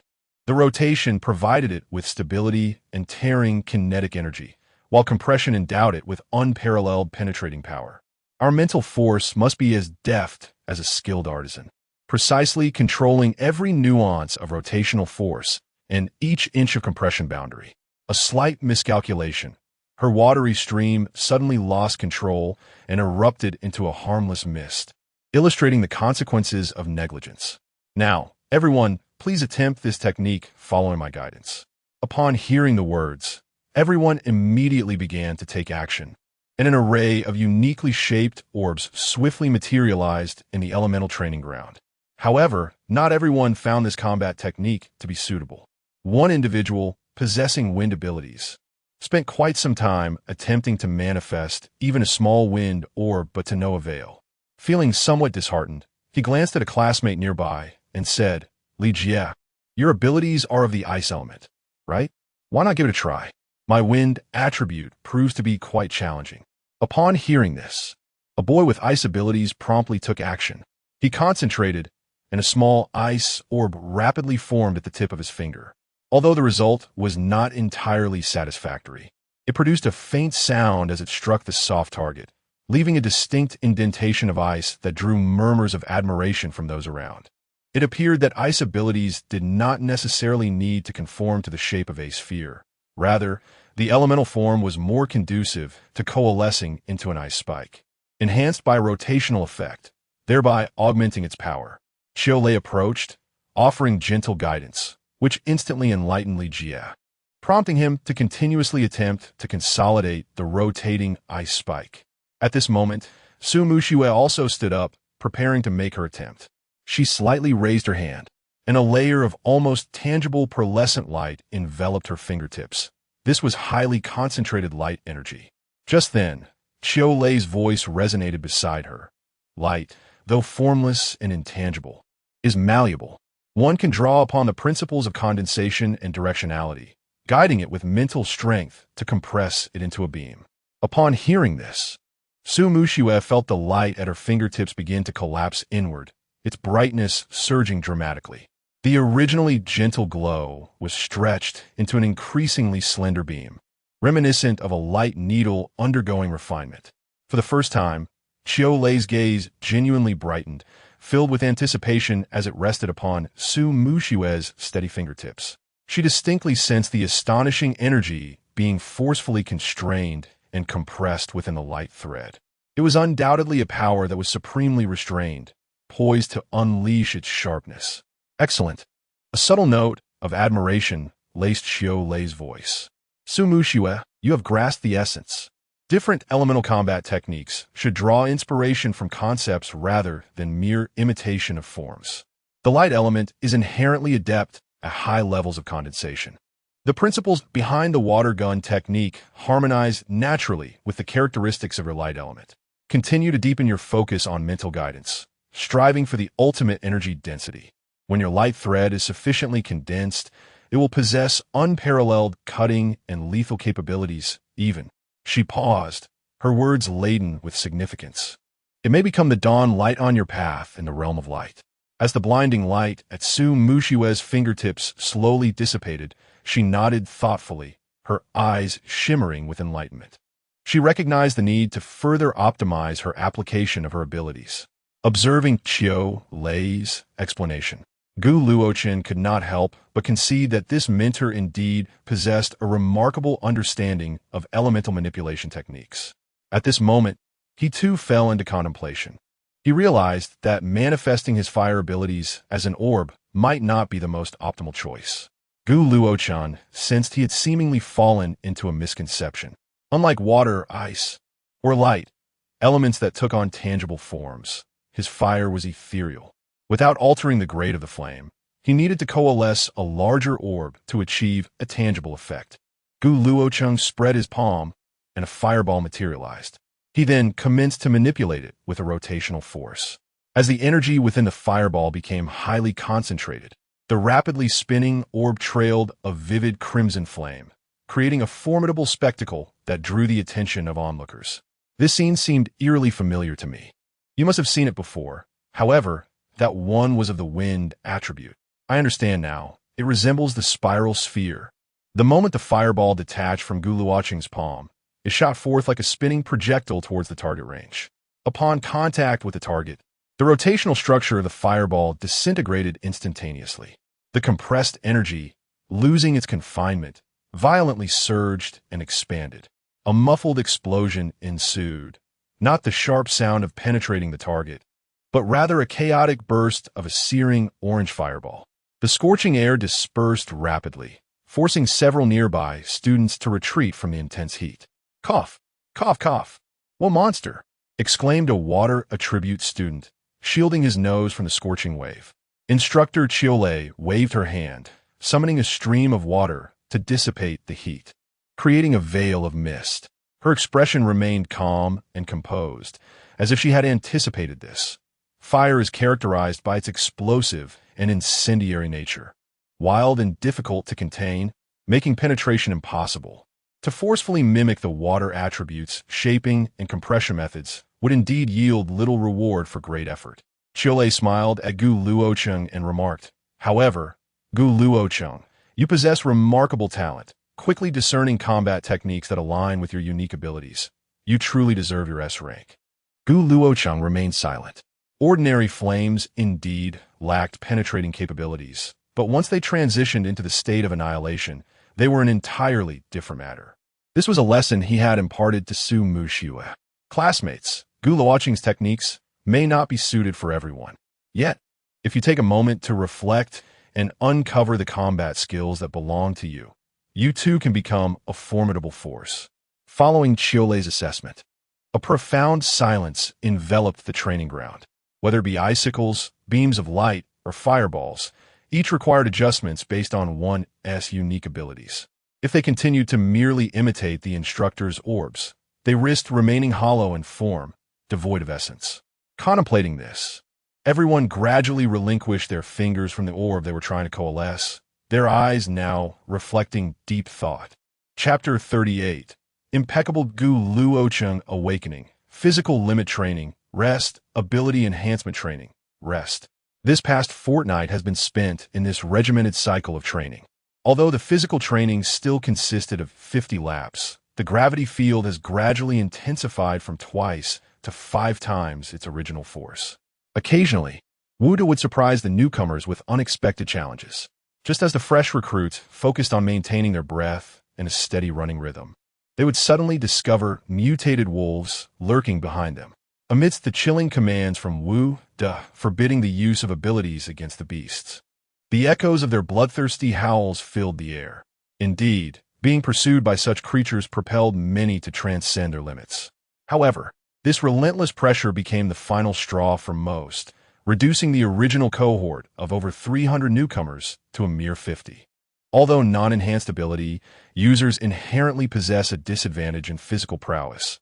The Academy maintained an impartial stance, showing no mercy. Those unable to persevere were promptly sent home with their bags. The arena does not grant special treatment based on physical condition. Rather, it transforms individuals into targets. Burdensome weights dragging the team down. Yet, this hellish ordeal was not without its rewards. Su Muxiue had already ascended to the 3rd tier, while Gu Luochen stabilized at the pinnacle of that same tier. The remaining individuals at the training base also elevated their abilities to the 2nd tier. One cannot deny the significant benefits derived from such extreme training. The quality of this year's newcomers far surpasses that of previous cohorts. Did we inadvertently poke a monster's nest? Everyone is at least at the 2nd tier, and those 2 S-rank individuals have reached the 3rd, murmured someone by the training field, massaging their sore muscles in disbelief. Indeed, many second-year students are still stuck at the 3rd tier, aren't they? However, I never expected Gu, the young master, to surpass Su Muxiue. Reflecting on it, it is indeed quite infuriating. The goddess Su has worked so hard to reach the 3rd tier, while he appears so nonchalant, yet manages to surpass her. Heaven is truly biased. With such talent, perhaps he could even win the goddess's heart. Hush! Here comes that rascal Wuda. The murmurs at the training field abruptly ceased, and dozens of gazes, laden with unmasked resentment, fixated on the figure striding confidently toward them. Dean Wu seemed oblivious to the scrutiny from the newcomers, wearing a smile as he came to a halt in the center of the training ground. "Students, congratulations." He paused, allowing his gaze to sweep over the tense faces, his smile deepening slightly. Congratulations on not being crushed by the monotony of training. The achievements over the past month have indeed been remarkable, far exceeding expectations. Silence reigned below, broken only by heavy breaths and the sound of sweat dripping. Having experienced previous surprises, the newcomers had already surmised that Wuda was not about to deliver good news. As anticipated, Wuda's tone shifted abruptly from this moment forward. The training regimen will be upgraded. The physical and ability training will continue as before, but he deliberately prolonged his last word, relishing the tension that instantly coursed through the newcomers. Before the daily physical training, an additional task was introduced, one-on-one personal combat training. Wuda's voice resonated with unwavering authority.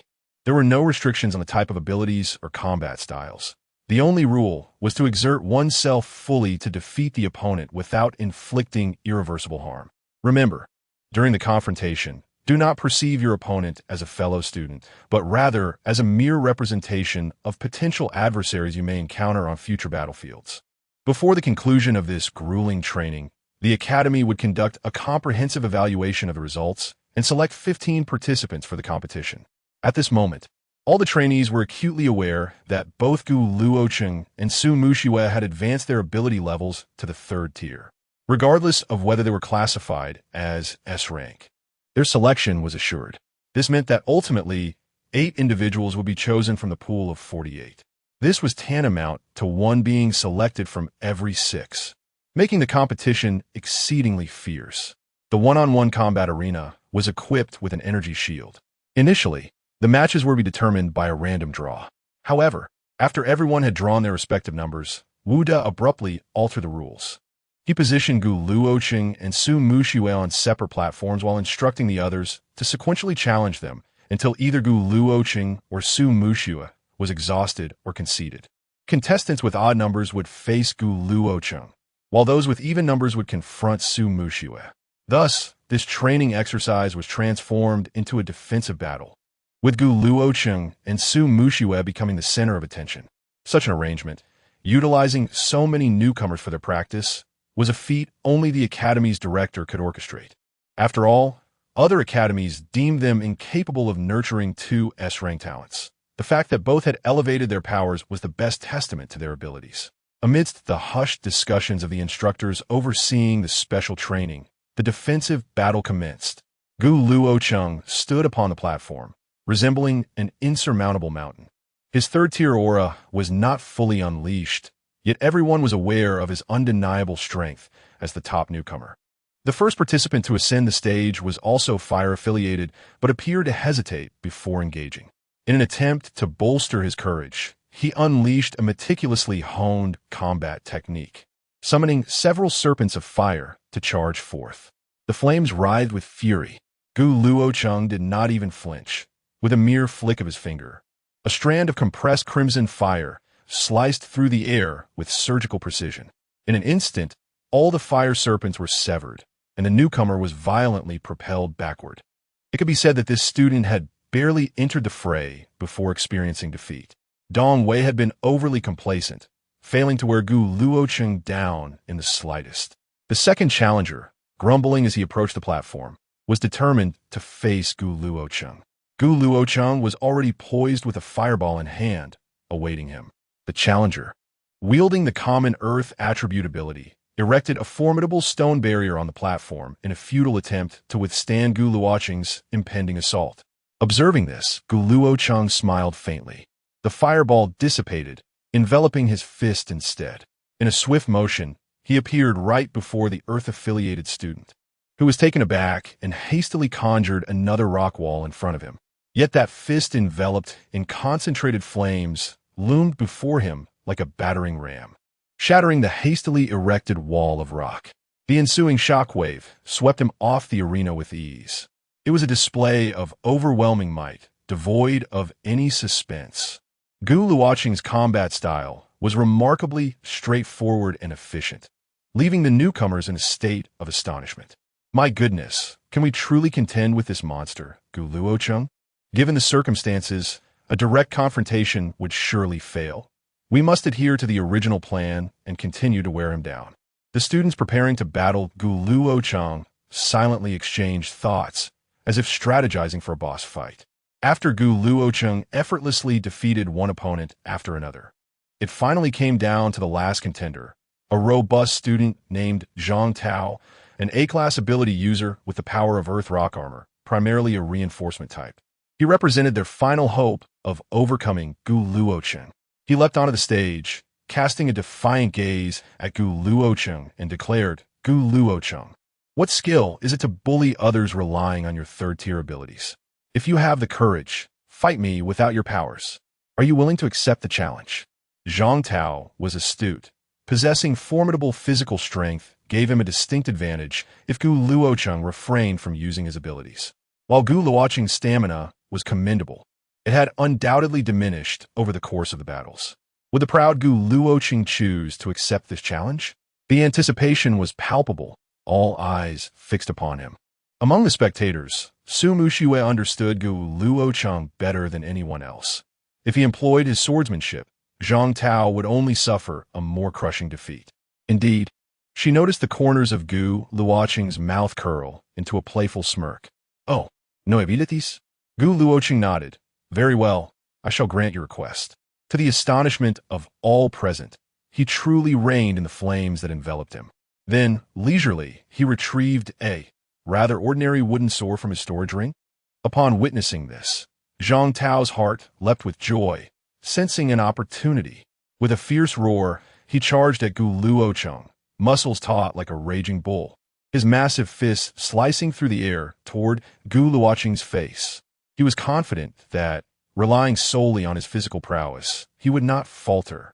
However, faced with this forceful strike, Gu Luochen merely sidestepped slightly, his movements as graceful as a falling leaf. The wooden sword, wielded at an exceptionally acute angle, struck with serpentine precision at the joint of Zhang Tao's wrist. Zhang Tao felt his entire arm go numb and powerless in an instant, halting his assault. Gu Luochen glided forward like a wraith, his wooden sword swiftly lifting upward, the spine of the blade cracking against Zhang Tao's soft flesh beneath his ribs. Hiss! The excruciating pain made the newcomer gasp, his movements contorting in response. In quick succession, Gu Luochen's wrist flicked, the wooden sword transforming into a blur, each strike landing accurately on Zhang Tao's joints, targeting his power points. Crack! Thud! Ouch! The resonating sounds of the wooden sword colliding with flesh accompanied Zhang Tao's cries of distress. Despite his immense strength, he couldn't even graze the hem of Gu Luochen's garment, completely at the mercy of that wooden sword. It was as if a clumsy giant was being toyed with by a nimble swordsman. In less than a minute, the new student found himself beset by Gu Luochen's wooden sword, leaving him battered and bruised, his steps faltering. Finally, a seemingly casual sweep of Gu Luochen's leg sent him tumbling to the ground in a rather undignified manner. Zhang Tao did not rise, for he sensed the tip of the wooden sword gently resting against the nape of his neck. A profound silence enveloped the arena. Gu Luochen sheathed his sword and cast a fleeting glance at the prostrate Zhang Tao, stating, "Strength is not a tool for reckless abandon, Zhang Tao. You ought to devote some time to honing your footwork." With that, he gracefully descended from the stage.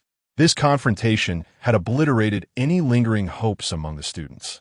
The next contender, Su Mushiue, ascended the platform. The light-based abilities in her hands exhibited astonishing combat potential. While not as overwhelming as Gu Luochen's prowess, she too had yet to taste defeat. It could be said that her brilliance had not been entirely overshadowed by Gu Luochen. This grueling training regimen persisted for a full 20 days, a triad of physical conditioning, ability enhancement, and real combat experience, akin to the relentless tides sifting through sand. Each day saw students cruelly eliminated for failing to keep pace.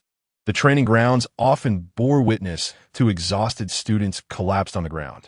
Why? Why is the gap so vast? I have been striving so hard. I refuse to accept this. How can my enhancement abilities fall short against a fire-based one? His control over flames. I cannot even comprehend. How am I to fight? They finally grasped the insurmountable chasm that existed between S-class talents and ordinary prodigies. Ultimately, after rigorous selection, 10 individuals were confirmed. As Dean Wu surveyed this group of resolute young warriors, their spirits fortified by the harsh training, he proclaimed, "Congratulations, you have secured entry to the league." Wu's voice resonated with encouragement. Yet, the true test was only just beginning. The next 10 days will be dedicated to team cohesion training. You will be divided into 2 teams of 5, configured according to the league's team competition standards. 2 enhancement type, 2 control type, and 1 perception or support type. His gaze lingered momentarily on Gu Luochen and Su Muxue, imbued with significance. Remember, in the league's team competition, it is not solely individual strength that is tested, but also teamwork, tactical coordination, and adaptability in the heat of battle. Tomorrow, the team roster and the initial phase of team confrontation tasks will be announced. For tonight, rest well and rejuvenate your spirits. Team division? Confrontation? Gu Luochen stroked his chin, his eyes glinting with amusement. It was certain that he and Su Muxue would not be placed in the same team. This would be a perfect opportunity to gauge the progress she had made during this time. Turning, he met Su Muxue's golden gaze once more. Observing the fervor of battle igniting in her eyes, Gu Luochen sighed inwardly. "Silly girl, to catch up to me, you have a long way to go." Chapter 39.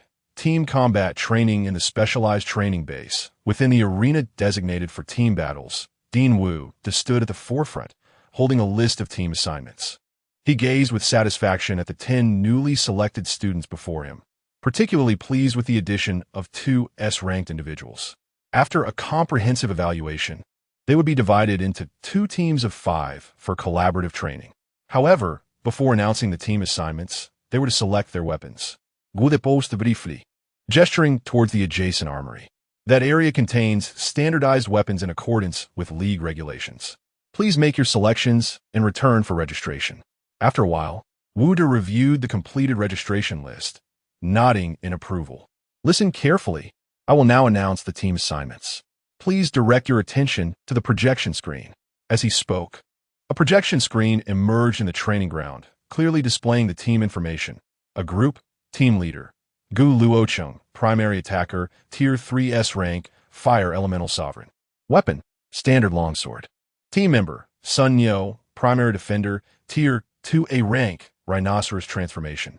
Weapon, standard gauntlets. Team member, Ning Yun, secondary attacker, tier 2B rank, wind shadow leopard. Weapon, standard dagger.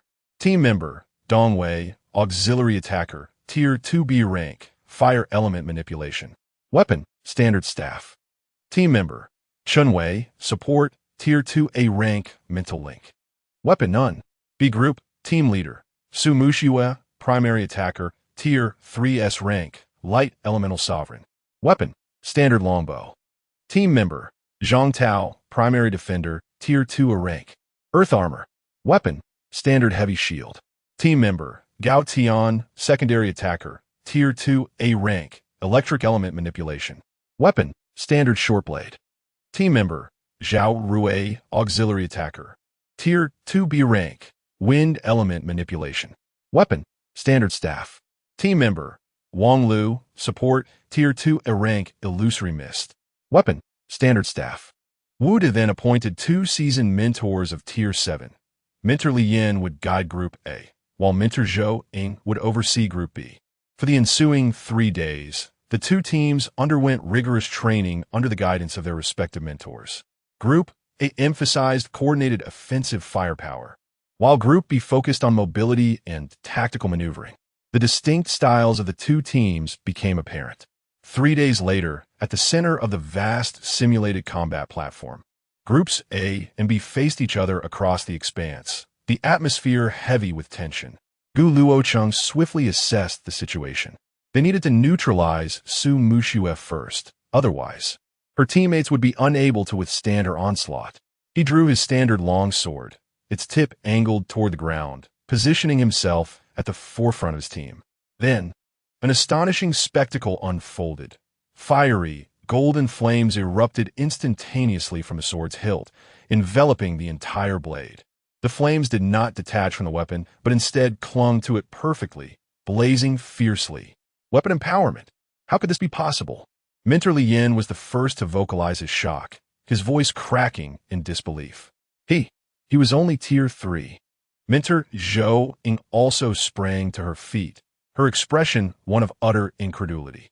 Beside him, Dean Wu's pupils constricted sharply, quickly followed by a flicker of understanding in his eyes as he murmured, "The Ice King. Indeed, it is you. This secretive endeavor is utterly outrageous. Third-tier empowerment. Unheard of." The other mentors in the audience erupted in astonishment, gasping in disbelief. Weapon empowerment is a profound technique that can only be mastered by supernatural beings after they break through the boundary of the 6th tier. At this stage, practitioners exhibit an intricate mastery over their abilities, capable of extending their powers as if they were an additional limb, perfectly affixing their supernatural traits to external objects, significantly enhancing the weapon's might and imbuing it with unique characteristics. This is one of the hallmark abilities of high-tier warriors. Consequently, prior to reaching the 6th tier, manipulators of objects are distinctly superior to enhancers. Object manipulators can restrain enhancers from a distance without needing to engage in close combat. However, once they ascend to the 6th tier, enhancers can invoke weapon enchantments, achieving a qualitative leap in strength. They also gain the ability to levitate, at which point the advantages of object manipulators dissipate. The battle commenced. Wu De swiftly interrupted the atmosphere of astonishment, declaring decisively, "Let the fight begin." Su Mushiue was the first to strike. The longbow, drawn as taut as a full moon, released an arrow radiating blinding brilliance. The target was not the foremost figure, Gu Luochen, but rather Sun Yo. Should Sun Yo fall, the flank of Team A would reveal a vulnerability. Sun Yo roared fiercely, his body swelling and transforming. His skin enveloped in a thick, armored layer, while a shadow of a rhinoceros horn faintly emerged upon his head. He swung his fists, shattering the luminous arrow aimed at him, staggering back a few steps. Clearly, enduring a third-tier supernatural combat skill was somewhat beyond his capacity. Could Su Mushiue also empower? Gasped a spectator among the onlookers. Although these students had not been selected among the top 10, they still participated in the daily training. "No, that's not empowerment," explained Mentor Zhou Ying. "Her light arrow is a pure manifestation of her supernatural ability, not affixed to a physical arrow." Understanding dawned upon the students, yet their gazes towards Su Mushiue remained filled with admiration. The ability to wield light-based powers to such an extent is also a mark of genius. At this moment, Su Mushiue drew her bow once more. This time, the bowstring vibrated as an even more refined light arrow was released, targeting Ning Yun of Team A. The light arrow sliced through the air, emitting a piercing whistle, its speed astonishing. Gu Luochen raised a hand, conjuring a fireball to anticipate the trajectory of the light arrow, then softly commanded, "Follow my lead." With that, he launched himself like a released rocket towards Team B's formation, aiming directly for their core, none other than the S-tier Su Mushiue. The overwhelming might of the flame sovereign erupted instantly, engulfing him in crimson flames as he casually unleashed a massive fire dragon that roared forth. Sun Yo followed closely, swinging his colossal fist to deflect the electric bolts raining down from above, clearing a path for his teammates while simultaneously preparing to clash with Zhang Tao's earthen shield. Ning Yun's figure transformed into a faint azure afterimage, his speed rivaling that of Gu Luochen, as the wind-shadowed leopard's powers endowed him with remarkable agility, intent on maneuvering from the flank to disrupt the spell casting of Team B's rear. Dong Wei paused at a slight distance, his staff swirling as several fireballs accurately soared over his charging comrades, aimed at Zhao Rue and Wang Lu behind Team B, attempting to suppress their range support and auxiliary spells. Chun Wei stood still, her eyes gently closed, as invisible strands of mental energy instantaneously connected with her four teammates, sharing their positional awareness and combat intentions, coordinating their offensive rhythm. Team A's assault was ferocious, intent on tearing apart the enemy's defenses. In the face of Team A's violent frontal onslaught, Team B remained remarkably composed. "Create the mist." Su Mushue's cold voice resonated as she drew her bow. An arrow forged purely from condensed light elements swiftly knocked. Yet her target was not the foremost Gu Luochen. The tip of Wang Lu's staff glowed with a hazy white light as she waved it gently. In an instant, dense white fog spread at an astonishing speed, enveloping a vast portion of the battlefield. This fog not only severely hampered visibility, but also contained effects that disrupted mental perception. The mental link of Team was abruptly thrown into disarray.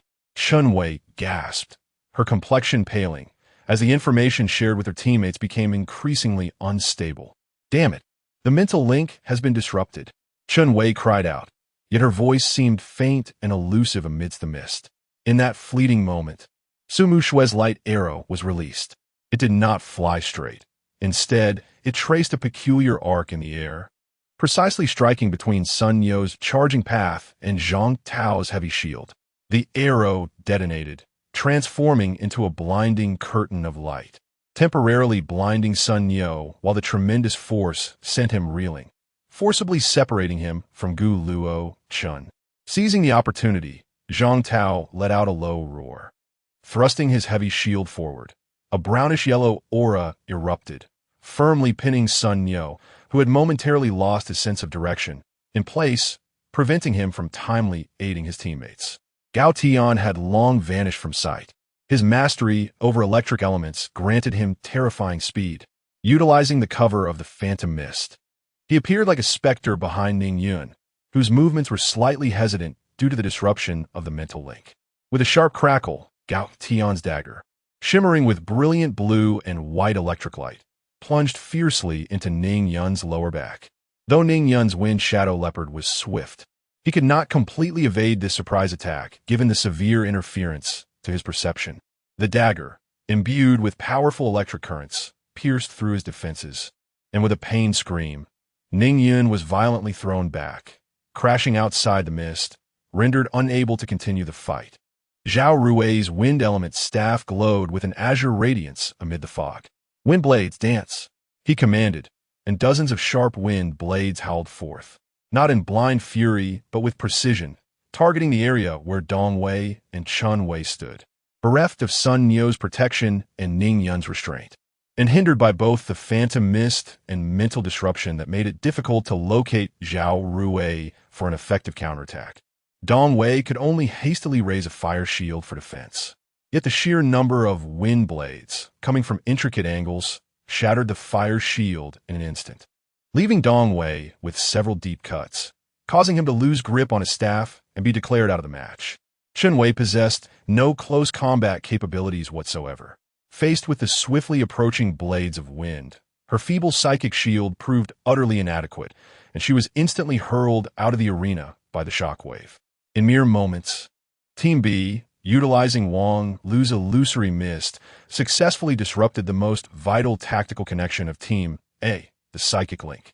With the collaboration of Su Mushue and Gao Tian, two key players renowned for their rapid casting speed and precise striking abilities, they executed a flawless segmentation of Team A's battlefield and achieved meticulous eliminations.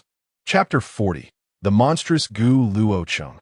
The spectators at the sidelines erupted into an uproar upon witnessing the unfolding events.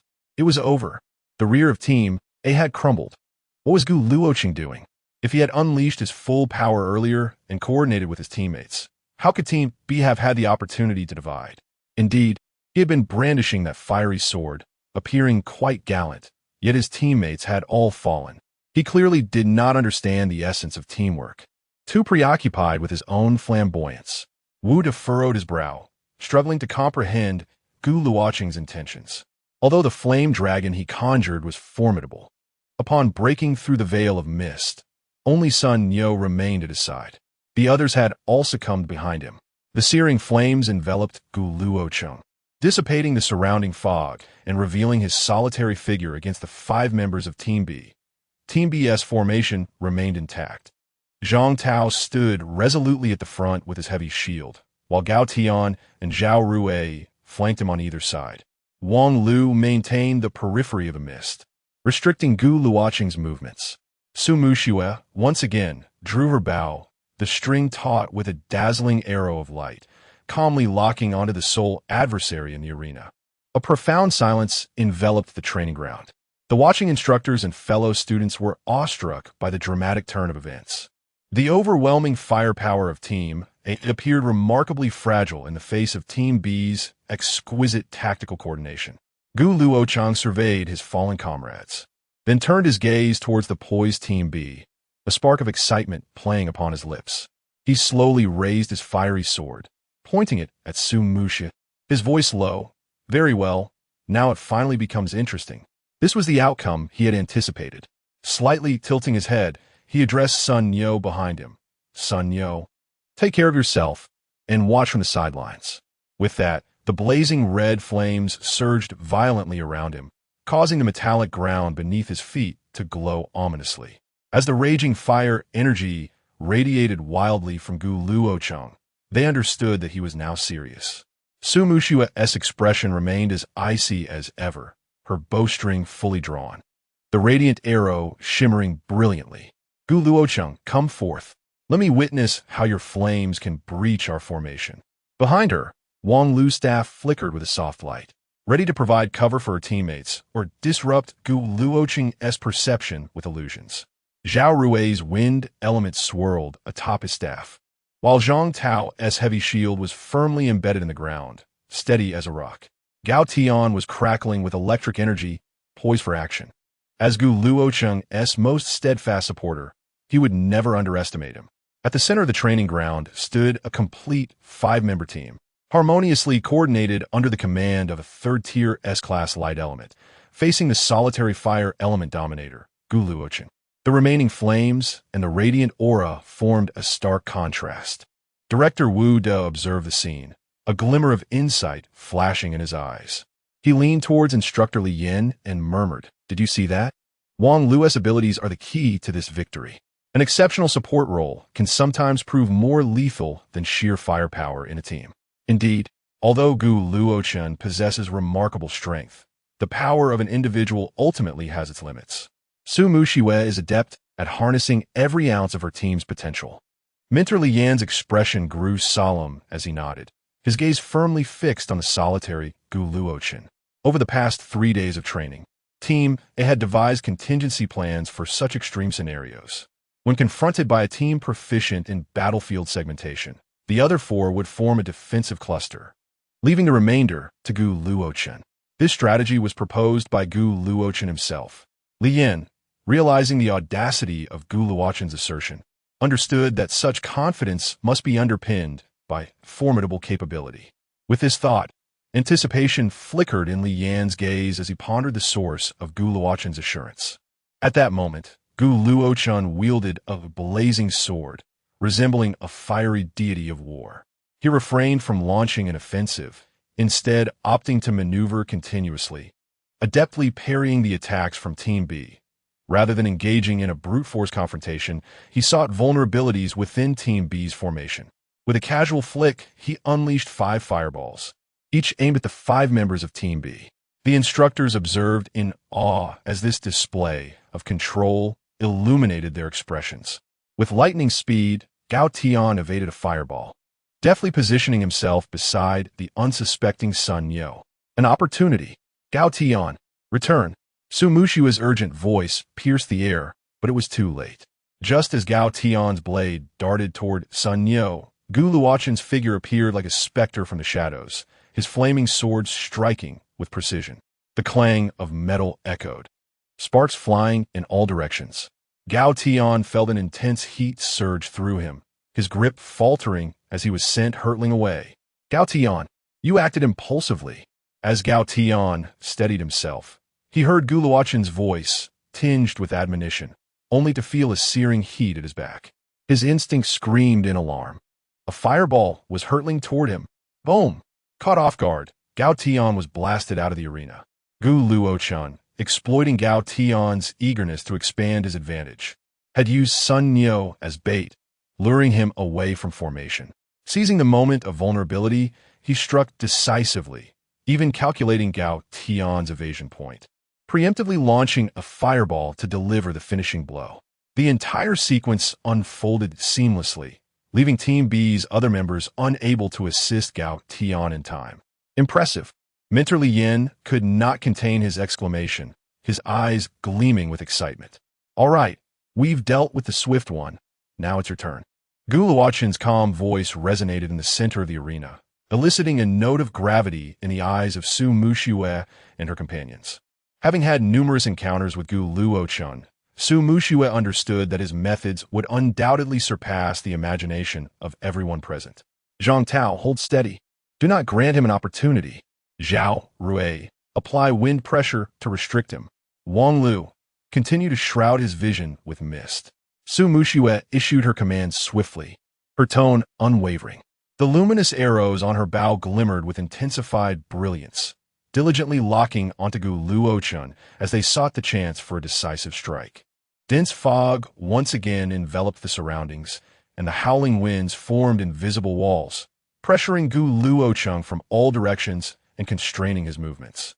Zhang Tao let out a low roar, a hue of earthy yellow light enveloping his body and heavy shield, resembling a moving mountain that firmly stood before Su Muxue and Wang Lu, the formidable shield poised to absorb any impending flames. Amidst the fog and wind pressure, Gu Luochen's excitement became increasingly evident, a smirk playing at the corner of his mouth. Wind pressure? Folk, he murmured softly, plunging his flaming sword into the ground beneath him. Boom!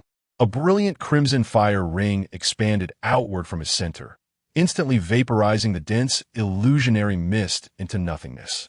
At the moment of the fire ring's eruption, Zhao Rui, fully occupied with maintaining the wind pressure, found himself momentarily stunned by the sudden force.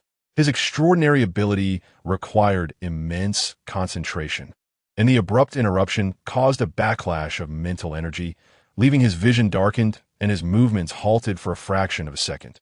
It was in that fleeting moment, under the cover of the fire ring's explosion, Gu Luochen's figure vanished like a specter, leaving behind trails of flickering flames, targeting Zhao Rui.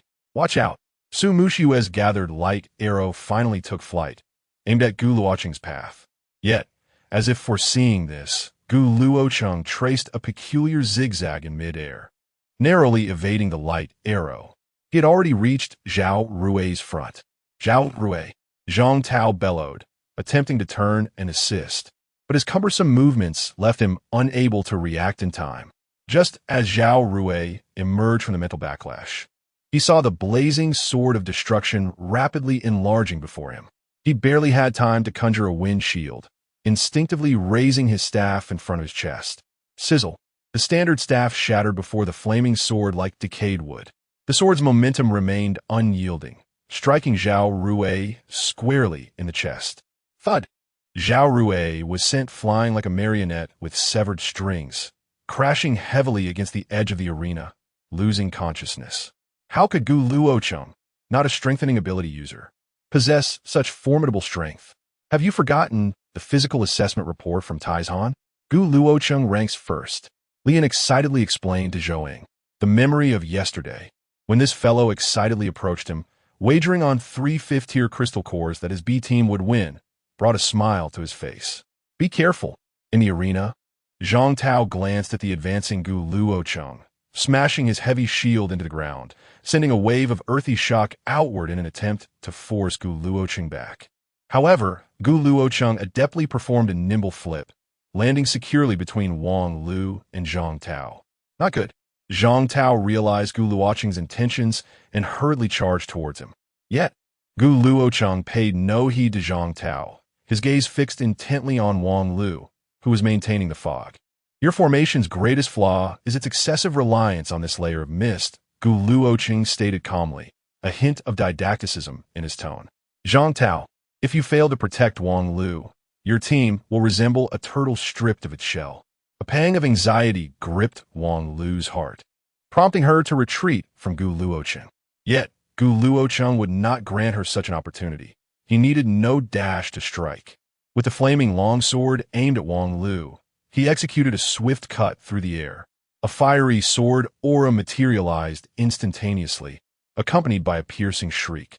Hurtling towards Wang Lu, Rock Armor Guardian, Zhang Tao hastily discarded his heavy shield, his figure enveloped in a layer of rock armor as he lunged to shield Wang Lu. Boom! The tremendous impact forced Zhang Tao, renowned for his strength, to emit a muffled groan, his form being thrust backward, carving two deep ruts into the ground. However, in that fleeting moment of instability, as Zhang Tao braced himself, Gu Luochen leaped above him. "My true target is you." A calm voice resonated above Zhang Tao's head. Grasping his sword with both hands, Gu Luochen infused his downward momentum with a tempest of fiery energy. Flame collapse. Zhang Tao's pupils constricted, barely managing to shield his head with his arms. Just before impact, Gu Luochen slightly elevated the sword tip, striking Zhang Tao's arm with the back of his blade. Clang!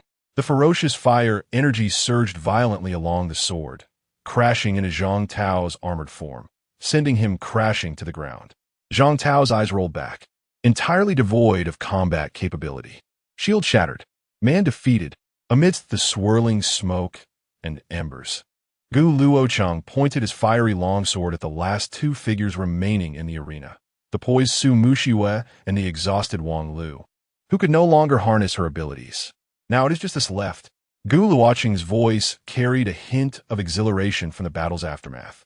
Wang Lu gazed at the approaching Gu Luocheng, resembling a monster, then glanced at Su Mushiwe, standing in front of her, offering a wry smile before raising her hand in concession. "I admit defeat." She understood well that, with her powers depleted, remaining in the arena against the fully unleashed Gu Luocheng was utterly futile. Silence enveloped the audience. Chapter 41. The judgment of Light Wu Da had previously lamented the significance of teamwork, yet at this moment he found himself utterly astonished by Gu Luocheng's overwhelming individual prowess. It was not only Wu Da. Everyone present was taken aback by the unexpected turn of events in the battle. "Mushiwe, why do you hesitate to make your move? Or do you wish to engage me in earnest?" Gu Luocheng remarked with a subtle smile, directing his gaze toward the graceful figure engulfed in radiance. Having deduced his intentions, there was no need for further inquiry. Su Mushiwe's expression was grave, the longbow in her grasp shimmering with light. Her countenance was marked solely by unwavering focus and fierce combat spirit.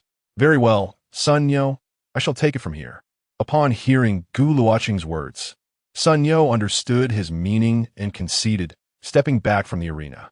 At this juncture, only Su Mushiwe and Gu Luocheng remained on the battlefield.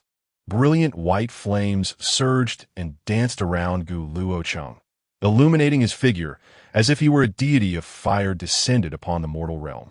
Opposite him, Su Mushiwe slowly raised her longbow, no longer merely conjuring a single light arrow, but instead manifesting three simultaneously.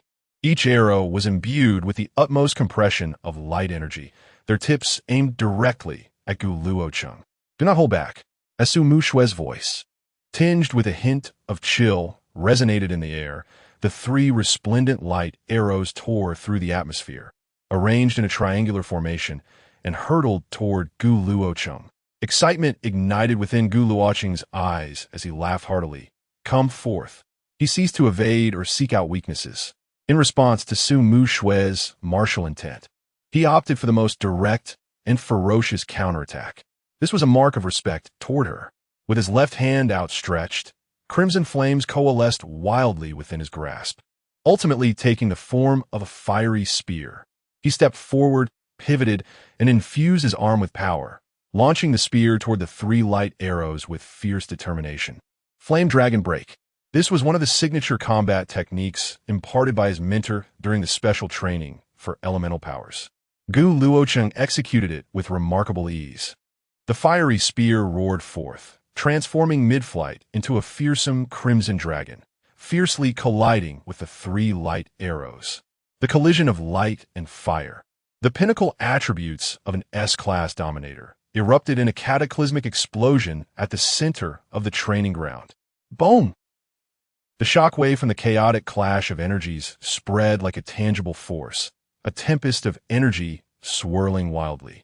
Gu Luocheng stood resolute amidst the infernal storm, the crimson flames encircling him, spinning at high velocity, dissipating the impact wave layer by layer. His gaze pierced through the tumultuous energy, focusing on Su Mushiwe. despite being slightly diminished, remained radiant in her divine glow. Before the energy fully dissipated, Luochen made his move. The flames beneath him erupted violently, propelling him forward with astonishing speed, surging through the remnants of the explosion, directly toward Su Mushui. It must be said, as a fire elemental adept, Luochen's speed was remarkable. No, it was exceedingly rapid. Su Mushui's pupils constricted. Her energy and spirit were caught in a brief transition. Faced with Luochen's lightning-fast close-range assault, she barely managed to position her longbow defensively in front of her. Clang! The blazing long sword, engulfed in fervent flames, struck with pinpoint accuracy against the arm of her longbow. The tremendous force combined with the flames erupted instantaneously. Su Mushui felt an overwhelming force surge through her, causing excruciating pain in her palms, and her longbow was violently wrenched from her grasp. A chorus of gasps erupted from the spectators. At that moment, everyone held their breath, for Su Mushui, disarmed and cornered by Luochen, she found herself in an almost insurmountable predicament. "Be careful, Mushui!" Wang Lu from Group B couldn't help but shout. Wu De and Zhou Ying felt their hearts leap to their throats. Luochen audaciously seized the moment of chaos created by their combat techniques to launch a surprise attack. The long sword sent the longbow flying, and Luochen's movements were seamless. With a flick of his wrist, the blazing long sword sliced through the air with a shrill cry, striking towards Su Mushui's shoulder with the flat of the blade. Luochen, believing Su Mushui was out of options, eased his attack slightly. Yet, just as everyone assumed she would be eliminated, an unexpected turn of events occurred. A beam of sword light suddenly illuminated the scene. Clang! The crisp sound of metal clashing resonated. Luochen's determined strike was unexpectedly met by another long sword that had appeared out of nowhere, blocking it firmly. The onlookers widened their eyes in disbelief as they watched the scene unfold. Su Mushui, it seemed, had somehow grasped a standard long sword in her right hand. Her grip was poised and steady, completely devoid of the earlier panic of losing her bow. "My swordsmanship." Su Mushui's calm voice shattered the tense atmosphere. "Do you not remember who taught me?" After a brief moment of stunned silence, a wave of astonishment surged through the crowd like a tsunami. "A sword? The goddess Su can wield a sword as well."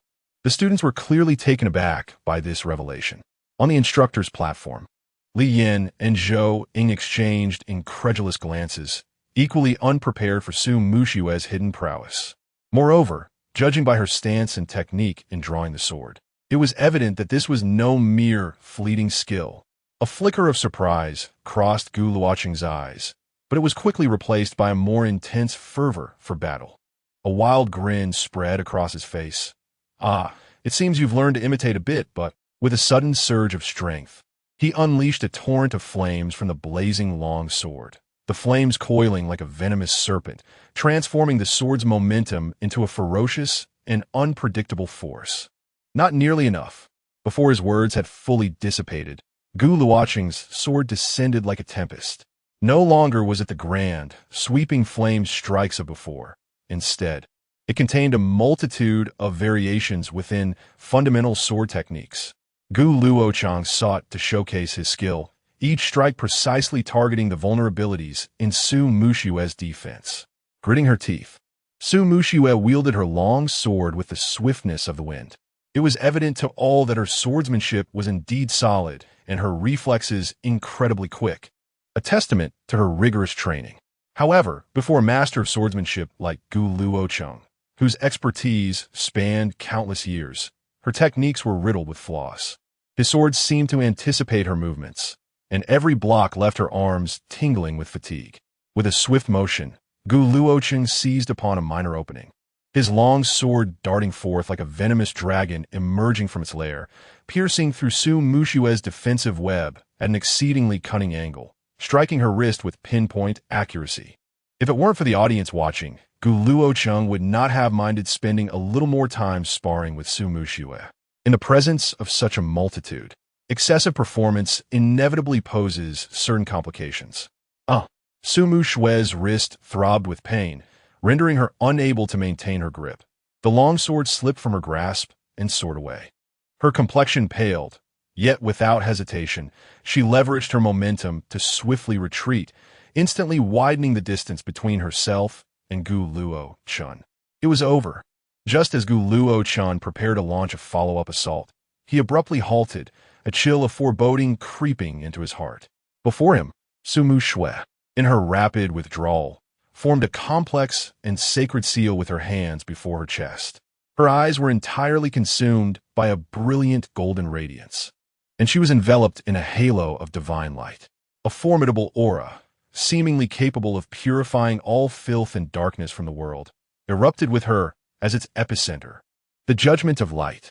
An echo reverberated through the heavens. A shuddering sensation gripped the souls of all present, descending upon them like a tempest.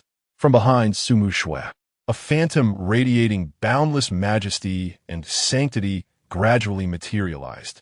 It was an angel clad in pure celestial armor, adorned with 6 magnificent wings of light. The angel's visage remained indistinct, yet bore an air of indifference as it gazed down upon all. With arms raised high, a colossal sword of holy light rapidly took shape in its hands. The very illumination of the training ground seemed to be devoured by the impending descent of this sword. This was indeed the unique ability of an S-class light elemental sovereign, the Sword of Judgment. I recall that such a power is typically reserved for those of the 6th tier, is it not? Gu Luochen, adept at weapon empowerment, surely would not be at a disadvantage even if she had merely learned a simplified version of this technique. Indeed, the astonished murmurs of the surrounding instructors rose and fell like waves. Could this truly be the authentic might of an S-class light elemental sovereign? Gu Luochen's pupils constricted sharply, the ease that once graced his expression evaporating, replaced by an unprecedented gravity. He could distinctly feel the devastating divine pressure, akin to a parasite, firmly locking onto him. There was no escape. Gu Luochen, Sumu Shui's voice resonated as though from the heavens, imbued with absolute authority. If you can withstand this strike, I shall concede defeat. Gu Luochen remained silent, his gaze riveted upon the holy sword hovering above him.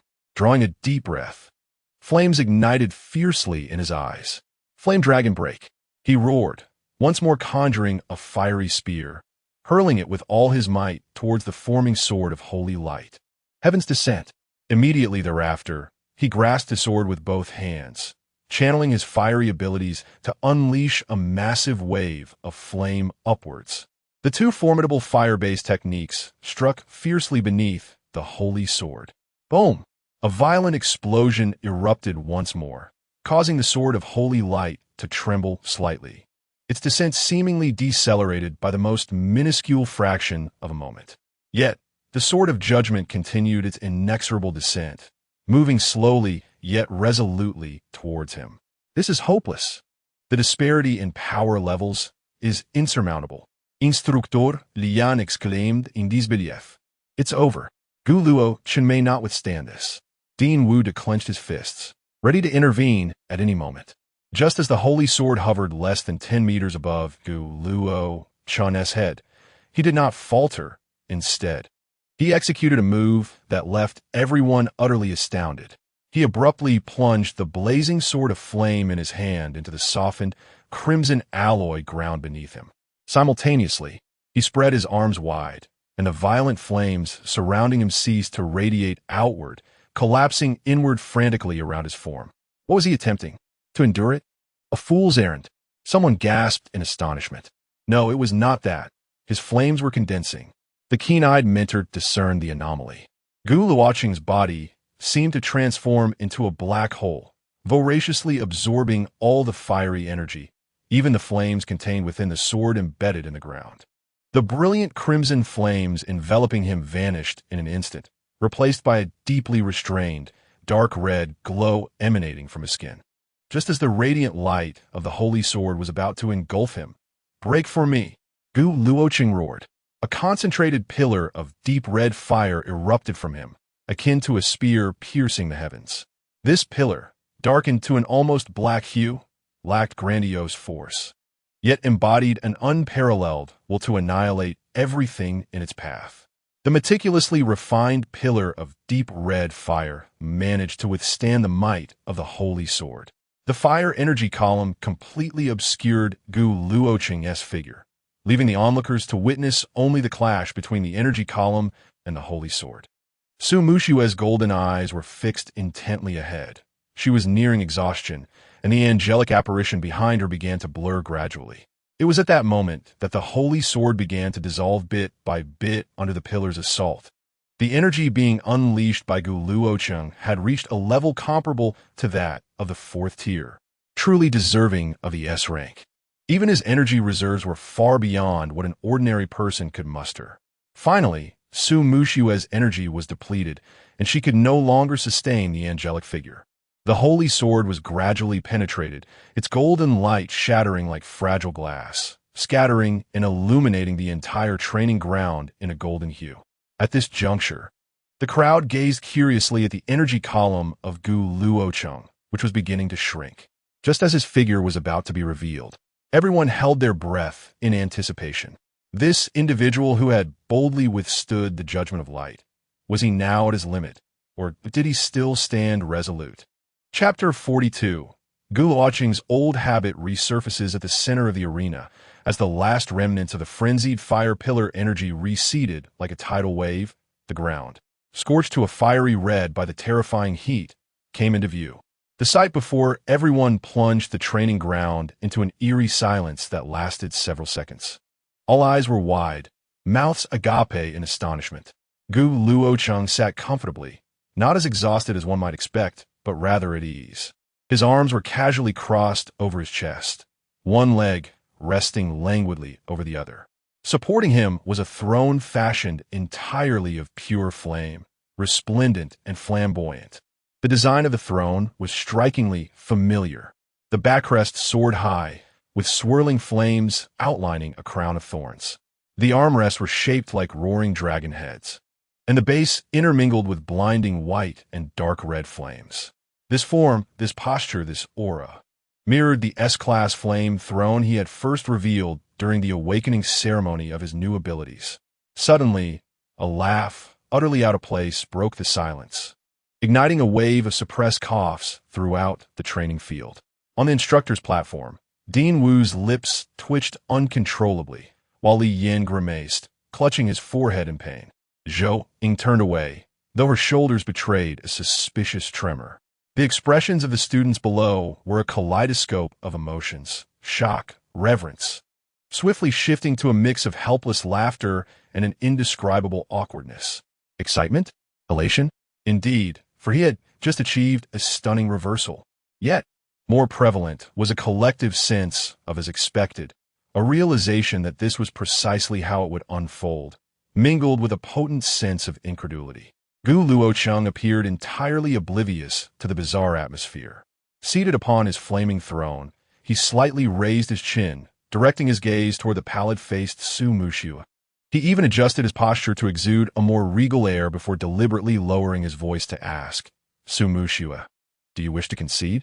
This tone, this demeanor, coupled with the strikingly flamboyant throne beneath him, it epitomized the art of ostentation. Su Mushue, having just quelled her turbulent energy, looked up at the figure seated upon the fiery throne, resembling a sovereign surveying her domain. The flicker of reluctance from her defeat swiftly faded from her golden eyes, replaced by an unmistakable expression of exasperation. Rising to her feet, she regarded Gu Luocheng with a gaze akin to that reserved for a fool. "Gu Luocheng, do you think you look impressive like this?" After a brief pause, feeling her sentiment inadequately conveyed, she coldly added, "Boring." With that, she turned away without sparing Gu Luocheng another glance. Unconcerned with the expressions of those around her, she brushed off the dust from her combat attire and decisively strode off the battlefield without a backward glance. Her silhouette served as the clearest declaration of defeat. The murmurs from the audience swelled like the buzzing of mosquitoes. Ahem, that young Master Gu's preferences are indeed as consistent as ever. Ha, he is quite handsome, but isn't it a tad too deliberate? Indeed, it's rather pretentious. I feel embarrassed for him. Shoo, keep it down. Did you not see how fierce he was just now? Powerful prowess certainly allows one to act as one pleases. What is wrong with showing off? I think it's rather cool. Gu Luochen sat upon the fiery throne, listening to these remarks, his arms crossed. And for a moment his posture stiffened. The audience's reaction to the meticulously crafted image he had envisioned seemed rather different from his expectations. Shouldn't you all be cheering enthusiastically? Observing Su Mushue fading into the edge of the arena, he sensed the mixed atmosphere of reverence and suppressed laughter, and he could no longer maintain his composure. He touched his nose, and the expression of "I am the best in the world" on his face crumbled, revealing a hint of embarrassment. "TSK," he murmured softly, seemingly vexed. With a flicker of thought, the remarkably ostentatious fiery throne beneath him dissipated with a whoosh, like a burst soap bubble, vanishing into thin air. Only a charred ring on the ground bore witness to its previous existence. Gu Luochen scanned the surroundings, ultimately resting his gaze upon Dean Wu. Ahem. Dean Wu timely cleared his throat, forcefully quelling the strange atmosphere in the arena. He rose, his face regaining its solemnity, and began to applaud vigorously. Clap, clap, clap. The applause, tinged with mirth, echoed throughout the training ground. Wonderful, truly splendid. Dean Wu's resounding voice overshadowed the clapping. Both Group A and Group B have performed far beyond expectations. This practical combat session is invaluable. His gaze swept across both teams, lingering momentarily on Gu Luochen and Su Mushue. Especially you two, your application and exploration of S-class abilities have truly opened our eyes. With the new Student League approaching, the potential you have displayed fills us old folks with confidence regarding the Academy's achievements this year. Dean Wu's voice carried a note of relaxation. In just half a month, the new Student League would commence. You two teams must refine your synergy and tactics during this time. Do you understand? Understood. The members of both teams straightened their backs and responded in unison. Finally, I announced the conclusion of the month-long, grueling training. Cheers erupted spontaneously from the students, the tense atmosphere dissipating. Gao Tian adjusted his attire, nudging Wang Lu beside him, his voice filled with relief. At last, no more running laps with ties on. Wang Lu gently rubbed her slightly sore eyes, her voice carrying a soft, nasal tone. Oh, indeed, I have finally endured until the end of this month. I miss my Yuan Bao. Gu Luochen and Su Mushue alighted from the vehicle arranged by the Academy, stepping onto the familiar stone path of the Gu family estate. Young Master, Miss Su, this way please. The head of the family is waiting for you in the study. Chun Ping had long awaited them at the entrance, his gaze subtly sweeping between Gu Luochen and Su Mushue, his face adorned with a gentle smile. Following behind Gu Luochen, Su Mushue's pace had slowed somewhat, her fingers unconsciously twisting the hem of her garment. She felt a twinge of nervousness, the thought of meeting Gu Luochen's formidable father, the commanding figure overseeing the military authority of a number 3 safety zone, made her heart race. Relax. Gu Luochen seemed to sense her unease, turning back with a grin that revealed his pearly white teeth. That old man isn't a man-eating tiger. He's just a loud-mouthed soldier. He probably just wants to see if I've come back in one piece after more than a month. He dismissed any other thoughts, believing it was merely his doting father who missed his son. They traversed the corridor and arrived at the study door. Chun Ping gently knocked, and a steady voice emanated from within. Come in. Upon opening the door, Gu Jinting stood with his back to them, gazing out of the grand floor-to-ceiling window, overlooking the estate's training grounds. Hearing the door creak open, he slowly turned around. His gaze first fell on Gu Luochen, scrutinizing him, before swiftly shifting past him to fixate on Su Mushue standing behind. In that instant, an uncontainable fire of indignation surged within Gu Jinting. Well, what a fine young man. After a month apart, he hasn't shown much growth, yet he dares to bring a woman from outside into the house. Unbelievable. His countenance hardened, his voice laced with military authority and a subtle hint of ire. You little rascal, I thought that after awakening your S-rank abilities, you would strive for excellence. But what is this? How long has it been since you have returned? However, before he could unleash his reprimand, Gu Jinting's gaze finally registered Su Mushue's slightly anxious yet undeniably exquisite face. This visage seemed familiar. Wasn't she the one from the news, who had escaped from the otherworld alongside his son, also possessing S-rank light abilities? Gu Jinting's expression froze momentarily, then, akin to a rapid transformation in Sichuan opera, the sternness of his face melted away at an observable pace. The furrow of his brow relaxed. The fury dissipated without a trace, replaced by an indescribable astonishment. Even the corners of his mouth involuntarily curled into a subtle smile. Well done, my boy. You've truly made a name for yourself. Gu Jinting silently praised. He had not expected his son, without any fanfare, to have welcomed another S-rank genius into their home. How foolish he had been to worry over him with Wuda before. Such efficiency, such prowess, far surpassing his own efforts in courting his mother. Truly, he was the son of Gu Jinting. Cough. Gu Jinting cleared his throat softly, swiftly donning a gentle expression. Ah, it is you, Luochen's classmate. Please, come in and have a seat. Chen Ping, bring the tea, the finest tea. He greeted warmly, his gaze lingering on Su Mushue for a few extra seconds. Growing increasingly satisfied. This child possessed an exquisite appearance, exemplary temperament, and extraordinary talent. A perfect match for his son. Gu Luochen felt a bit bewildered by his father's sudden change in demeanor, sensing something amiss. Su Mushue, taken aback by the unexpected warmth, quickly inclined her head slightly. Hello, Commander Gu. I apologize for the intrusion. Her voice carried a hint of barely perceptible nervousness. Not at all. It is our honor to have you, Su classmate.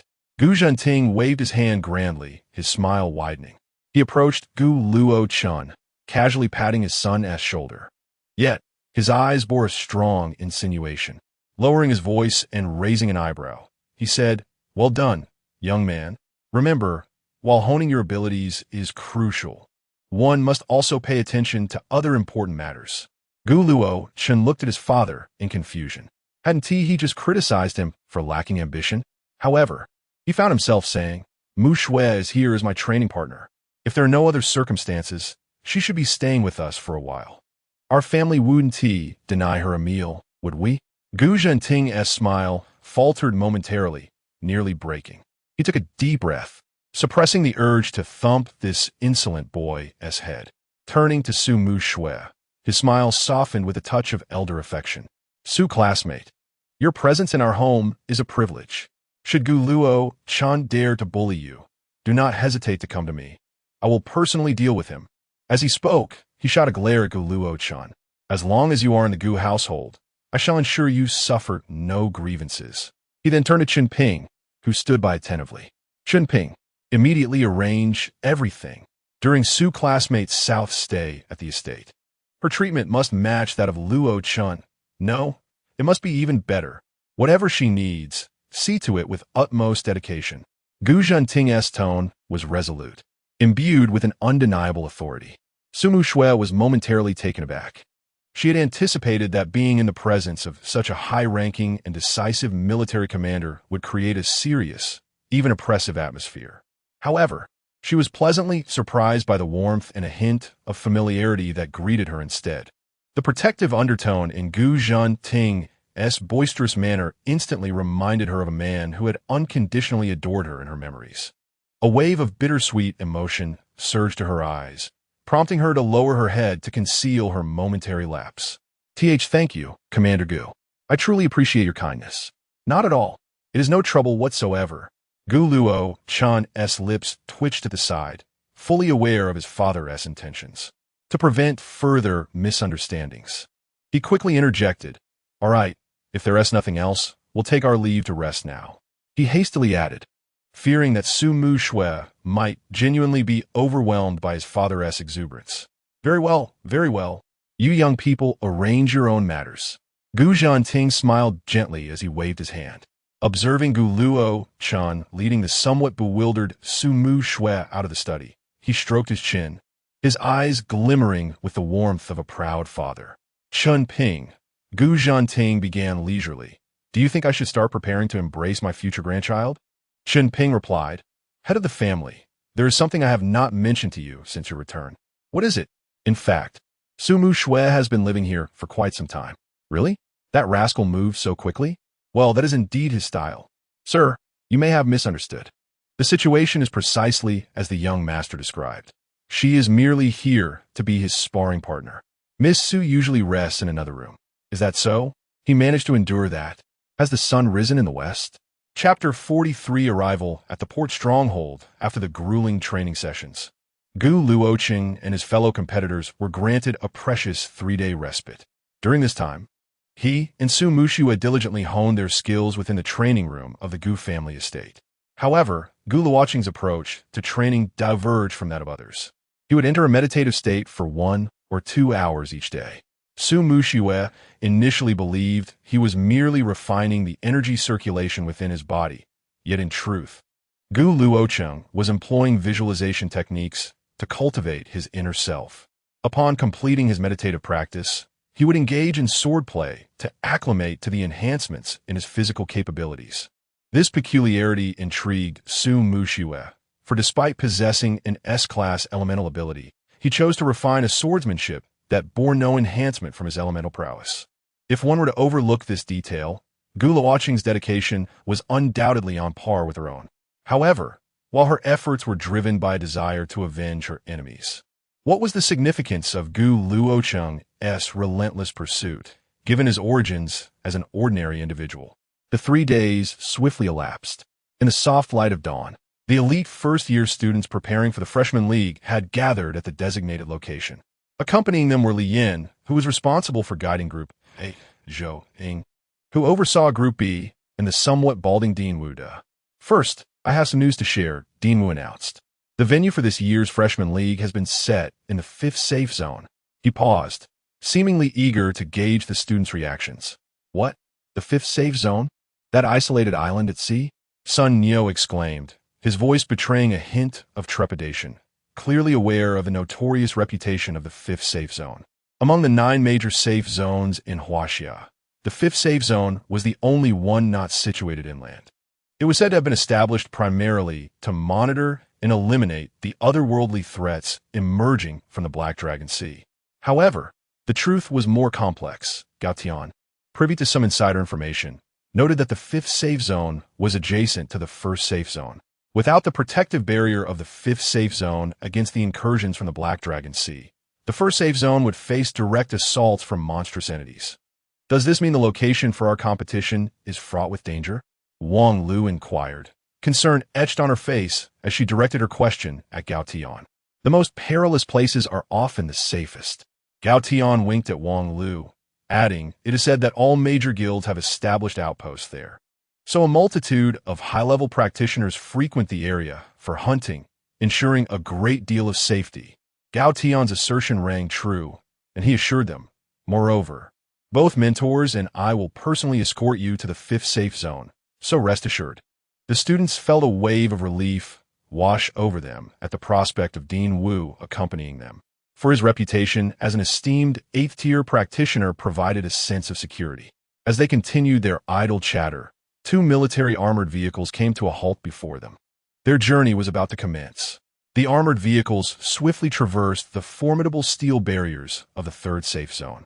As these first-year students ventured beyond their familiar bounds, they gradually acclimatized to the somber atmosphere of the outside world. The armored vehicle journeyed southward for approximately 3 hours, finally halting in a desolate and dilapidated area. Upon disembarking, they were greeted by a landscape marred by deep ravines, remnants of intense combat, with faint energy fluctuations still lingering in the air. It was precisely this devastation that rendered the armored vehicle incapable of proceeding further. What calamities had transpired here? Sun Nyo trembled at the sight before him. Li Yin approached Sun Nyo and patted his shoulder, saying, "You are surely unaware of what occurred. I was still quite young at that time." The aftershocks of the battles and explosions here could be felt all the way to the 3rd safety zone. A sharp intake of breath escaped the students upon hearing Li Yan's words. The armored vehicle had traveled for 3 hours, covering at least 300 kilometers. It was said that before the world underwent its cataclysmic transformation, the seaside was a haven for vacationers. Yet now, even the air was tainted with pollution. Following Li Yan's lead, Zhou joined in the reminiscence. All right, let us not frighten them further. After a 10-minute trek on foot, we shall arrive at what was once the Jingo port in Huaxia. Wu De, evidently well acquainted with the area, spoke with a hint of nostalgia. As they traversed the deepening ravines, the group soon beheld an abandoned port. The briny sea breeze assaulted the senses, causing some of the newcomers to feel a wave of nausea. This port had now been repurposed into a stronghold for the Ice River Guild. I've already made arrangements with the person in charge here, and shortly we shall take the shuttle boat from this outpost to the 5th safety zone. Dean Wu appeared to have everything meticulously planned. The person in charge of the outpost, Tian Dabin, a somewhat frail-looking man weathered by time, personally welcomed them. Gu Luochen sensed a moderate energy fluctuation emanating from him, indicating he was likely a 5th-tier ability user. Dean Wu, esteemed mentors and students, welcome to the Ice River Outpost. Tian Dabin greeted them warmly. This outpost may be somewhat rudimentary. Please feel free to find a place to rest while I arrange for some hot water. Old Tian, no need for such formality. We shall be departing shortly. Wu De, seemingly familiar with the surroundings, took a seat on a nearby stool. Upon raising his gaze, he noticed a hint of hesitation on Tian Dabin's face and inquired, Old Tian, what troubles you? The situation has changed somewhat. The shuttle boat you had reserved is temporarily unavailable, Tian Dabin replied. Wu De's gray eyebrows immediately shot up, his voice tinged with evident displeasure. Dabin, we had communicated this itinerary a fortnight in advance. The date for the new student competition is fast approaching. We cannot afford any delays. Tian Dabin sighed, gesturing toward the eerily luminous waters beyond the port. A day ago, 3 small whirlpools suddenly emerged in the nearshore area of Black Dragon Sea, classified as a minor otherworldly phenomenon. While they're not particularly large, their location is problematic, precisely obstructing the conventional shipping lanes. To prevent otherworldly creatures from spilling forth and disrupting navigation, I had no choice but to dispatch personnel for eradication efforts. But the only vessel remaining is the one you had reserved. Tian Dabin spread his hands, indicating that he was left with no other choice. How long will it take for them to return? Wu De, now visibly irritated, quickened his pace of speech. 2 days. A preliminary otherworld? Does it really take 2 days to cleanse it? Director Wu, we are indeed short-staffed at the moment, and we have only dispatched a low-level hunting team. The low-level hunting team consists of members whose highest rank is merely Tier 3, likely composed of idle personnel. As Wu De heard this, his expression darkened, and it was evident that his temper was about to flare. At that moment, Zhou Ying, who had been observing in silence, stepped forward to offer a calming interjection. Director, please remain composed. He turned to Tian Dabin, his gaze sharp. If you provide us with the location of the otherworld's emergence at sea. We have 3 high-ranking ability users here. If we hurry to assist, the cleansing should proceed swiftly. Wu De shot Zhou Ying a disapproving look. As an esteemed Tier 8 ability user, he had not engaged in the menial task of cleansing low-level otherworlds for quite some time. Yet currently, those who could fly over to help were indeed limited to the 3 of them. That would be ideal. I shall fetch the tactical map right away. Just as Tian Dabin finished speaking, a person rushed into the outpost, visibly flustered. Brother Bin, this is bad. Another low-level otherworld has been discovered. What? Where? How long has it been there? Brother Bin, it's in a ravine just behind our outpost. Judging by the energy fluctuations, it has definitely been there for over a day. Tian Dabin's expression soured instantly as he glanced at Wu De, revealing a hint of desperation.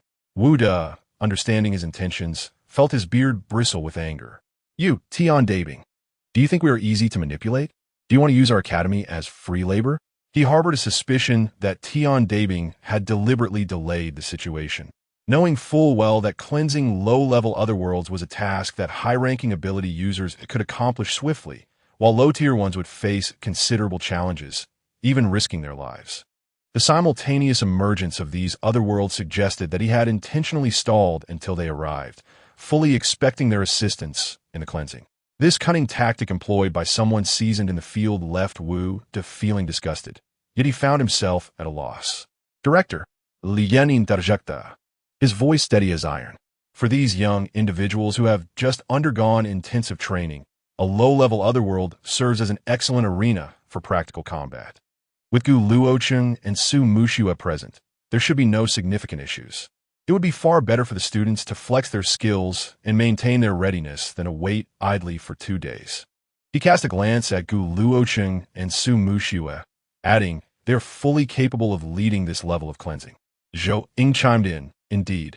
This also presents a valuable opportunity to assess the results of their training.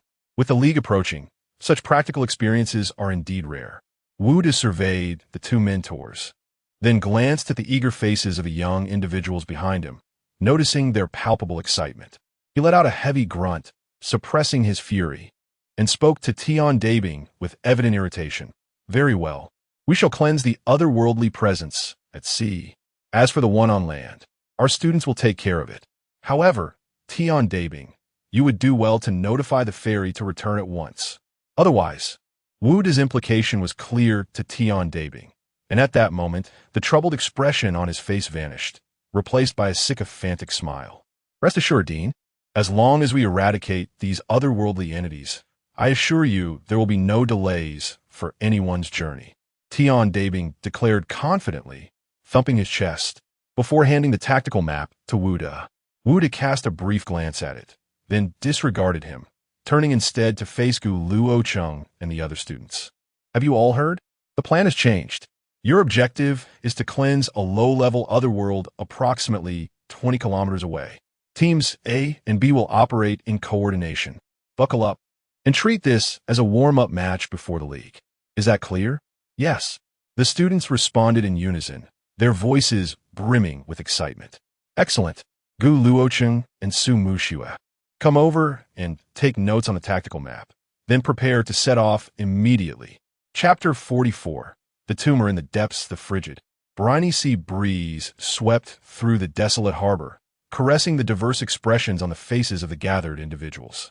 Director Wu De, accompanied by mentors Li Yin and Zhou Ying, felt a subtle surge of energy enveloping them, transforming into 3 streaks of light that vanished instantaneously over the vast expanse of the inky sea.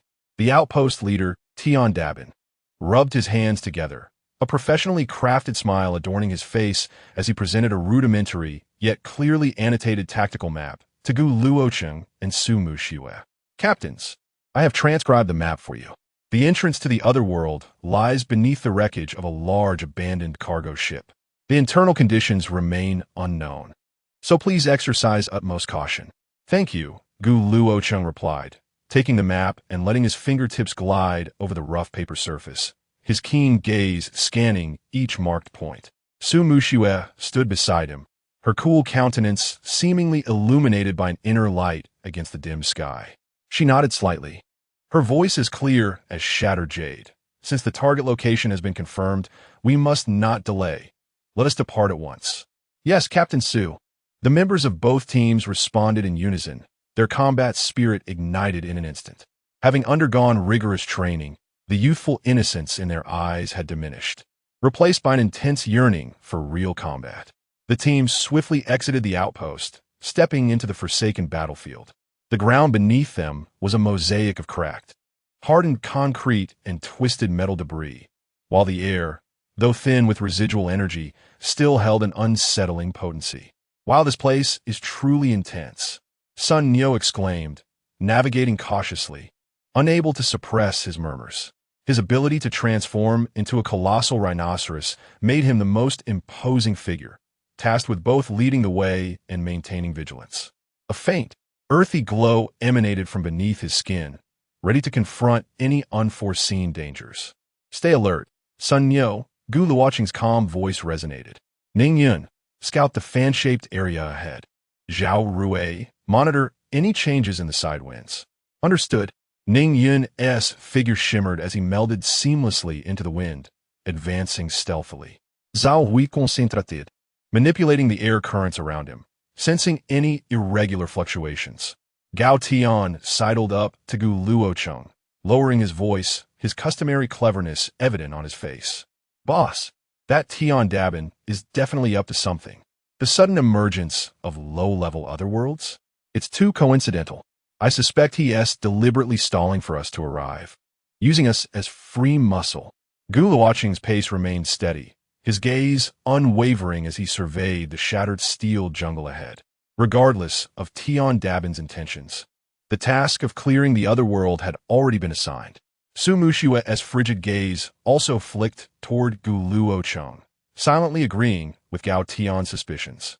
The 20-kilometer distance was not particularly daunting for those with supernatural abilities, yet within this perilous wasteland, every step demanded caution.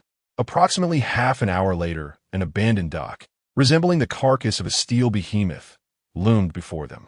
The colossal metallic structure twisted and crumbled, its surface marred by rust, casting grotesque shadows in the dim light. At the bottom of the dock, a vortex approximately 10 meters in diameter, pulsating with an unstable, eerie blue glow, slowly rotated. This was indeed the entrance to the low-level otherworld. The entrance remained stable, with energy radiation conforming to primary standards, and no anomalous energy responses from nearby beasts were detected. Ning Yun's figure emerged from the shadows, reporting with remarkable speed. It appears this otherworld is indeed newly manifested. If an otherworld remains uncleared for 2 days, the beasts within will surge forth. Sun Yo, you lead the way. The rest follow. Understood. Sun Yo, upon hearing this, activated his abilities, his form swelling significantly before he stepped directly into the vortex. The others immediately followed in his wake.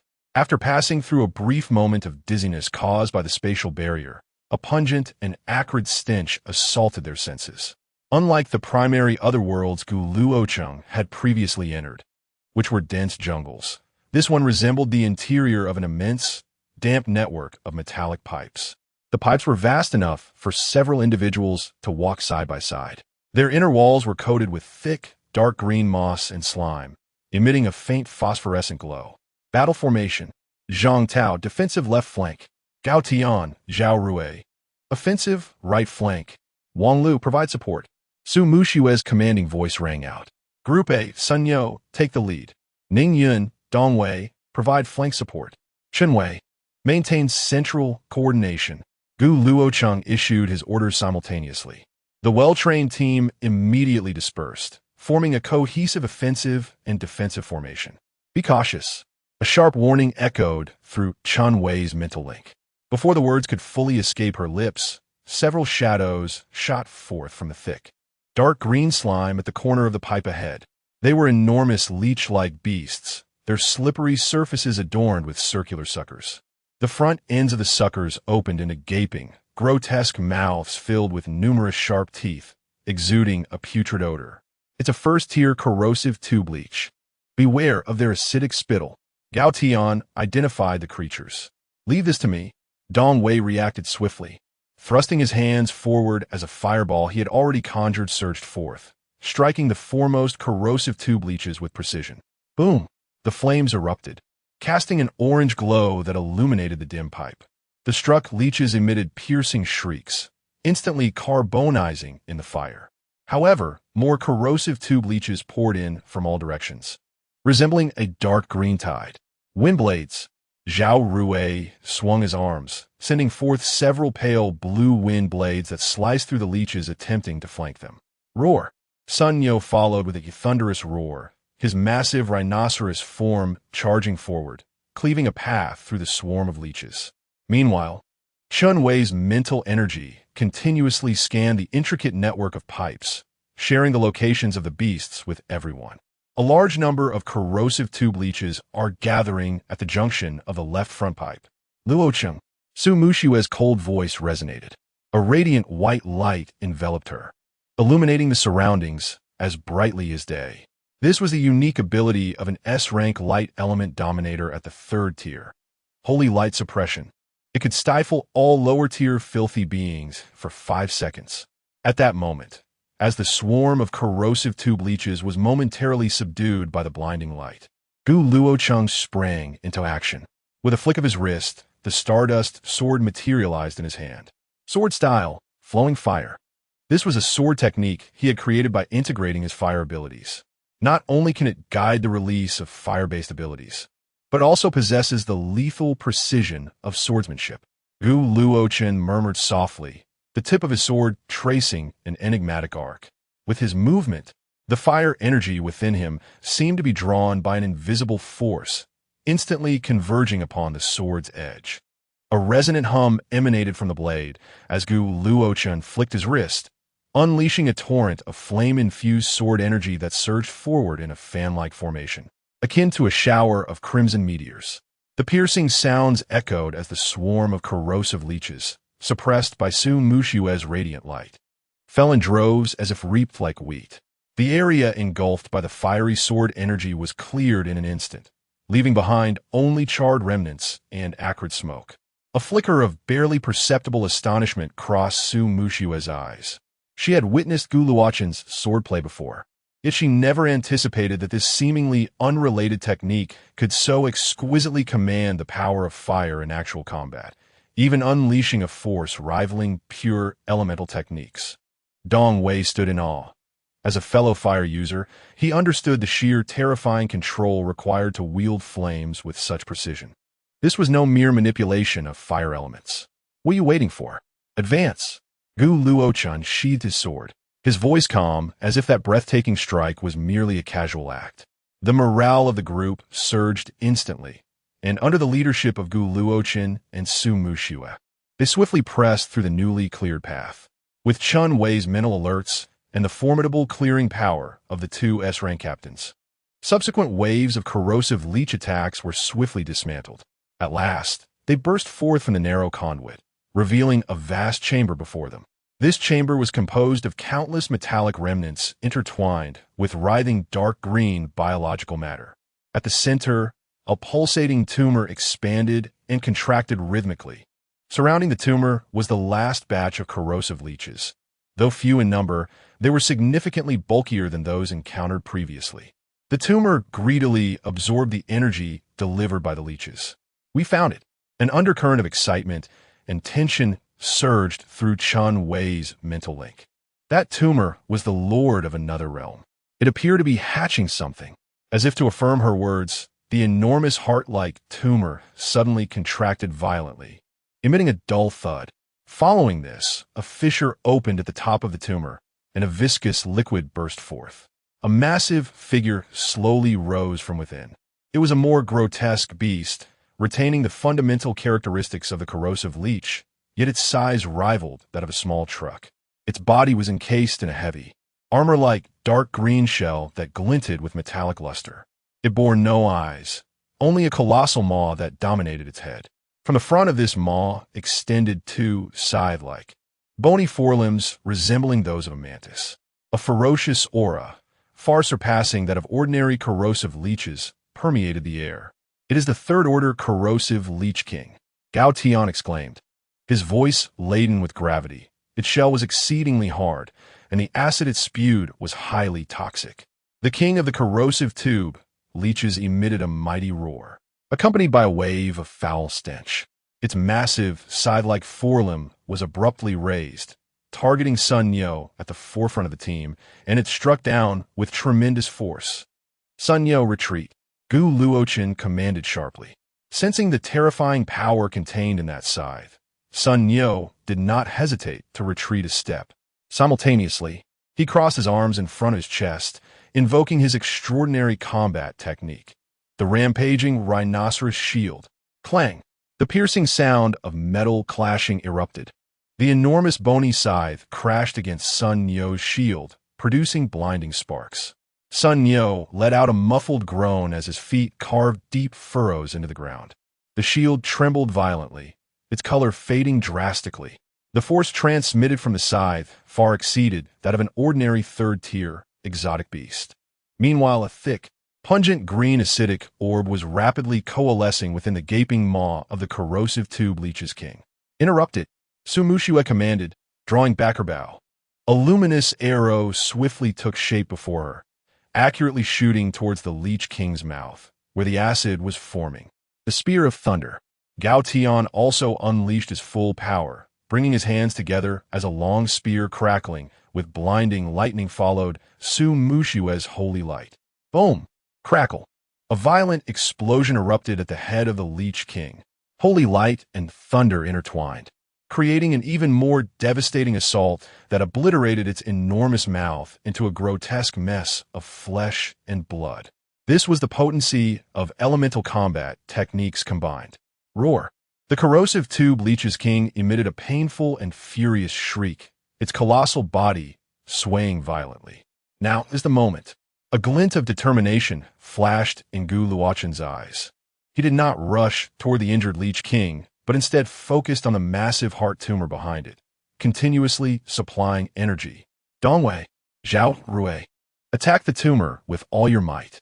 Luochen commanded while transforming into a fleeting shadow, sprinting toward the immense tumor amidst the wreckage of the pipes. Understood. Dongwei swiftly conjured an incredibly hot fireball, hurling it forcefully at the tumor. Wind blade slash. Zhao Rui also exerted his abilities to the fullest, sending several deep azure wind blades whistling toward the connecting point of the tumor. Boom! Splatter! The fireball exploded violently upon the tumor's surface, while the wind blades penetrated deep into the tumor, stirring up a torrent of viscous, purplish-black liquid. The tumor began to convulse violently, becoming erratic and frantic. At this moment, Luochen had already closed in on the tumor. Chapter 45, Setting Sail Before Long. The long sword in Luochen's hand once again shimmered with brilliance. This time, it was not the scattered sword energy of fiery rain, but rather a complete convergence of his entire fiery abilities focused at the tip of the blade. Swath technique, Achtburn. The sword tip, adorned with a point of intensely condensed crimson flame, silently descended upon the violently pulsating core of the massive tumor. Time seemed to freeze for an instant. In the next moment, boom, boom, boom. The crimson shockwave erupted explosively from the point of impact. In the blink of an eye, the flames consumed the entire tumor. Every inch of its tissue was violently torn apart by the ferocious energy of the flames. Subsequently, the once massive tumor transformed into charred, fragmented dust amid the fierce, expanding fire. A piercing howl erupted from the corroding Lich King, a sound filled with utmost despair. Its colossal body suddenly stiffened, and the hard shell on its surface rapidly lost its luster, becoming ashen. With the destruction of the tumor, its aura instantly waned to the lowest point, causing even its massive, scythe-like forelimbs to droop helplessly. The source of its strength had been severed. It was now a spent force. Would Su Mushiwei let such an opportunity slip away? Binding light, she pressed her hands forward, summoning several condensed chains of holy light that materialized from thin air, ensnaring the corroding Lich King's massive form and binding it firmly in place. The holy light on the chains simultaneously eroded its tough exterior, emitting a sizzling sound. Lightning strike. Taking advantage of the moment, Gao Tian raised his hands high, summoning a pillar of thunder infused with all his power to descend from the heavens, striking mercilessly upon the immobilized, corroding Lich King's head. Boom! The thunder erupted, and electric serpents danced wildly. The corroding Lich King's vast body convulsed violently within the tempest of lightning, a charred stench rising into the air. Wind blade assault. Ning Yun's wind blades appeared like specters at the vulnerable joints of the corroding Lich King's neck. Splat, splat, splat. Flesh and blood flew. Titanic charge. Sun Nyo seized the opportunity, gathering his strength, and with the momentum of his massive form, he crashed into the already charred and fragmented flank of the corroding Lich King. Bang! Amidst the muffled impact, the last vestige of life in the corroding Lich King was utterly extinguished. Its colossal body crashed to the ground, causing the entire chamber to tremble slightly. The foul stench that permeated the space receded like a tide. We have succeeded. Sun Yo panted heavily, reverting from his giant form and sitting down on the ground. Well done. Gao Tian excitedly waved his fist. The faces of the team members displayed a mixture of victorious joy and a hint of fatigue. Though the intensity of this battle was substantial, they handled it with remarkable ease. Luochen slowly sheathed his sword, the dark red patterns on the blade gradually fading away. He approached the corpse of the corroding Lich King and noticed that behind its massive body lay a pile of already harvested crystals. These crystals gleamed with a dark green sheen, and upon closer inspection, they seemed to possess a peculiar allure towards the energy within. What kind of crystals are these? Luochen lifted a crystal stone with his sword and inquired of the group. Chengge, this appears to be a lava stone. Gao Tian's voice conveyed a hint of excitement. Lava stone? I have not heard of it, Luochen replied, his brow furrowed in confusion. Gao Tian, brimming with enthusiasm, responded. Ah, Chengge, you may not be aware. The Labu necklace that has recently gained popularity in various safe zones is crafted from this stone, reputed to enhance one's abilities. With so many Labu stones, we could certainly exchange them for a considerable amount of crystal coins. The Labu necklace is indeed beautiful. I heard it sold out immediately upon release, and the prices have skyrocketed. Wang Lu's bright eyes indicated her familiarity with the item. Luochen shook his head. He had not paid much attention to such matters. However, he instinctively felt a sense of aversion towards the Labu stone, doubting its purported efficacy in enhancing abilities. Perhaps the necklace has undergone special processing? Luochen, have you discovered something? Su Mushue's voice inquired, tinged with curiosity. Luochen, upon hearing her, gathered his thoughts and replied. Nothing significant, merely a curiosity regarding this Labu stone. Su Mushu nodded at Luochen and addressed everyone. Since this realm has been cleared, let us collectively tidy the battlefield and prepare for our departure. I thoroughly enjoy the task of cleaning up the battlefield. Gao Tian exclaimed as he began to take action, retrieving a shovel from his storage ring to commence mining. It must be noted that this realm was far inferior to the accompanying one they had previously encountered. Here, there were only 2 third-tier beasts, while that earlier realm boasted 20. He wielded the shovel as he reminisced. At that time, he was merely a first-tier and could not contribute much. However, now, re-entering this lower-tier realm, he felt completely at ease. The others shared similar sentiments. Upon hearing Gao Tian's reflections, they could not help but feel a wave of nostalgia. The group's harvest was quite satisfactory. Although there were only 2 third-tier beasts, both yielded crystal cores. Luochen and Su Mushue each received one, and the others had no objections, recognizing their roles as the primary contributors. The crystals and the ordinary first-tier cores found in this realm were evenly distributed among the group. The process of clearing this realm took the 2 teams a total of 2 hours, with no casualties. After collecting their spoils, they retraced their steps and exited the realm. Luochen and the others, bearing the slight fatigue of battle, stepped out of the realm to find Wu De and his companions waiting at the vortex. Clearly, they had been concerned for the students' safety and had hurried over after clearing the nearby lower-tier realms. Excellent, excellent. Congratulations on successfully completing the independent hunt in this lower-tier realm. Wu De's voice boomed, his gaze sweeping over the unscathed students, his face radiating unreserved praise. Lian Apruoka. His eyes filled with a look of approval. You finished nearly a third quicker than I anticipated. It seems the effects of the special training and the synergy within your team have exceeded my expectations. He then turned to Zhou Ying and remarked that the dual roles of the 2 S-Rank members had indeed brought about a transformative change within the team. In the past, the notion of allowing first-year students to independently clear a low-level alternate realm was nothing short of fanciful. Zhou Ying nodded in agreement with Li Yan's assertion. At that moment, Wu De, rarely showing concern, inquired about the most pressing matter. Are you all terribly hungry? As he spoke, he casually waved his hand over his storage ring, and 10 parcels wrapped in oiled paper materialized in his grasp. Let's have a bite to quell our hunger before we set off back to the base. It was quite unusual for Wu to take such an interest in the group's meal. He then produced 10 packages, saying, let's eat a little before we depart. The dean is so considerate, Sun Nyo exclaimed, having been so famished that he could barely stand. He hurriedly accepted one of the parcels. However, as he impatiently tore open the oiled paper and glimpsed the hard substance within, the joy on his face instantly froze, transforming into a look of incredulity. Dean? Sun Nyo lifted the brick-like compressed biscuit, his voice trembling. Is this really edible? It might break my teeth. Wu De didn't even glance up, responding languidly. If you think it's too hard or unpalatable, it's quite simple.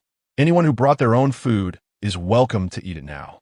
I'm not forcing anyone to consume this biscuit. Upon hearing this, the previously hopeful students exchanged glances, and the atmosphere grew silent.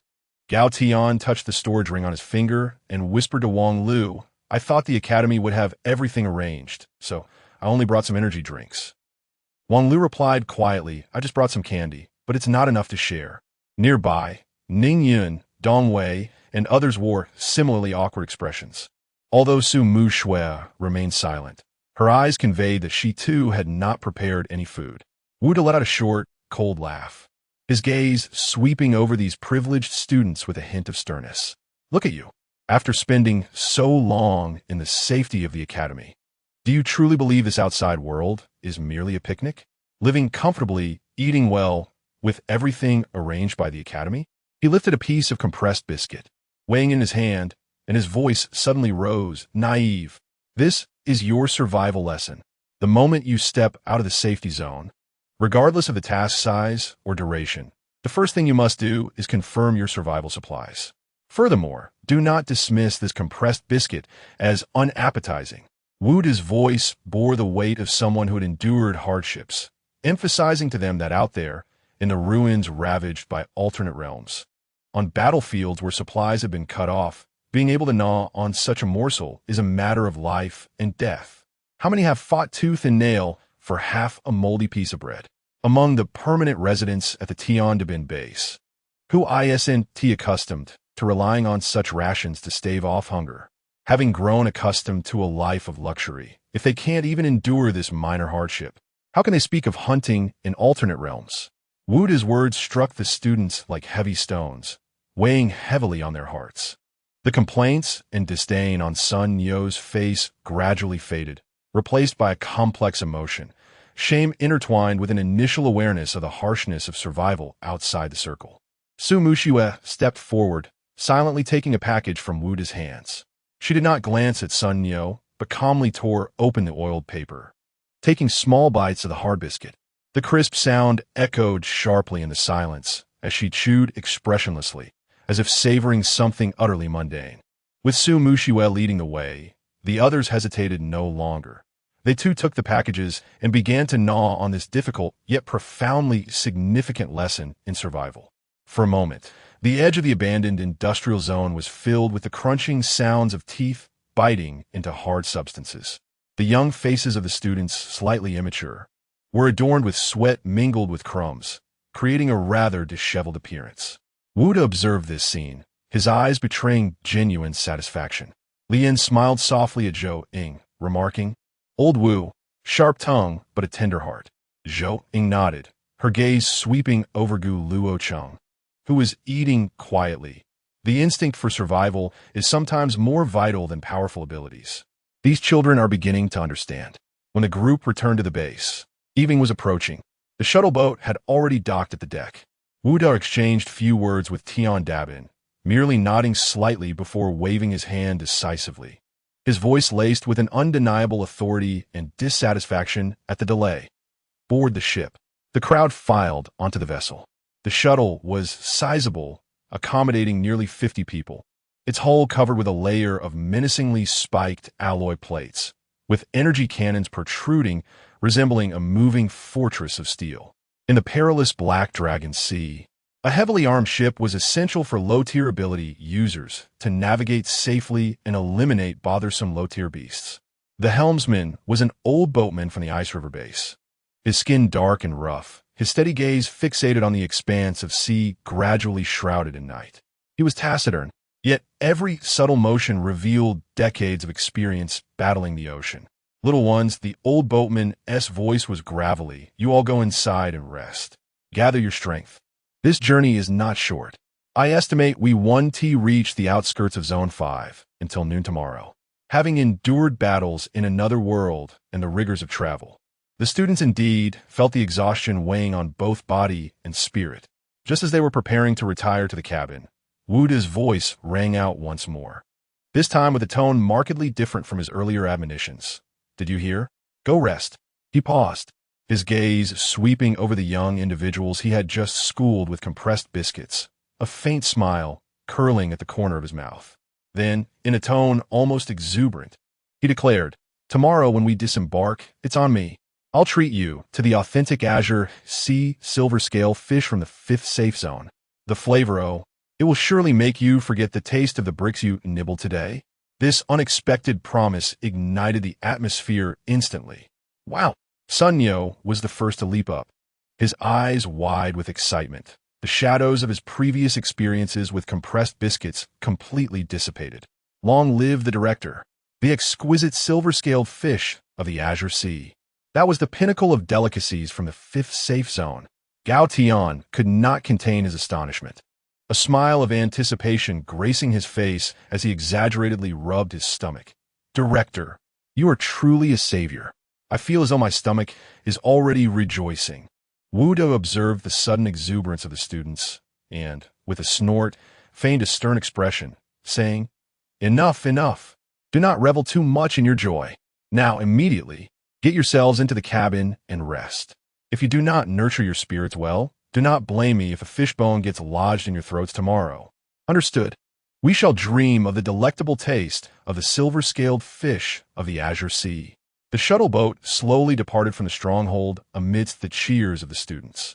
Gu Luochen did not rush into the cabin. Instead, he stood on the deck, gazing out at the boundless sea, lost in contemplation. Since there was now an opportunity to engage with the ocean, he was determined to seek out the eye of the storm that could allow the myriad techniques of the immortal method to ascend to its second tier. Unbeknownst to him, the night had deepened. In the depths of the bay, the island fortress was now faintly illuminated. Chapter 46. The conflict at the shops. The weather over the sea was remarkably clear. After a night's rest, the trainees emerged from the cabin, their faces illuminated by the awe of witnessing the ocean for the first time. The endless expanse of deep blue-black water, shimmering under the sun's rays, revealed a profound azure hue. Their route to the 5th safe zone was exceptionally secure, devoid of any dangers along the way. Wu De elucidated that this situation arose from the upcoming Freshman League, as various guilds had undertaken numerous tasks to eliminate the beasts along the maritime paths. At any other time, they would undoubtedly encounter ferocious creatures attacking their vessels. As noon approached, the ferry gradually glided into the harbor of the 5th safe zone. As they drew nearer, the island, situated in the heart of Black Dragon Bay, came into sharp focus. Its scale was astounding, although it was an island. Its area rivaled that of the 3rd safe zone. The defensive structures surrounding the 5th safe zone were not the iron walls that encircled the 3rd safe zone, but rather colossal embankments that rose majestically along the coastline. These embankments, reinforced with special alloys and abilities, were riddled with menacing cannon ports and platforms for the empowered guardians. From the top of the embankment, one could faintly see the figures of patrolling sentinels. To the trainee's surprise, the bustling atmosphere here lacked any sense of tension, typically associated with being encircled by formidable foes. The busy harbor resonated with the cacophony of mechanical roars, interspersed with sharp exclamations from the throngs of people, creating a vibrant symphony that rendered the port exceptionally lively. Clearly, the Freshman League had infused this maritime fortress with an extraordinary ambience. Undervue des Guidance. The group passed through the substantial gates beneath the embankment. As they crossed the threshold, an invigorating atmosphere enveloped them. Inside the 5th safe zone lay a city meticulously designed for the empowered. From a distance, they could see buildings of diverse architectural styles, adorned with flags representing various guilds. The streets were broad and immaculate, teeming with pedestrians, all of whom were individuals of varying abilities. Ordinary people had become a rarity in this realm. What captivated the trainees most were the myriad of shops lining the streets. Exotic beast materials specialty store, energy crystal wholesale, custom weapons. There were also exquisitely decorated establishments, their windows showcasing rare treasures from across Huaxia. This spectacle instantly brightened the eyes of the girls in the group, such as Chun Wei and Wang Lu. Wu De surveyed the surroundings and couldn't help but feel as though he had brought a bunch of country bumpkins to the city. He paused, pointing towards a grand establishment adorned with the imposing sign of the Zhuzhou Tower. "Do you see that? That's where we shall dine today. However, since it is still early, you may first explore the shopping district and broaden your horizons." He then added with a feigned authority, Remember, we will convene at the entrance of Juzhou Tower in 1 hour. Lateness means no food. The trainees, their pent-up excitement transformed into jubilant cheers, quickly dispersed into small groups, eagerly merging into the thrumming crowds. Gu Luochen exhibited little interest in the surrounding commotion, yearning instead for a tranquil space to meditate and rejuvenate. However, as he turned away, a cool and delicate hand grasped his wrist firmly. Don't even think about escaping. Sumusue, having donned a subtle cap that concealed her radiant golden locks tied back in a refreshing ponytail, appeared before him. The contours of her profile, partially revealed beneath the brim, exuded a youthful vitality. She tugged at Gu Luochen insistently, dragging him toward the most bustling street with a playful tone that brooked no refusal. Since we're here, why not accompany me for a look? Consider it. Familiarizing ourselves with the surroundings. Gu Luochen cast her a reluctant glance, ultimately conceding to her pull. The delicate tension between them had become an unspoken topic of intrigue among their classmates. The strikingly aloof young man and the enchanting young woman walked side by side along the commercial street, naturally drawing numerous glances. Freshly arrived, the heart of Laba necklace, the same as worn by the esteemed Yazan, masterfully handcrafted, 500,000 crystal coins each, only 10 available. First come, first served. An enthusiastic shop attendant outside a store named Mart Pavilion called out. 500,000 crystal coins. A burly passerby exclaimed incredulously, "What a ripoff. That's enough to rent out the entire Juzhou Tower for a month." Upon hearing the commotion, Gu Luochen's gaze shifted to the necklace displayed in the window. The crystal embedded in the necklace bore a striking resemblance to the Labu stone they had recently acquired from another realm. However, this Labu stone had been meticulously cut into a heart shape, polished to a translucent sheen, and adorned with dazzling tiny crystals. The craftsmanship was indeed exquisite, yet the price was utterly outrageous. As someone who had personally procured such materials, they had previously researched the market value of Labu stones. A single piece was worth no more than 100,000 crystal coins, and the stone used in the Windows necklace could yield over 1,000 pieces. This price was a blatant exploitation of the esteemed Yazan's reputation and the atmosphere of extravagance prevalent during the new Students' League, a flagrant act of profiteering. Su Muxiue also noticed the necklace, a glimmer of appreciation flashing in her eyes, though it was quickly replaced by practicality. She gently tugged at Gu Luochen's sleeve and spoke in a hushed tone. "It is indeed beautiful, but it seems of little genuine benefit for enhancing our abilities. And the price is simply absurd. Let's move on." Gu Luochen turned to her, and beneath the shadow of her cap, her cheeks appeared faintly flushed. He shrugged, adopting a tone of a wealthy air. "If you like it, then buy it. You need not repay me." To him, wealth was merely a numerical abstraction. The Gu family's coffers were ample. "No, truly, it's unnecessary." Su Muxiue quickly shook her head, her voice tinged with a hint of shyness and determination. Just then, a girl with striking dark purple, sleek short hair approached. She cast a sideways glance at Gu Luochen, yet her gaze lingered involuntarily on Su Muxiue. For reasons unknown, she sensed an innate hostility emanating from Su Muxiue. Was this young lady, perhaps, envious of another woman's beauty? The violet-haired maiden shook her head, swiftly dismissing this impractical thought. If you can't afford it, don't act like a big shot here. Don't you realize you're in the way? Your dawdling is quite irksome." With that, she slapped a crystal card onto the counter before the attendant, lifting her chin slightly. "Here, pack one for me, and do it quickly." For Gu Luochen, being so brazenly provoked in person, whether in the immortal realm or the third safe zone, was a first. Yet, he did not become enraged. Instead, he calmly regarded the violet-haired maiden, saying, "This necklace is overpriced and ostentatious, offering no benefit to one's abilities. Only the ignorant would consider such superficial trinkets worthy of pride." His words instantly drained color from the maiden's face, and with hands on her hips, she glared at Gu Luochen. "Do you know who I am? Calling me ignorant?" The attendant, sensing the violet-haired maiden's anger, adopted a stern tone. "Madam, it's perfectly fine if you choose not to purchase. But please refrain from disrupting the mood of our esteemed guests and our business." At that moment, Gu Luochen lost all interest in lingering. The level of provocation and commercialism displayed was beneath his notice, and he turned away with indifference. Seeing this, Su Muxiue offered an apologetic whisper to the attendant. Although Gu Luochen's words were directed at the violet-haired maiden, they inadvertently criticized the shop's offerings. However, the maiden was not about to relent, sharply mocking Su Muxiue.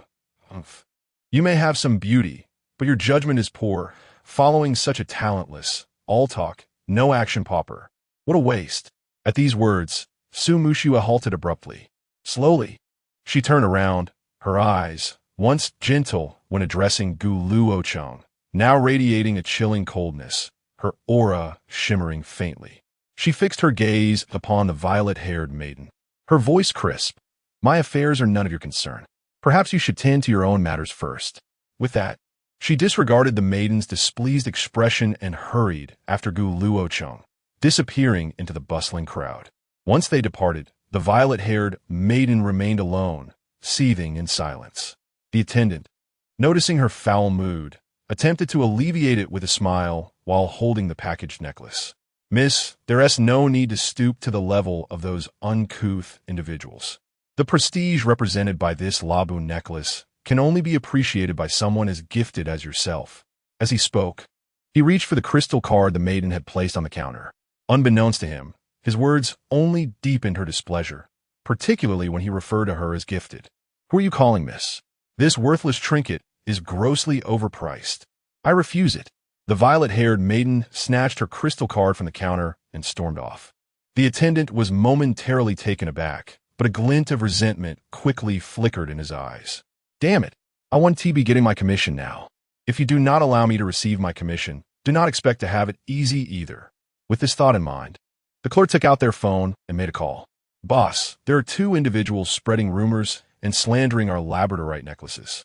Chapter 47. A narrow path for enemies within the expansive private room. A rich and fragrant aroma permeated the air, almost tangible in its intensity. On the round table lay an array of exquisitely crafted dishes, each a feast for the senses. Yet, the centerpiece that captivated attention was undeniably the main course, silver-scaled fish from the Azure Sea. The fish was sliced as thin as gossamer, and upon tasting, it transformed into an indescribable sweetness that blossomed on the palate. The delectable flavor moved the students, who had subsisted on compressed biscuits all day, to the brink of tears. My heavens, this is utterly divine. Sun Yo nearly swallowed his tongue in his enthusiastic, albeit garbled, praise. Totally worth it. I could endure another 3 days of biscuits for this. Gao Tian exclaimed with a blissful expression. And even the usually aloof Su Muxiue had her brows arched in delight as she savored her morsel. As the wine flowed and the dishes were savored, the atmosphere became increasingly jovial. Wu set down his chopsticks, surveying the satisfied students with a smile that deepened with their contentment. Have you all had your fill? Let us discuss something of importance. The mention of the upcoming freshman tournament piqued the students' interest. They put down their chopsticks, attentive and eager not to miss any detail. Wu raised a finger. First, Lin Qian from the 5th Academy, a 3rd-tier S-class with the ability of word spirit prohibition. His tone grew grave. This individual is exceptionally unique. Born mute, he unexpectedly spoke during the awakening ceremony. What is more perplexing is that the ability detection apparatus failed to register any powers at that time. It wasn't until he acted that people realized he had awakened a forbidden power from ancient texts. Words become deeds. Every utterance he makes under this prohibition could manifest as a rule or a curse. It is insidious. Exercise utmost caution. A collective gasp echoed from the students. Words become deeds? That power sounds utterly formidable. Wu Da raised a second finger, deliberately lingering his gaze on Su Muxiue. Second, Yi Zixuan from the 9th Academy. Also a 3rd-tier S-class, with the ability of dark system domination, Ye Jiaoyuo. He paused, his tone laden with significance. Muxiue. Her abilities directly oppose your holy angel. Her powers are deceptive and highly corrosive. In a confrontation with her, your light will be paramount. Su Muxiue's expression tightened slightly as she nodded gravely. The clash of light and darkness felt like a fated rivalry. These two individuals were the primary concerns for Gu Luochen and Su Muxue, and thereafter Wu De proceeded to outline several A-class opponents that required vigilance. After conveying the intelligence, Wu De shifted the subject. Now let us discuss something more joyous. Rewards for the tournament. His voice rose in excitement. For the top 10 in the individual competition, each will receive a 30 cubic meter spatial storage ring. A chorus of astonished gasps erupted. Even Gu Luochen raised an eyebrow in surprise. 30 cubic meters. What a generous offer. To think that I currently possess only a 50 cubic meter one. Sun Yo, Gao Tian, and the others sparkled with envy and excitement. For the top 3 in the individual competition, Wu De continued, stating that in addition to the storage rings, there exists an additional, bespoke mysterious reward. The specifics remain undisclosed by the central authority, but it is rumored to be tailored to the unique abilities and developmental trajectories of the recipients. At the designated time, a special envoy from the central authority will personally distribute these rewards. The top 10 competitors will receive 30 storage rings, and one can only imagine the extraordinary level of the supplementary rewards for the top 3. Although this statement ignited a fervor within everyone present, only Gu Luochen and Su Muxue had a genuine opportunity to secure a place among the top 3. The reward for the team competition is an exploration quota for the resources of the 36th accompanying Otherworld. Wu De sipped his tea and elaborated. The 36th special Otherworld recently emerged near the first safe zone, and the main realm has been eradicated by elite forces working in unison. Currently, 5 lower-level accompanying Otherworlds remain sealed off from their vortex entrances. As you have experience with the 40th Otherworld, you are certainly aware of the ironclad rule regarding these accompanying Otherworlds. Entities exceeding their energy levels are barred from entry. Thus, the teams in the new Student League are ideally suited to meet the entry criteria. He scanned the crowd, his eyes shimmering with excitement. These accompanying Otherworlds are replete with resources. Although the crystal mines and spiritual botanical materials may hold little value for high-tier powers, they are immensely beneficial for the Academy in nurturing low-tier elites. At that time, the accompanying Otherworld that only Su Muxue entered was thoroughly plundered. Yet the resources were shared with the military, leaving the Academy with scant gains. Meanwhile, the Otherworld Gu Luochen entered vanished due to spatial instability upon their exit. The Central Authority's directive is unequivocal. You are to eliminate the residual otherworldly beasts, and upon thorough clearing, all resources within shall belong to you as your spoils of war. The reward for the team competition is not merely honor. It is a substantial resource that can swiftly enhance your capabilities. I hope everyone can showcase their distinct talents during the competition. Cheers! Cheers! The revelations regarding the league rewards thoroughly ignited the enthusiasm of the participating students, and the atmosphere at the banquet grew increasingly vibrant. Following a delightful feast, everyone exited the private room, filled with satisfaction and anticipation. Upon reaching the hall, they unexpectedly encountered a group of similarly aged youths, accompanied by several elders exuding profound auras. Judging by their demeanor, they were evidently from another academy participating in the league. Wu De's eyes lit up, and he exclaimed jovially, "Ha ha ha! I was wondering who it might be. It turns out to be old man Hua. What a coincidence!" Following Wu De's call, they turned to see a tall, resolute elder leading the group. Gao Tian whispered softly within the ranks, "Isn't that the head of the 9th Academy? Hua Linjiang?" Hua Linjiang also smiled, his voice resonant. "Ah, it is you, old Wu. I wondered why I detected a familiar scent of gallantry. It was you flaunting your wealth here in the Jiuzhou Tower." His gaze swept over Wu De's entourage, pausing momentarily on Gu Luochen and Su Muxue, a hint of envy in his admiration. "I have heard that your 3rd Academy has struck gold, acquiring 2 S-rank prodigies. I am truly envious." He raised a hand, pointing toward Gu Luochen and Su Muxue. Indeed, these 2 young friends are exceptional, displaying an extraordinary demeanor. Wu De beamed with joy, nodding without a hint of modesty. "Ha ha ha, it's all about luck. Luochen, Muxue, come meet Dean Hua." Just then, Wu De seemed to recall something and added, "However, old Hua, you needn't be humble either. Your 9th Academy also harbors a gem, does it not? That girl, Yi Zishuan, the master of the dark system Yi Jia, is equally renowned.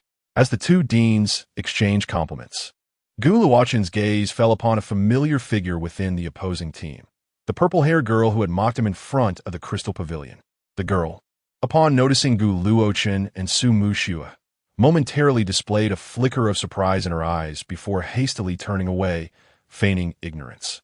Yet internally, she was taken aback. She had not expected the two individuals she had carelessly ridiculed on the street to be the legendary S-ranks from the Third Academy. However, her inherently proud nature led her to dismiss the incident. She was unbothered by it. Hua Linjiang, oblivious to the hidden history among the trio, enthusiastically suggested, "Since we cross paths, why not let these youngsters get acquainted? They are the future pillars of Huaxia, after all, and will inevitably need to interact."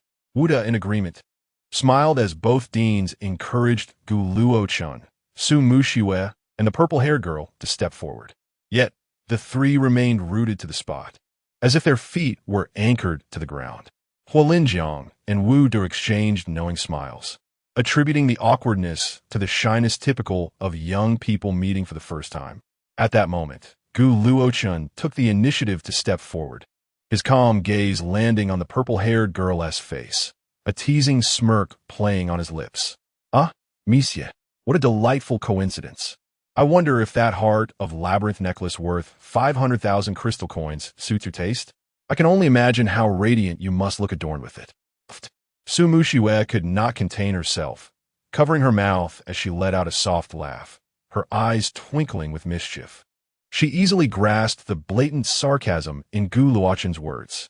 Yizishuan's face flushed crimson, resembling a cat whose tail had been stepped on, as she glared fiercely at Gu Luochen, her voice sharp with indignation.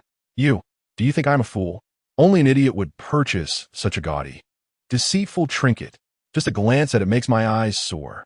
Both Wu De and Hua Linjiang stood stunned, bewildered by the peculiar exchange unfolding before them. Wu De looked at Gu Luochen with confusion. "Luochen, you know each other?" Gu Luochen nodded slightly, his tone unperturbed. "Dean, we have met briefly."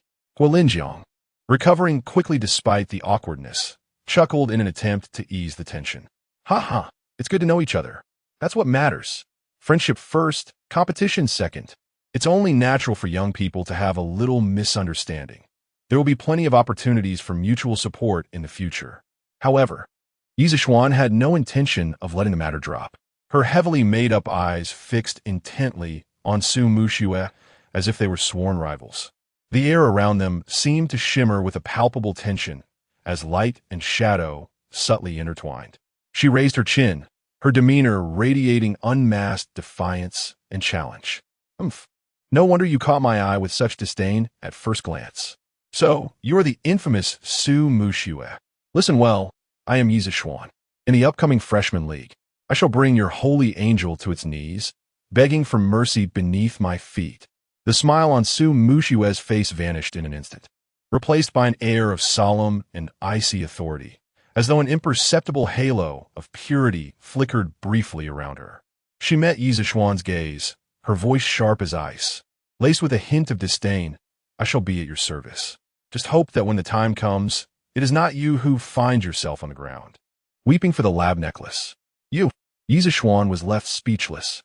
Hua Linjiang, exasperated, slapped his forehead and quickly stepped forward to separate the two, offering an apologetic smile to the members of the Third Academy. "Ah, please forgive us. Zishuan has been spoiled since childhood. Her temperament is rather fiery, and her words may be a tad indiscreet. I beg your indulgence." As he spoke, he cast a meaningful glance at Yizishuan, then turned to Wu De. "It is getting late, and we must make our arrangements. We shall not intrude on your enjoyment any longer, until we meet again at the League." With that, Hua Linjiang nearly dragged the defiant Yizishuan away, hastily departing from Juzhou Tower with the members of the Ninth Academy. "I will defeat her," Su Muxue murmured, her voice barely audible to Gu Luochen. "I believe in you." Chapter 48. The opening ceremony in the 10 days following their departure from the Jojo building. The fifth safe zone was thoroughly ignited by the fervor of the newcomer league. The streets were teeming with youthful faces from various safe zones, and the air was thick with the excitement and competitive spirit of the young. The students from Academy 3 were accommodated in their designated training quarters, which were lavishly appointed, each academy boasting its own training ground. Throughout these 10 days, Gu Luochen and his companions, under the guidance of Li Yin and Zhou Ying, engaged in daily tactical drills and team cohesion exercises. Additionally, Gu Luochen continued his practice of meditation and visualization, adjusting his own state of being. Occasionally, he would engage in brief elemental confrontations with Su Muxue. The others were equally industrious, either honing their skills through sparring or partnering to gather intelligence on their opponents in the market streets. Time sped by in this fulfilling preparation for battle. The Newcomer League, hosted in the 5th Safe Zone, finally commenced its opening ceremony amidst the anticipation of all of Huaxia. A month prior, tickets for the ceremony had sold out completely. Those who failed to secure tickets could only watch the event through live broadcasts.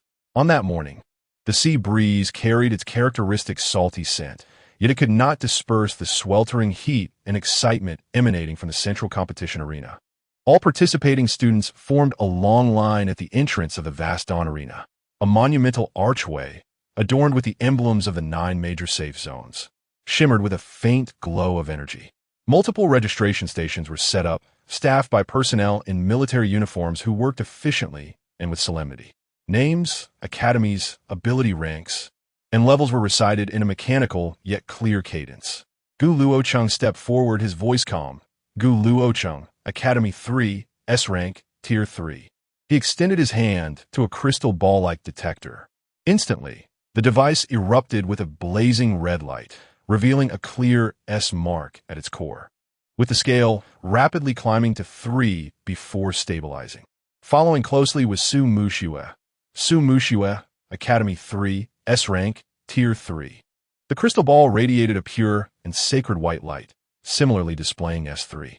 The staff members recording this information trembled slightly with awe. 2 S ranks had arrived simultaneously. A glimmer of respect flashed in their eyes. Members of groups A and B completed their registrations in turn. The registration information was simultaneously displayed on the immense circular light screen within the arena for all to view. Upon stepping into the interior of the Dawn Arena, even the most seasoned students were profoundly shaken.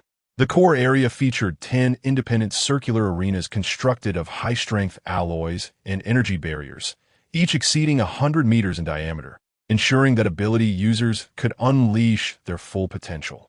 Surrounding the arenas were dozens of tiered spectator seats, which were now filled to capacity, the air alive with fervent voices. At the central podium, where visibility was optimal, sat several formidable figures. The most striking among them was the woman seated at the center. She wore an elegant robe adorned with delicate green vine patterns, her countenance exuding warmth and sanctity. She was the only 9th-tier healer in Huaxia, revered as the guardian of the healing forest. Even in her serene demeanor, she captivated the gaze of the vast majority present. In the eyes of the female spectators, there was an unmistakable aura of admiration and yearning. Her presence infused the entire arena with a sense of tranquility. Seated to the left of the esteemed Yazan was the commanding officer of the 5th Safe Zone Military District, Meng Jun.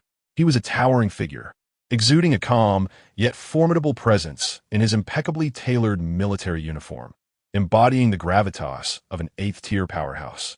To her right sat the vice president of the Ice River Guild, Han Feng, the president of the Rock Guild, Shi Yu, and the president of the Falcon Guild, Ling Yu, each a top-tier figure whose restrained demeanor belied their formidable 8th-tier prowess. The deans of various academies, including Wu De and Huolinjiang, were comfortably ensconced in their respective private boxes, affording them a clear view of the arena while enabling them to effectively direct their students. At precisely 10 o'clock in the morning, stirring music reverberated throughout the venue, and a colossal circular light screen illuminated with dazzling brilliance. A figure ascended from behind the podium, landing gracefully in the center of the largest arena. He stood tall in a well-fitted deep blue suit, his countenance striking. Esteemed guests, honorable mentors from the 9 major safe zones, fellow students, and all compatriots who care for the future of humanity. Good morning. He offered a slight bow, eliciting a wave of enthusiastic applause. I am the host of this freshman tournament, Shangwan Hong, from the league committee of the 1st Safe Zone. Shangwan Hong's voice resonated with passion and charisma, Today, we gather in this steel fortress that stands steadfast amidst the waves, the fifth safe zone. We convene in this arena, a beacon of strength and hope, the Dawn Arena. We are here not for mere spectacle, but to witness. To witness the most radiant new star born from our civilization during this dark age. He extended his arms towards the students standing in the arena.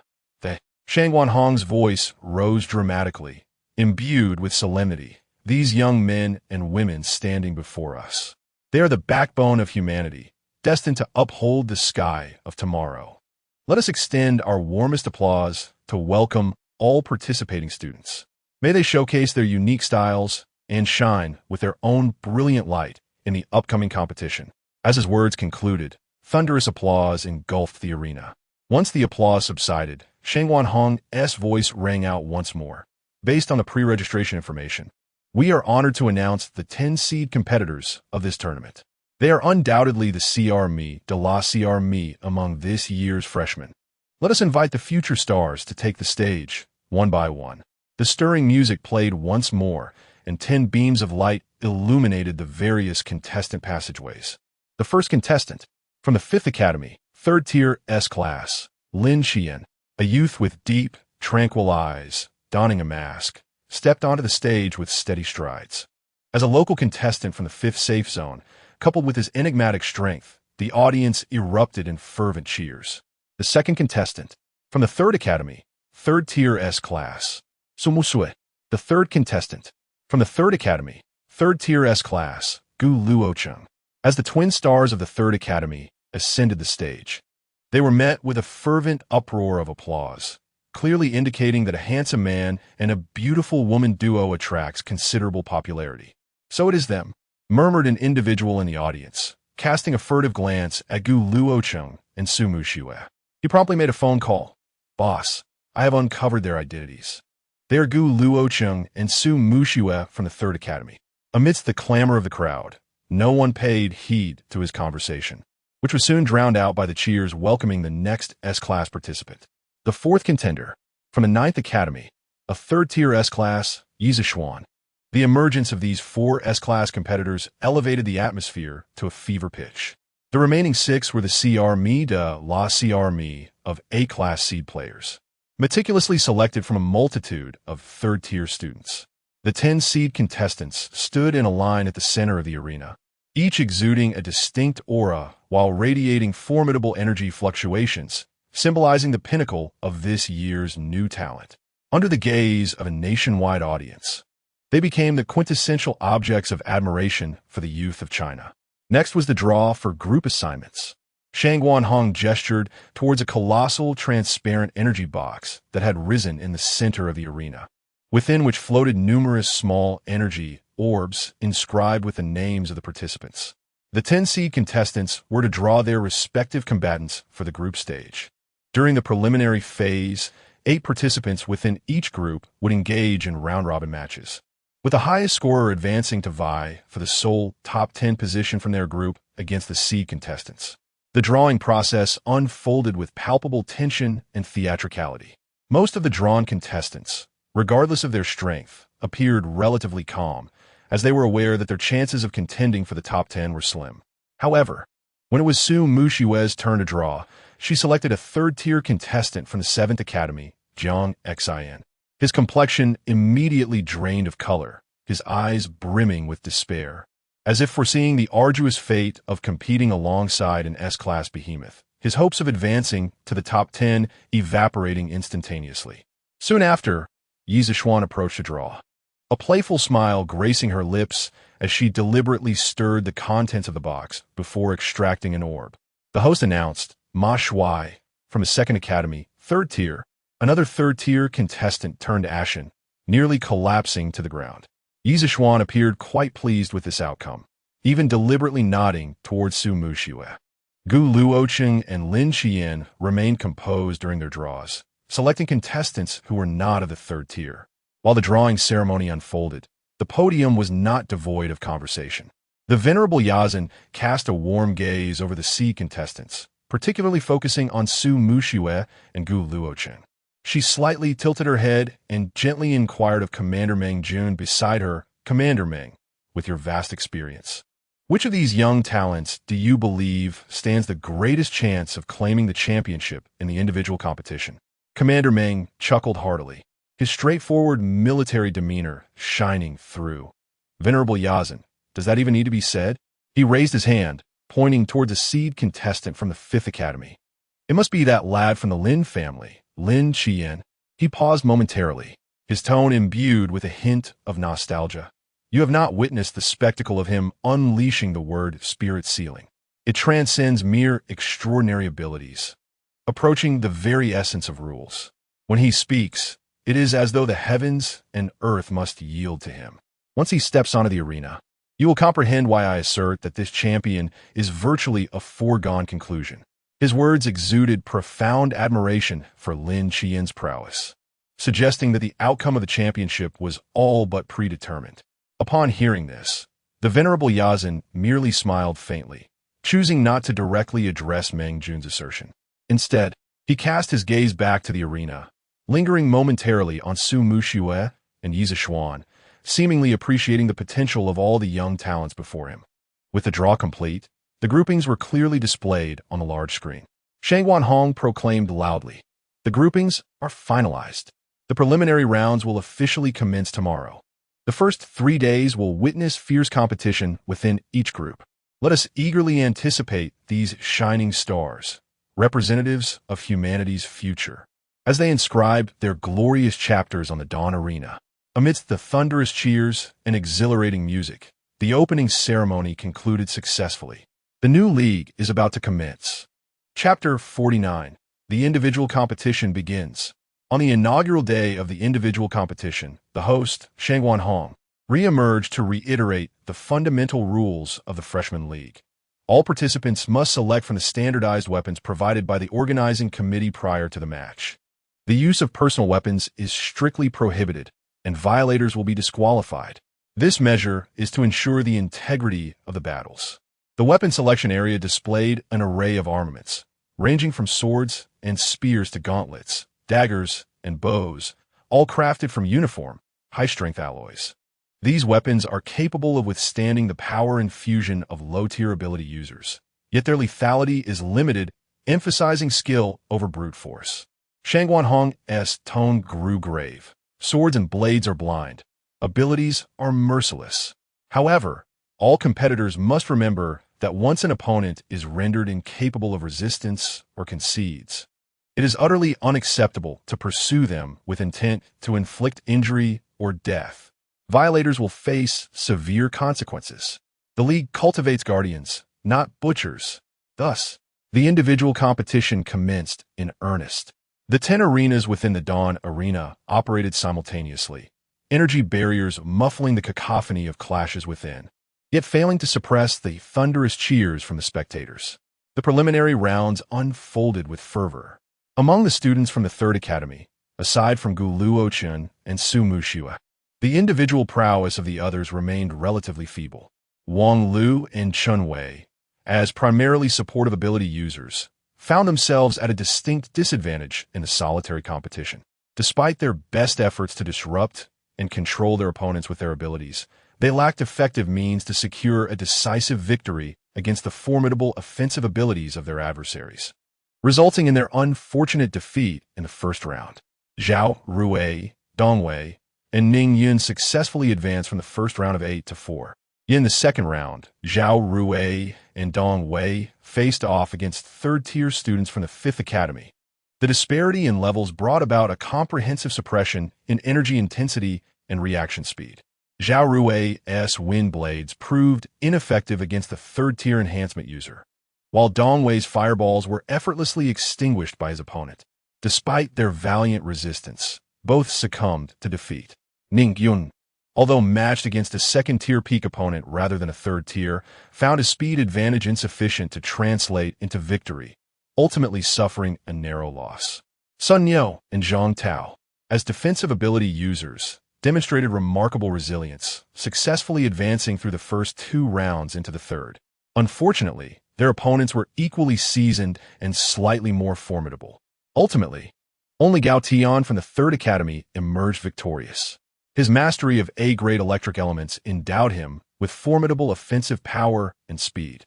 Through precise control of lightning and agile tactics, he carved his way through the ranks. In the decisive match for advancement, he encountered an A-grade third-tier ice ability user, facing perilous challenges. Yet, he ultimately triumphed through a ferocious surge of electric energy, securing his position to challenge the seed player of his group. Among the 10 participants from the Third Academy, only Gao Tian managed to reach the top 10 contention. This outcome left Wu furrowing his brow in the private box. Yet he found himself powerless to change the situation. After a day of respite, the 5th day of the individual competition officially ushered in the battle for the top 10. 9 of the 10 arenas were dismantled, leaving only the most magnificent arena at the center. Today, 10 seeded competitors will face the challenges posed by the representatives of their respective groups. The victor shall secure a place among the top 10 of this year's Freshman League individual competition.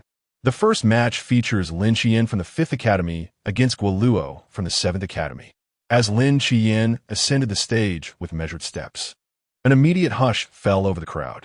Countless pairs of eyes fixated upon him, brimming with curiosity and intrigue.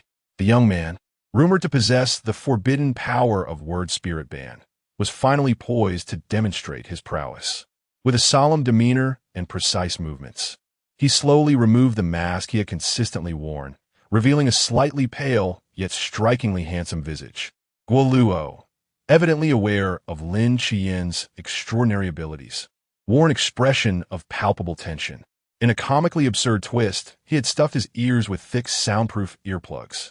This peculiar detail was captured in sharp focus and displayed on a large screen. Amusement erupted from the podium, where Commander Meng Jun of the 5th Safe Zone Military District could not contain his laughter, turning to the esteemed Elder Yazan beside him, exclaiming, "Elder, look at this amusing fellow. Does he think that by blocking out Lin Qian's voice, he can evade his extraordinary attack? It is nothing short of a futile attempt to block out the ringing of a bell." Meng Jun continued to elucidate. Lin Qian's word spirit ban directly affects the target or alters the rules of the environment. The target's ability to hear is utterly irrelevant. Ha ha ha. Upon hearing this, Elder Yazan's gentle countenance revealed an even deeper curiosity, his gaze intently fixed on the arena. The battle commenced. Lin Qian's lips moved slightly, his enunciated syllables brief and obscure. Bind. An uncanny scene unfolded. Guoluo, clad in ear protection, found his feet immovably ensnared to the arena floor by an invisible yet formidable force. Regardless of how vehemently he struggled, the terror etched on his face magnified in an instant. Almost immediately, the air within a radius of several meters around him grew thick and heavy, akin to mercury. His movements became painfully sluggish, each gesture resembling a desperate struggle in the depths of the ocean. Attempting to harness his abilities for a counterattack, he discovered that his energy flow was severely impeded. At last, Lin Qian raised his hand before his lips, gesturing outward towards Guoluo with a gentle push. Repel. An overwhelming yet intangible force materialized from thin air, striking precisely at the immobilized Guoluo. He was propelled as if struck by an unseen truck, hurtling straight towards the edge of the stage. He scarcely had time to utter a cry before crashing onto the energy-absorbent cushion beyond the arena, his expression one of utter bewilderment. The entire encounter transpired in mere seconds. Lin Qian stood resolutely in place, his attire undisturbed. There were no dazzling displays of energy collisions, no fierce close-quarters combat, only absolute control. The audience was rendered speechless before erupting into a cacophony of astonished gasps and discussions. Is this the word spirit ban? It is utterly terrifying. I cannot comprehend it. How did he achieve such mastery? This power is simply unfathomable. In the eyes of Master Yazan, a glimmer of wonder shone as he softly remarked, "Words manifest the law, rules serve as blades." Truly enigmatic and unfathomable. Meng Jun wore a faint smile, his expression one of satisfaction, as if to say, "See, I told you so." The second match featured Su Mu Shui against Di Yunyan from the 1st Academy. Both were third-tier practitioners. Unlike the mystery and shock brought by Lin Qian, Su Mushue's presence was one of pure astonishment. Sunlight filtered through the energy dome, seemingly gathering around her. Her golden hair was neatly tied back in a ponytail, swaying gently with her movements, radiating a molten gold luster. Her clear, golden eyes resembled the purest amber, imbued with an innate sense of sanctity and detachment. The audience erupted in cheers that surpassed the previous applause, particularly the male spectators, their gazes fervent and intense. Her opponent, Diyunyan, was a third-tier student from the First Academy. He donned a finely tailored, expensive-looking silver combat suit. However, upon his arrival, his gaze greedily roamed over Su Mushue's exquisite visage and graceful figure, filled with unabashed lust and disrespect. A barely perceptible frown crossed Su Mushue's brow, a flicker of icy disdain flashing in her golden eyes. Such unabashed scrutiny evoked a visceral sense of revulsion within her. "Begin." The referee's voice rang out. Without a moment's hesitation, Su Mushue clenched her right hand in the air, drawing back the bowstring with her left, instantly forming an arrow composed entirely of compressed light energy. Whoosh! The light arrow was released with unparalleled speed, leaving a blinding golden trail in its wake. Aimed directly at Diyunyan. The lewd grin on his face froze, completely unprepared for Su Mushue's decisive and swift assault. In a flurry, he hastily summoned his powers, conjuring a pale blue water energy shield before him. Thud! The light arrow penetrated the seemingly formidable energy shield without resistance. Although the arrow's impact was significantly diminished, the residual force struck Diyunyan squarely in the chest. Ugh! He cried out in pain, propelled backward by the tremendous force. Su Mushue remained expressionless, drawing her bow once more. This time, 3 light arrows coalesced on the bowstring, effectively sealing off all avenues for Diyunyan to evade. His face drained of color, Diyunyan dared not face the arrows head-on, instead rolling desperately to the side to escape. Thud! Though he avoided the arrows, the force of his evasion, combined with the previous impact, sent him tumbling off the stage. The battle concluded. Another overwhelming victory. As Diyunyan rose from the ground, his face flushed with alternating shades of blue and red. Yet he quickly regained his composure, directing a nauseating smile at Su Mushue on the stage, deliberately exclaiming, "Su, did you go easy on me, fearing I might get hurt?" Su Mushue did not even glance in his direction, treating him as if he were mere refuse by the roadside.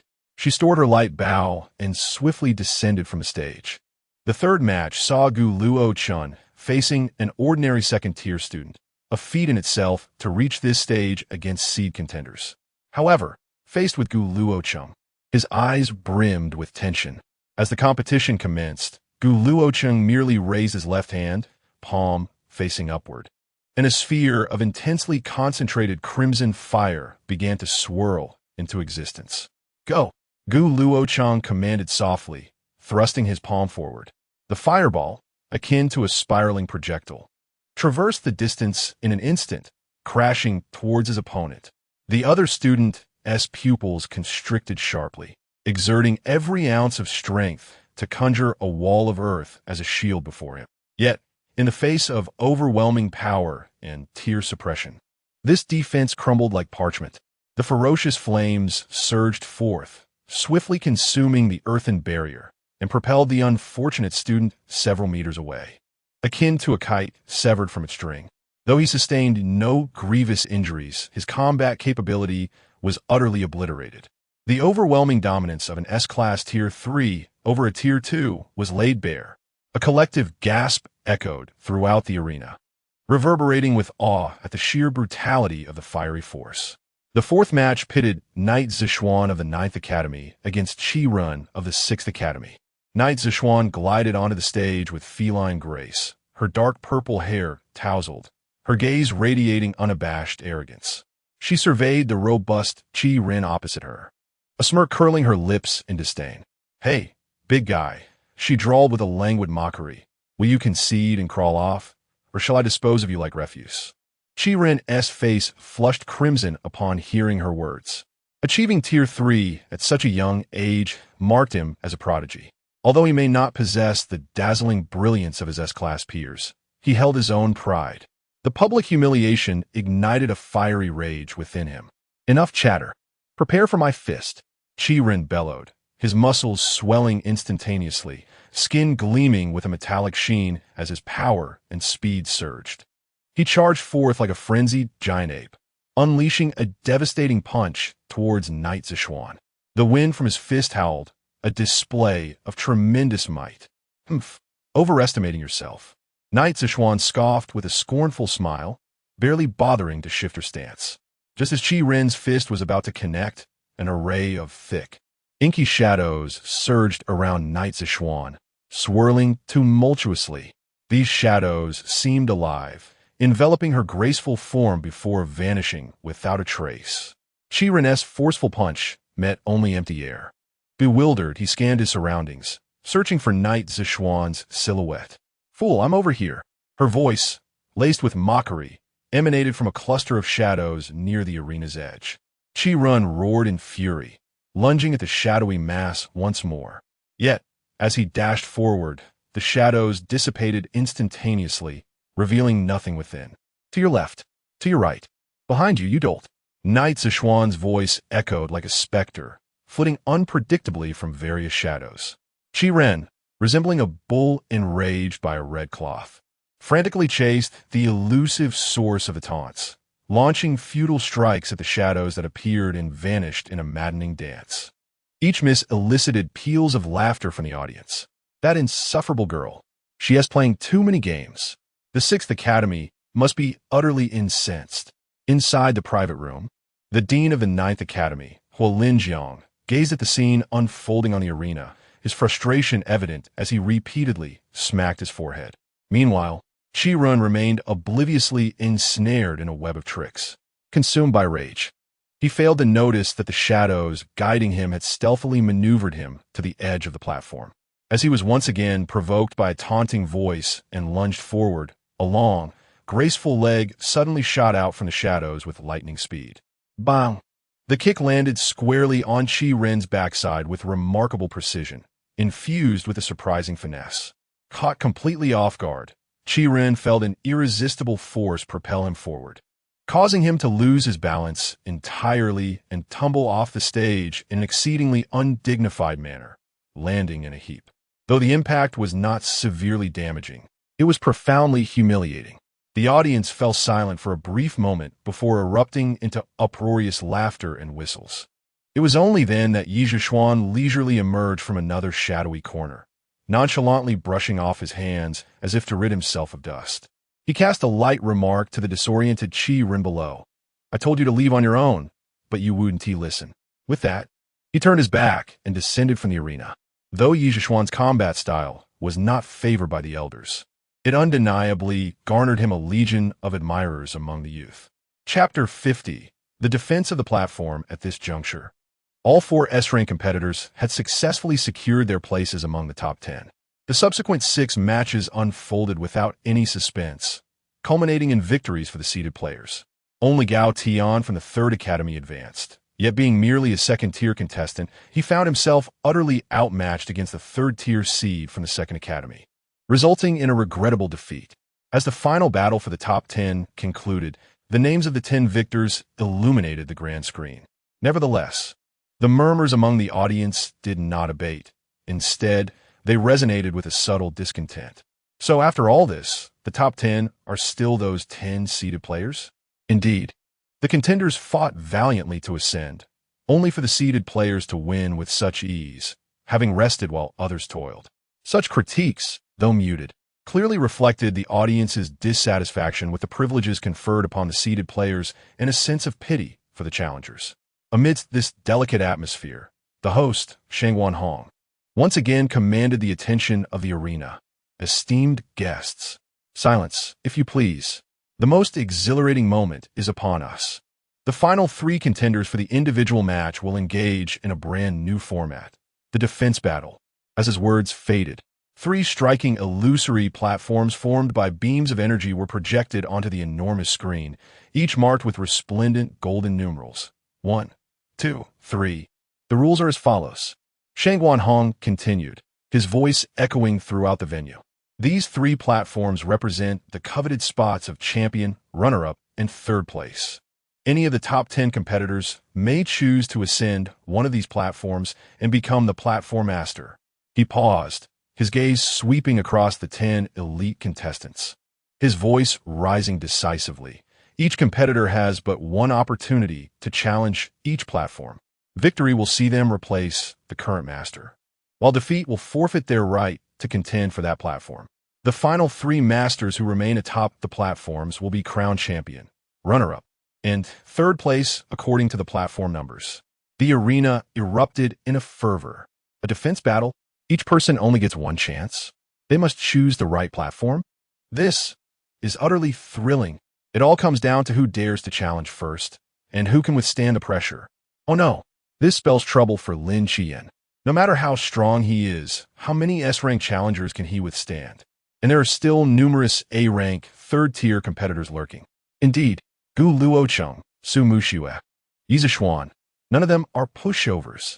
Even if it becomes a war of attrition, they can wear him down. Whoever steps up first to become the platform master is a fool. They will undoubtedly become a target. Whispers of astonishment and excitement mingled, shifting from discontent with the previous format to a fervent anticipation for the spectacle ahead. Everyone realized that this new rule had irrevocably shattered the previous status quo, transforming the final rankings into a true test of strength, endurance, and strategy. A single miscalculation could mean the difference between glory and defeat. At this moment, Lin Qian donned his mask once more, revealing a pair of eyes as tranquil as a deep abyss. He lowered his head slightly, his fingers unconsciously fiddling with his sleeve. Confronting an S-rank adversary of equal standing, the consumption of his linguistic abilities would be immense. Should they all choose to challenge the first arena, the limit would likely be 5 to 6 full-force attempts. He had to await the opportune moment. With this thought in mind, Lin Qian opted to remain still, observing the unfolding events. Upon hearing the rules, Su Muxue fell into contemplation. Her golden eyes scanned the three arenas repeatedly, finally settling with unwavering determination on the one marked as 2. The prowess of Luo Chuchan was beyond my reach. Yet, no matter what, I must vie for second place. With her resolve cemented, a faint halo of holy light flickered around her, and with a delicate tap of her toes, she gracefully leaped onto arena tip. The crowd beheld the first to ascend the stage, Su Muxue, her golden hair flowing, exuding an air of gallantry akin to a valkyrie awaiting challengers. All were captivated by her formidable presence. Upon witnessing Su Muxue take her position on Arena 2, Yizishuan's dark purple pupils constricted in an instant. A surge of fierce combativeness mingled with discontent rising within her. How pretentious! Do you truly believe second place is already yours? Though she was poised to leap into action, reason restrained her. No, engaging her now, regardless of the outcome, would only benefit another. Moreover, the first arena remains unclaimed. That ancient Luo, Chuchen, and Lin Qian have yet to make a move. Suppressing her impulsiveness, she crossed her arms, casting a cold smirk at Su Muxue, her gaze akin to a panther fixated on its prey, biding her time for the perfect moment to strike. Meanwhile, Luo Chuchen, observing Su Muxue's resolute claim of Arena 2, comprehended her intentions. What a foolish girl. Since you have made your choice for me, I shall acquiesce. He then directed his gaze towards the arena, a symbol of supreme glory.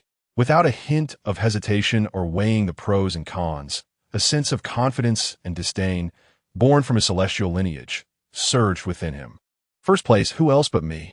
Amidst the astonished and bewildered stares of the crowd, as if viewing a fool, Luo Chuchen's strides were steady and composed as he ascended arena.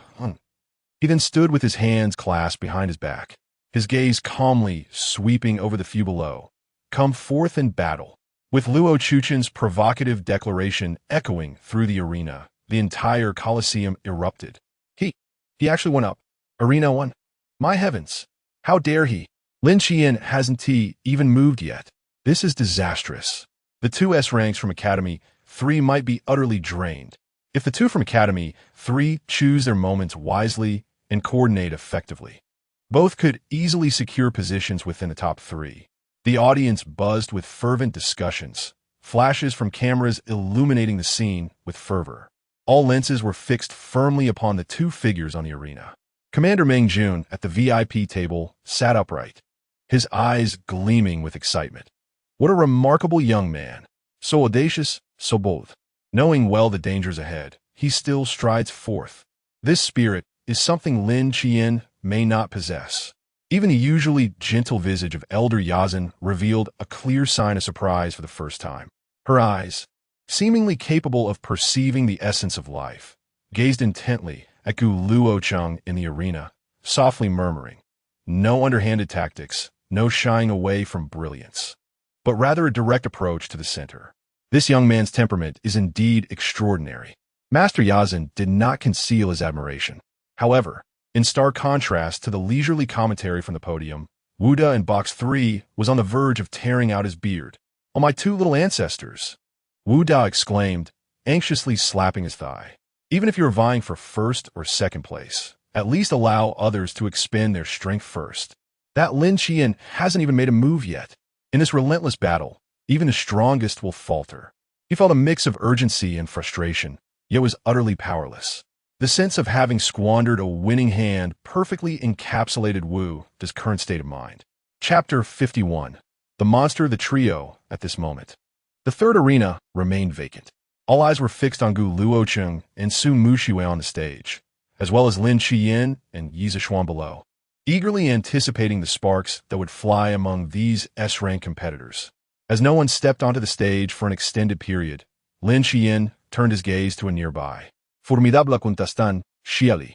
A knowing nod passed between them, as Xieli, hailing from the same Fifth Academy, understood his duty to ensure Lin Qian's victory. Taking a deep breath, he prepared to ascend the stage. The audience held their breath, their attention converging on the first arena, anxious not to miss any detail. Gu Luochen noticed Xieli's approach. He recalled this individual from the top 10 face-off, capable of instantly creating a high-pressure air wall, adept in both offense and defense. The two S ranks remained unmoved. Yet it was this A rank who dared to act first. It appeared he had come merely to serve as fodder for another. Gu Luochen's gaze shifted to Lin Qian, a subtle smirk gracing his lips. "Fifth Academy, Xieli, A rank, master of wind pressure. I seek your guidance, esteemed Gu," Xieli declared, bowing respectfully, his expression grave as the air around him began to swirl. Faced with the S-rank Gu Luochen, he dared not let his guard down and was fully prepared, calculating that seizing the initiative at the start of the match would force Gu Luochen to reveal more of his prowess. "Third Academy, Gu Luochen." Gu Luochen responded calmly. The judge, seeing both competitors ready, emotionlessly announced, "Begin." No sooner had the words left his lips than Xieli sprang into action. With a powerful thrust of both hands forward, an invisible force enveloped Gu Luochen. The air rapidly evacuated, creating a high-pressure vacuum zone. His intention was to instantaneously deprive Gu Luochen of breath and limit his movements through the pressure differential. This was his signature move, vacuum prison. Simultaneously, Xieli propelled himself backward with great force, akin to an arrow released from a bow, seeking to establish a safe distance for a subsequent powerful wind strike. However, Gu Luochen, faced with this control technique that would leave an ordinary A-rank flustered, remained utterly unfazed.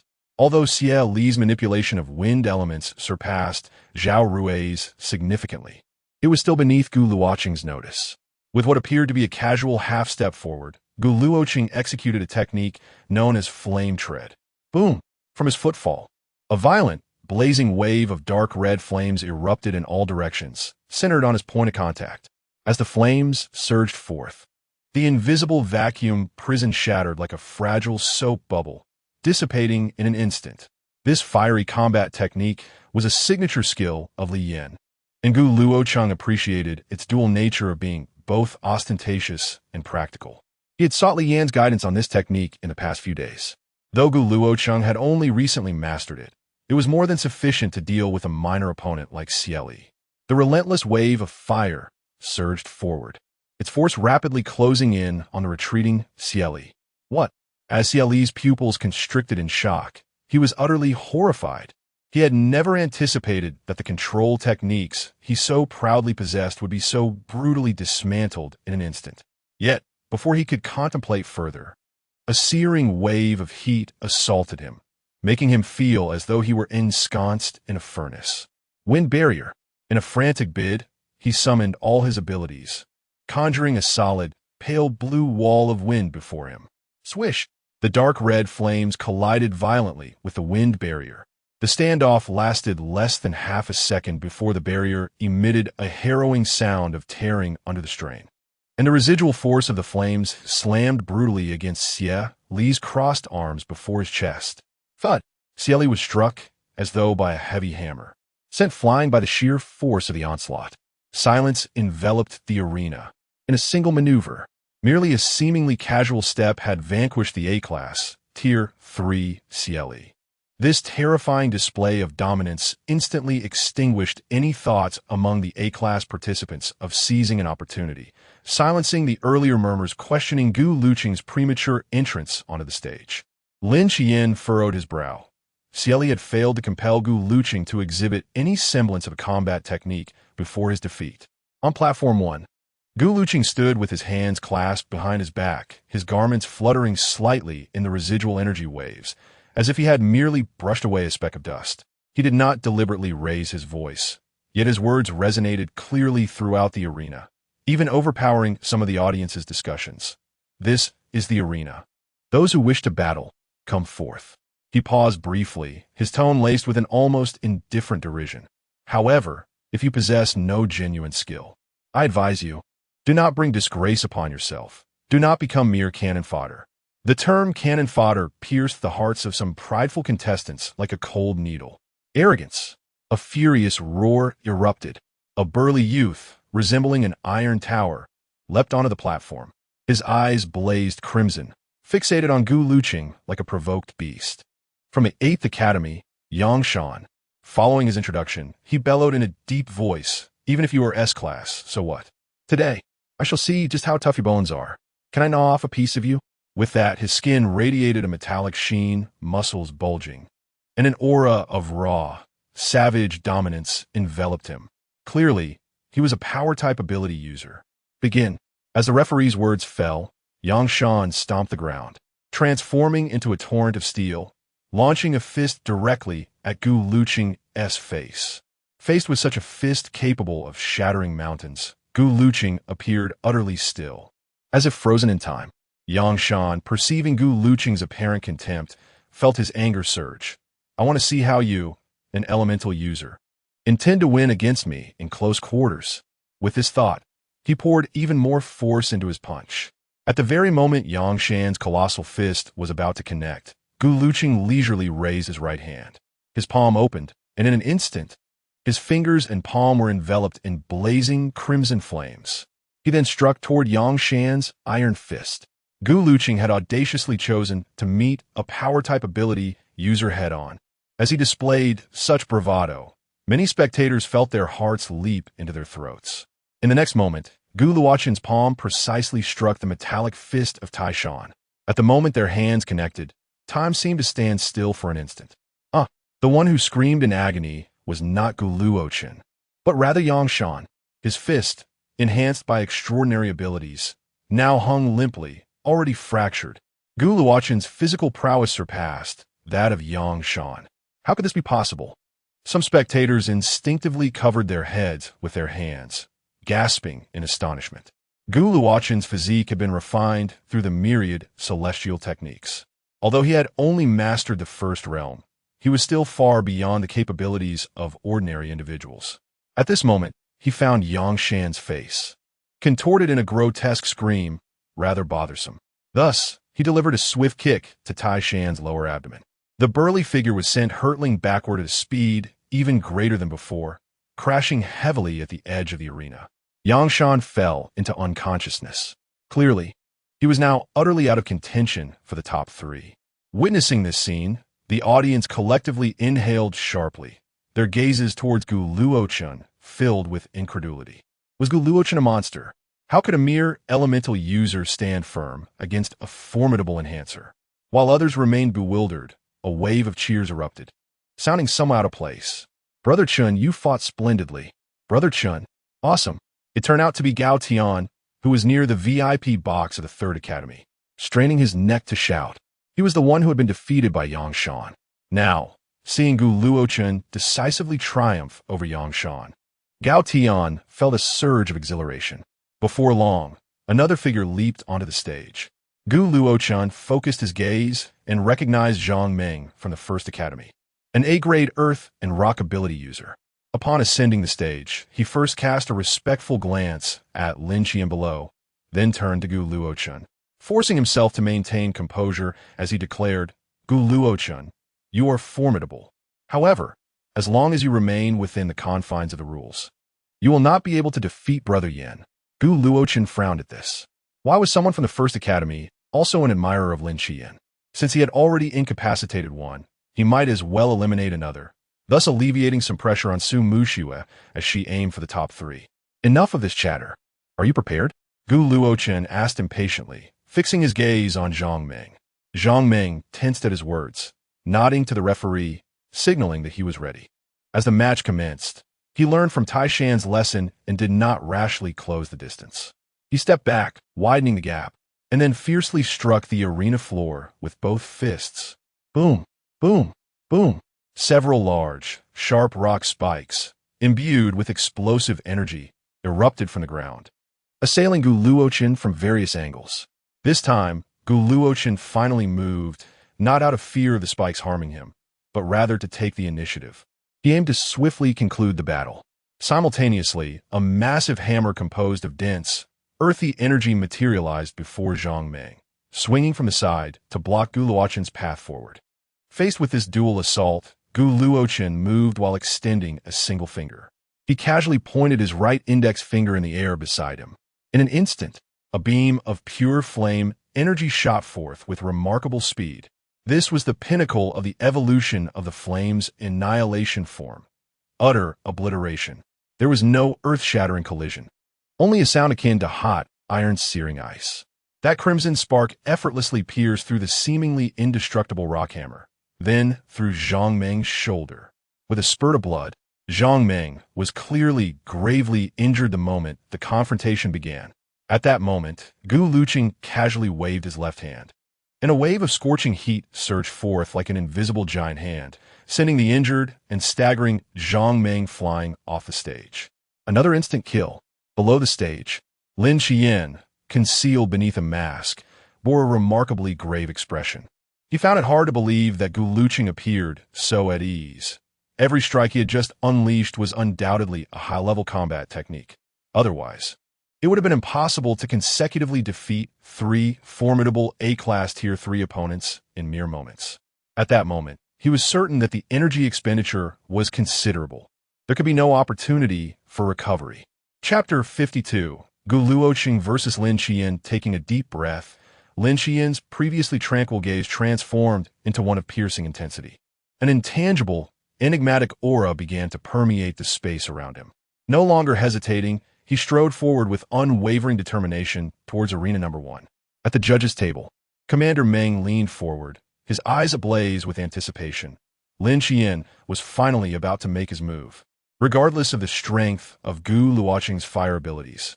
Once his powers were restrained, he would be akin to a toothless tiger, unable to stir any significant turmoil. It was evident that Meng held complete confidence in Lin Qian's capabilities. However, a flicker of subtle intrigue passed through Master Yazen's gaze. For reasons unknown, her intuition led her to harbor higher expectations for Gu Luochen. Simultaneously, the host, Sheng Wanhong, also took note of Lin Qian's actions. He sensed that a momentous spectacle was about to unfold and swiftly grasped the microphone, exclaiming with fervor, "Behold, the S-rank seed contestant from the 5th Academy, Lin Qian. He is finally making his move, directly targeting arena number 1. The pinnacle clash between S-rank contenders is about to commence." As his words resonated, all eyes were instantly drawn to the composed figure advancing toward arena number 1, his aim set on the proud Gu Luochen, who stood like a regal flame. The atmosphere in the arena grew taut, tension and anticipation surging to a climax.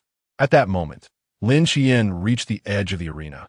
his gaze piercing the air as it met Gu Luocheng's calm eyes, igniting invisible sparks in the air. He spoke slowly, his voice muffled by his mask, yet imbued with an unusual resonance. Gu Luocheng, do not be arrogant. Now allow me, Lin Qian, to engage you. Gu Luocheng's brow furrowed slightly, not due to discomfort from Lin Qian's words, but because he sensed, upon closer observation, an extraordinary affinity between Lin Qian and the surrounding elements. This linguistic restraint was indeed formidable. With both sides prepared, the referee announced the commencement of the match. Lin Qian removed his mask and stepped forward, aware that his unique abilities necessitated seizing the initiative in battle.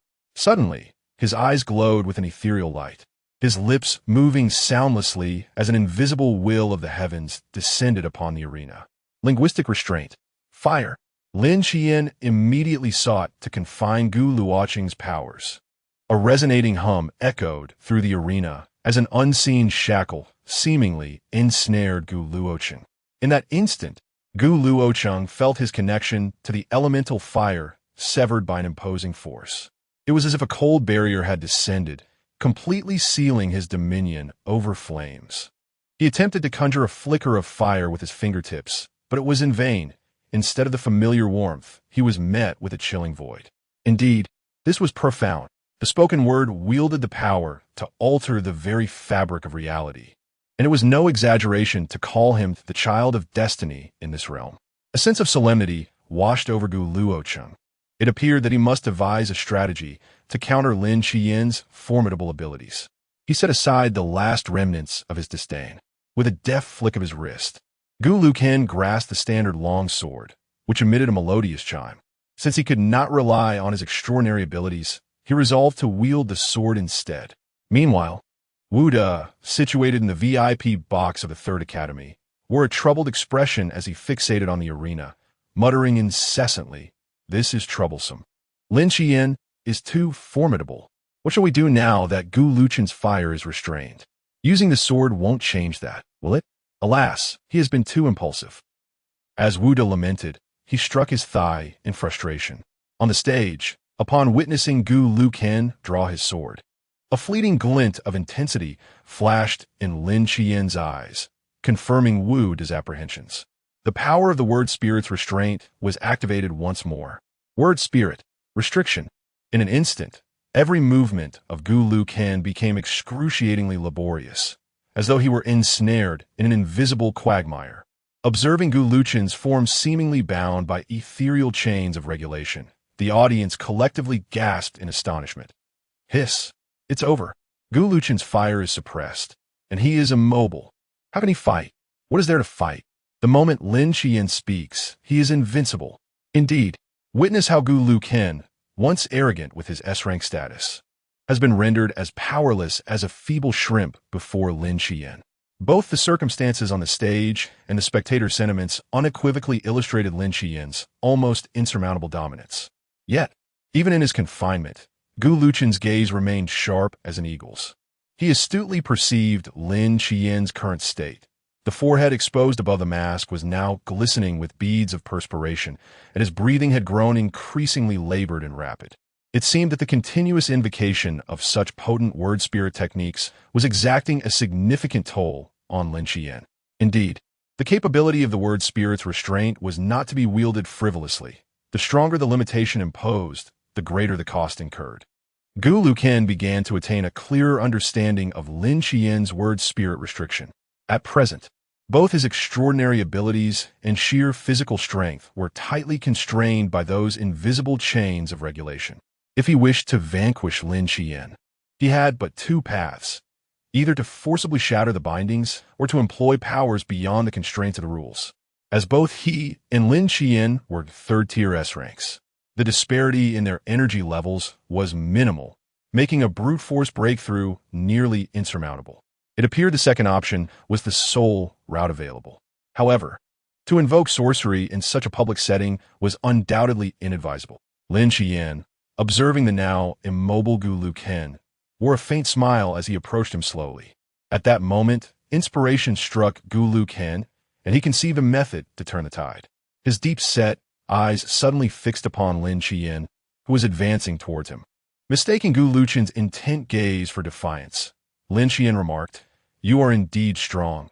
Your control over your stamina is tenfold that of others. Nevertheless, it is clear you have lost." Noting Gu Luochen's silence, Lin Qian added with a grin, "Yield, it would be more dignified than my forcing you off the stage." Suddenly, Gu Luochen flashed a wicked smile and retorted, "I do not believe I've lost." As the words fell, Lin Qian's heart was immediately seized by a foreboding sense of danger, prompting him to retreat repeatedly, eager to distance himself from Gu Luochen. Yet it was already too late. An invisible, intangible shockwave suddenly materialized before Gu Luochen, ruthlessly piercing towards Lin Qian. A soul assault. What? Lin Qian could scarcely believe that Gu Luochen could launch an attack targeting the soul. But how could a third-tier individual execute such a soul technique? Before he could ponder further, Lin Qian was struck as if by a heavy blow, letting out a muffled groan, his mind feeling as though it were being mercilessly pierced by countless steel needles. The intense dizziness and the agonizing tearing of his soul rendered his vision dark. His steps unsteady. He refused to be vanquished. Drawing upon his formidable willpower, Lin Qian bit down hard on his tongue, the pain allowing him to cling to a thread of clarity. A resolute glint flashed in his eyes as he shouted hoarsely, "Even if you wield soul techniques, you must still submit to my rules." Word spirit soul binding. Lin Qian attempted to use the power of rules to confine that intangible soul shockwave. However, a more horrifying realization struck him. The power of his word spirit swept through, akin to a cow sinking into the sea. His word spirit had no effect whatsoever against that soul assault. Impossible. Lin Qian's mind trembled, nearly rendering him speechless. His word spirit's binding had utterly failed. A triumphant smile crept across Gu Luochen's face, a hint of pride swelling within him. "Humph, had it not been for my unique soul, I might have truly stumbled in this little gutter today." This soul assault, something even a 3-year-old in the celestial realm can master, unexpectedly became the ace in my hand. Although he was currently bound by various conditions, his control over the soul was still far superior to that of his peers at the same tier. "It is over." Gu Luochen's gaze sharpened as he intensified the soul assault. Lin Qian could no longer endure, letting out a piercing scream, his vision entirely consumed by darkness. His body went limp, as if all his bones had been removed, and he fell backward, crashing heavily onto the cold arena, succumbing to unconsciousness. The bindings of fire and movement imposed upon Gu Luochen dissipated into thin air. Gu Luochen reveled in the sensation of his returning strength, stretching his wrist with satisfaction, a slight smile playing on his lips. The feeling of freedom is truly delightful. Then his gaze fell upon the unconscious Lin Qian on the ground. This individual possessed an enigmatic ability. Should he awaken, Su Muxue would undoubtedly be no match for him. With this thought, a cold glint flickered in Gu Luochen's eyes, and he raised his sword without hesitation, its tip aimed directly at Lin Qian. "Stop!" A figure appeared before Gu Luochen in an instant, resembling a specter. It was none other than the referee of the arena. Energy surged around him, forming a barrier as he sternly declared, "Lin Qian has lost the ability to act. He is automatically disqualified. The match is over. Cease immediately. Intentional harm is strictly forbidden." At the sound of his voice, the sword tip halted abruptly before Lin Qian. Gu Luochen furrowed his brow, internally lamenting, "Alas, I was a step too late." He had intended to alleviate the deep-seated troubles of Su Muxue, but now, under the scrutiny of the crowd and with the referee's intervention, the opportunity had slipped away.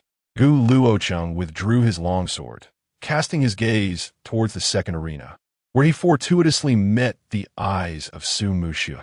For reasons unknown, he sensed a flicker of concern and a subtle tenderness emanating from her golden orbs.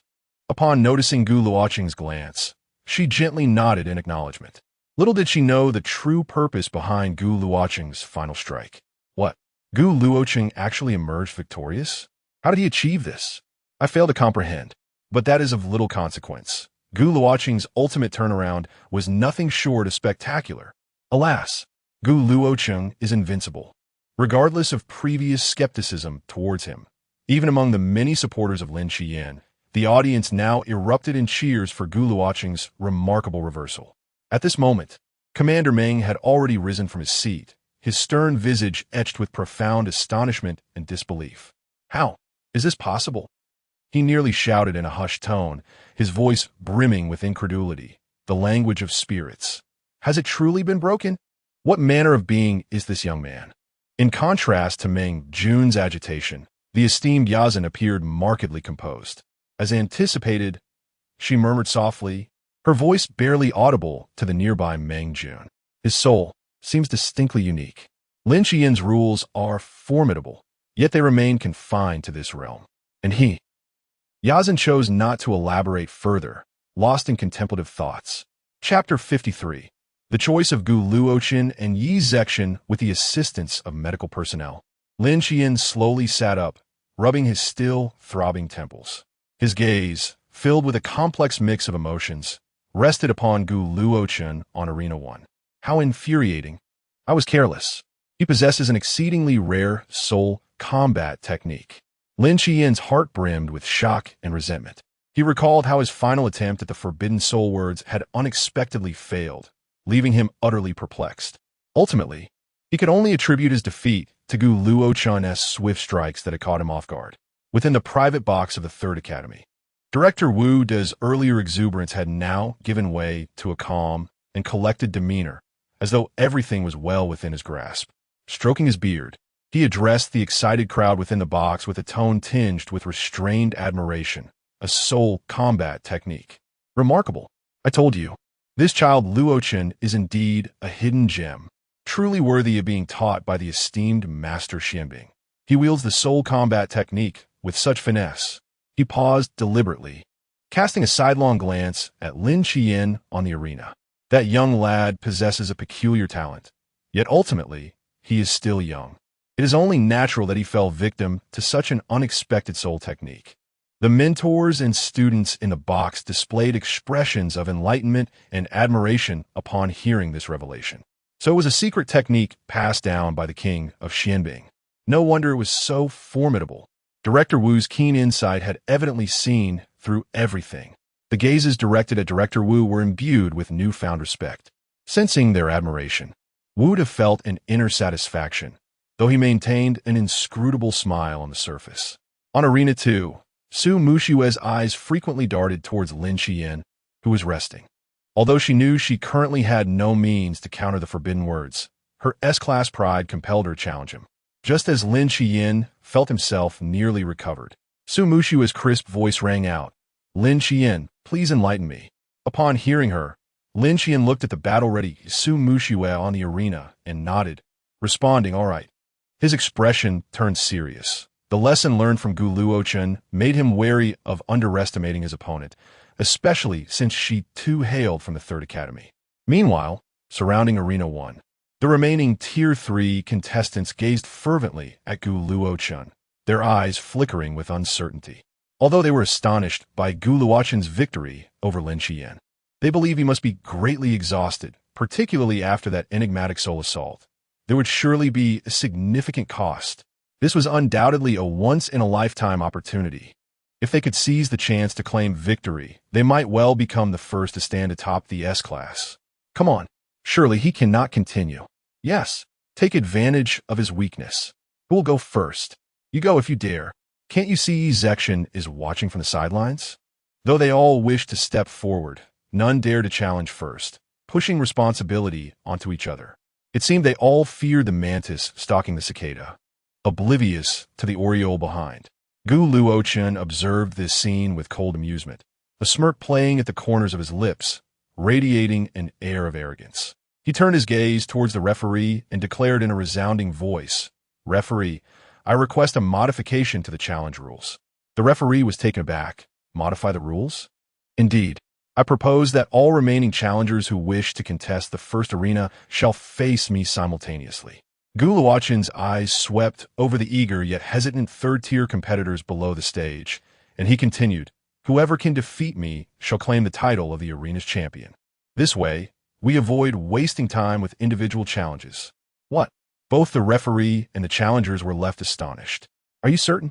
The referee sought confirmation, his tone laced with incredulity. Absolutely, Luochen replied with unwavering conviction. The referee nodded, no longer hesitating, and immediately communicated urgently with the host, Shang Wanhong. Upon hearing the proposal, Shang Wanhong's expression mirrored the shock, but soon his eyes ignited with excitement. Excellent. Such audacity. Such confidence. This is precisely what the audience craves. He swiftly grasped the megaphone, his voice resonating with fervent enthusiasm throughout the arena. Ladies and gentlemen, a thrilling announcement. The champion of the first arena, Luochen, who has just triumphed over Lin Qian, has made an unprecedented request to the organizing committee. He demands to confront all remaining challengers at once. A battle of one against many. The victor shall directly gain the opportunity to challenge the reigning champion. After careful consideration, the committee has decided to grant this request. Let us extend our warmest applause for Luochen's courage and audacity. The spectacle is about to unfold. Wow, how audacious! This is the confidence of a true contender for the crown. Luochen, Luochen, Luochen. The audience erupted into fervent cheers, igniting the entire arena with excitement. However, the atmosphere in the Third Academy's box was markedly different. Li Yin and Zhou Ying were stamping their feet in frustration. This insolent brat wins against Lin Qian and immediately becomes arrogant. Doesn't he see that Yi Zishuan is still recuperating? Director, could you please say something? Li Yan's words were abruptly cut off by Wu De. Enough, enough, let him be. After all, if he has already subdued Lin Qian, how could these few misfits pose any threat? Wu De, having been thoroughly unsettled by Luochen's antics, now seemed entirely indifferent, adopting a posture of nonchalance towards any unfolding events. Oh well, let's just watch and see what happens next, Zhou Ying sighed, shaking her head in resignation. Thus, their attention returned to the arena. At this moment, the first arena was still inactive, while the atmosphere in the second arena was taut with tension. Su Muxue radiated brilliance, while Lin Qian remained as serene as a tranquil lake. With the referee's command, begin, Su Muxue wasted no time and launched her attack. Armed with a longbow, she executed swift, electric movements. She understood that if she desired victory, this fleeting opportunity at the start of the match was her only chance. Divine Light Arrow, Binding of Light, Radiant Impact, a dazzling array of light-based combat techniques cascaded forth like a tempest, instantly illuminating the entire arena.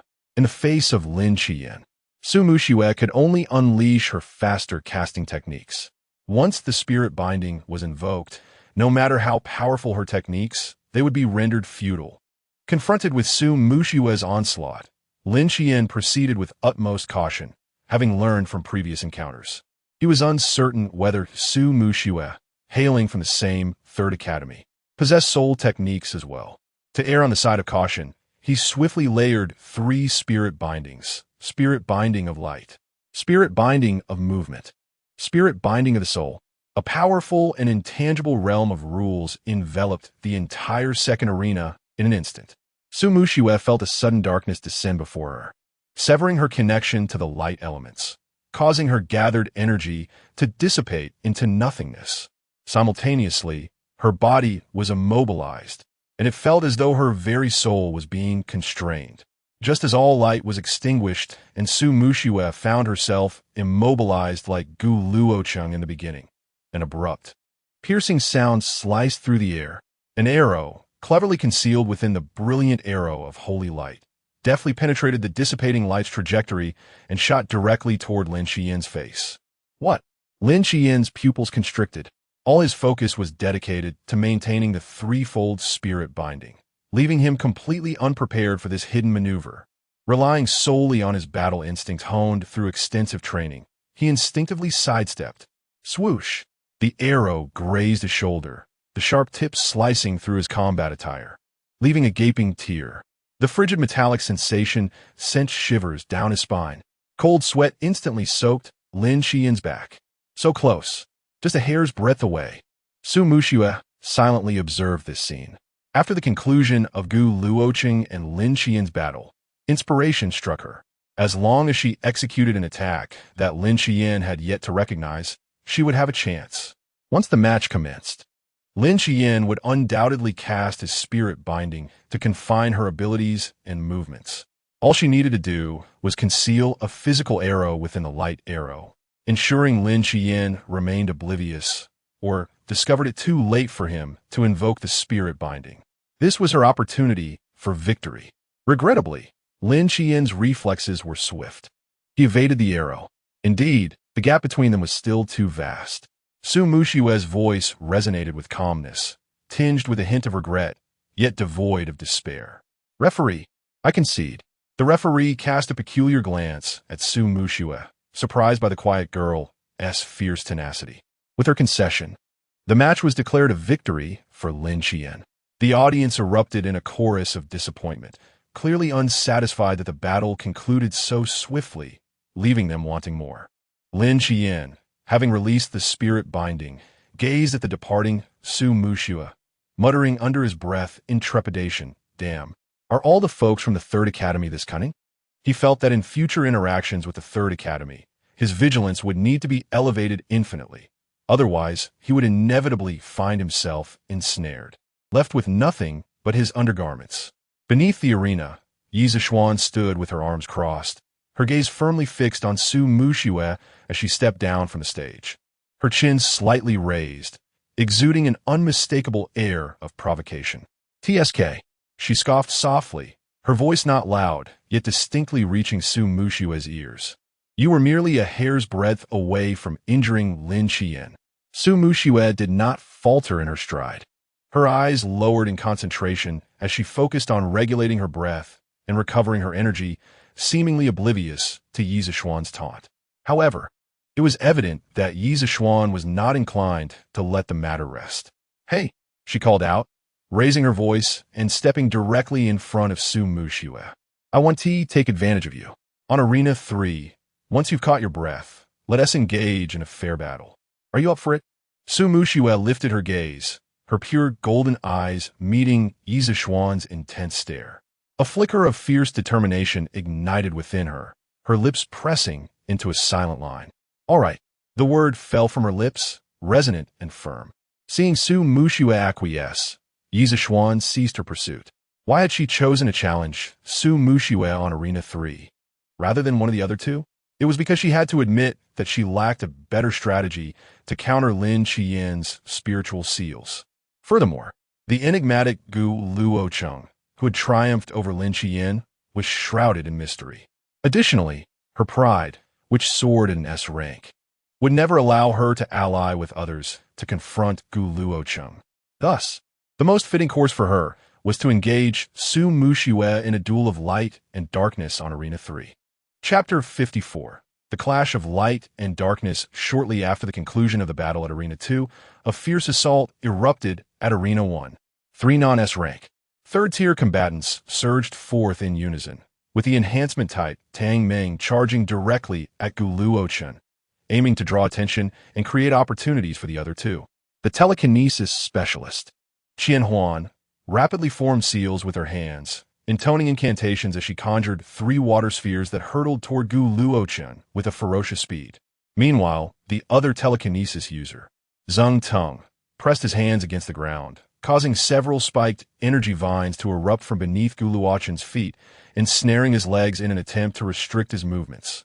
Faced with this all-encompassing assault, Gu Luochen surprisingly retracted the flames that swirled around him. With a flick of his wrist, the standard long sword in his grasp emitted a melodious hum. A nearly languid smile curled upon Gu Luochen's lips. "Come forth, and watch as I deftly send each of you flying with this blade." "Arrogance!"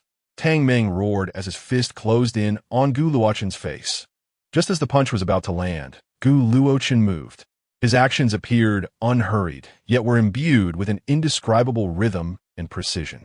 The first technique of the flowing cloud swordsmanship, flowing cloud caressing willow.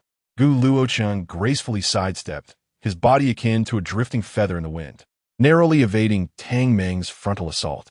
Simultaneously, rather than clashing with brute force, he allowed the blade to glide along the exterior of Tang Meng's robust arm, gently redirecting and neutralizing his momentum. A subtle force transmitted through the sword. Tang Meng felt an unexpected pull on his forward momentum, his massive form involuntarily staggering as his center of gravity faltered, causing him to topple sideways. At that instant, the three water spheres were already upon him, sealing off all avenues of retreat for Gu Luochen. The second technique of the flowing cloud swordsmanship, cold star piercing the void. Gu Luochen's gaze sharpened, his wrist flicking with remarkable speed, the sword tip instantly manifesting three icy stars that precisely targeted the core trajectory of the water spheres. Swish, swish, swish. Three soft sounds resonated almost simultaneously. The imposing water spheres, upon the lightest touch of the sword tip, disintegrated silently in midair, leaving not a single drop of water to splatter upon Gu Luochen. Meanwhile, the energy vines had already coiled around his ankles. The third technique of the flowing cloud swordsmanship, frightening swan, skimming shadows. Gu Luochen's figure flickered like a wraith. Swish! Only a faint afterimage remained in his stead. The tightening vines grasped at nothing but air. Gu Luochen's true form had instantaneously appeared beside Zheng Teng. What? Zheng Teng's face paled in shock, hastily attempting to retreat. Gu Luochen raised his wrist lightly, the sword tip tracing a graceful and swift arc from below to above. Crack! A crisp sound echoed. The finely crafted sword spine struck Zheng Teng's cheek with neither excessive force nor leniency, yet with impeccable accuracy. Zheng Teng cried out in agony, feeling one side of his face go numb, dazzling stars exploding in his vision as he was sent spinning off the arena by the sheer cleverness of the blow. The harm is minimal, yet the insult is profoundly potent. At this moment, having just regained his footing, the enraged Tang Meng once again charged forward with a roar. The fourth form of the flowing cloud swordsmanship. Rain falling, clouds flying. Gu Luochen did not even glance at him, swiftly executing a horizontal sweep with his sword. This seemingly casual strike concealed an overwhelming force, the blade slicing through the air with a deep, resonant hum. Clang! The longsword crashed violently against Tang Meng's crossed arms in defense. Tang Meng felt an irresistible power, akin to a tsunami, surging through his limbs. Thud! His once proud, enhanced physique was sent airborne by this blow, crashing heavily to the edge of the arena. Struggling momentarily, he found himself unable to rise. The last remaining Xian Huan gazed in terror at Gu Luochen, who stood sword in hand like a war god, and then at his two teammates, swiftly dispatched. His spirit shattered. The water sphere he had barely formed dissipated with a soft pop. Xian Huan had entirely lost his will to fight. Gu Luochen, with his sword pointed casually to the ground, regarded him calmly. Will you continue? I concede. Xian Huan raised his hands high without hesitation, scrambling down from the arena. From start to finish, merely a few fleeting moments had passed.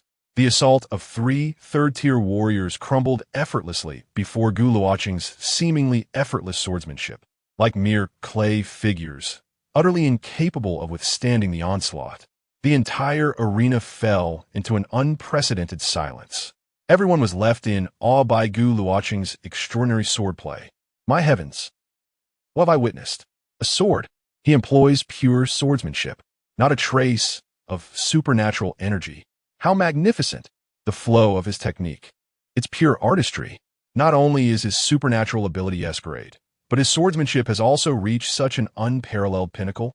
A monster. This is the true essence of a monster. The audience's gasps of astonishment surged like a tidal wave, culminating in fervent adoration for Gu Luochen's mastery of the sword. On the podium, Commander Meng Jun and Elder Yazan wore expressions of shock that surpassed their astonishment when Gu Luochen had defeated Lin Qian. Meng Yun inhaled sharply, his voice brimming with uncontrollable excitement. Gu Luochen's ability in solo combat is simply flawless. He is undoubtedly a born slayer of demons. Elder Yazan, did you see that? He is entirely deserving of the selection for demon slayers. Elder Yazan's gentle visage was also marked by deep emotion. She nodded softly. Indeed. I do have a recommendation slot. Haha, Elder Yazan may not yet know, but Gu Luochen is the son of Gu Jinting.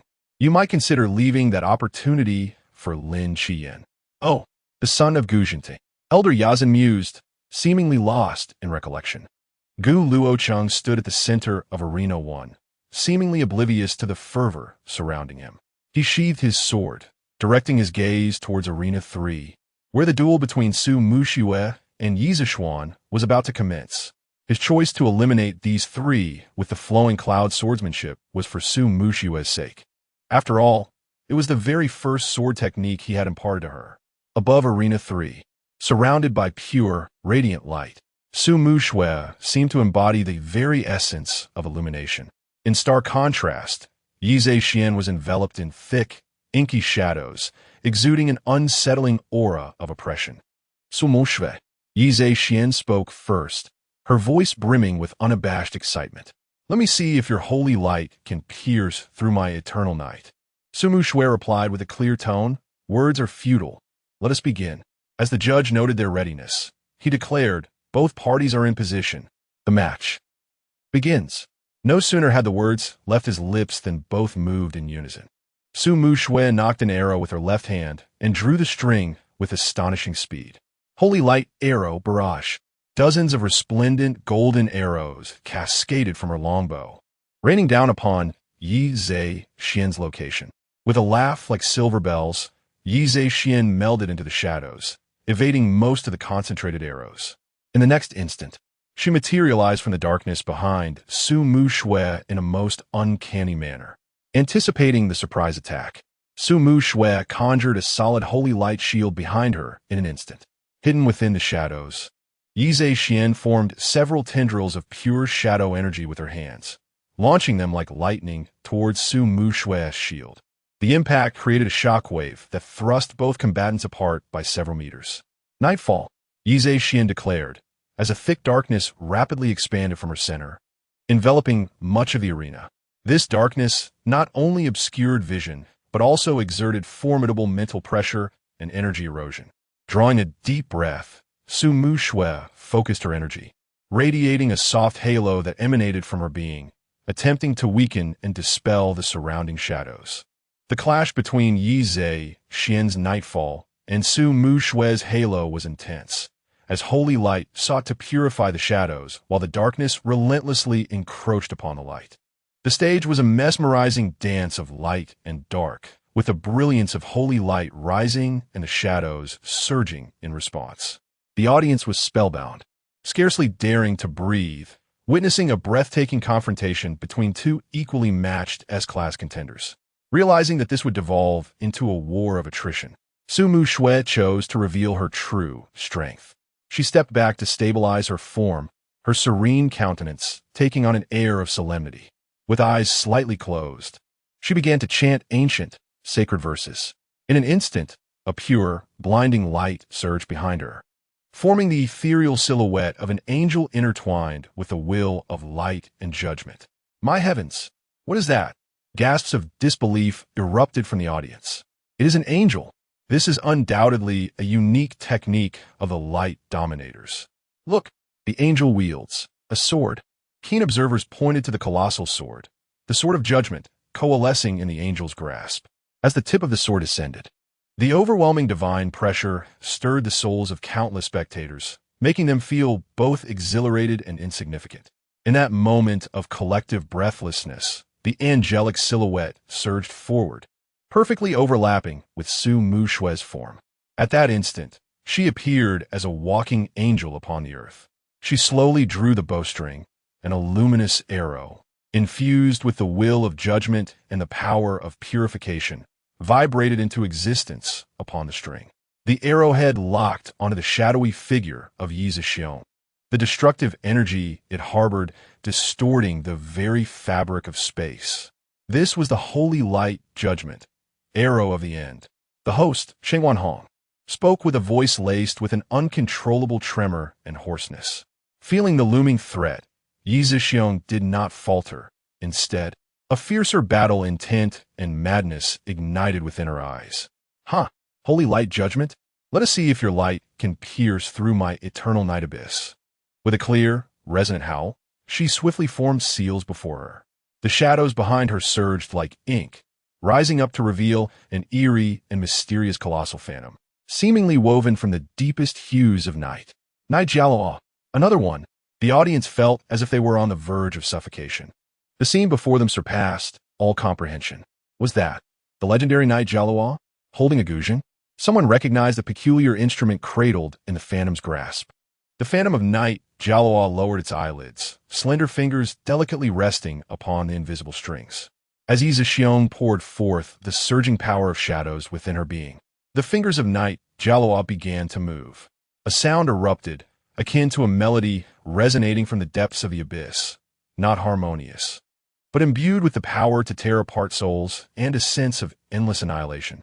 The music transformed into visible waves of inky blackness, cascading upward to confront the cataclysmic arrow of holy light, surging defiantly against it.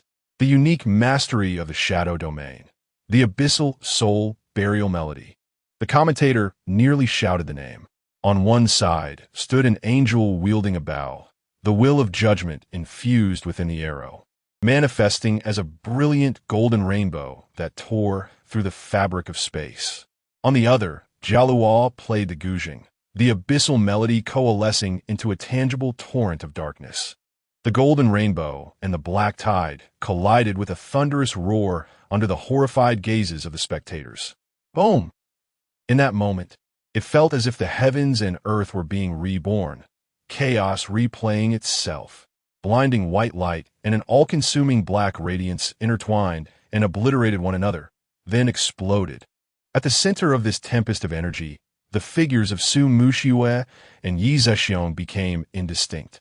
Only the angel and the phantom of Jialuo behind them flickered in and out of focus amidst the raging energy, still exerting their final strength.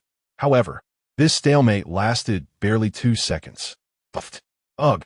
Su Muxiue and Yi Zhexiong simultaneously spewed forth torrents of blood, their faces turning as pale as paper in an instant. Su Muxiue fell heavily to the edge of the arena, struggling a few times but unable to rise, barely managing to support herself on her sword as she half-kneeled on the ground, her breath waning. The holy light surrounding her had dimmed to its nadir, her golden hair disheveled, and her battle attire marred with charred scars from the encroaching shadow energy. Yi Zhexiong was no better off. Her left arm was unnaturally twisted, clearly fractured from the impact. Blood continuously seeped from the corner of her mouth, and she leaned against the edge of the arena to avoid collapsing. Yet the defiance in her gaze remained unyielded, fixated intently on the distant Su Muxiue. The entire arena fell into a profound silence. Everyone was stunned by the devastating outcome of mutual destruction. The referee and host, Shengwan Hong, swiftly ascended the ring to assess the situation.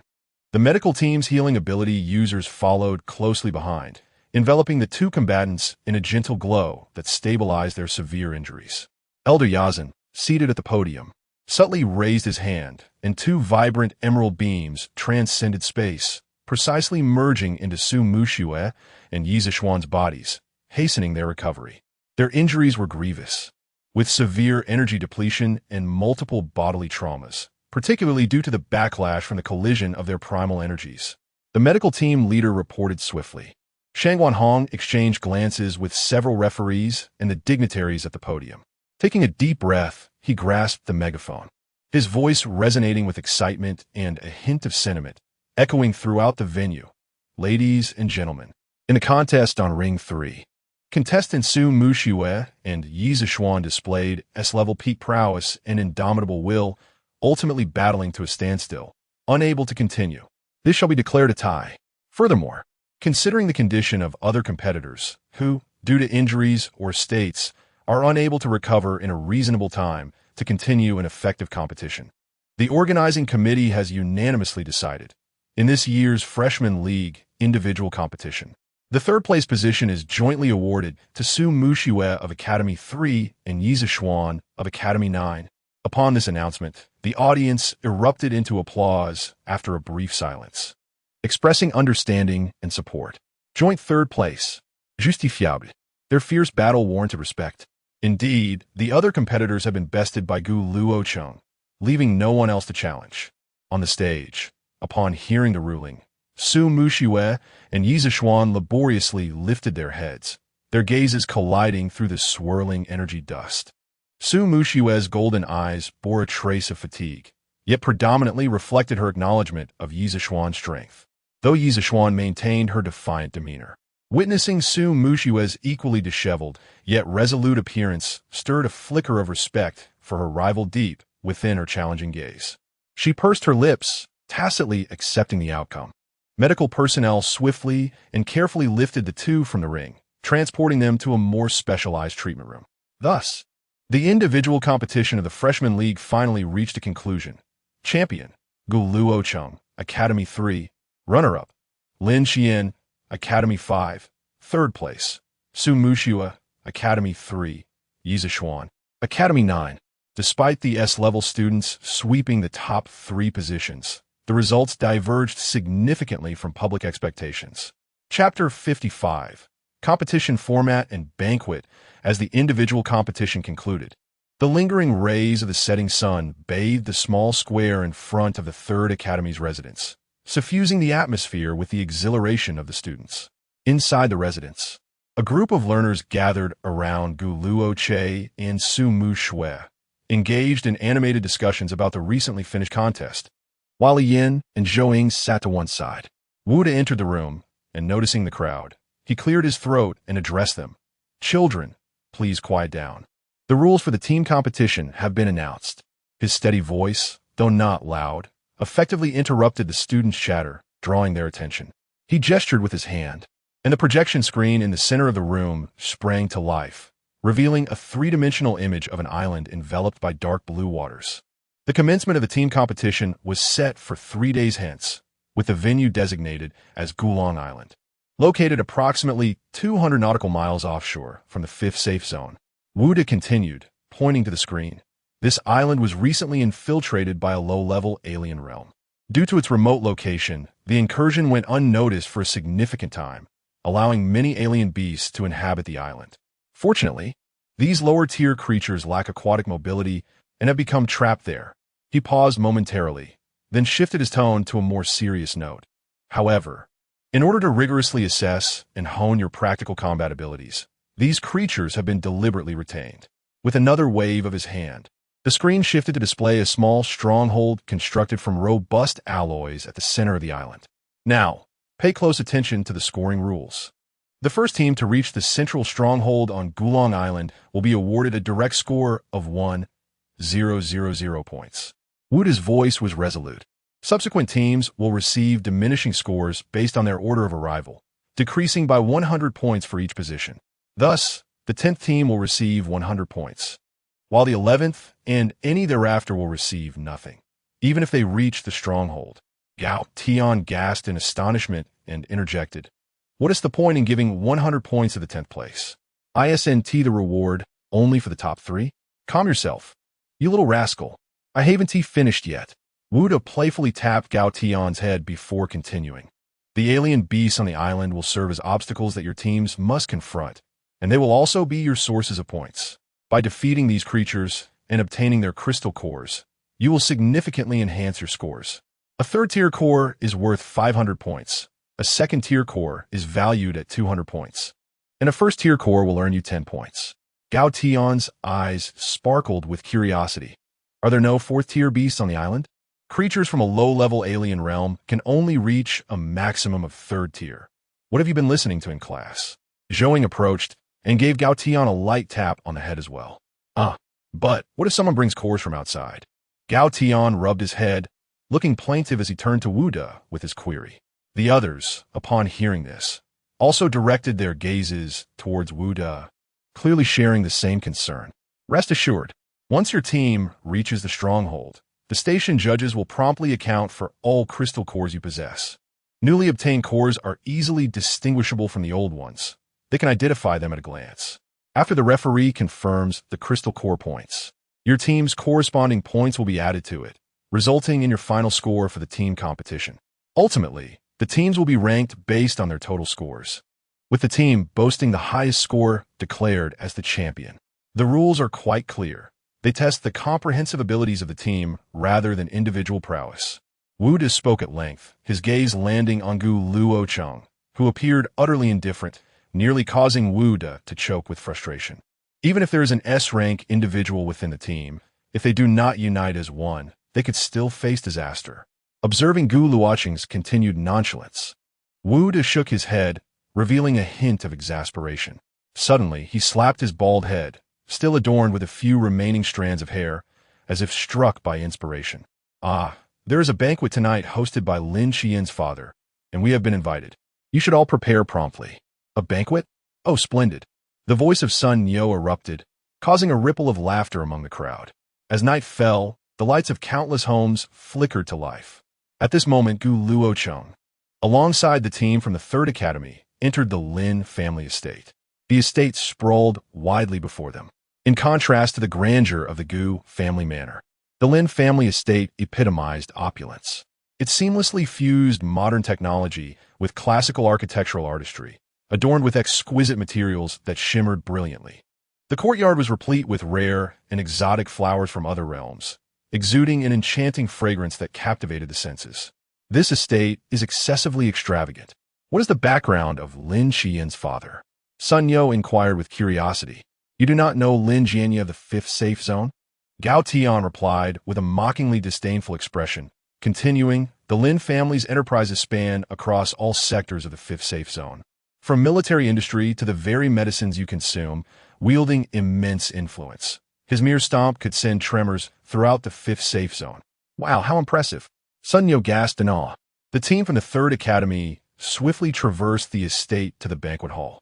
As Gu Luochen and Su Muxue entered, they instantly became the center of attention. Their performances in the individual competition had rightfully earned them the title of S-rank geniuses, drawing admiration and whispers wherever they went. Senior members from various guilds approached them, glasses in hand, warmly greeting them, engaging in conversation, exchanging business cards, and expressing a desire to forge connections. Just as Gu Luochen began to feel somewhat weary of the attention, he noticed that Su Muxue appeared somewhat dejected. Following her gaze, he spotted the group from the Ninth Academy ahead. More specifically, he observed Yi Zixuan, the undeniable jewel of the evening. She was clad in a custom-made, deep purple gown, adorned with a hint of velvet at the neckline, complementing her meticulously styled dark purple bob. What was most astonishing was the gown embellished with countless tiny obsidian chips, intricately embroidered with a complex galaxy pattern in mithril thread.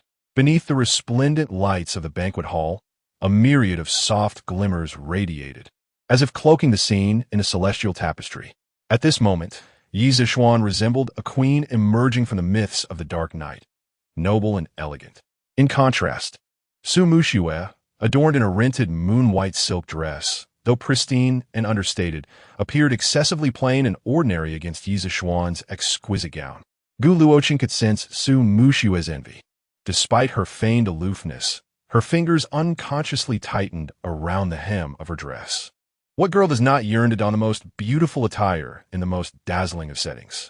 A wave of intense guilt surged within Gu Luochen. Damn it, I should have realized this sooner. Chapter 56, The Crisis at the Banquet. Wu De, accompanied by the members of the Third Academy, approached the gathering of the Ninth Academy with a broad smile. Old Wu, congratulations. Your academy has triumphed in securing third place in the individual competition. A hint of insincerity graced Wu De's smile. Hua Linjiang, well aware of Wu De's intention to boast, swiftly engaged in reciprocal flattery. Oh, not at all. The Third Academy is truly brimming with talent, a formidable force indeed. He paused, a trace of curiosity lacing his tone. I wonder, who might Gu classmate be studying under in the academy? That soul combat technique of his is simply exceptional. Wu De reveled inwardly, thinking to himself, guess away. I assure you, you won't uncover the truth. Haha, you flatter me. Knight classmate's knight, Jialuo possesses boundless potential, much like our Su classmate's holy angel. Wu De reciprocated the praise. Yi Zixuan merely raised her chin with an air of restraint, her gaze provocatively sweeping over Su Muxue, who remained composed, seemingly oblivious to the exchange. At that moment, Lin Qian arrived, accompanied by his father, Lin Jianye. Lin Jianye, slightly portly with a kindly demeanor, possessed sharp, discerning eyes. He greeted Wu De and Hua Linjiang warmly, seeing the exceptional talents nurtured by the 3rd and 9th academies. I can hardly wait to send Lin Qian to learn from you all, ha ha ha. He then lavished praise upon Gu Luochen, Su Muxue, and Yi Zixuan, his words imbued with the shrewdness of a businessman and an eagerness for talent. Lin Qian merely nodded at Gu Luochen, his gaze complex. Meanwhile, unnoticed by the revelers, a few individuals were engaged in hushed conversation in a corner of the banquet hall, obscured by a large potted plant. Dressed inconspicuously, they drew no attention. Yet one among them was unmistakably the clerk from the Mart Pavilion who had sold the Labu Zixin necklace. His face bore no trace of the flattery or resentment from that day. Instead, it was marked by a fervent devotion tinged with a hint of malice. He stood respectfully behind a man clad in an unremarkable gray suit, his features shrouded in shadow. The messenger, the seeds have confirmed the deployment location. Right in the densest area of the beast nests on the eastern side of Solitary Wave Island, the clerk whispered, his voice barely above a murmur, laced with obsequiousness. The gray-clad man, referred to as the messenger, nodded slightly, his voice gravelly, excellent. The Genesis can significantly amplify the potential of those aberrant beasts, enabling them to transcend their limitations. Those peak 3rd-tier beasts can undoubtedly ascend to 4th tier under the catalyst of the potion. Malice flickered in the clerk's eyes as he cast a sinister glance towards Gu Luochen, who was engaging in conversation with Lin Jianya, adding, "Your wisdom is unparalleled. Messenger, this is the perfect opportunity to teach that audacious fellow who dare to tarnish the reputation of our holy church's products, a lesson he will never forget. Let him understand the consequences of offending the Genesis Church." His voice resonated with deep-seated resentment. The gray-clad man revealed a look of pious intent, stating, "You need not worry about that. The arrangements have already been made with the great church's office. When the time comes, the high-level practitioners within the 5th safe zone will be preoccupied, leaving no one available to assist these prodigies. Our current task is simply to await the arrival of the ensuing chaos." Upon hearing this, the attendant could not help but display a peculiar smile, his tone laced with a twisted excitement. I truly envy those fledglings who consider themselves S-class geniuses, managing to experience the grandeur of creation amidst their desperate wails. I eagerly anticipate the spectacle of this meticulously prepared competition transforming into a veritable genius crematorium. Ha ha ha. The atmosphere of the banquet was intoxicating, with fine wines and exquisite dishes flowing, perfectly masking the undertones of their conversation. Suddenly, a sharply dressed officer, his expression fraught with urgency, swiftly navigated through the crowd and approached Commander Meng Jun, who was engaged in conversation with several business magnates. Whispering a few words into his ear, the smile on Meng Jun's face instantly froze, replaced by an expression of grave concern, even tinged with disbelief.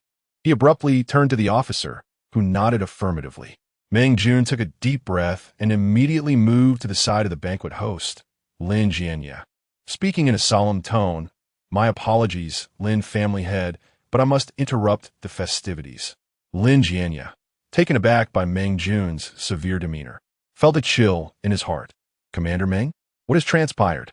Though Meng Jun spoke softly, his words were distinctly heard by the surrounding magnates, causing their relaxed expressions to vanish. "I have just received urgent military intelligence from the front lines. Both reconnaissance satellites and deep-sea sonar have confirmed the emergence of a new otherworldly vortex in the depths of Black Dragon Bay at coordinates 2544. CN 12328. 4. The energy radiation intensity is classified as superclass otherworldly. Superclass. In the depths of Black Dragon Bay. Are you certain?" gasped the surrounding magnates, including Lin Jianya, their faces transforming in shock. What does a superclass otherworldly signify? It implies the presence of terrifying creatures of level 9 or even stronger. It also suggests that if left unchecked, the entire 5th safe zone and the surrounding waters could face catastrophic devastation. This is no exaggeration, Meng Jun asserted with unwavering certainty. The situation was dire. I need to summon all individuals with combat capabilities of level 8 or higher present here to discuss an emergency response plan. Lin Jinya immediately recognized that the gravity of the situation far exceeded that of a mere banquet, responding solemnly. Commander Meng, please proceed. This matter is of utmost importance. Should the Lin family be called upon for any support, do not hesitate to let us know. Meng Jun nodded gratefully and then turned, taking a deep breath, his resonant voice cutting through the clamor of the banquet like thunder. Ladies and gentlemen, I sincerely apologize for interrupting the festivities. I am Commander Meng Jun of the Military District. There is an urgent military communique to relay. All level 8 and above ability users present, please gather immediately beside Lin Jianya. The survival of the 5th safe zone is at stake, and every moment counts. Wu De, Huolinjiang, and all the guild leaders present, though uncertain of the events unfolding, could discern the gravity etched on Meng Jun's face, which was no jest. They unhesitatingly set down their glasses and swiftly converged towards Lin Jianya and Meng Jun's location. Meng Jun detailed the situation thoroughly, instantly knitting the brows of the gathered magnates. The frequency of superclass otherworldly appearances this year has been alarmingly high. Counting this latest occurrence, there have now been 6. Huolinjiang let out a soft sigh. Indeed, the world has undergone tremendous changes for over a century, yet the ranking of extraordinary realms has only reached the 40th. Wu De spoke with a certain gravity. As the events surrounding the 40th realm were still fresh in memory, its perils vividly etched in their minds. Upon grasping the precise situation, these influential figures engaged in discussions to devise countermeasures, while hastily coordinating with their respective factions. Time is of the essence in warfare. After all, once an extraordinary realm emerges, there are but 2 days for preparation. Beyond that, the otherworldly beasts may step forth from the vortex. In the vast expanse of the Black Dragon Sea, should these creatures emerge, if they choose to conceal themselves, there would be nowhere for people to search. The emergence of lower-tier beasts may be inconsequential, but should high-tier beasts roam freely, they would pose a grave threat to humanity. As the team competition loomed on the horizon, the emergence of the extraordinary realm cast a shadow, enveloping the hearts of all in a dark cloud. A tempest pivotal to the fate of the entire 5th safety zone has indeed arrived. Chapter 57, Departure to Solitary Wave Island. The 3-day respite, filled with both tension and anticipation, swiftly passed. The largest military port in the 5th safety zone exuded the distinctive scent of salty sea air. Massive ferries were neatly docked, their hulls emblazoned with the striking emblem of the new student league and the insignias of their respective academies. The 2 competing teams from the 3rd Academy, under the guidance of mentors Li Yin and Zhou Ying, arrived at the designated assembly point, poised to board the vessel. Despite the ominous shadow cast by the special grade Otherworld, the new student league, recognized as a pivotal event for nurturing future talents, resolved to proceed as scheduled after assessing the risks. The atmosphere at the port remained vibrant, albeit with fewer spectators and an increased presence of uniformed event staff and soldiers ensuring order. Gao Tian, observing the somewhat tense atmosphere, could not restrain himself from quietly inquiring of Li Yin, Mentor Li, since the dean and others had gone to support the special grade Otherworld, why Haven Tu and Mentor Zhou accompanied them. Shouldn't a 7th tier be a formidable force as well? Zhou Ying adjusted his glasses, his voice as composed as ever, and explained, indeed, the special grade Otherworld is terrifying. However, the circumstances this time differ significantly from those we encountered in the 3rd safety zone with the 40th Otherworld. Li Yin took over the conversation, his tone laced with both gravity and relief. The peril of the 40th Otherworld compelled us to arm everyone because it had a companion Otherworld. In such scenarios, the special grade main realm not only harbored 9th tier beasts, but also boasted an overwhelming number of 7th and 8th tier beasts. The hunting pressure escalated exponentially. He gestured toward the horizon where the sea met the sky. Conversely, this newly emerged special grade Otherworld has not revealed any companion Otherworld. This implies that while the core region of the Otherworld will inevitably host 9th tier beasts, The quantity and density of 7th and 8th tier beasts will be significantly lower than in the case of the 40th Otherworld. Precisely, Zhouing added. Due to the competition, many 8th tier powerhouses like Dean Wu have come over, and combined with the high tier ability user from the 5th zone, we are more than equipped to handle this ordinary special grade Otherworld. The impact of our presence as 2 7th tiers would be minimal. It is more prudent for us to remain here to ensure the safety of your team during the competition. Zhou Ying concluded, children, remember that the danger and required response forces for special grade Otherworlds with companion realms and those without are entirely different concepts. You must learn to discern and exercise caution.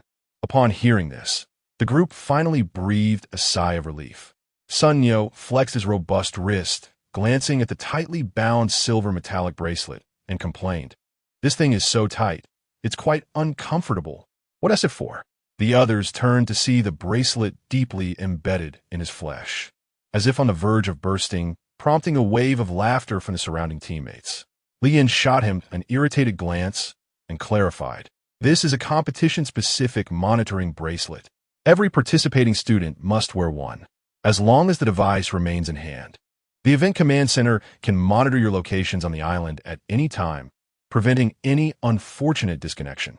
Li Yin pointed to an inconspicuous red button on the bracelet, which also serves as an emergency distress signal.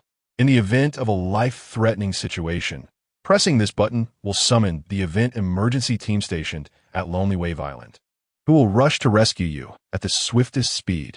This is a vital assurance for your safety. Make sure to wear it properly. It must not be removed. Sun Yo, bear with it even if it feels tight. Sun Yo sheepishly shrank his neck, refraining from further complaints. The competing teams gathered at the port have all arrived. The 18 teams will be ferried to 18 randomly assigned landing points around Lonely Wave Island. As the boarding instructions were issued, the teams boarded the vessel in an orderly fashion. The ship slowly departed from the port, heading into the depths of the Black Dragon Sea towards Lonely Wave Island. The sea breeze caressed their faces as Gu Luochen approached Su Mushue, who stood at the ship's railing gazing into the distance. Mushue, Gu Luochen's voice, unusually tinged with shyness, broke the silence as he hesitated momentarily before casually inquiring, "There is something I'd like to ask you." Su Mushue turned her head in surprise, her clear golden eyes meeting his. What is it?" It was the first time she had seen Gu Luochen display such an almost bashful demeanor, which intrigued her greatly. Gu Luochen, however, felt a hint of frustration within. As the son of an immortal emperor, he prided himself on his vast knowledge and capabilities. Yet he found himself utterly perplexed when it came to mastering the unique skills of S-level abilities. During the individual competition, he had witnessed Su Mushue's Holy Angel and Yi Zishuan's Night Gala, the S-level powers emanating an aura that resonated with the elements of nature, leaving him genuinely envious. Without the use of immortal techniques, his current grasp on fire abilities fell far short of their level. Cough cough. Gu Luochen cleared his throat, striving to maintain an air of calmness. "I just wanted to ask, how did you master those unique skills of S-level abilities? It seems your control over your powers has reached a state of complete resonance." Su Mushue couldn't help but stifle a laugh at Gu Luochen's feigned composure. "So, the esteemed young master came to inquire about this?" Her eyes sparkled with playful mischief. "You usually focus solely on sword practice and neglect your abilities. And now you've finally recognized the shortcoming?" Gu Luochen's face flushed, and he awkwardly scratched his head, his gaze drifting towards the sea. Seeing him like this only deepened Su Mushue's amusement, though she also bore a hint of seriousness. In truth, she said pointedly, the key to mastering S-level skills lies in an absolute recognition and unification of oneself with their powers. She paused, observing Gu Luochen. Generally speaking, this should not pose a problem. After all, who awakens to the S-level powers, a blessing from the heavens, and does not embrace it? She shifted her tone, a smile that could not be concealed blossoming on her lips, tinged with a hint of schadenfreude. But who would have thought? This unprecedented and astonishing situation has indeed unfolded in the life of our esteemed young Master Gu. Gu Luochen was taken aback. Su Mushue, suppressing her laughter, meticulously unraveled the enigma. After all, someone had transformed the S-level Phoenix Spectre he awakened during the awakening ceremony into a mere stool. Boom! Su Mushue's words struck him like a bolt of enlightenment, instantly dispelling the fog of confusion in Gu Luocheng's heart. So, it was.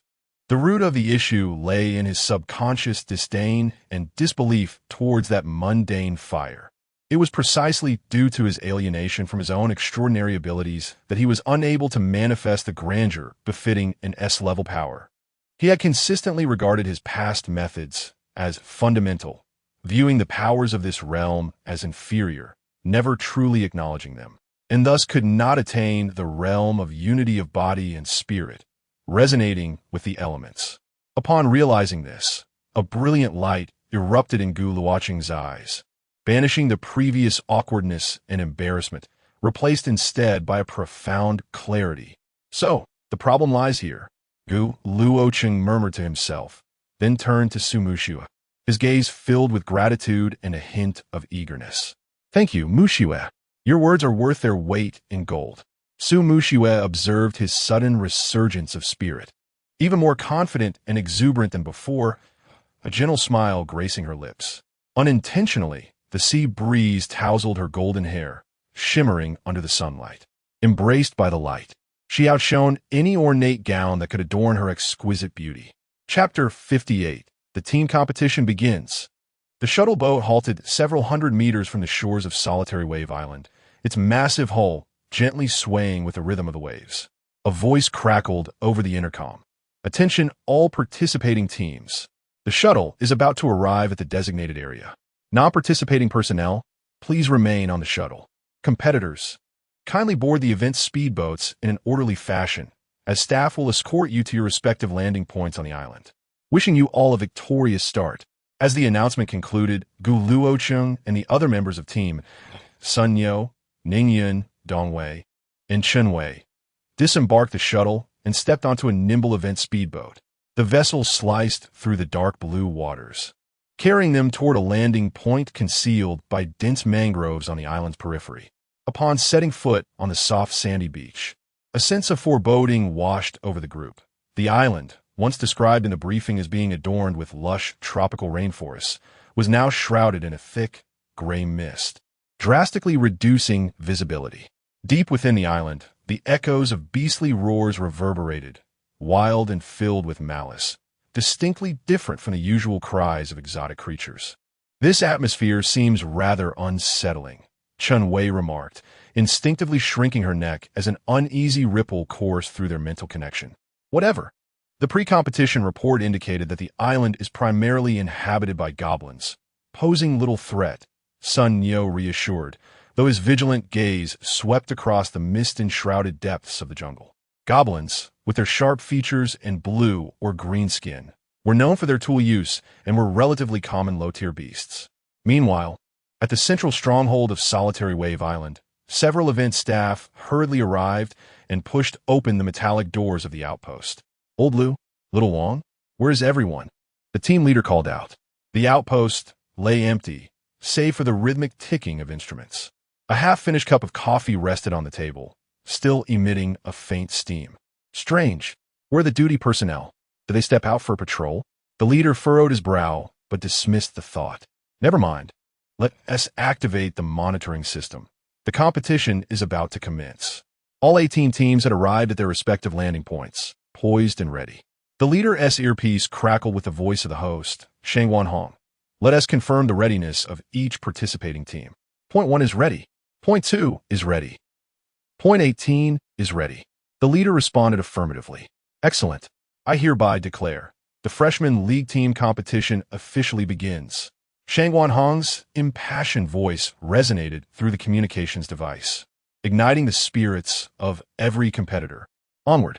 Gu Luocheng commanded, and the 5 members of Team A surged forward like arrows released from a bow, plunging into the mist-laden jungle. According to their strategy, the team aimed not for speed, but for steady advancement, hunting along the way to accumulate crystal cores and secure victory through sheer numbers.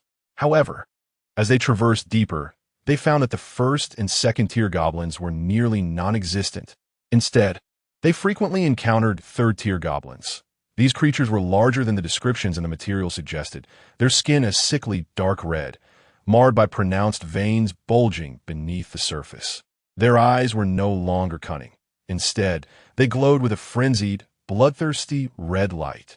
Corrosive, foul saliva dripped from their mouths. In the span of merely an hour, having ventured just a few kilometers into the jungle, they had already slain a staggering 10 third-tier goblins. What is going on?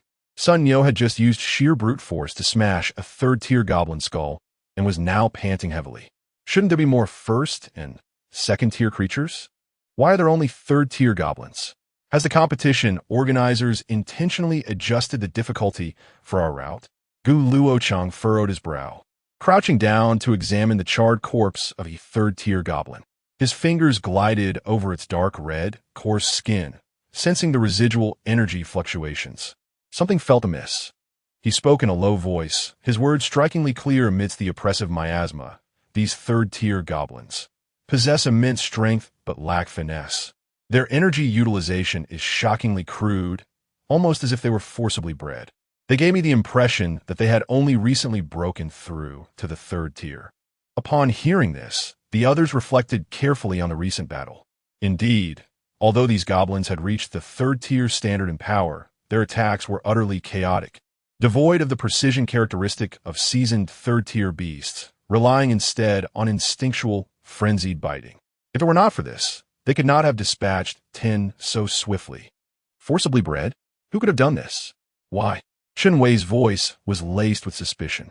Gu Luochen stood up, his gaze sharp as he scanned the depths of the miasma-laden jungle. This is where the strangeness lies. Everyone, remain vigilant. Something unknown has likely transpired on this island. Just as they prepared to advance cautiously, a sudden, violent commotion erupted from the thicket to their front right. Caw! Caw! A swarm of startled black crows screeched as they took to the skies, shattering the brief silence. Simultaneously, Gu Luochen's extraordinary perception caught a familiar human voice intertwined with the beastly roars. Damn it! What kind of competition is this? It's infested with fourth-tier creatures. What a joke. It was Gao Tian. Gu Luochen's pupils constricted. How could Gao Tian be ahead of their team? Moreover, fourth tier? How could fourth-tier beasts appear on Lonely Wave Island? You all stay alert in place. I will check ahead. Gu Luochen decisively commanded, his words rapid. Captain, be careful. The others responded, swiftly forming a defensive formation using the terrain. Gu Luochen no longer restrained his aura. Boom! Fiery flames surged from within him, enveloping his entire being. A violent explosion erupted beneath his feet.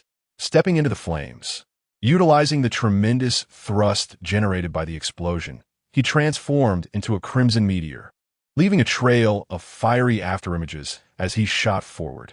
In just a few breaths, Gu Luochen had advanced 50 to 60 meters. The sight before him chilled his gaze. Gao Tian was slumped against the base of a moss-covered ancient tree in a pitiful state. His combat suit was torn in multiple places, his breath ragged, and his right hand pressed desperately against the emergency signal button on his wristband, clearly ready to abandon the competition and call for help.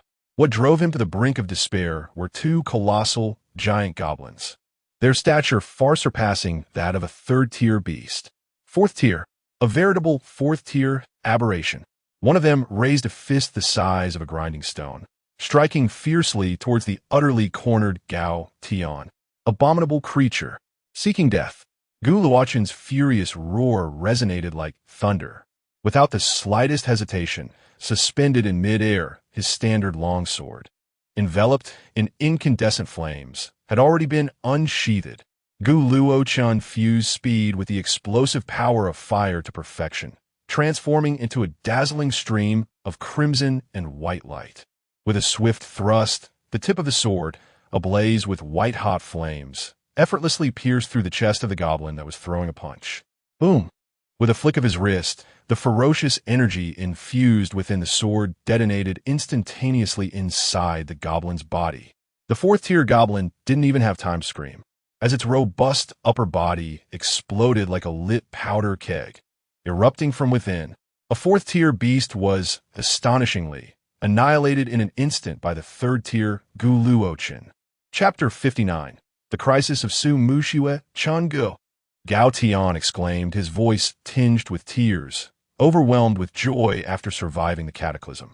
Luochen merely nodded at Gao Tian, offering no further response. Meanwhile, another fourth-tier goblin, enraged by the tragic demise of its companion, charged ferociously towards him, its powerful legs pounding the ground. Without even a glance, Luochen extended his left hand, fingers splayed, and forcefully pushed against the oncoming beast. Fireball. A dark red fireball, compressed to its utmost limits and swirling ominously, materialized in an instant, emanating a destructive aura as it shot forth with a deafening roar. Boom! The fireball collided violently with the goblin's crossed arms, resulting in a tremendous explosion. The shockwave sent the creature hurtling through the air, crashing into two trees as thick as a bowl, issuing a pained shriek. Luochen chose not to pursue. Instead, he swiftly moved to Gao Tian's side and grasped him firmly. How did you end up here? Where's Su Mushiwe? What about the others in Team B? As Gao Tian listened to Luochen's barrage of questions, a look of terror crossed his face, as if recalling something dreadful. He spoke rapidly in response. Changgu, our route, it was nothing short of hell. Shortly after landing on the island, we stumbled upon a swarm of fourth-tier goblins. At least a dozen. They came at us like madmen. Captain Su made a quick decision, stating that someone had to divert the main force, or the entire team would be doomed. Then she used holy light to draw the attention of those goblins and dashed deeper into the island. We had no choice but to take an alternate route towards the base. Gao Tian continued, catching his breath. The four of us ran desperately, but not far along. We encountered four more fourth-tier goblins guarding the perimeter. Luochen furrowed his brow. How could there be so many fourth-tier aberrations? Who knows? It's truly bizarre. I was the fastest among the remaining, so I took the initiative to lead those four away. I ran like the wind, barely managing to shake them off, only to encounter two more. And then I found you, Changgu. Upon hearing this, Luochen's expression shifted between uncertainty and dread. Team B had been scattered? Su Mushiwe had single-handedly drawn away over a dozen fourth-tier goblins. This was merely Su Mushiwe's squad. What the others? This was no coincidence. Something had surely transpired on this island, resulting in a surge of fourth-tier beasts. Such a situation had far exceeded the limits acceptable for a team competition. Damn it! Luochen cursed silently, his gaze fixated on the goblin that had been blasted away, now struggling to rise. A glint of murderous intent flashed in his eyes. Gao Tian, stay put. Let me deal with this one first. Understood. Tian Yi. With Luochen present, Gao Tian felt a renewed sense of security. Luochen no longer held back. He transformed into a blur of flames, lunging towards the injured fourth-tier goblin. Concern for Su Mushiwe's predicament urged him to resolve this matter swiftly. His eyes were icy, devoid of hesitation. As he struggled to rise against the ferocious fourth-tier goblin, flames surged around him, and several blazing fireballs shot forth like meteors, effectively sealing the goblin's escape routes. Instinctively, the goblin swung its massive arms to block the fiery arrows, leaving its defenses wide open. In a flash, Luochen's figure left behind a searing afterimage at the spot he once occupied, appearing suddenly behind the unsuspecting goblin. With a piercing thrust, the sword, imbued with incandescent flames and powered by a force capable of penetrating stone, struck with unerring precision through the goblin's thick spine. The raging fire energy contained within the blade wreaked havoc inside the creature's body. With a resounding explosion, charred fragments mixed with the foul stench of blood erupted, marking the demise of yet another fourth-tier aberration. Without even a glance at the smoldering remains, Luochen swiftly returned to Gao Tian's side. We must go, he urged, leading the awestruck Gao Tian, still trembling from the encounter, to quickly rendezvous with Team A. Gao Tian, Chun Wei exclaimed, her voice laced with disbelief. The others mirrored her astonishment. Wasn't he supposed to be with Team B? And in such a state? The situation had evidently taken a dire turn. Luochen spoke rapidly, succinctly recounting the perilous encounter team be had faced with a horde of fourth-tier beasts, along with the alarming presence of these creatures throughout the island.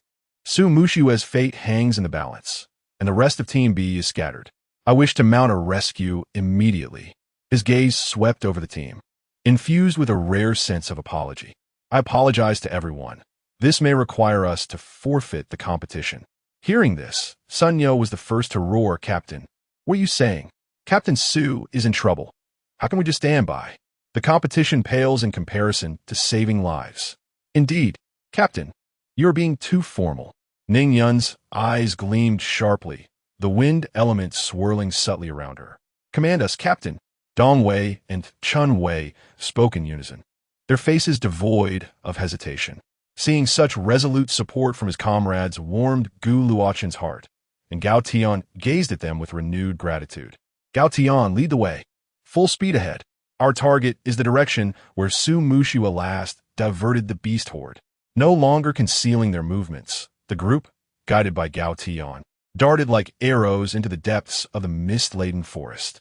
Meanwhile, Su Mushue's combat attire was tattered and soaked in dark red blood, rendering it indistinguishable whether it belonged to the goblins or to her. Her once resplendent golden hair now lay disheveled against her pale cheeks. Having just employed the terrain and the holy light judgment at the cost of her own severe injuries, she had narrowly eliminated 3 fourth-tier goblins. Yet the toll was immense. Her energy reserves were nearly depleted, and her stamina hung by a thread.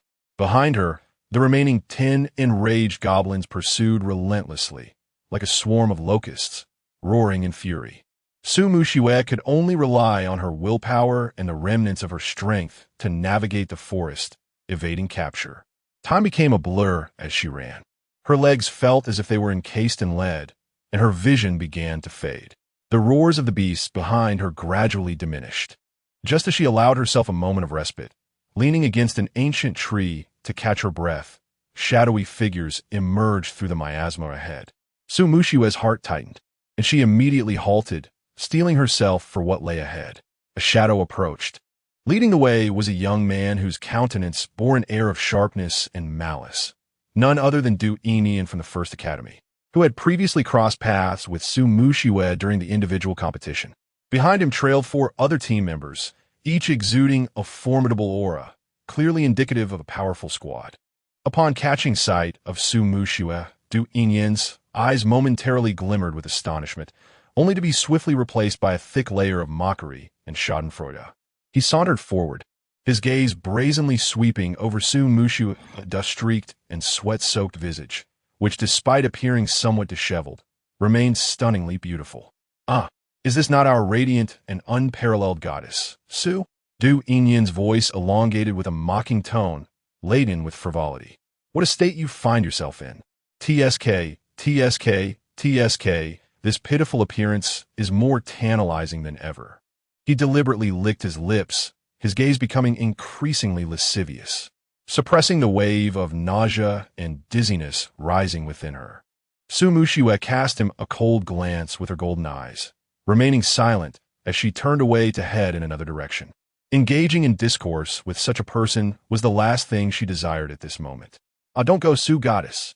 Du Enian suddenly darted in front of her. A feigned look of concern plastered across his face.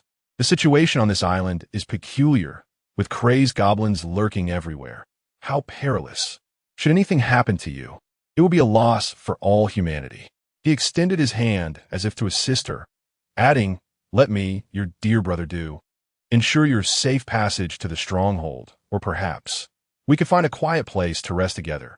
His companions echoed his intentions with sinister chuckles. Get away. Su Mushue forcefully swatted his hand away, her voice icy.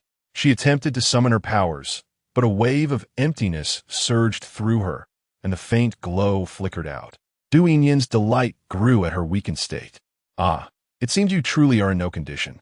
How about this? If you plead with me, I shall reluctantly protect you until the end of the competition. What do you say?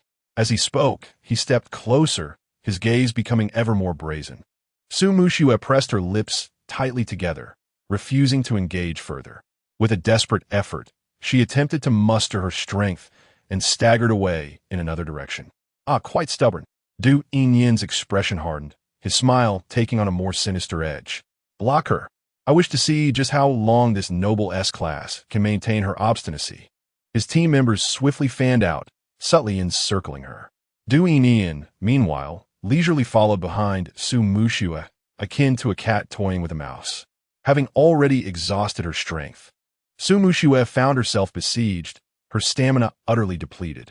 Her legs buckled, and she collapsed to one knee, gasping for breath as sweat mingled with blood trickled down. Du Yinyan sauntered before her, towering over her with a gaze that shimmered with a morbid sense of satisfaction. He extended his hand, imbued with a hint of sacrilege, gently twirling a strand of Su Mushue's hair, which, though stained with blood, still gleamed brilliantly. Bringing it close to his nose, he inhaled deeply, a look of ecstasy spreading across his face. Ah, the intoxicating scent of this S-class holy angel, how delightful. Chapter 60. Rescue and despair. Su Mushue sought to evade, yet her exhausted body reacted a moment too late. Just as Du Yinyan's fingertips were about to graze that golden strand of hair, boom, a fireball, the size of a basin compressed with terrifying heat, descended like a meteor, shrieking through the air, suddenly materializing at Du Yinyan's original position as a third-tier powerhouse. Du Yinyan was struck by an overwhelming sense of lethal danger the instant the fireball appeared, causing his scalp to tingle in alarm. He let out a frantic cry, unleashing his powers, and tumbled sideways in a desperate, awkward roll. Boom! The fireball exploded violently, sending scorching shockwaves that scattered dirt and debris, creating a charred crater in its wake. The searing airflow stung Du Yinyan's cheeks, singeing several strands of his hair. Who? Which fool dares to ambush me? Du Yinyan scrambled up, his face smeared with dirt, and roared in a mix of astonishment and fury. The fool is you. A chilling voice resonated from the front side. Gu Luochen emerged slowly from the thicket, enveloped in lingering flames. His gaze icy as he regarded Du Yinyan as if he were already a corpse. Gao Tian, Ning Yun, and others followed closely, positioning themselves protectively around Su Mushue, their auras rising, faces grim, forming an immediate standoff with Du Yinyan's team. Gu Luochen. Du Yinyan's pupils constricted as recognition dawned, and his rage intensified. You're seeking death. How dare you ambush me? Ambush? Gu Luochen's voice was like a chilling wind from the abyss. Does one need to ambush scum like you? He advanced step by step, each footfall echoing in Du Yinyan's heart, his voice eerily calm, yet imbued with overwhelming murderous intent. If it weren't for the concern of involving Su Mushue, do you think you could still be alive to converse with me? Du Yinyan felt suffocated by Gu Luochen's imposing presence, instinctively retreating half a step. His voice a hoarse bark. Huh? Gu Luochen, what do you think you are? A country bumpkin from the 3rd district. Be wise and get out of my way. Or else. Or else what? Gu Luochen was now within 5 steps of Du Yinyan, his gaze fixated on the hand that had just toyed with Su Mushue's hair. Without waiting for Du Yinyan to speak, he coldly declared, "Those who commit wrongdoings must inevitably pay the price. I will take this hand." Before the words had fully left his mouth, no one witnessed how Gu Luochen drew his sword. All that could be seen was a blinding flash of white light, slicing towards Du Yinyan's right arm. Du Yinyan was horrified beyond belief. He desperately summoned his powers to defend himself, but Gu Luochen's speed and murderous intent were entirely locked onto him. With a sickening sound of slicing flesh and Du Yinyan's heart-wrenching scream, a hand, tightly clenched, was severed at the wrist, soaring high amidst a spray of scalding blood. My hand! My hand! Du Yinyan clutched his gushing wrist, collapsing to the ground, rolling in a frenzy, agony and terror contorting his features as he emitted inhuman wails. His teammates were utterly paralyzed with fear, their faces ashen, rooted in place, even forgetting to assist him. Gu Luochen barely spared a glance at the writhing and wailing Du Yinyan on the ground, sheathing his sword as if he had merely accomplished a trivial task. His icy gaze swept over Du Yinyan's group of silent, terrified teammates. Take this useless wretch and get lost. If I see you again, it will be your heads that roll. The group, as if granted a reprieve, hurriedly lifted the nearly unconscious Du Enian and fled in a state of panic into the depths of the dense forest. Only when they were completely out of sight did Du Enian's voice, filled with resentment and madness, faintly echo back, reverberating through the miasma. Gu Luochen, just wait. You are nothing before true power. You are unworthy to carry the shoes of the Du family. The grudge of this severed hand. My Du family will make you repay 100-fold. I want you to suffer a fate worse than death. Listening to that venomous curse fade into the distance, Su Mushue's taut nerves finally began to relax, her body swaying as she nearly lost her balance. Gu Luochen stepped forward immediately, steadying her. The cold, murderous intent in his eyes replaced by concern. Mushue, are you all right? Leaning against his solid arm, she felt the warmth radiating from him, which brought her comfort. A complex expression crossed her pale face as she softly murmured, Luochen, was that too much? The Du family has significant power in District 1. They will not let this go easily. Gu Luochen looked down at her worried golden eyes, his tone resolute and commanding. Too much? He dared to lay his filthy hands on you. Not taking his life was already me showing mercy. Regardless of the Du family or the Li family, if they dared to touch you, even the king of hell himself would meet his end. He tightened his grip on Su Mushue's arm, unperturbed by the thought of retaliation. Let them come. I, Gu Luochen, will be ready. As Su Mushue gazed into his eyes, filled with an unwavering protectiveness, a surge of warmth and a hint of bittersweetness flooded her heart, and all her unspoken words ultimately condensed into a quiet fool. Not all participants in the competition were as fortunate as Su Mushue to receive Gu Luochen's timely rescue. When they clung to hope and pressed the distress button on their wristbands, all they received in return was despair. At the center stronghold of Gulong Island, the alloy doors were tightly sealed. Damn it, why did the communication suddenly cut off? The team leader of the event slammed his fist against the control panel. The screen filled with static and error messages.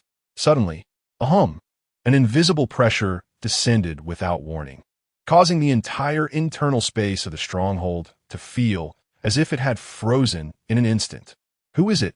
The leader was struck with horror, desperately attempting to mobilize his powers to resist, only to find himself unable to move even a fingertip. No answer came. Only a malevolent mental wave pressed in from all directions, ensnaring them tightly in the heart of the stronghold. The instrument lights flickered wildly, ultimately extinguishing, leaving only the dim, sickly green glow of the emergency lights illuminating faces contorted with suffocation and terror. Damn it, this must be at least a 6th-tier mental control ability user. A nearby event staff member gritted his teeth and said with great difficulty. In their group, only the team leader possessed a 6th-tier rank, while the others hovered around the 5th tier. Furthermore, the mentors from various academies were still